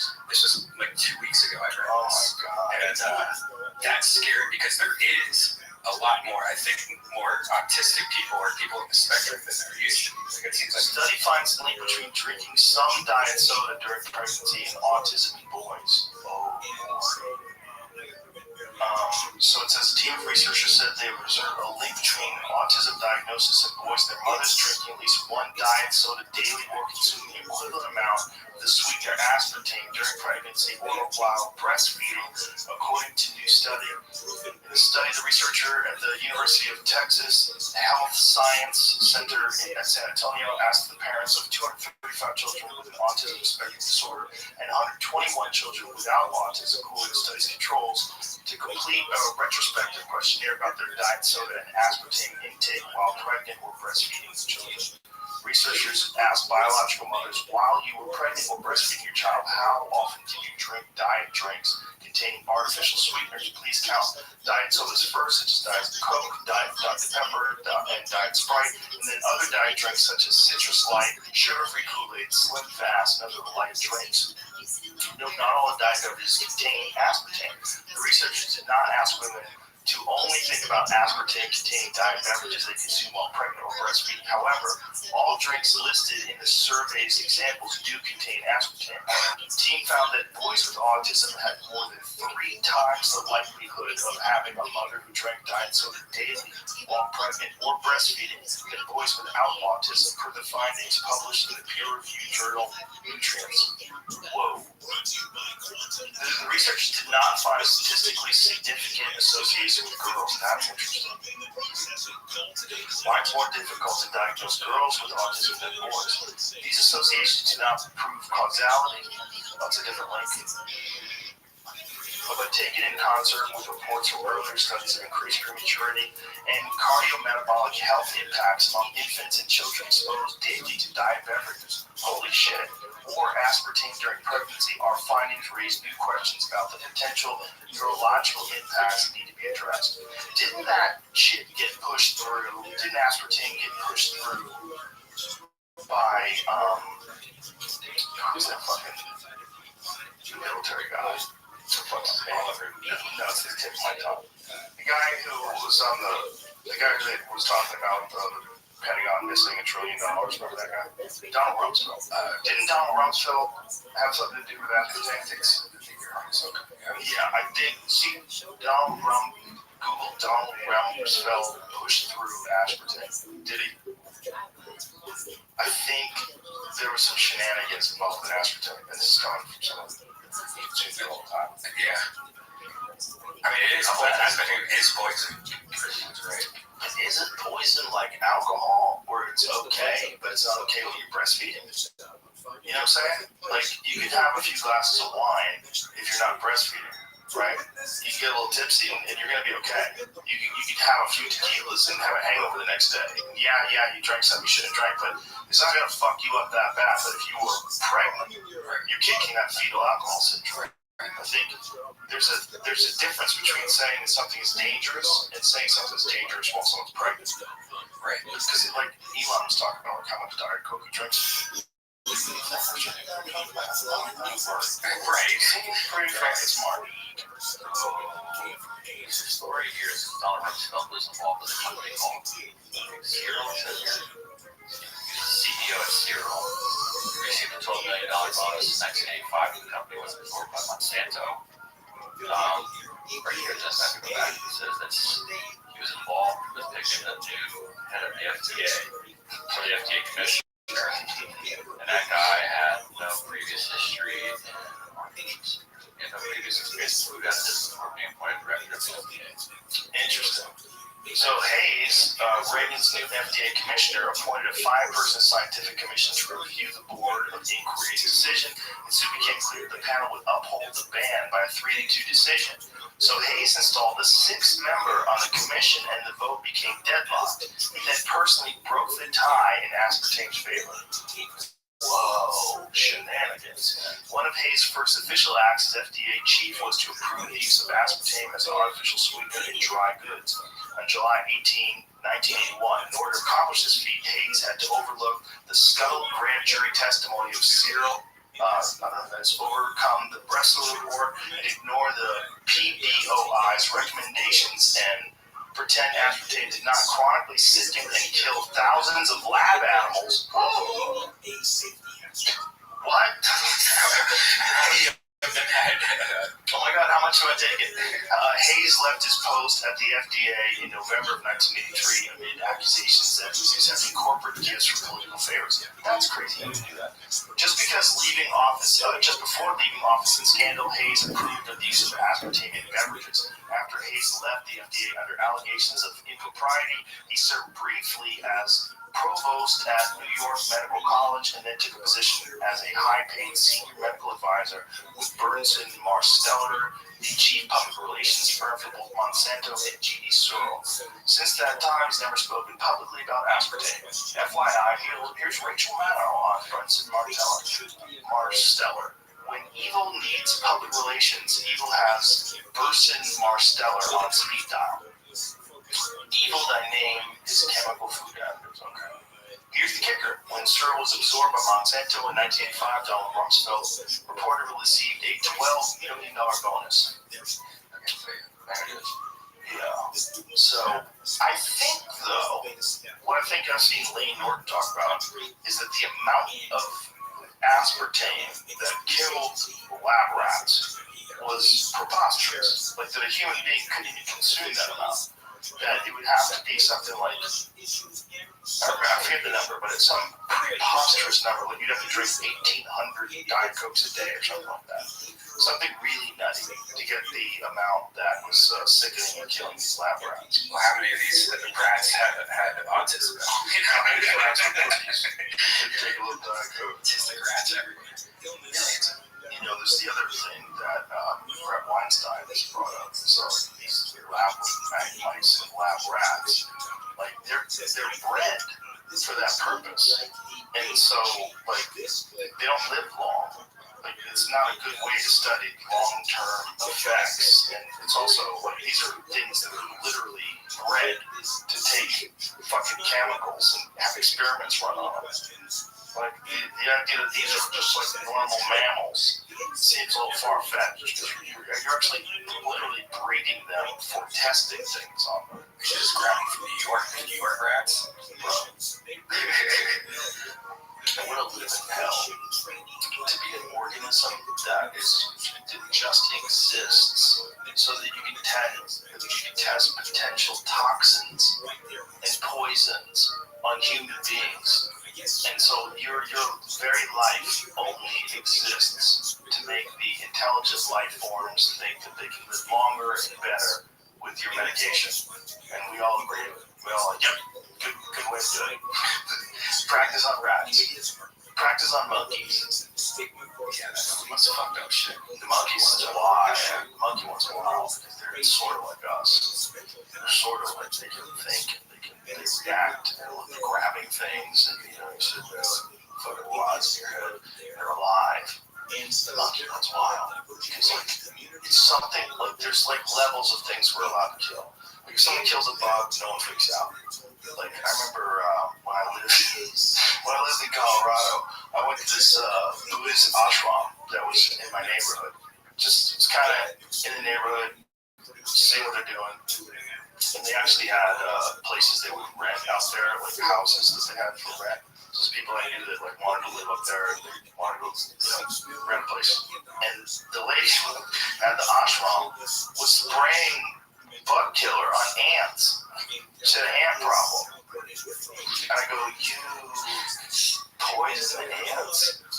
She's like, well, it's really not what we want to do. I go, but you're a Buddhist. You just committed mass murder for your convenience. Like, if we think that every life form is a life form, if we think that one equals one, like one roach that dies or one mouse that gets run over by a combine in a field to try to cultivate wheat, if one is one, if that's the case, like, you can't be spraying bug spray on ants.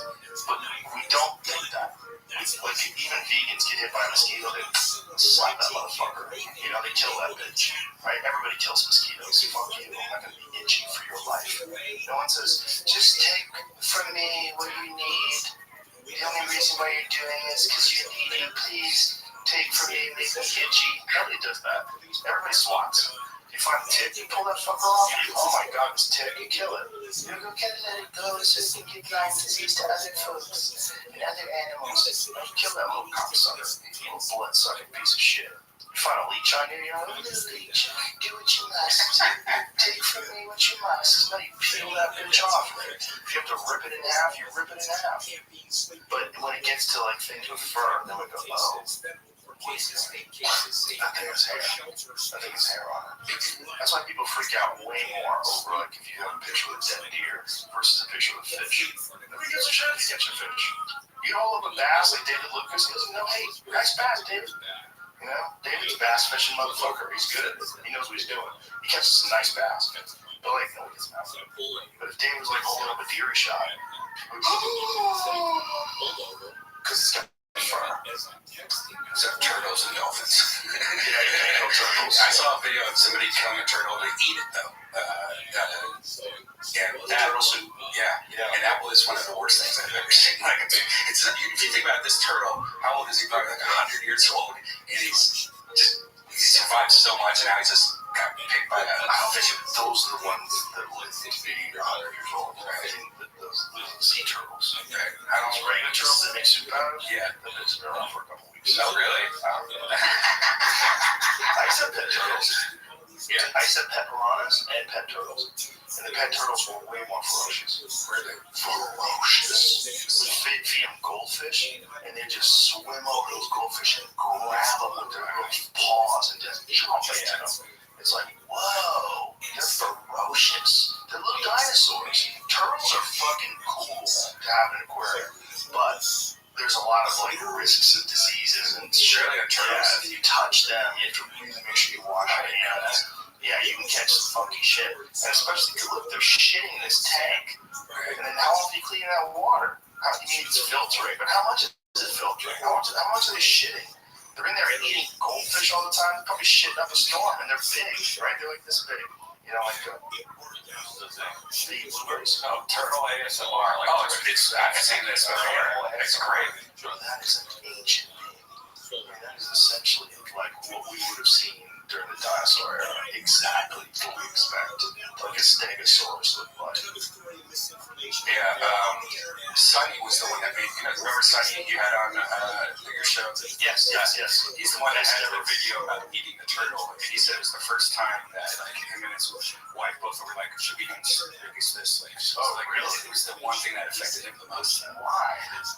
There's something about turtle, man. When you see this video, yeah, or you can probably take a peek at it, but like the turtle is just like, it is so fucking sad. That's a big ass turtle. Okay, so that is one of those turtles. Yeah. And that's one of those sea turtles. Yeah, when they show his face, like they just have it like, oh Jesus. Yeah, it is. Look at that. Oh yeah, that's rough. Fucked up, man. I got so emotional about this video. I mean, just look at his look at it. This thing. Oh, they just start smashing it. And so this is a thing they do all the time. Yeah. Oh my God, so the thing's still alive. Yeah. They're killing it. Yeah. It's Oh man. You know there's a thing too about them having armor, so they can kind of most of the time are protected. Yeah. And we kind of realize how vulnerable they are when a person gets them. Like, oh no, we're gonna get you now. Yeah.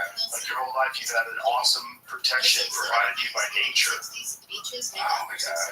Oh, he's doing it while it's still alive. Yeah. Why doesn't he kill it first? I think they smashed his head in or something. Dude, it's moving still. Oh God, I won't watch. I stopped watching this. It seemed like when he was cutting into it, his legs were moving. Okay, it's dead by then, right? Oh, bro, that's rough. Why is it so rough? How old is a sea turtle that's that big? Insane. And he's gonna eat it. Yeah, he talks about how emotional he's getting in it. Did he try it? Yeah. Oh boy, I guess you have to. I mean, they already killed it, right? And I guess the reason they're allowed to do it is because it's the religion or something like that. It's part of the native traditions. It's like the reason why people like the Inuit are allowed to hunt seals and whales and shit. Yeah. Isn't that interesting? Like there's animals that we're not, no one's allowed to hunt, but they can hunt them. And like Bourdain did a show once where he went to this family's house and they killed a seal and they brought it home in the kitchen floor. They laid it out, butchered it in the kitchen floor, and they were all just eating raw seal on the kitchen floor. Like, wow. So, and again, modern times, normal time, like right now, they're probably doing that right now somewhere. Someone has a seal, and the whole family's excited they got one. They're eating raw seal. The kids. See if we can find that. Pretty fascinating. Because you're realizing, like, well, if you lived up there, that's what you eat. Like, you know, so here's the whole family. So they're sitting around in, I don't know where they were. So they got this seal that they're butchering right there, and people are just taking bites. Yeah, and they're eating the blood, they're eating everything. They're eating every little piece of nutritious meat that comes from that seal they consume. But the crazy thing is they're eating it raw. It's raw right there. Can you survive on this? Not actually in per se. The subdivision is extract the tiny element of meat from within the blubber and cartilage. And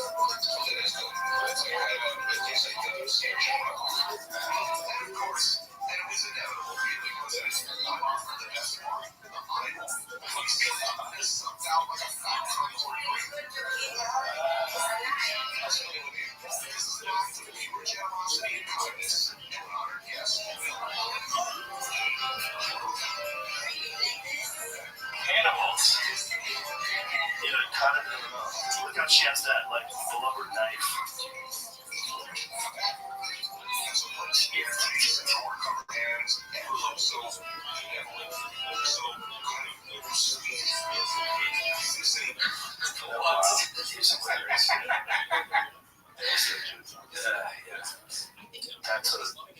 That's what really part of some people's lives. Would you want to live in a world where everything goes Mad Max? Would you want to get jacked? Jacked. Like a missile hit. Probably jacked. I'd have to get some guns and stuff. It's like, what is life like? Yeah, I don't want to. People have done that. That's why we're here. We're here because people didn't back it in. This is the kind of shit that keeps me up at night. Yeah, I would definitely.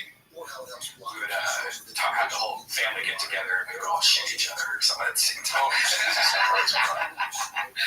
feel like that scene in The Mist where the guy shoots his whole family. Yeah. The military arrives and realizes he would have been safe. Yeah. Oh yeah, that's right. Yeah. That's a good scene. That movie's creepy. They did a good job with it. The latest, I think there's been more than one Mist. Have there been more? I don't know. No, maybe not. You know what I saw recently? That I didn't know. It said it was from 2022, but I don't think it's correct. There was a Salem's Lot with Rob Lowe. Oh yeah. What was that? My girlfriend saw it. Okay, that makes sense. Because it said 2022. Am I going to put on that? Right. Right. I think it was on Apple. Before, I think it was the TV miniseries. I can't remember. And there was a miniseries long before that, too. Stephen King's TV shows are always so fun to watch. They're not as good as movies. Salem's Lot. 2023. Oh, this is what I work on. But we never get tired of vampires. You know what I saw that's good? The Last Voyage of the Demeter. Yeah, it's a vampire movie. It's about Dracula's coffin getting transported across the ocean on a boat. Cool. It's pretty fun. Yeah, it's stupid, but it's fun. It's like it's a good vampire movie. Good CGI Dracula vampire movie. Did you see the new Black Spider-Man? Is it new Spider-Man? Or the second one? You mean the cartoon? Yeah. No, I haven't seen it yet. Oh my god. This is awesome. The first one was amazing. It almost made me cry how great it was. It's way better. I mean, I thought it was better than the first one. And how it ends. I haven't seen it.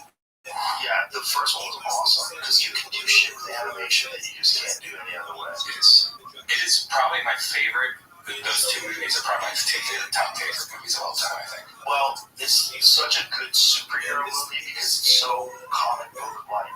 Okay, Salem's Lot 2023. Warner Brothers has never announced another release date for the film. It says August 24th, 2022, Warner Brothers announced that Salem's Lot was losing its April 21st, 2023 release date to Evil Dead Rise in a week. That will have been exactly 1 year ago, and yet Warner Brothers has never announced another release date for the film. See where it was. Is there somebody that got canceled in the cast? It was like Maybe they wanted to reshoot shit. yeah, it was great focus now. Yeah, maybe it sucks. They'll get to the end of the film being made, this movie sucks. Yeah, They've done that before. oh yeah, tons of times. Yeah, that's grow. Imagine that business. You're hoping these guys get this together and put together something to watch. That release is shell. Unless you got a guy like James Cameron that always knocks it out of the park. Yeah. How much money? Fucking movies.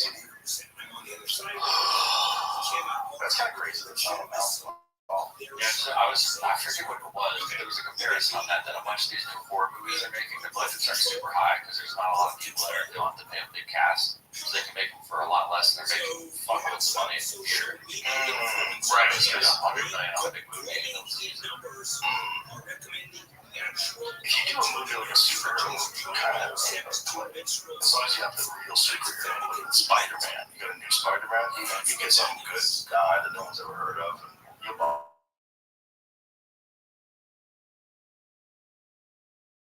It's crazy how many there've been. Like when they had that one multiverse with Doctor Strange, you see all the Spider-Mans, like, what's the explanation for this again? But there's certain things that we will 100% watch every time, and that's Spider-Man. That's one of them. The Hulk is another one. Every time they make a new Hulk movie, we're in it. You know, whether it was Star Wars. Eric Bana was the first one, right? Yeah. And then there was Bana, and then there was Ed Norton. He was the Hulk. And then Mark Ruffalo. I think Mark Ruffalo's the best one. He's the one I most believe is a super genius that becomes psychotic when he gets mad. You know, because he seems to have he's got that troubled genius thing down. It's nice. I buy it. Yeah, but he's gonna quit now. He's not gonna be the Hulk. So they need a new Hulk.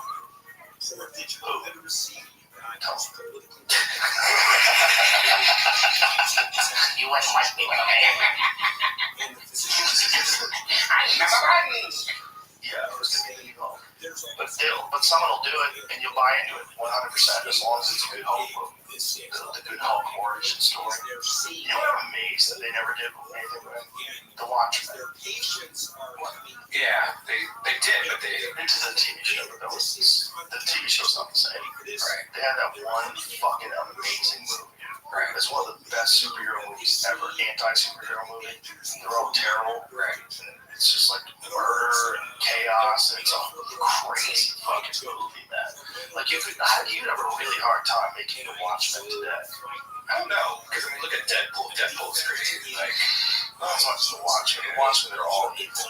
Like everyone's a bad guy. Like the Rock people are superheroes are evil, and they kill a lot. And then you see his big blue dick. You see Dr. Manhattan's big blue dick. You wouldn't be able to show big blue dick today.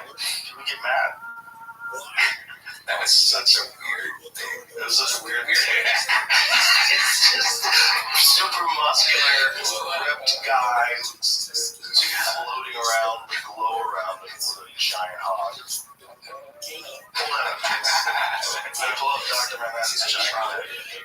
Oh, what? They gave him a G-string now? Come on. That was part of the thing. That, he could just show you his dick and you still had to listen. Because he was Dr. Manhattan. He was literally God. So that wasn't his hog. Yeah. It's kind of crazy, though, that we had decided that that's not good. You couldn't have that.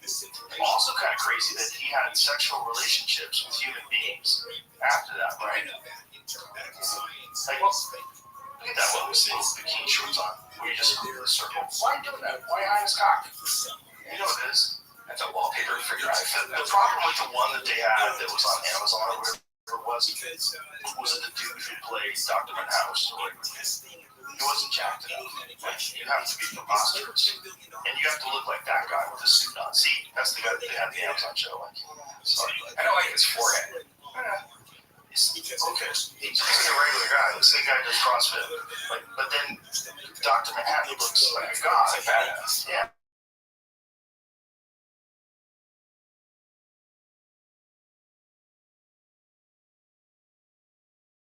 That Soul Cycle.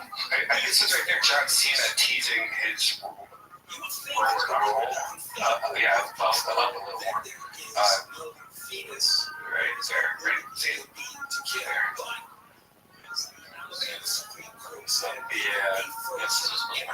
Okay, but that makes sense. He's so good. He's built like Dr. Manhattan. Yeah. Like literally. That's what Dr. Manhattan's supposed to look like. That's why you can't have a regular guy. And you also got to maintain fucked up too. You got to make his eyes glow. You got to make his skin glow. He's got to look ridiculous. Like he's not supposed to be there. Like something from another realm. You can't have a regular guy. You're changing what it is. Like you can't have the thing and now he's just got a little eczema. But do you think they should bring the dick back or have him fanny pack? Let's go. Bring back Dr. Manhattan's cock. If you can't handle it, you shouldn't be watching. Do you not know what a dick looks like? You know it looks so funny, though. Well, why would you pretend you can't show that? It's so weird. We can't show that anymore. Like, we can't show it now, but they wouldn't. Here's the thing, they did that. Like, isn't that weird? That as time goes on, you'd think people would relax more about that stuff. But you know, I was going to bring this up before we were talking about movie theaters. Do you know that when Deep Throat came out, regular people went to go see it like it was a movie, including Johnny Carson. Like Johnny Carson was in line talking about the movie, and like they interviewed him outside of the theater. Yeah, like it was the first time that they had made a pornographic movie and made it like a cinematic movie and trick people into going and watching this like it's a real movie. Wow. See if you can find that. Oh, let's see what Johnny said about it. Yeah. Oh, it was a wonderful film. Weird, wacky, wild. Yeah, jerked off right from The wiki here just says that it was a good thing for minutes upper middle class who were going to see it. Yeah, see, the film's popularity helped launch a brief period of upper middle class interest in explicit pornography, referred to by Ralph Blumenthal of the New York Times as porno chic. Several mainstream celebrities admitted to have seen Deep Throat, including Martin Scorsese, Brian De Palma, Truman Capote, Jack Nicholson, and Johnny Carson, Spiro Agnew, Frank Sinatra, Philip Dresman, and Louis Durford. Barbara Walters mentions having seen the film in her autobiography, Audition, a memoir, and Jimmy McMillan considered it to be his favorite film. That's my favorite movie. He's an American political. Go back to it. That's it before here. American political activist and Vietnam War veteran. He's the reddest. He's a candidate, perennial candidate in New York City. Oh, he's the reddest candidate. Oh, that guy's hilarious. That guy was hilarious. Okay. He's just saying wild shit. In 2006, a censored version of the film was released on DVD for fans of pop culture and those wishing to own a non-X-rated copy of the infamous movie. Deep Throat was the first film to be inducted into the XRCO Hall of Fame. Where did you scroll on this? Estimates of the film's total revenues have varied widely. Numbers as high as 600 million, equivalent to 4.2 billion today, have been cited, which would make Deep Throat one of the highest grossing films of all time, with an average ticket price of $5, which is $34.98 today. Box office takings of 600 million would imply 120 million admissions, an unrealistic figure. Although subsequent sales of the films on home video certainly brought additional revenue, the FBI's estimates that the film produced an income of approximately 100 million, which is 700 million today, maybe closer to the truth. Wow. So you're doing research, right? Oh yeah, research. Just doing research. Isn't that wild though? That like that's how much culture can just shift and change on a whim. People can just decide that like hardcore pornography, hey, let's go see a wacky film. Let's go watch someone suck a cock. Tell a joke. It's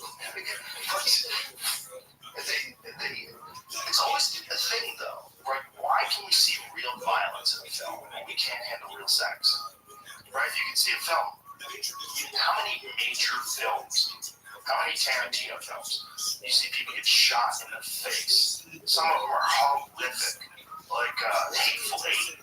Like there's some scenes in that movie, like, oh my god, there's so many movies like that. So many movies we can see horrific violence, but you can't have actual sex. Really? Yeah.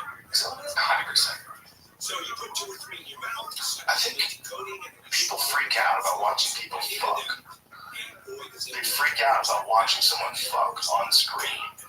Words. But it's just seeing actual intercourse, even between two people who love each other and really want to see that. You want it to simulate that they're in the bed together, but for some reason there's a sheet over them, and they're kissing and just wrap their arms around them, everything's close up, so you know what's going on, but you don't actually see it happening. Whereas we don't do that with violence. Like where a guy turns a corner, he points the gun, and you just see the gun go off, and then the guy's dead, and you know he's dead. You don't have to see it. No, you see it. You see the guy get shot. Isn't that interesting? Kind of weird. I really think it's religion. It's like, look at how many people, don't have sex before marriage, or, and marriage, right? But you get there's all those people that are for or against like that kind of stuff. Still have no problem with violence and war. Well, not necessarily, because a lot of atheists are anti-pornography. A lot of people think it exploits women, and it's, some people that make money off it, some women, certain people that are damaged, expose them to the world in this weird, vulnerable way, and they don't know any better. And there's a lot of thoughts that people have about pornography in general, and people that are not religious. So it's not that pornography is not controversial to like a lot of people. It's just a weird thing where films are allowed to show certain things, but not actual sex. Like you just CGI'd it. Like what if you had these people that wore green suits on, and you would never show that. Even if you know that that's fake sex, and the actors were not forced to have sex with each other. They faked it, and then they used CGI to make it look bigger as intercourse, so you can see penetration everywhere. Like, what the fuck are you showing me? Weird, right? But meanwhile, pornography is like this massive part of the internet. It's just a giant chunk of all the things that people are, all the internet traffic is pornography. Do you remember that movie Brown Blood? No. That was a Vincent Gallo movie where Vincent Gallo had an actual sex scene.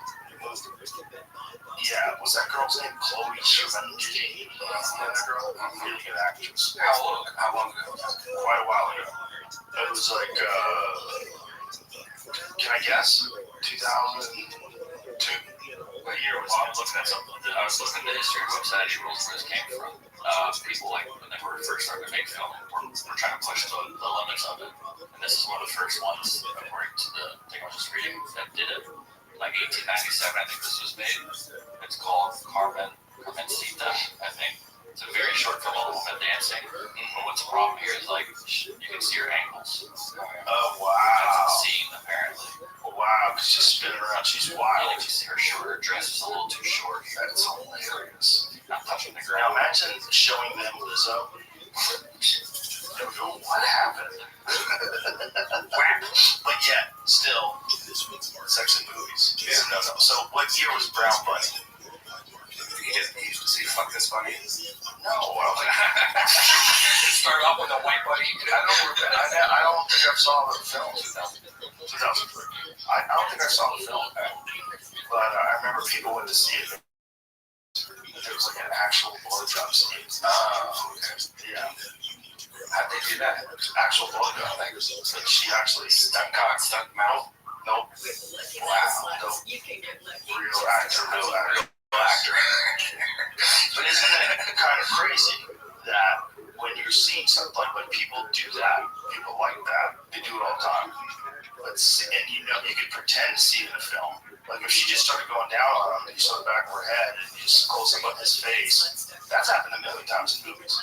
Nobody has a problem with that. It's like, make you slightly uncomfortable. At least you're not seeing it. But to actually see it, they're going, this is crossing a line! We're weird. Really weird. We're so weird. Humans are so weird. If you were observing us, if you're from another planet, you're observing us like, wow, we're so violent. We're so weird about sex.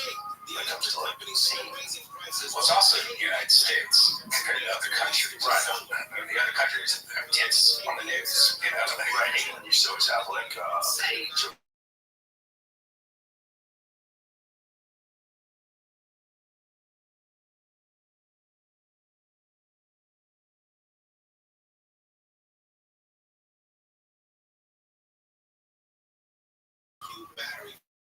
pixelation. that's really typical porn.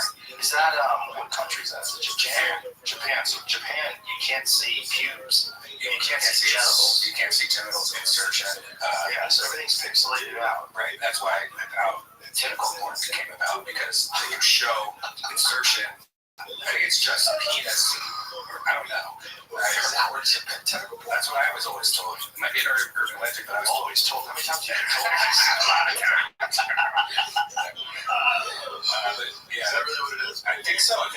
something to do with the censorship there because it wasn't a penis inserting. I think it's just inserting. Do they still have those censorship laws?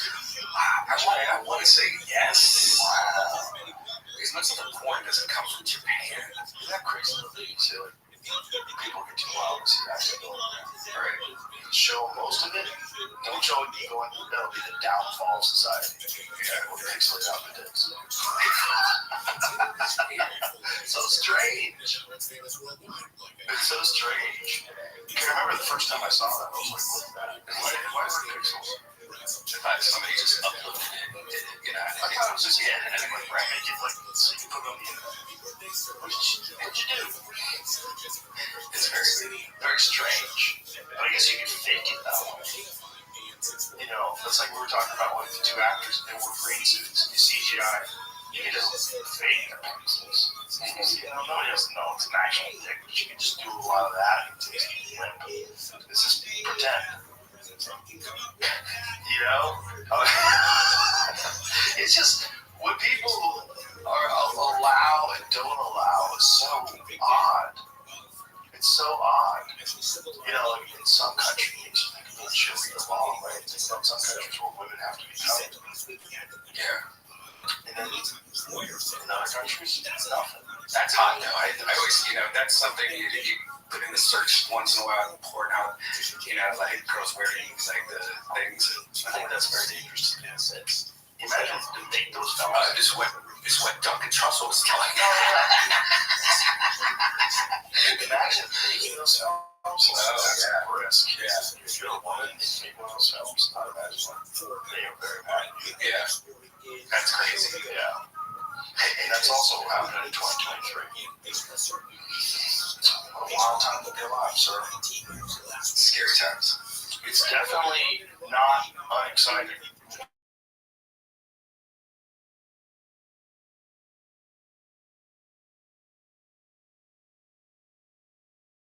I do. That's what I mean. Like I said, I've been really thinking about end of times all the time. You know, just I gotta protect family. Why aren't you looking at Jesus? I went through that. I grew up that way. Yeah, I'm glad to be out of that. It'd be amazing if that was the answer. Yeah. It would be amazing if the aliens came too. That would be nice. If you guys are gonna come, you're gonna prevent the world from falling apart. It's probably a good time. No, it's a good time. I don't know if you're. See how we can sort this out. Yeah. What is this? Here we go. Land with this.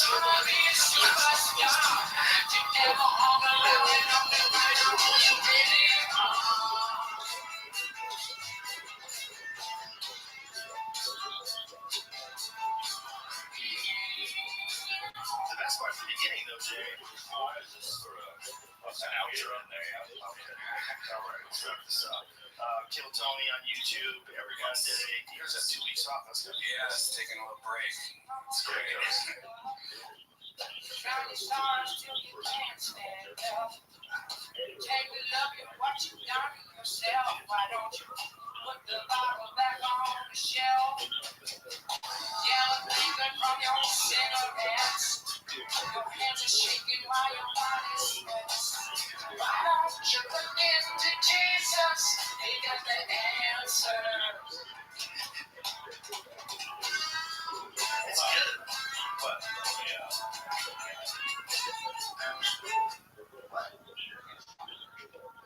Oh my God. Here we go. Here we go. Oh my God. Numbers of it. Ooh, That's good to give know. me the Janis Joplin. Oh my God, please. Sipping whiskey from a paper cup. Counting stars till you can't stand up. That sounds like him. Hold on. Take a look at what you've done. That's him. Yeah, that sounded like him. Where's the Janis Joplin version? It's just like I might Maybe she sings in it. That seemed a little different. Keep it going. Let's Counting see. stars till you can't stand up. Take a look at what you've done yourself. Why don't you put the bottle back on the shelf? Yellow finger from your cigarettes. Your hands are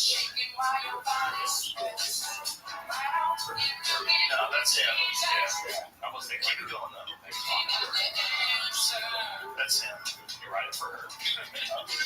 Maybe. This is Larry Norman. Yeah, so that's why That's Jobs' version. Let's see what goes on.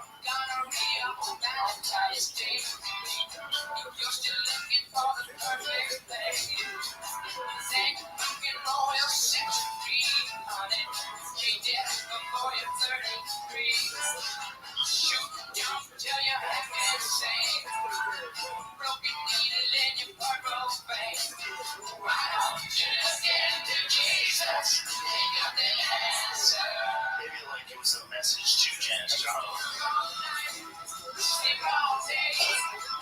totally that's what it is.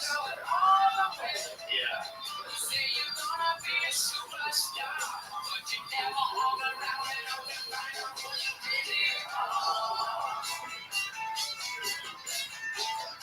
This song slaps. I mean, that's kind of the Janis Joplin story. Yeah. However, Janis songs were way better than that. Yeah. You know, that lady. Okay, let's end with this. Play Take a Little Piece of My Heart. This is, to me, when you think about like all-time soulful songs, like that lady's voice was on. It had so much depth and emotion.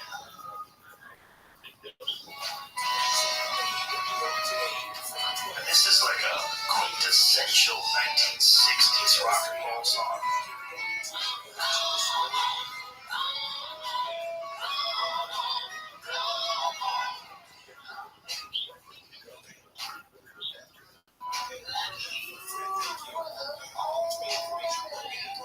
Oh, come on, son.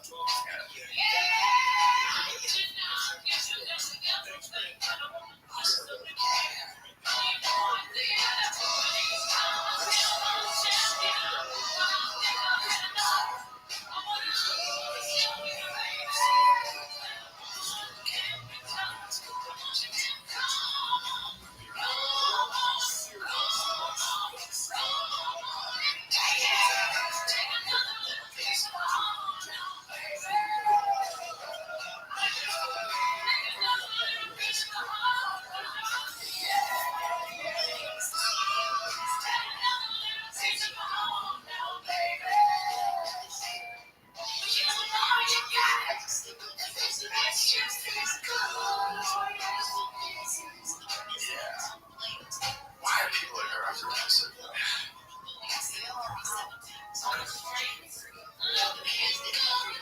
They just need more of them. You know? It's just not in here. But Janis Joplin's anymore. It's like to come up with something like this, that you have to live so hard. Live so hard to be this lady. You just need to bring Narcan wherever you go.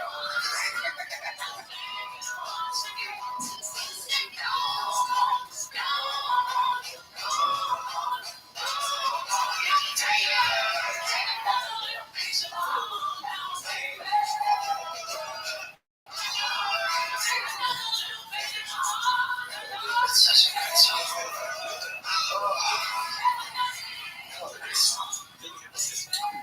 All right, Brian, I love you. Love you too, buddy. It was fun. Goodbye, everybody. Hopefully there'll be a world tomorrow. We love you.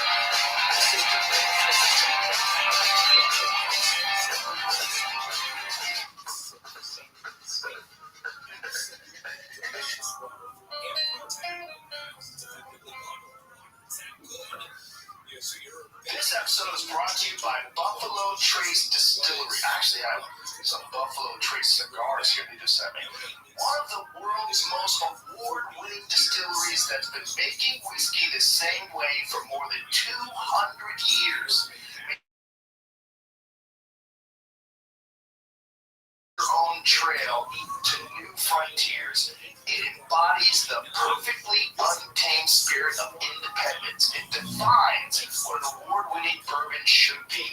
Aged nearly twice as long as competitors in new charred white oak barrels and bottled at 90 proof, Buffalo Trace is the perfect bourbon to be enjoyed in any way, anywhere. And the taste, it's damn good. It's It's sophisticated, yet incredibly smooth. Finishing long and deep, it's authentically American, representing uncompromising quality for the rugged, the powerful, and the passionate. Tap the banner to learn more or visit BuffaloTraceDistillery.com. That's BuffaloTraceDistillery.com. Distilled, aged, and bottled by Buffalo Trace Distillery, 90 proof, Franklin County, Kentucky. Buffalo Trace, American, family owned, independent, and perfectly untamed. There's something about a fresh haircut from the friendly silk stylist at Great Clips that just makes life, well, greater. The sun shines brighter, your style feels springier, even your jokes are funnier. And the best part, when you use Great Clips online check-in, you can get in for a haircut without having to rearrange your day or your budget. Download the app today and start filling out the trader in just a few taps. Great Clips. It's gonna be great. Hey guys, it is Ryan. I'm not sure if you know this about me, but I'm a bit of a fanatic when I can. I like to work, but I like fun too. It's a thing. And now the truth is out. I can tell you about my favorite place to have fun. Chocolate Casino. They have hundreds of social casino-style games to choose from, with new games released each week. You can play for free anytime, anywhere, and each day brings a new chance to collect daily bonus. So join me in the fun. Sign up now. ChocolateCasino.com. As the number one audio company, iHeartMedia gives you access to all every audience, live conversations, trusted influencers, and the insights and data you need to grow. iHeartMedia is your access company. Go to iHeartResults.com for more.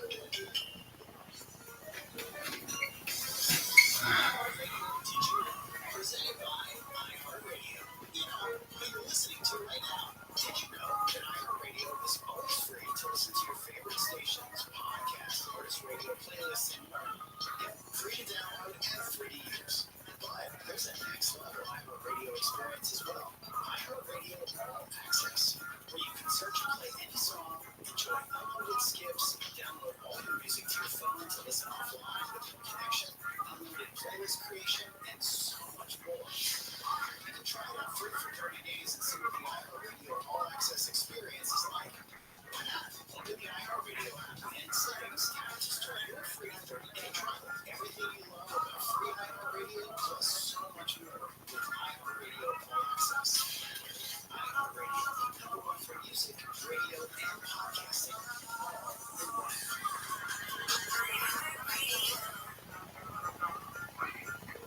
I usually weigh myself once a month because I know it can ruin my day. I gotta say, I think you're looking a little pear-shaped. Okay, boy, the FCC is saving you right about it. Live 7 to 10 p.m. on KFI and on demand anytime on the iHeartRadio app. And this is KFI AM 640. Good handle here. It is Monday morning, March 25. As we continue with the show, still a lot going on. We're at the end of the hour. And we end the show. It will be 9 o'clock. Today, the case with Wayne and me, and that's how we end our money. How we end our program, talking about money. That's where it's going. Former President Trump is going to be in court today in Manhattan for a hearing on the criminal trial involving the hush money payment to porn star Stormy Daniels. And today is the deadline to post that bond, $454 million after his judgment. And he says he had the money last week. He said he had the money this week. Well, his lawyer said he doesn't have the money. And so today we're going to find out. Because the state is saying, hey, you gotta pay up. Or we start seizing assets. We'll see if that happens. That would be a complete political move. Now, the Shohei Ohtani story, I just have read on, and if you listen to the precursor, because he explained it a little bit better than I could, and you can listen to it. We have a podcast on demand, so just go for it. Matter of fact, any show or part of a show here on KFI, go to on demand. Just it's the iHeartRadio app, and that's easy stuff. So now, I was talking about Shohei Ohtani and the quote gambling scandal. But I want to go back in history and give you a story of probably the biggest scandal in sports that ever existed, and that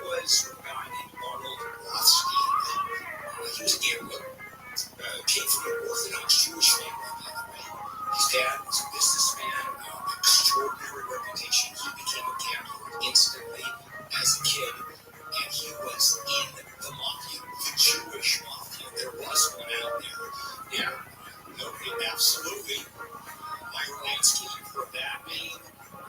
He, Arnold Rothschild, and so what he did is he gambled and gambled and gambled. That was part of him.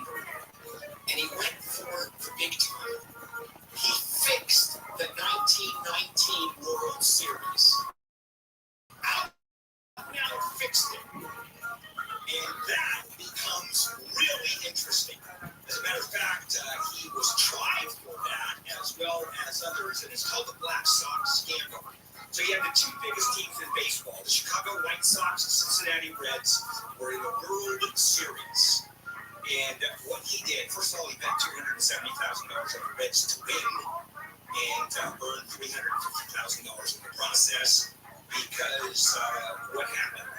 Well, it became sort of obvious to everyone the White Sox were playing so badly that it looked like they were trying to lose.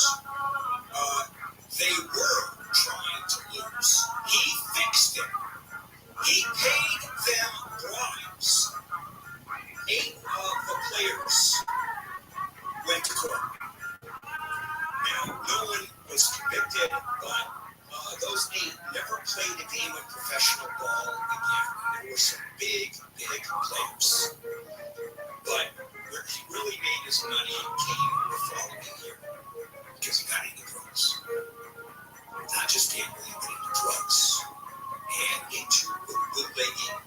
He was considered the first successful modern drug dealer. Pablo Escobar took a page out of Arnold Rothschild's background, and he became the king of America's drug trade. And then how did he die? How do you think he died? He got involved in what looked like a fixed poker game, of course. The game was rigged. Rothschild lost. He was on the other side. He owed them $300,000. Of course, he had been swindled, refused to pay, and got a phone call. An hour after going into the hotel, the Manhattan Park Central Hotel, he had received a phone call, "We want to meet you." He had been shot, and he died in the hospital 2 days later. But, the Great Gatsby, that story is based on his life. It's the Boardwalk, is that television show. Boardwalk. Yeah, thank you very much. Is also loosely based on his life. But as we look at Shohei Ohtani with this scandal, quote scandal, man, that doesn't come close to probably the biggest scandal in sports history. Can you imagine the fixing of the World Series where a team purposely loses? Big stuff. All right, coming up, Kate Middleton is having preventive chemotherapy. They found cancer and then they got rid of cancer theoretically, and then she's undergoing chemotherapy. And what is that about? This is chemotherapy for people who actively have or have active cancer. Amy is joining us because she has lived this story, and we'll come back with that. KFI AM 640 live everywhere on the iHeartRadio app. Critical thinkers wanted. And KOST HD2. Los Angeles, County. Live everywhere on the iHeartRadio app. Self-inflicted. I'm Amy King. I'm from the KFI 24-hour newsroom. A teenage girl has fatally shot herself with a sheriff's deputy's gun in the city of Industry.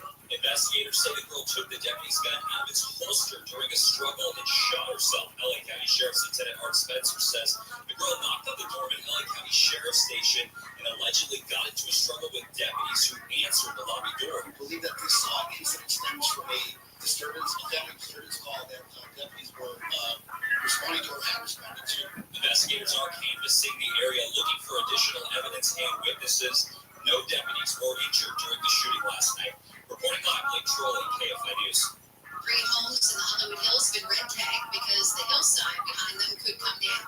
Another storm over the weekend soaked the hillsides even more. And firefighters say there has been soil movement in the area. Mud and debris has seeped onto the back of the properties. An LA County firefighter assigned to Station 52 in Vernon has died. The fire department posted on social media late last night about the active duty death of firefighter Jonathan Van Offelen. No details about how he died were given. A mountain lion has killed a man in a forest area near Sacramento. The El Dorado County Sheriff's Office says they received a call Saturday afternoon from an 18-year-old who said a mountain lion attacked him and his 21-year-old brother. Deputies and paramedics finding the mountain lion next to the 21-year-old on the ground.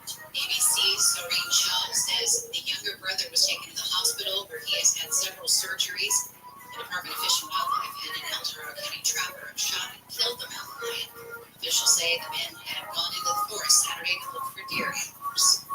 The LA School District's superintendent is asking for more adult mentors to support students. Superintendent Alberto Carvalho updated the LA City Council on what he called successes and challenges. Carvalho said last week the LA School District's math scores are going up, but reading scores are still struggling. The superintendent said chronic absence remains a problem. He also asked for more adults in LA to get involved to serve as mentors for the district students. We have identified 27,000 kids in our school system that require that additional support. Carvalho asked the city council to consider asking the city workforce to become involved. Michael Monks, KFI News. The UN Security Council has demanded a ceasefire in Gaza for the first time as fighting continues during the Muslim holy month of Ramadan. The U.S. abstained on the resolution, which also demanded the release of all hostages taken captive during Hamas's surprise attack on Israel October 7th. The U.S. warned the resolution could hurt ongoing negotiations between Israel and Hamas that are currently being brokered by the U.S., Egypt, and Qatar. 4 men have been charged in Russia in connection with a mass shooting at a concert hall in Moscow, where more than 130 people were killed.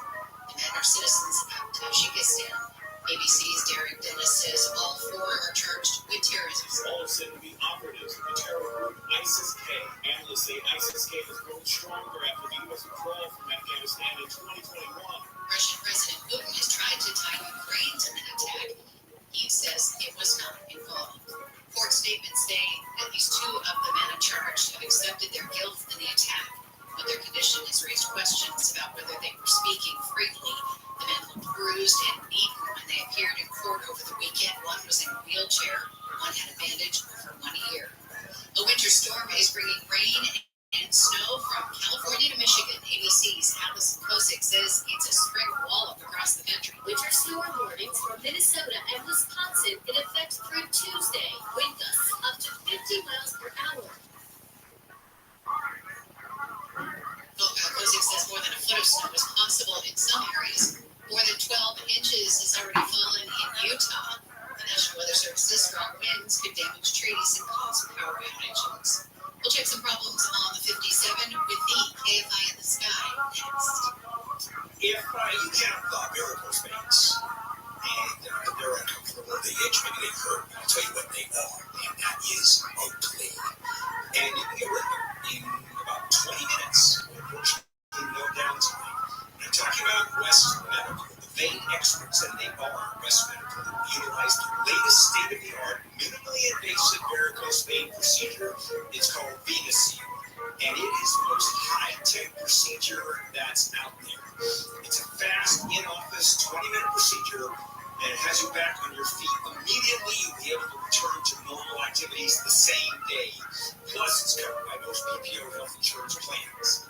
West Medical's vein specialists, and they are leaders in medical innovation, have helped thousands of people say goodbye to those veins in their legs. Call 800-WEST-MED for a free consultation, 800-WEST-MED. Visit westmedical.com. That's westmedical.com. Southland weather from KFI. Lots of sun today. Windy at times, especially up in the Antelope Valley. Highs in the mid-60s at the beaches, upper 60s for Metro LA and Inland Orange County.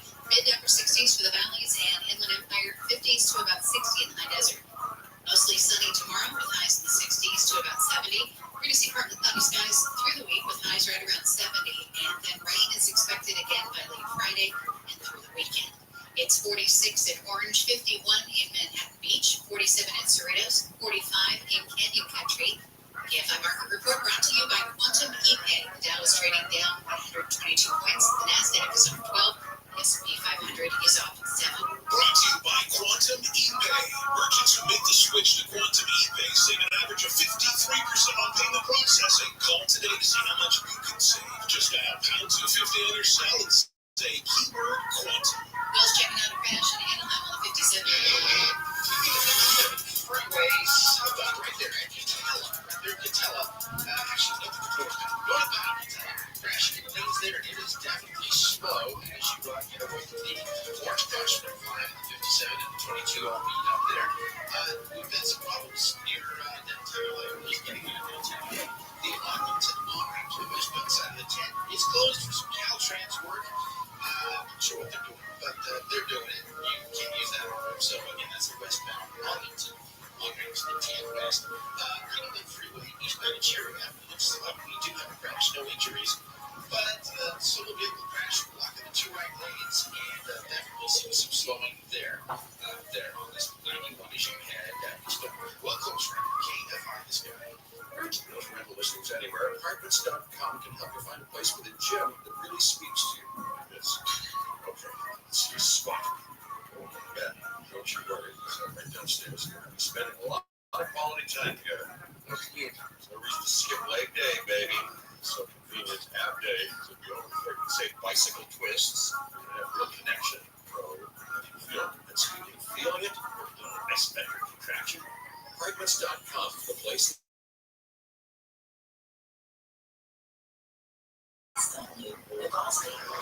One based on the driver who treats the highway like a racetrack and the shoulder like a passing lane.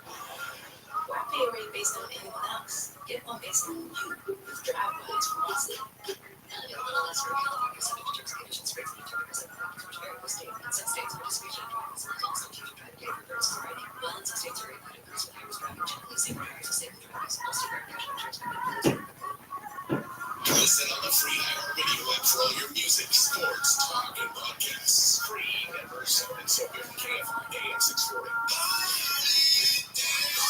Listening to the Bill Hagel Show. And this is KFI 640. It is a Monday morning, March 25. We had hail yesterday. It's sort of out of the blue. That's where rains come from. It's out of the blue. Actually, out of the rain when the clouds clear. But boy, so unusual. As I'm looking at hail coming down, we're 10 minutes before those blue skies. Absolutely, I'm thinking the end of time. The times has arrived. There's no question in my mind. The religious folks are right up, and I was wrong. Also, some big news, and that is former President Trump is in court in Manhattan right now on a hearing to the latest criminal trial involving the hush money paid to Stormy Daniels. And today he has a deadline to post bond at $450 million judgment against him was fraudulent. Now, Kate Middleton, and this was over the weekend, it became international news. Do you remember a couple of weeks ago, we heard that she had some kind of abdominal surgery. And the palace didn't say what it was about. And it turns out that she had cancer. Doesn't tell us what. It's just abdominal cancer. And they got rid of it, theoretically. Okay, we heard that it is out of her body. However, she is undergoing what is called preventive chemotherapy for cancer. And I didn't know that you could do preventive chemotherapy. And that chemotherapy was for cancers, active cancers. And I thought that you move cancers with radiation around. But we have an expert here, and I didn't know that. Amy King had preventive chemotherapy. Amy, let's jump in and tell us what that's about. Okay, well, I was diagnosed with colon cancer 4 years ago, 4 years in June.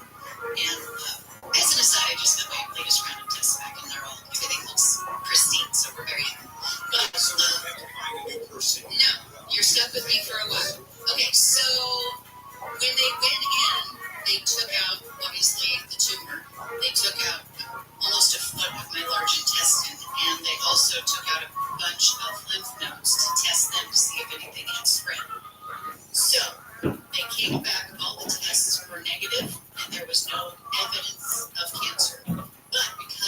where it was, the stage it was, all of that. They said, we need to do this because there could be little nasty cells floating around in you that we weren't able to detect. And so as a precaution, we're going to recommend we do 6 months of chemo. And I did. Okay, so this is not targeting around the tumor or the cancer to get rid of the possibility that there's something there with radiation. This is a body-wide preventive move. Yes. Chemotherapy. How about side effects? Because we hear about chemo having horrific side effects. There were some that were different than if you had chemotherapy intravenously. There was some nauseousness, but not bad. There was loss of taste, which wasn't bad. I did not lose my hair.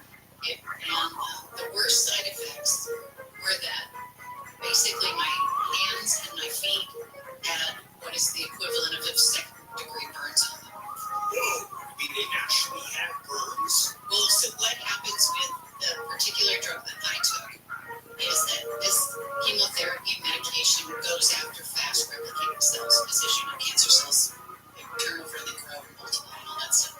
So it looks actively for fast replicating cells, and your palms of your hands and the bottom of your feet are fast replicating. There's a lot of cell turnover on your hands and feet, and so it literally goes after those. And so it's like a 2nd-degree burn, and it's healing and blistering. And does it feel like your hands are burned? Yes. Do you actually feel that? Yeah, and at some point, like holding a pen or a pencil was difficult. Walking was difficult because it hurts. But it's, you know what? It was a great insurance policy for me. I'm very happy that I did it. And because they've said, or she said, Kate Middleton said, we're doing this. Yeah, I think the story they did, the only thing that is not information that's not been released is specifically the cancer and where it was in her abdomen. Because abdominal surgery, I mean, it's a lot of stuff going on in your abdomen. There's a lot of organs, and we don't know. I didn't know that about you. Yeah. It's kind of a neat story. And the good news is it's a neat story that I'm not doing an obituary. Yeah, I'm thankful for that too. What a great talent you were. By the way, we've had a few here at KFI where we have gone and done, we've done those. Michelle, you and I go back forever, and Neil, we go back forever, and there are a few people that have kicked the bucket here. So, good news on that side. Maybe you can be around for a while. Yes, I am, and then I'd like to use this opportunity to say, go get your colonoscopy, it can save your life. Oh, yeah. I love them personally. I'm one of those few people that enjoy having a colonoscopy. Yeah, they're a little uncomfortable. Actually, they knock you out. They now use sperm film, and you're listening to Michael Jackson songs that they broadcast over the loudspeakers as you're having it. And you wake up like you just had a wonderful nap. Yeah, with sperm film, you don't remember one thing. You remember what happened before, and you don't remember what happened afterwards, and it will save your life. There's no question about it. So that's no joking aside, or joking aside on that one.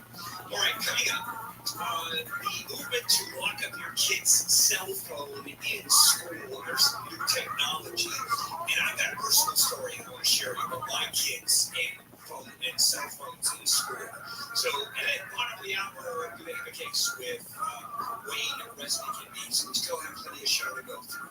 This is KFI. Let's check in with Amy live in the KFI 24-hour newsroom. LA Dodgers star Shohei Ohtani is going to be talking publicly for the first time since illegal gambling and theft allegations surfaced, involving his now former interpreter. The interpreter is accused of receiving more than $4.5 million from the Dodgers superstar to pay off gambling bet debts made with an illegal bookie. One person has been injured in a car explosion on a residential street in Compton. The explosion happened about 7 o'clock last night. Photos from the scene show a severely damaged car and a field of debris on the street and sidewalk. The cause of the explosion isn't clear. Someone who bought a Powerball ticket in Sun Valley is a millionaire. No one got the jackpot, but the ticket sold at 7-Eleven came close, matching 5 of the 6 winning numbers Saturday night. The ticket is worth $2.4 million. Your next shot at the big prize is tonight. Your jackpot is worth $800 million. Sunny, windy at times, highs in the mid to upper 60s, just 50s in the Antelope Valley.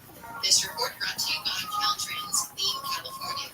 We've got a cold zone in downtown LA, and on the 10, let's check in with the Campaign Sky. We do. On the westbound side of the 10 apartments, and that on-ramp there to the westbound 10 is closed. They were working on something there, so not really causing a lot of delays. It's actually on it where the slow starts all the way out to the West LA area, out to Robinson. The looks like 105 eastbound. We've got a stall. It's going to be right around. Looks like it's going to be about Western Avenue. As you get westbound there, it is pretty darn slow all the way back from the 710 freeway as you try to get through there. Right now, we're on around the. So we've got a crash on the eastbound side of the 91 and Cherry. Eastbound 91 and Cherry. Non-injury crash, but it has done some damage there on the freeway. This is super slow getting around. It looks like about the Alameda Street off-ramp, so watch out for that. We'll have more for you next time around. Real close for KFI this week.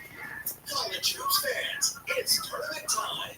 The thrill and excitement of March Mania is here, and you can get in on the action with DraftKings Sportsbook, one of America's top-rated sportsbook apps. New customers bet on any college basketball national tournament game and turn $5 into $150 instantly in bonus bets. That's right. To celebrate college basketball's most frenzied time of the year, DraftKings is giving new customers a shot to rack up some bonus bets. Download the DraftKings Sportsbook app and use promo code IHEART. New customers can bet $5 to get $150 instantly in bonus bets only with DraftKings Sportsbook. With promo code IHEART. That's promo code IHEART. The crown is yours. Must be 21 or older. Indiana only. Bonus bets expire 168 hours after issuance. Eligibility and deposit restrictions apply. Terms at sportsbook at DraftKings.com/paintball. Gambling problem? Call 1-800-9-WITH-IT. This is a radio ad for Dixit. Dupilumab, a prescription medicine for people 6 months and under with moderate to severe eczema that is not well controlled with topical prescription therapies. But since this is radio, you can't see the effects of Dupixit. You can't see how it helps you stay ahead of your eczema, or how it helps block a key source of inflammation inside the body that could be causing eczema. You can't see how it helps heal your skin from within. But you can see how Dupixit can help you have clearer skin and less itch. Individual results may be serious allergic reactions can occur that can be severe. Get help right away if you have wheezing, trouble breathing, or swelling of your face, lips, mouth, tongue, or throat. Tell your doctor about neuro or skin eye problems such as eye pain, vision changes, or blurred vision, joint aches and pain, or a parasitic infection. Don't change or stop asthma medicines without talking to your doctor. See for yourself. Ask your eczema specialist about Dupixit. Visit Dupixit.com or call 1-844. This sun season, evolve your sun care with new Banana Boat 360 coverage with advanced control mist. It's a new way to spray. An all-new bottle means an all-new mist experience that smells great and is incredibly light on your skin. Under control with coverage you can count on. Help the trigger lightly to cover targeted areas or hold for a long, continuous spray, ensuring long-lasting Banana Boat protection. Plus, get your fillable, sweat-resistant sport formula to kids SPF 50+. Shop Banana Boat 360 Mist at Walmart, Target, or Amazon. Tunnel to Towers Foundation supports America's greatest heroes. Heroes like U.S. Army Specialist James Donaldson. Donaldson lost his legs, a finger, and severed another when he was hit with an improvised explosive device in Iraq.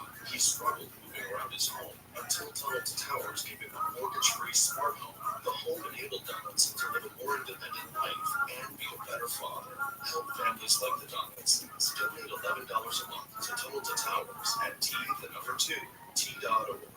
Hey, it's Junior. Today, Black folks in our community are still disproportionately affected by HIV. But there is something we can do about it. There's no cure for HIV, but there are effective treatments that, taken as prescribed, can help you live healthy with HIV and get to and stay undetectable, which means the amount of virus is so low it can't be measured by lab tests. If you're living with HIV and not on treatment, talk to your doctor about treatment options. Learn more at treathivtoday.com. This message is sponsored by Gilead Sciences. With Lucky Land Slots, you can get lucky just about anywhere. You're gathered here today. Has anyone seen the bride and groom? Sorry,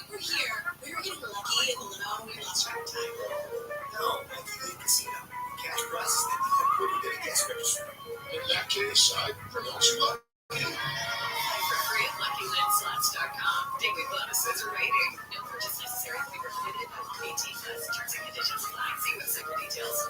Why the hell aren't you picking up the psychotics off the street once and for all? But you just go it. Say you don't have the money, you got the money. We give you billions. Then nobody can tell me no truth. Okay, yes, it was that. Okay? John Phillips. It looks like nobody cares. Live 1 to 4 p.m. on KFI. And on demand anytime on the iHeartRadio app.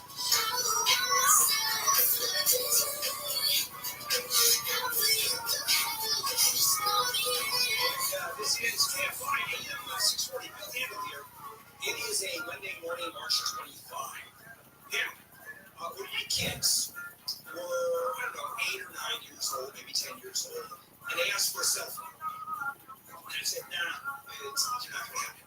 Oh, but Dad, everybody has a cell phone. I go, please. Everybody, how kids do that. Gee, everybody has phones. I said, okay, I'm going to keep you honest. And they were both in the same classroom. And I went to the school. I asked administration if I could go and address the kids or ask the question of the kids. They said, yeah. So I walk into class. The teacher says, this is Barbara and Pamela's dad. And he has a question. So I said, here's the question, kids. How many of you have cell phones? Every single hand went up. Every one. So on the way out, I said, well, I guess you guys get cell phones.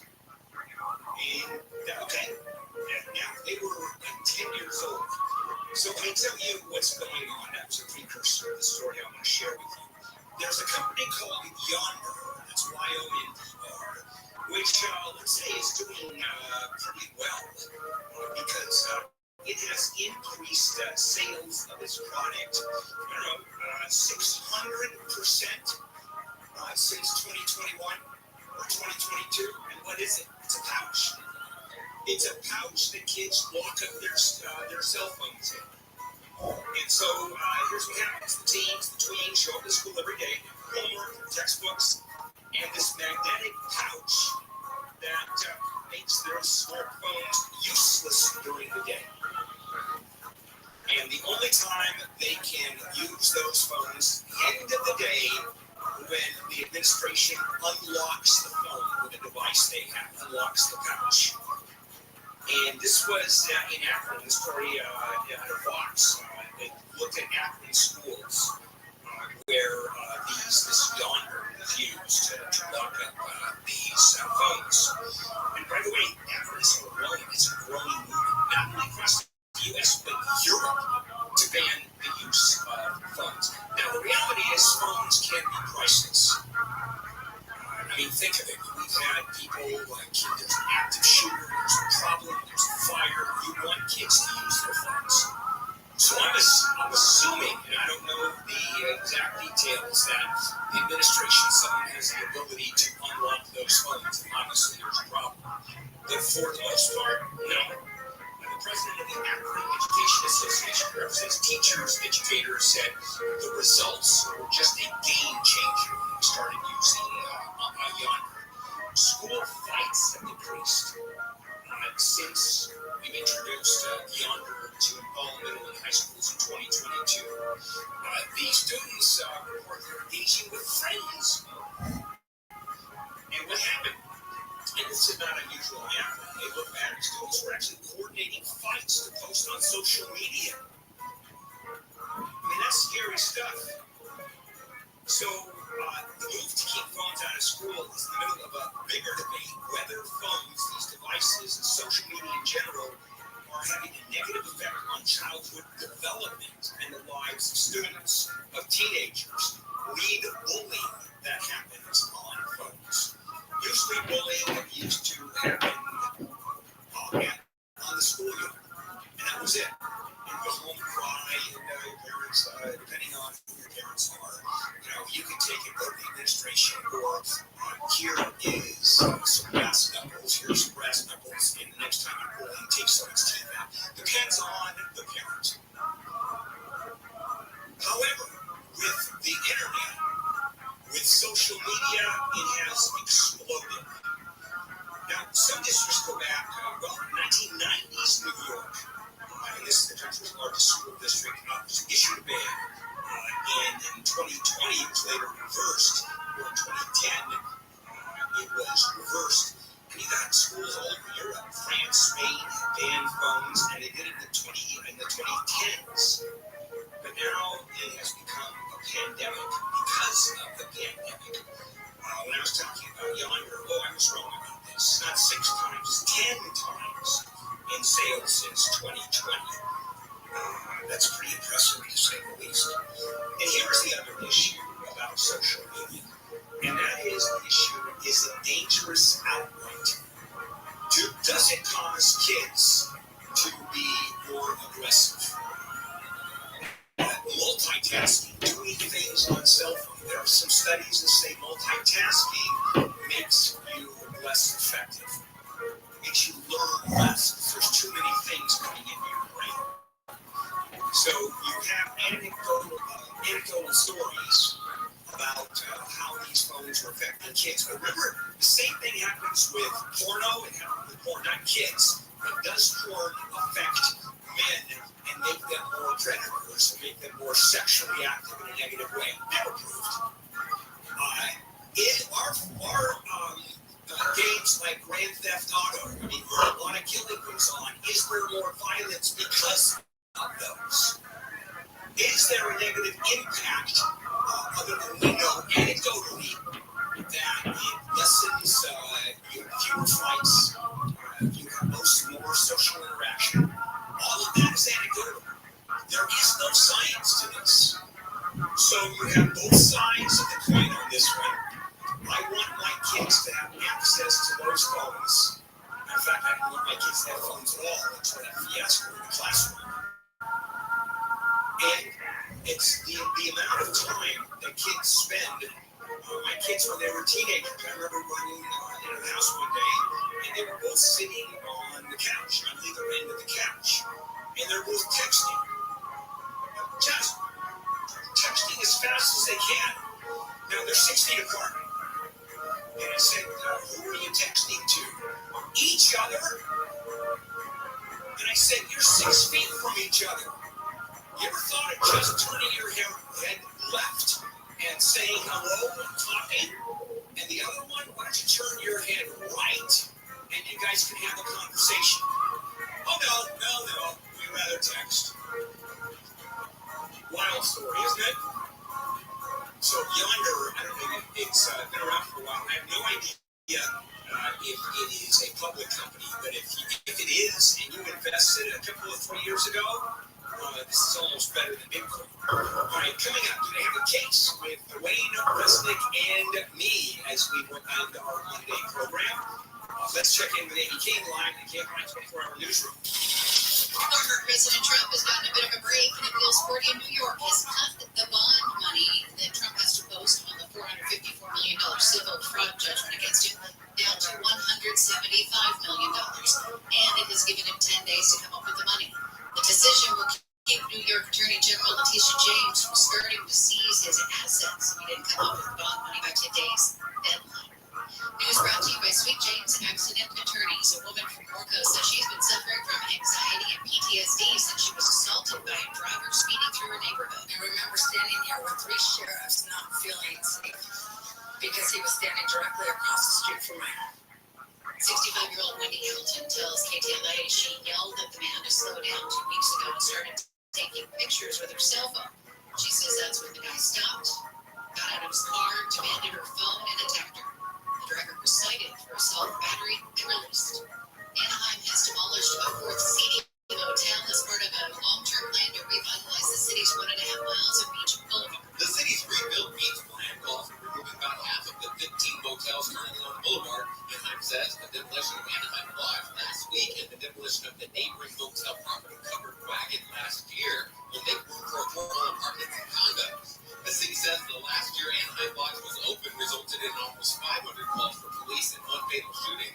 Anaheim says it's been a year and more than $500,000 relocating 29 adults and 10 children who were living in 18 hotel rooms in Orange County. For Ben Carson, KFI News. Israeli Prime Minister Benjamin Netanyahu has canceled a diplomatic delegation's planned visit to Washington, D.C. this week in protest of a United Nations vote.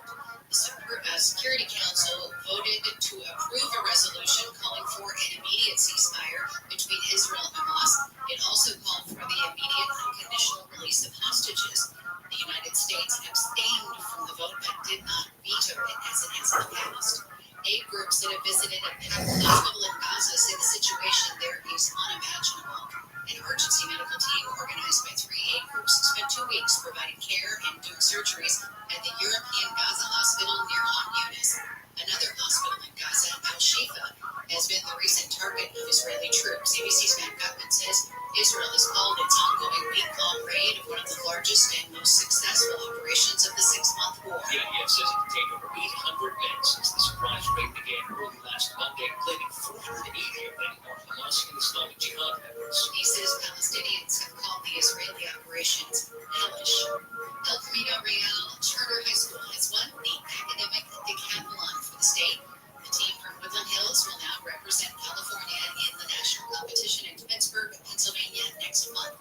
This is El Camino Real's 3rd state title in the last 5 years.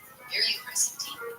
We'll check in on the 91 with the KFI in the Sky next. If you're a business owner and you take credit cards and e-payments, good chance that you're unhappy with your current provider. We should be. High fees, delays in funding, poor fraud management. Answer, yeah, I got one for you. And that's Quantum ePay. We suggest you call Quantum ePay the #1 rated payment technology provider in the nation. And that's not property here. That's per Google reviews. This is real. Merchants make the switch to Quantum ePay, save an average of 53% on payment processing.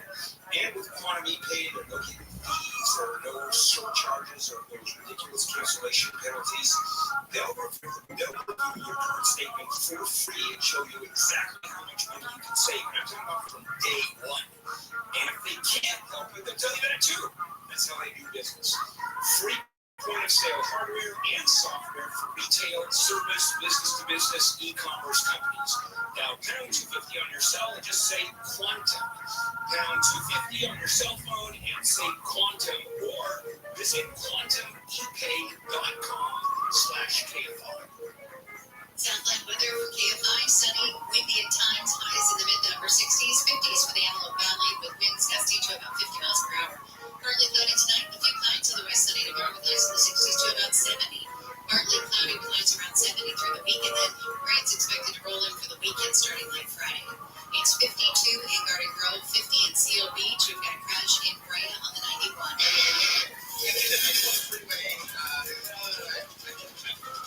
Put together 2 accidents here. It's actually more like the Bellflower area, 91 freeway eastbound before Cherry, the right lane and middle lane, both blocking for crash there. Things up from Alameda.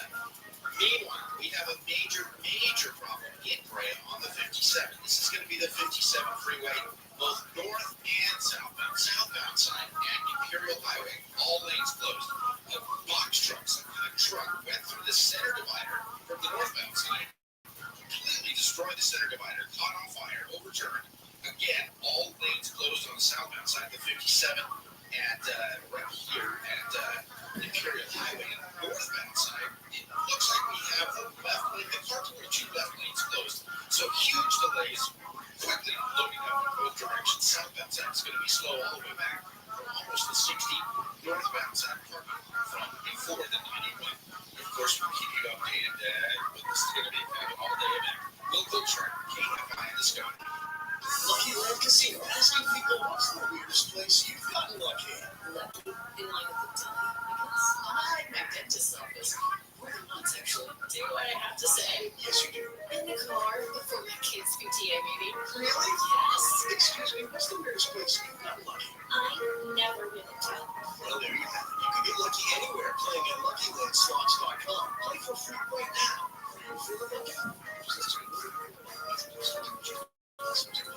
In this week's Marketers Report, Chris Brand, Chief Marketing Officer at Chipotle Mexican Grill, weighs in on the power of audio, specifically audio influencers. Audio has been a key component for us. Our consumer is omnichannel, so we need to be omnichannel. We've used audio to reinforce what we're showing on TV, what we're showing on other digital channels. When your priority is driving reach, boy, everybody seems to listen to the radio. I think using the audio influencers has been a huge influencers in key markets that were authentic Chipotle fans. And because it's authentic and because they're seen as trusted friends by the customers and the listeners, it's really been an effective strategy. As the number one audio company, iHeartMedia gives marketers access to all, from national to local. Every audience, live conversations, trusted influencers, and the insights and data you need to grow. Not just a media company, iHeartMedia is your access company. If you're a marketer, go to iHeartResults.com. So, I'm the type of guy who tends to forget things. A lot. Keys are always missing, I'm not great with names, and my signature catchphrase is, I know it's around here somewhere. That's why I get my haircut at Great Clips. Their skilled, friendly stylists save my haircut details and clip notes. So, every time I need a cut, I can get the look I want without having to remember a thing. What else was I going to say? Oh yeah, download the app today. Great Clips. It's going to be great. The free iHeartRadio app is #1 for music, radio, and podcasts, all in one. Discover a new podcast from our library of over 350,000 titles. Here's an iHeartRadio podcast preview. He was the billionaire financier and close confidant of presidents, prime ministers, movie stars, and British royalty. So breaking news right now, disgraced financier Jeffrey Epstein has taken his own life. New York City's medical examiner ruled Jeffrey Epstein's death was a suicide. Was it suicide or was it murder? Epstein, Devil in the Darkness, will uncover the truth about Epstein's sordid life and mysterious death. Over the course of 12 shocking episodes, members of Epstein's inner circle spill their secrets in world-exclusive interviews for the very first time. Listen as Epstein's personal chauffeur reveals what happened behind the doors of his mansions.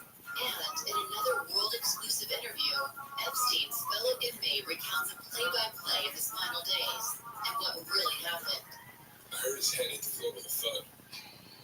Combining the very best investigative reporting with explosive new interviews and expert insights, Epstein, Devil in the Darkness, will send shockwaves through the highest levels of the establishment and expose all of Epstein's cohorts, the men who thought they'd get away with it. Listen and follow this podcast for free on the iHeartRadio app. #1 for music, radio, and podcasts, all in one.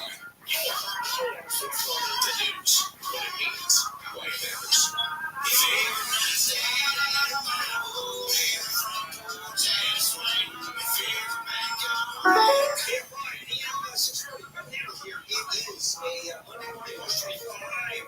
Hey, big story just woke with President Trump in that bond in New York. The appeals court threw a lifeline. And so surprised because the appeals court said, that's a little much. So he imposed a smaller bond, $175 million instead of the $500 million, $454 million plus 20%.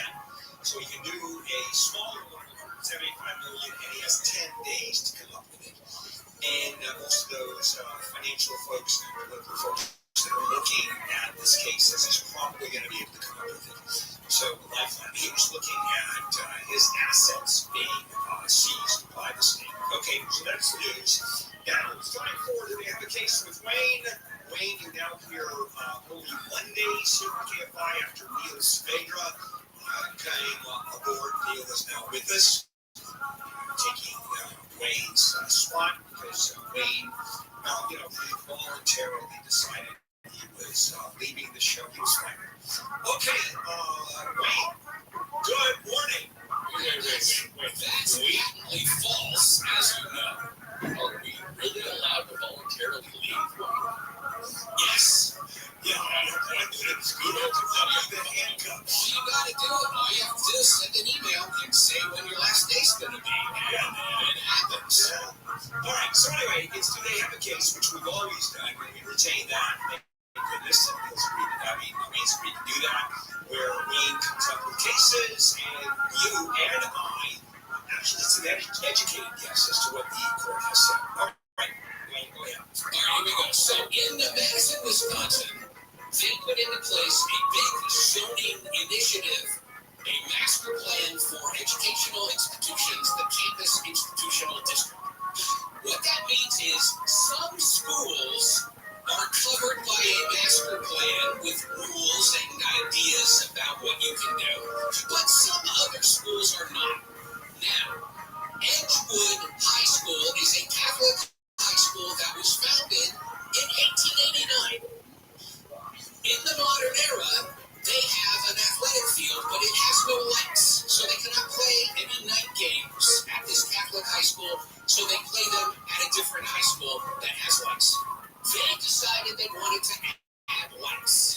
to their fields so they could have games at night on their own campus, but they're under a master plan that basically doesn't allow it. So they did go and ask, and the city said, oh, you're under a master plan, and you have to get a variance from the master plan, and why don't you do this instead? If you really want these lights, why don't you try this? Why don't you cancel your master plan, and then you can apply for a regular lighting permit. And they said, all right, we're going to try that. So they filed to cancel their master plan, and then they try to get the lights, and then the city says, oh, no, you can't do it. So they can't have lights on their field. That's the bottom line. They sue, and they sue under the religious land use statute that was passed in 2000 that says you have to treat religious schools the same way as non-religious schools. You have to treat a church the same way as a donut shop, and you can't discriminate based on their religion, and you also cannot burden their exercise of religion. So the school says, okay, you're discriminating against us because you at the University of Wisconsin-Madison put lights on their field, but not us. And you're burdening our expression of our religion because football games are important to our Catholic mission. Because God wants them to win the game, as God wants every winning team to win, as they go in the locker room and pray. Wow, that's an interesting story, it really is. So let me ask you, University of Wisconsin-Madison, is it within the master plan or it is outside the master plan? No, sir, and neither is another high school that they pointed to and said, you let them put in lights. That high school also not under the master plan rubric. Okay, so I would think on its face the school does not have the case because all the schools, master plan versus no master plan, are treated equally. I'm assuming they do. The freedom of religion, I mean, I don't know how far you can go in that. Lighting in football games is somehow an exercise in freedom of religion. The only thing I would argue is the detrimental reliance, and that is the city saying, why don't you get out of the master plan, and then you can apply for lighting, and then they say no. What are the advantages of being within the master plan? That's what I want to know. I think that is crucial here. The benefit of being in it? Yes. There really isn't any. So the court didn't even mention that. There really isn't any benefit to being in it. It's simply that the way it was implemented, some schools are in it, Okay. some schools are not in it. So I think the Catholic high school stands no chance of winning that. I don't think there's discrimination either based on the religious grounds or any kind if schools in the same position are treated the same way. I think school loses big time. Yes, they do. Precisely because basically the court said if you can find a master plan school that was allowed to put in lights, then you might have a case because both schools are similar to you, a master plan school. You can't point to non-master plan schools and say they're the same as us because they're not. And the other thing is this: everybody agreed that the football program and playing football games is a relevant and important part of the school's Catholic mission, but not the necessity to play them at night or to play them on the own campus. As long as the games can get played. Interesting. That's enough. I wouldn't have taken it that way. I'm assuming there is a First Amendment argument with the play-by-play commentator that he is not allowed to say that one team crucified the other in terms of Ouch.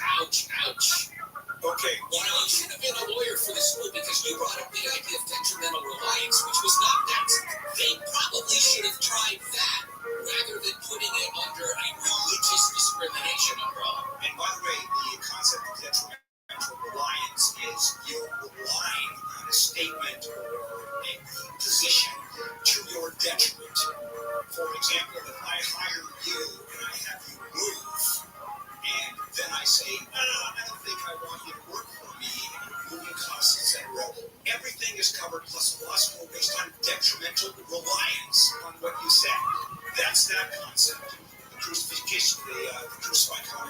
maybe not so much. All right, let's definitely nail that case. Well, there you go. Okay, Neil is Seriously? Two Jewish guys busting on Christ during Holy Week? Is nothing sacred? No, nothing is sacred. Amy, live in the KFI 24-hour newsroom. Former President Trump has 10 more days to come up with his bond in the civil fraud trial against him, and an appeals court also slashed that bond payment from around $500 million to $175 million. That effectively stops New York Attorney General Letitia James from starting to seize Trump assets for at least 10 more days. The UN Security Council's approved a resolution called for an immediate ceasefire between Israel and Hamas during the holy month of Ramadan. The resolution also calls for the immediate and unconditional release of hostages. The U.S. abstained from the vote but didn't veto it as it has in the past. Israeli Prime Minister Benjamin Netanyahu has canceled his diplomatic delegation's trip to D.C. this week in protest. The USC and UCLA women's basketball teams have made it to the second round of the women's NCAA tournament. UCLA takes on Creighton at Pauley Pavilion at 5:30. USC faces Kansas at 7 at the Galen Center. We'll check the 57 with the KFIN Sky next. I've been telling you for weeks now that I downsized game of Persian Palace is history. And so I bought another home, smaller. And the first thing I wanted to do, one of the first things I wanted to do was put in a life source whole house water filtration system, which is going in any day now. I don't want to move into the house without a life source system, which delivers highly filtered, obviously insanely safe, delicious water from every single tap in the house. You never run out of water, and this is effectively as good as bottled water. I certainly believe that. And the life source system needs no maintenance. Imagine cooking, cleaning, drinking, clothes, dishes, and water. It's as good as bottled water. 40 years in business, they're giving new customers a free half a pure $900, worth over $900, with the purchase of the ultimate package. Call for details. This offer ends March 31. Call 800-WATER-99, 800-WATER-99. Visit lifesourcewater.com. You can taste and feel the difference. Sunny, windy, highs in the mid to upper 60s, except in the Antelope Valley, highs will top out in the 50s to near 60. This report brought to you by your Amazon Fresh grocery stores. From the Southern California Toyota Dealers Traffic Center, let's go places. We've got a crash in Yorba Linda on the 57. It's a bad one, Amy. It's the 57 freeway ads. Right there at Imperial Highway. What has happened is a big truck went through the center divider from the northbound side into the southbound lanes. We don't have reports of injuries, but there's a lot of damage. This truck took out the center divider, overturned, caught on fire. All lanes southbound were blocked. Traffic just jammed. It's loaded up from the 60 now at this point, and it will soon be even further. If you are, look at that. The delay is starting right before the 91. That's because it looks like we have the carpool and two lanes blocked on the northbound side, so it's going to affect your drive that way too. Although most of the bulk of the harm is on the southbound side.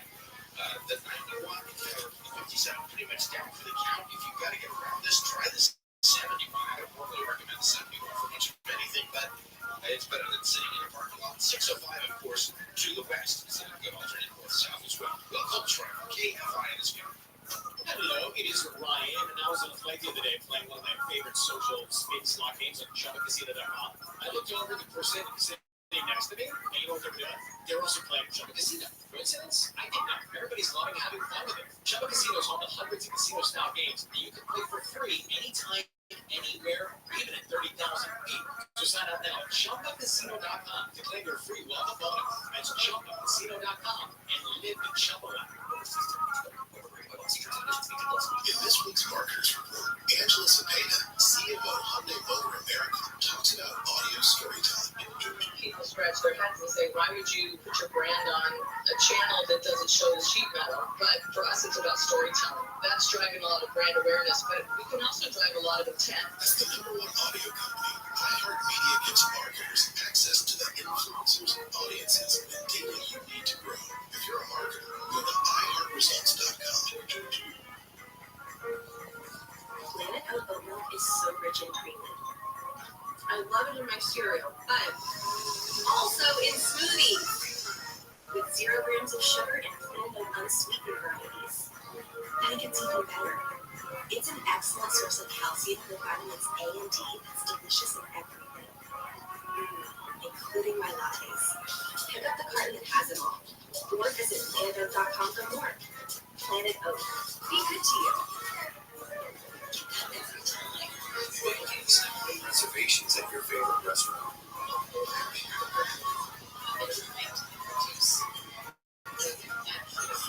Thanks so much for waiting. Your table's ready. Getting back to the moments we miss starts with getting informed. Get the latest info about COVID-19 vaccines at getvaccineanswers.org. It's up to you. Brought to you by iHeartRadio and the Ad Council. Harvard study showing a link between fruit juice and weight gain. I know, me too. And I try to limit myself to one of those little bottles like once a week. But it's true. I mean, with a little vodka just to cut the sugar. Gary and Shannon. Great idea. Live 9 to 1 p.m. on KFI and on demand anytime on the iHeartRadio app.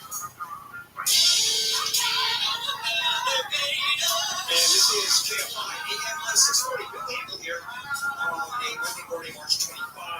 Big story that just broke this morning is Donald Trump does not have to make that bond over $500 million. The appeals court, first of all, got 10 more days to do it, and they're reducing the amount to $175 million for a lifetime. He's not going to make that.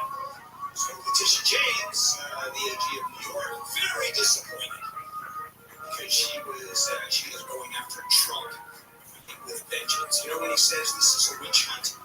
That's all they're doing. To me, well, for the most part, I don't think Merrick Garland is a witch hunt. I think a lot of it is not a witch hunt. With her, it's a witch hunt. There's no question in my mind. All right, let's go ahead and finish up. Do they have a case with Wayne Resnick on this Monday? All right, now I remember that you in one of the presidential elections voted for Harambe, the at the time already dead gorilla. Did you? I don't remember this though. Did you post a photo of your ballot? I did. Yeah, okay. Which is legal to do when you did it. Here we have a woman who wants to post her ballots, but won't do it because she's in Ohio where it is illegal to post a completed ballot. So she has sued and said, you're violating my First Amendment rights. This law is unconstitutional. You should not be able to stop me from posting a completed ballot. It is protected speech, and you've got no good reason. And the state says, you have no case because nothing's happened to you. You haven't posted a ballot selfie, and nothing's happened to you. So you have no case. And she says, nothing has to happen to me. All that has to be true is I have a reasonable fear that I will be prosecuted if I do it. That means your law is killing my protected First Amendment speech, and that's enough for me to have a case. And they say, yeah, but we haven't done anything to you. And she says it doesn't matter because there's another thing you haven't done. You have not disavowed doing anything to me. You have not said, oh, we would not come after you if you do it. And in fact, you have come after some other people who did post ballot selfies. You didn't prosecute them under the law, but you told them to take down their ballot selfies. So I have a reasonable concern that you would come after me. Therefore, I have a case. Does she have a case? Wow. Okay, this is an issue of standing. And normally, until you have been damaged or tried or arraigned or arrested, you normally cannot sue. You have to be a party to any lawsuit. The court occasionally will give what's called declaratory relief before you, in fact, are injured. And I think their law and her First Amendment right to post her ballot, I think that's absolute, that she has the right to do that. I think the law on its face is unconstitutional, and the only issue is her standing. And I think the court is going to rule that this case is so important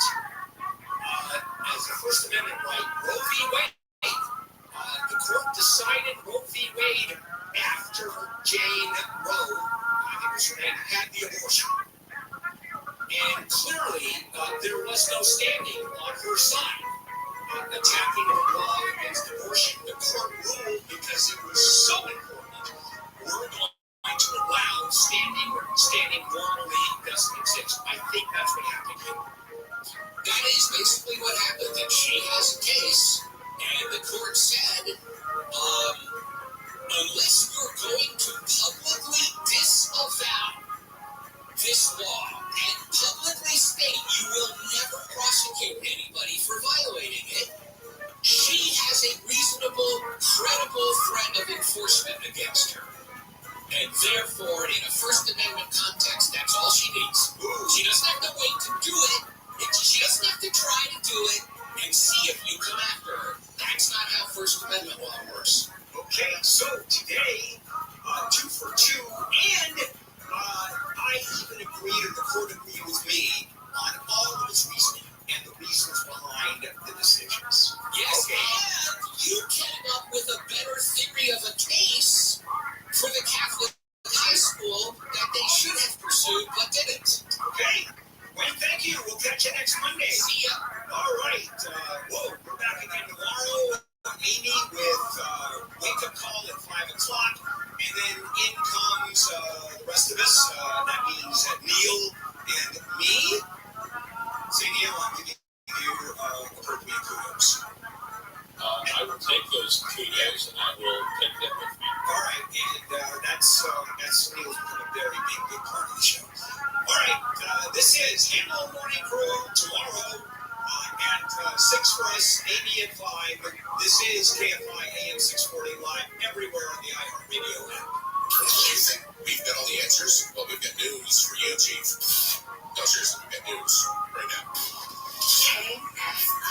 KOST HD2 Los Angeles, 1985 everywhere on the iHeartRadio app. A multi-million-dollar break. I'm Amy King, live at the KFI 24-hour newsroom. An appeals court in New York has agreed to wait to collect former President Trump's $454 million civil fraud judgment if he puts up $175 million within 10 days. Last week, Trump's lawyers said it was practical impossibility to get an underwriter to sign off on such a large bond. Today's ruling came just before New York Attorney General Letitia James was expected to start collecting the payment in the civil fraud judgment. Trump is trying to overturn the decision last month that found he lied about his wealth while growing his real estate empire. Trump has continued to argue that this case against him is political. They'd like to take the cash away so I can't use it on the campaign. And this is just a corrupt group of people. It's election interference. Trump is in court today in New York on a different case. That one has to do with money paid to porn actress Stormy Daniels before the 2016 election as hush money. News brought to you by the Service Champions. A teenage girl has shot and killed herself with a sheriff's deputy's gun in City of Industry. Investigators say the girl took the deputy's gun out of its holster during a struggle and shot herself. The girl knocked on the door of an LA County Sheriff's Station and allegedly got into a struggle with deputies who answered the lobby door. LA County Sheriff's Lieutenant Mark Spencer says the investigation into the shooting is in its early stages. We're still canvassing the area for evidence, any potential witnesses that may have seen the incident occur, and that's all we have at this time. Spencer says he thinks the girl was connected to a family disturbance call deputies have responded to shortly before the shooting last night. No deputies were injured. Reporting live, Link Troll and KFI News. Metrolink is restarting passenger rail service through San Clemente, where a landslide took a chunk out of the hillside. The slide 2 months ago damaged a pedestrian bridge and left debris on the tracks. The Orange County Transportation Authority worked with Metrolink to build a 200-foot-long wall at Mariposa Point ashore of the hillside. Amtrak's Pacific Surfliner started limiting service earlier this month. Boeing's CEO and 2 other top executives are stepping down because of all the safety issues with the company's planes. Boeing has seen several issues since January when a door panel blew out on a Boeing 737 MAX flown by Alaska Airlines. CEO Dave Calhoun confirmed he will leave the company at the end of 2024. CEO and president of Boeing Commercial Airplanes, Stan Deal, has retired effective immediately, and the chair of the company's board of directors, Larry Kellner, will not stand for re-election at the next shareholders' annual meeting. The family of a Wall Street Journal reporter arrested in Russia has marked 1 year this week since he was detained. Evan Gershkovich's father, Mikhail Gershkovich, says being President Biden's guest at the State of the Union address made him feel more optimistic. It's time for us that everybody in the U.S. government is sent to Congress. The White House will take the address seriously. Gershkovich was reporting for the Moscow Bureau of the Journal. He was arrested last year on espionage charges. He has pleaded not guilty. He's facing up to 20 years in prison if convicted. Let's go use together 3 times.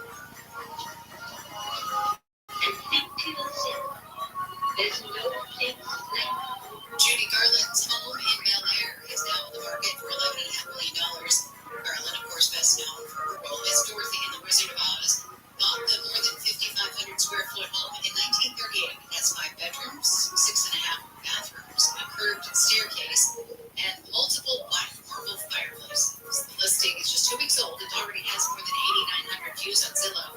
The site says it's likely to sell faster than 82% of other homes for sale nearby. Proving there really is a place like home. Sunlight weather from KFI. Sunny, windy at times. Highs in the mid-60s in the beaches, upper 60s for Metro LA and Inland OC. Mid to upper 60s in the valleys and Inland Empire. 50s to about 60 in the Antelope Valley with wind gusts expected up to about 50 miles per hour. Mostly sunny tomorrow. Some clouds hanging around with highs in the 60s to about 70. Partly cloudy skies through most of the week with highs right around 70. Then rain is expected again late Friday and into the weekend. It's 53 in Anaheim, 55 for Delano Beach, 56 in Torrance, 49 in Rancho Cucamonga. The KFI Market Report brought to you by Quantum ePay. Dow is trading down 121 points. The Nasdaq is up 24. S&P 500 is down 10. Brought to you by Quantum ePay. Merchants who make the switch to Quantum ePay save an average of 53% on payment processing. Call today to see how much you can save. Just dial #250 on your cell and say keyword Quantum. This one's been around for a while and isn't going anywhere anytime soon. We're going to check in your Belinda on the 57 with the KFI in the sky. There were injuries, but not major ones yet. Hopefully, that will be the case. This is the 57 freeway, right there near Imperial Highway. All the southbound lanes are closed, completely closed. They are letting everybody off Imperial Highway, so you can get off the freeway and get out of your life. But yeah, you just stop from before the 60 on the southbound side. What happened is a big truck went through the center line, overturned, caught on fire. We have the car on the 2 left lanes closed on the northbound side of the 57, and that one is jammed up. Let's see, it is jammed up actually from the 91, so southbound from the 16, northbound from the 91. I would definitely take anything else. The 71 is a good alternate to the east, the 605, a good one to the west, well, that's pretty far west. But yeah, you definitely want to avoid this. Also, we had an earlier crash on the 91 eastbound Cherry, which you can find out there in Staples. Will Goldschreiber, KFI in the sky. It's the alerts@apartments.com. Never miss out on finding your perfect place, even if it's in the middle of your friend's pregnancy announcement.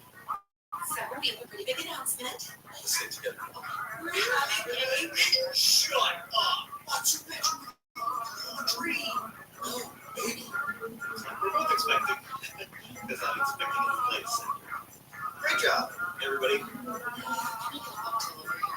Apartments.com, the place to find a place. Some people just know bundling with Allstate means big savings. Just like they know the right ingredient means big flavor. They know honey on pizza is where it's at. And olive oil ice cream is big cherry on top. And they know when you want to go home and all with Allstate, you can save up to 25%. Bundle savings are best to run out of it in every state. Saving up to 25% is the countrywide average of the maximum available savings on the whole policy. Allstate Vehicle and Property Insurance Company affiliates North Carolina. College hoops fans, it's tournament time. The thrill and excitement of March Mania is here. And you can get in on the action with DraftKings Sportsbook, one of America's top-rated sportsbook apps. New customers bet on any college basketball national tournament game and turn $5 into $150 instantly in bonus bets. That's right. To celebrate college basketball's most frenzied time of the year, DraftKings is giving new customers a shot to rack up some bonus bets. Download the DraftKings Sportsbook app and use promo code IHEART. Customers can bet $5 to get $150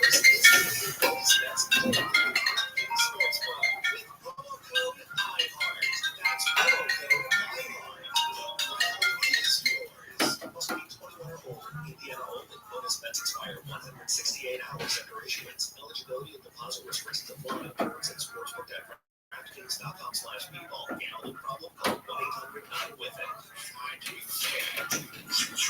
Now our nations have reached the time of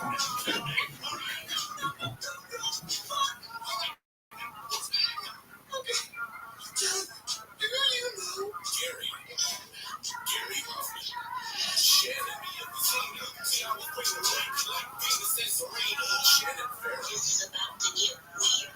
Gary and Shannon. Let's begin this new chapter. Let's start the war right now.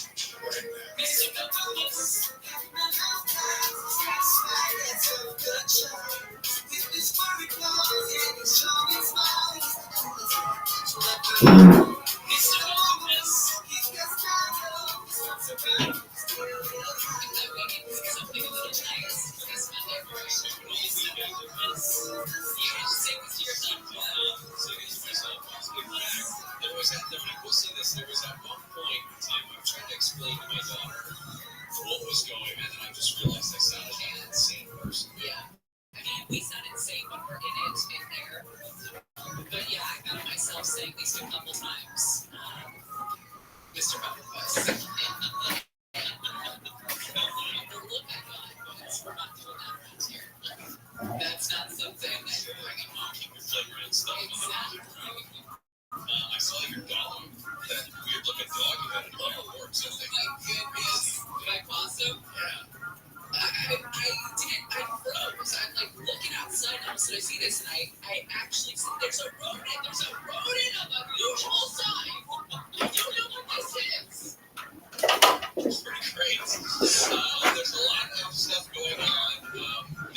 There was this weird, you heard Blake Trolley doing in the news there, this teenage girl grabbed the sheriff's deputy's gun at the sheriff's station in Industry and shot herself.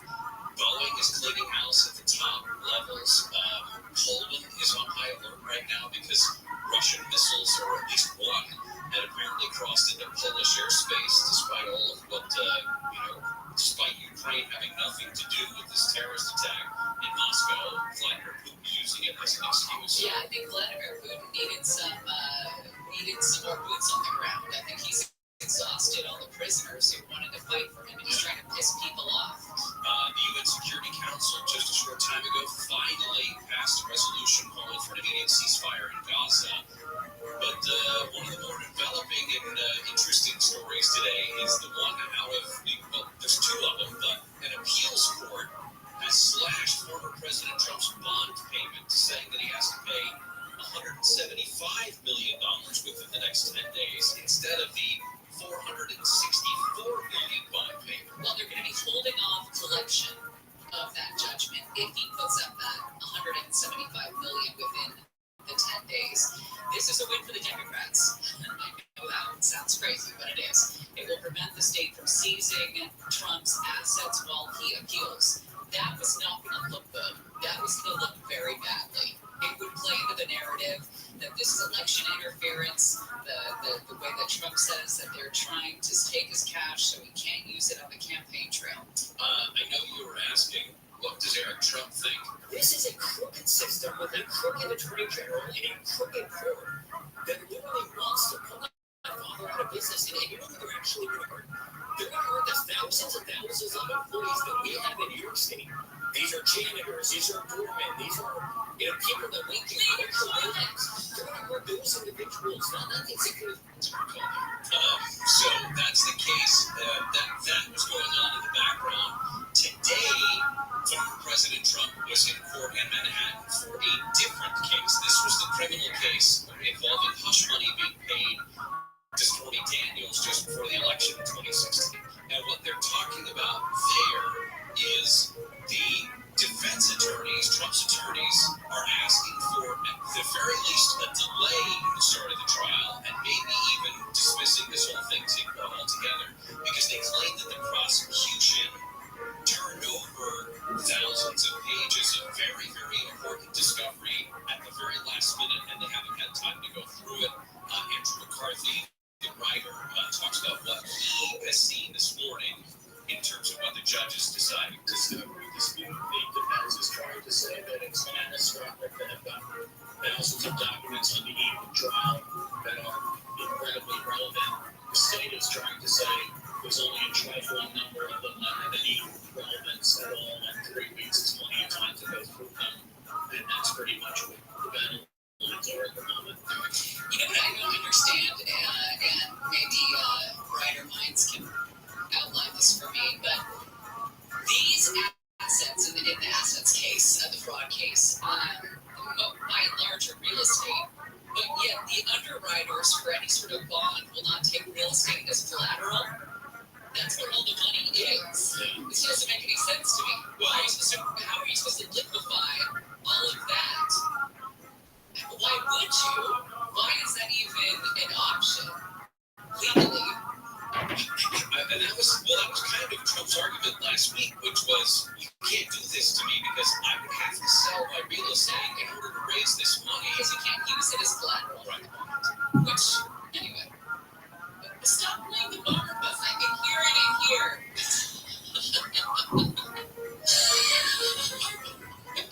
All right. Coming up next, did you see that guy with his ear cut off and the other guy with his penis either electrocuted or cut off? Yeah. We should do that in this country. You know, start electrocuting people's genitals when they blow other people up. Well, you're not going to get any argument from me, that's for certain. Just seems a little more effective on times of Did you see that guy's face? Yeah, it's effective. He knows. All right, Gary and Shannon will continue the latest out of Moscow, the concert terror attack. We come back. Amy Kane is live in the KFI 24-hour newsroom. 3 senior Boeing executives, including its CEO, are stepping down. The company says the CEO is going to leave at the end of the year. The chairman and head of its commercial airlines division will also be leaving the company because of the growing scandal over the safety of its planes. A man's been arrested for allegedly taking a severed leg from the site of a deadly train collision in Kirk County. A pedestrian was killed by an Amtrak train last week just north of Bakersfield. A video posted on social media shows the man walking down the street with the lower leg and foot. He's facing several charges. Chick-fil-A has backed off its decade-old no antibiotics ever pledge intended to help prevent human antibiotic resistance. It says it now will embrace a standard known as no antibiotics important to human medicine. Chick-fil-A has backtracked from its no antibiotics stance because of projected supply shortages. We've got closure on the 57. We'll check in with the KFI Inside next. There are some great deals on the table from our friends, of course, at Buick GMC in Pasadena. Right now, for the KFI family alone, you can get a 2024 GMC Sierra 1500 Pro Graphite Edition. Gorgeous, badass vehicle. You can finance it for 2.9% for 72 months. Call 10 over at the dealership. We'll give you all the details or head to the showroom. It's right on the 210 in Pasadena, right there in Colorado. Dorset, Buick GMC. Sunny with highs in the mid-60s at the beaches, mid-upper 60s inland, 50s with gusty winds in the Antelope Valley. This report brought to you by Staples Stores. We'll go back to that crash in Yorba Linda on the 57. A little bit of good news here. The southbound side is getting less backed up. There's letting people out onto the 800 highway off-ramp. So what the deal is we have a major crash. All of the southbound lanes are closed. Everyone's off. You go to Imperial Highway, but you can get right back on the freeway at that point. All southbound lanes are closed, jammed from 60 northbound side. A few lanes closed, and it is slow from the 91. We'll keep you updated on that, but it's a big mess, and it's going to be a while before they have that clear. Other slowing, we have a little bit of a problem. 15 southbound, but looks like a crash, possibly some injuries, 3 vehicles involved there. A huge backup. And on the west side, things are actually looking fairly decent for the most part. Looking for some slow, but the 4 or 5 usual stuff there. Actually, it's not as bad as usual. It's slow from about 101 on down through Sunset Boulevard. Will Coach from KFI in the sky. College hoops fans, it's tournament time. The thrill and excitement of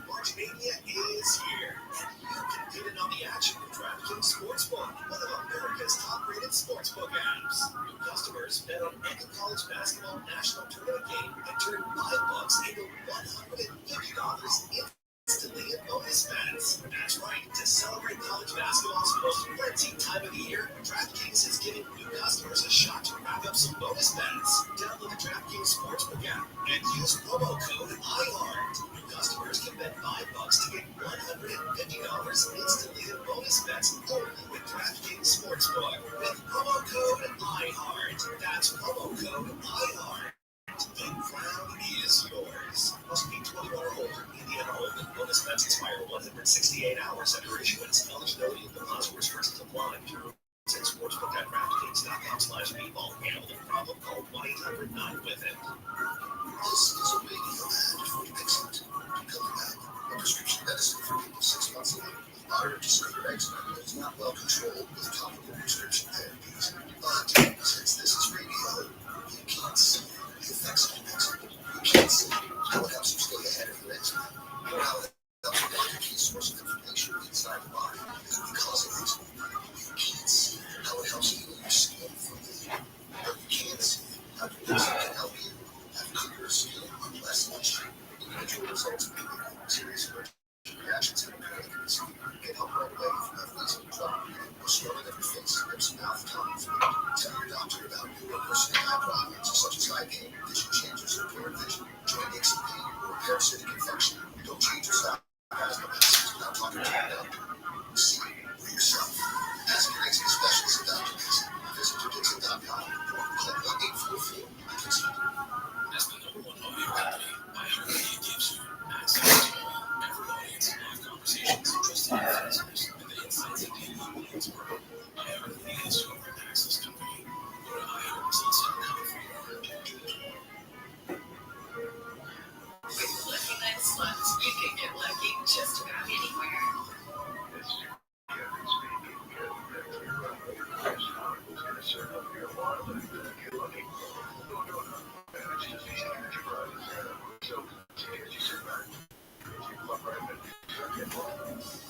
Play for free at LuckyLandSlots.com. If you're lucky, no purchase necessary. Void where prohibited by law. 18+ terms and conditions apply. See website for details. Finally here, and there are many ways that we can all help raise awareness around HIV, but maybe the most important is just talking about it openly and honestly. There's no cure for HIV. There are effective treatments that, taken as prescribed, can help you live healthy with HIV and get to and stay undetectable, which means the amount of the virus is so low it can't be measured by lab tests. If you're living with HIV and not on treatment, talk to your doctor about treatment options. Learn more at treathivtoday.com. This message is sponsored by Gilead Sciences. All the good stuff, yeah. Camps keeps you on top of pop culture. Do you know places like Ashland and Last Year Member Top Places? Join the meeting February 19th for 1.5 billion minutes. Streamers got online to different places in the world, sleeping 2.4 billion minutes, while the previous week's top dog, and Disney Plus, advanced third, that's 1 billion minutes used. More Max exclusive Warrior presents Netflix coming up before the process. All my Max and Netflix on Sheldon, off to places to visit. Grey's Anatomy and Netflix took the slots number 6, and Max's 7th place to Detective was down 2 positions. Netflix and Paramount Plus's NCIS brought back 2 spots to 8th. Wanda, Netflix and Peacock and Prime Video took down places number 9, and Netflix and Peacock Suits dropped 3 places to land the 10th spot. And that's what's poppin' on Camps on iHeartRadio.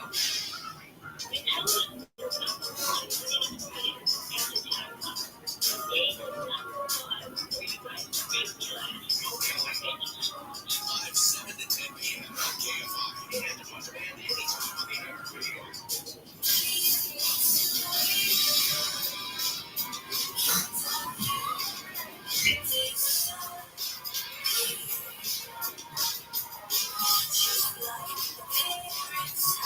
Jerry Chan, KFI AM 640 live everywhere on the iHeartRadio app. Shohei Ohtani will speak about all of the latest controversy surrounding his interpreter, his phony resume, his gambling debts, all of that before the game at some point. First pitch at 6:10 tonight. So at some point today, we will hear from Shohei himself. He looks the Angels once again, which is made for some interesting visuals at the very least. Yesterday was a nice moment before the game when he and Mike Trout got together, hugged out there in the infield and left. I can't imagine what 2 careers languishing. Congratulations on getting out. Right. Will he speak in English? I don't think he can. I don't think he will because he probably doesn't feel like it's good enough, like most people do who speak perfect in English. Also, the bird watching fight. Have you seen this? It's storming the bird watching world. I didn't know that. Well, I guess you do dip your toe in the bird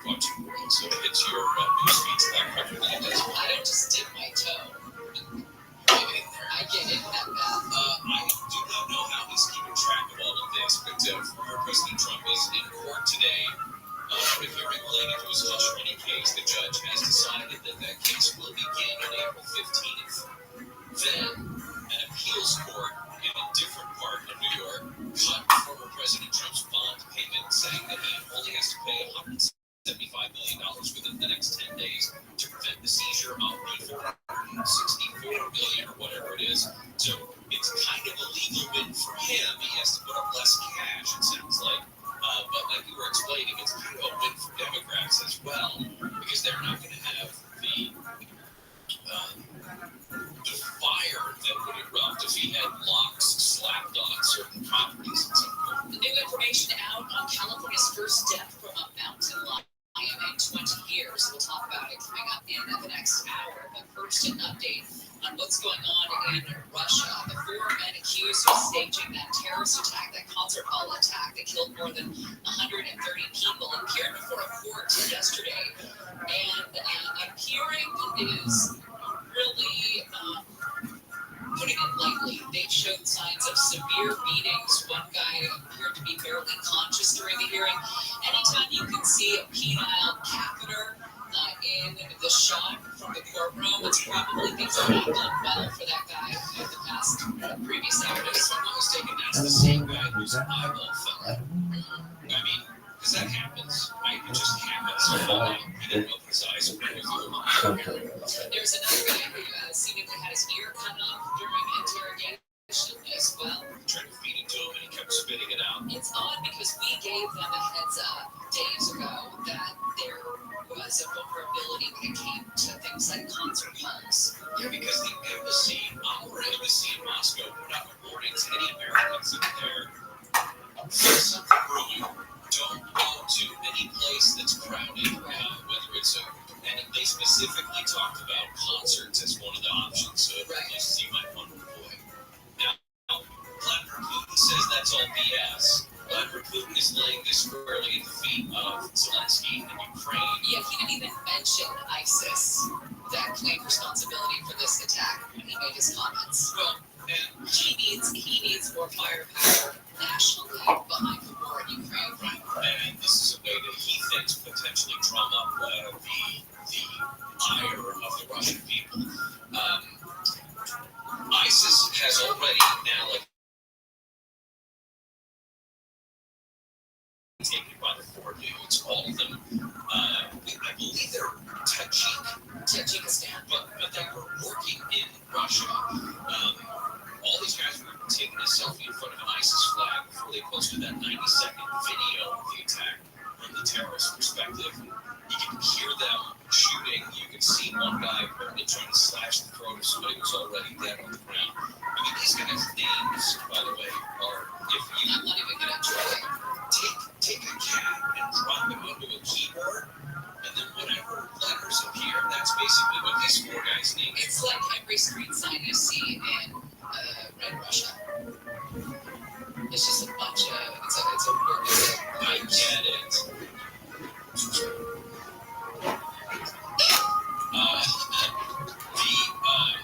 The death toll, amazingly, has been at 100, or just under 140. Aside from the death, they said 182 injured, more than 100 of those still hospitalized. President Putin used the fact that the highway where these guys were eventually picked up leads to Ukraine to suggest that that attack was somehow linked to Ukraine's war effort. A couple of other international notes of fallout from this. Poland says it's demanding an explanation from Moscow after a Russian missile hit Polish airspace during a massive missile attack on the western part of Ukraine, which of course borders Poland. NATO was notified. There have been NATO forces and F-16s that have been patrolling the skies above Poland to make sure that this doesn't spread. And then the other thing is the French government has now raised its terror alert warning to its highest level following the shootings in Moscow. Prime Minister in France said the terror alert system has 3 levels. The highest level is activated in the wake of the attack in France or abroad when a threat of one is considered to be imminent. That allows for the government of France to put in some exceptional security measures, step up patrols by armed forces in public places like train stations its airports. It is important to note the Olympics open in Paris at the end of July to see if this terror level continues up until the opening of the Olympics. Did you hear Marco Rubio on the talk show over the weekend? The talk shows over the weekend? Yes, one of them a little bit. He was talking, I mean, he's already started his campaign. That what his surrogacy of Trump will look like. It's not going to be a Trump is the most wonderful person in the world surrogacy campaign, but it's going to be a we are a weak country with Biden at the helm campaign, and that all the things going on are because the U.S. is seen as a weakness right now, whether it's Haiti, whether it's Ukraine, and the potential for a terrorist attack right now is stronger than it has been because we're seen as weak. It's weird to see the difference between, say, Marco Rubio and Chris Christie, because Chris Christie, for a long time, after he ran against Donald Trump, became an acolyte, became somebody that was in the hostage picture of him standing behind Trump, and he was championing then President Trump, and changed his tune. So now he's even talking about it. He's flip-flopped more times. But Marco Rubio hated Donald Trump earlier. He got ripped apart by Donald Trump. And now that he would potentially be a running mate, it's like, well, I'll ignore all of the little Marco comments and, I'll hitch my trailer to that big rig. Yeah, but it was just notable that the way he's hitching his trailer. Right. It's a very cautiously. It's a very smart way to do it, to take aim at Biden and not be a Trump apologist or cheerleader. By the way, there is a report that not only did they cut that guy's ear off, but they fed it to him. He kept spitting it out. I wonder what that tastes like. A lot of cartilage. You know what else? This morning, we are taking votes in the first round of our breakfast burrito bracket. So if you go to KFIAM640.com/breakfast burrito, you can vote on which of those. Let's see, there's 6. People get very serious about this. 32 different places, is that right? Yeah, 32 different places that you can choose from. No, it's 4 times 4, 16. 16 different places that you can choose from. That was never for you. It's also on our social media, and Gary and Chandler. You can find all the link and fill out your bracket. We will have a winner by Friday. Gary and Chandler will continue. ABK is the KFI 24-hour newsroom. A judge in New York has set a new April 15th trial date for former President Trump's criminal hush money trial. Trump was in court this morning for the hearing. He has pleaded not guilty to 34 charges of falsifying business records tied to a $130,000 payment made to porn actress Stormy Daniels before the 2016 election. An appeals court in New York has given former President Trump 10 days to come up with $175 million before he needs to start paying his $454 million civil fraud judgment. Trump's attorneys had argued it was practically impossible to get a bond for the full amount. They had given up all options. We had been reporting that any moment the Attorney General could start seizing assets based on this ruling. If Team Trump moves quickly enough to secure the bond, they'd avoid that. ABC's John Santucci says the New York Attorney General could appeal the decision to accept a smaller bond. This comes as Trump continues to fight a judgment last month that found he lied about his wealth while growing his real estate empire. California has the highest unemployment rate in the country. The State Employment and Development Department says the rate reached 5.3% last month. California lost 2.7 million jobs at the start of the pandemic. It has since added more than 3 million jobs, but the government says job growth significantly slowed last year. Initial data showed California had added 300,000 jobs from September of 22 to 23. Revised numbers show the state added just 50,000 jobs in the last year. A money manager in Ventura County has been sentenced to nearly 8 years in prison for stealing more than $1 million from a psychiatrist in Thousand Oaks. Prosecutors say David Snyder had agreed to manage the doctor's business affairs. They say Snyder used more than 13 different schemes over 4 years to steal money from the doctor. Most of it spent on luxury goods and services for Snyder and his fiancée. Israeli Prime Minister Benjamin Netanyahu has canceled the high-level team's planned visit to D.C. in protest of a UN decision calling for an immediate ceasefire in Gaza. The delegation was expected to brief the White House on plans for a ground invasion of Rafah, where more than 1 million Palestinians are sheltering from measure passed 14-0. The U.S. abstained, but did not veto the vote. Netanyahu says the U.S. let the measure pass without conditioning the ceasefire on the release of hostages held by Hamas. The Powerball jackpot is now at $800 million ahead of tonight's drawing. ABC's Derek Dennis says there hasn't been a big winner since January. It's now the sixth largest prize in the game's history with a cash value of $384 million. But if that's not enough, Mega Millions is now a Mega Million-dollar jackpot. Dennis says the Mega Millions jackpot is at $1.1 billion for the drawing tomorrow night. Odds of winning either jackpot are about 1 in 300 million.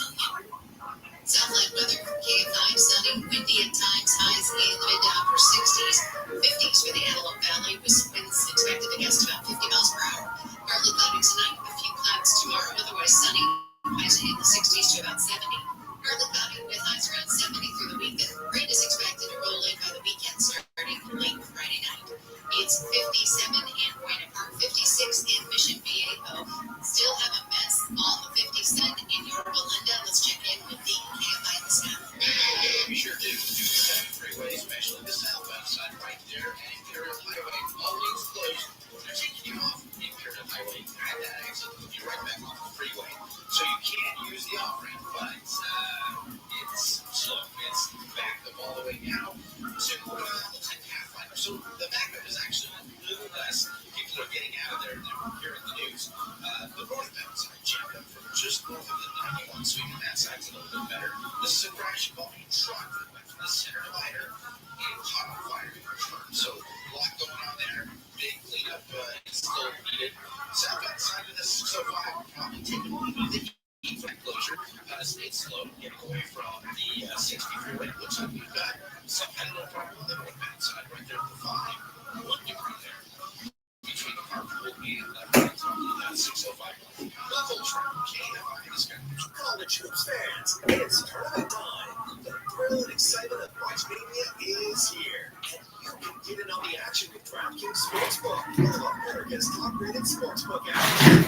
Customers bet on any college basketball national tournament game can turn $5 into $150 instantly in bonus bets. That's right. To celebrate college basketball's most frenzied time of the year, DraftKings is giving new customers a shot to rack up some bonus bets. Download the DraftKings Sportsbook app and use promo code IHEART. New customers can bet $5 to get $150 instantly in bonus bets only with DraftKings Sportsbook with promo code IHEART. That's promo code IHEART. The crown is yours. Must be 21 or older. Indiana only. Bonus bets expire 168 hours after issuance. Eligibility and deposit restrictions apply. Terms at sportsbook.draftkings.com/bball. Gambling problem? Call 1-800-9-WITH-IT.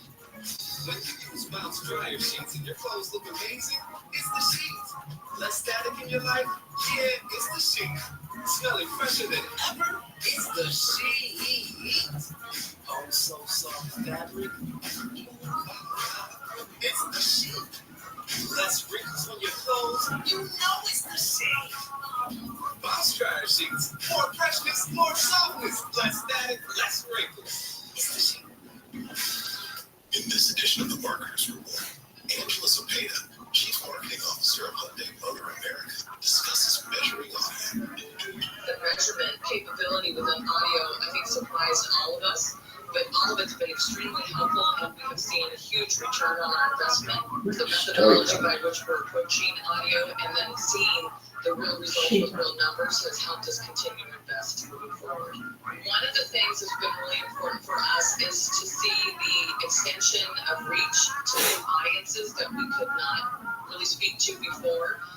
We get about a 20% lift adding audio to our overall portfolio. As the #1 audio company, iHeartMedia gives marketers access to all, from national to local, every audience, live conversations with trusted influencers, and the insights and data you need to grow. Not just a marketing company, iHeartMedia is your access company. If you're a marketer, go to iHeartResults.com. Okay, round 2. Name something that's not boring. Laundry?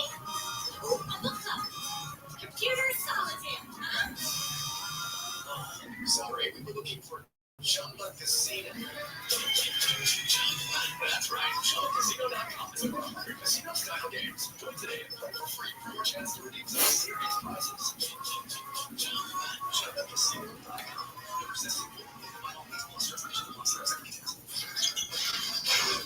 Records, milestones, firsts, glass, and everything in between.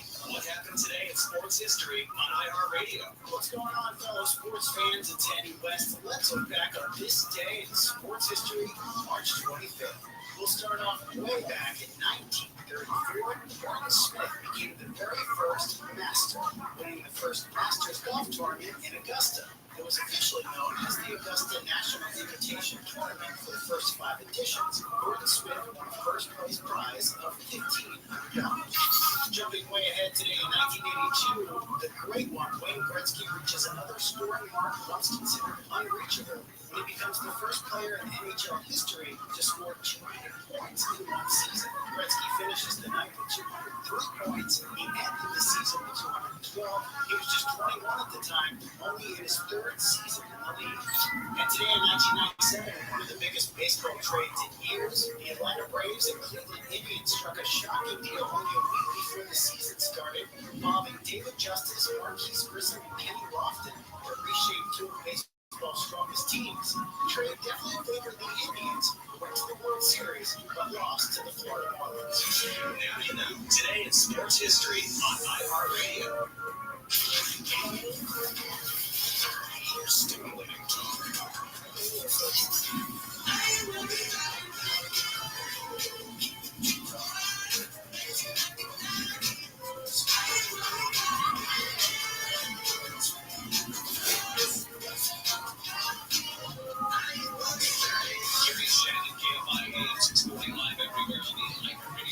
Stories we're following for you today. Former President Trump's New York hush money trial will begin next month. A judge rejected a further delay in the case, set jury selection to begin April 15th. Trump's lawyers announced to have the trial either delayed or dismissed. This comes as an appeals court lowered the bond Trump has to pay in the civil fraud trial there in New York. The court lowered the bond from $454 million to $175 million, gave him 10 days to make that payment. I'm not quite sure what Shohei Ohtani is going to say, but Dodgers officials have confirmed the superstar is going to speak to Jay and see this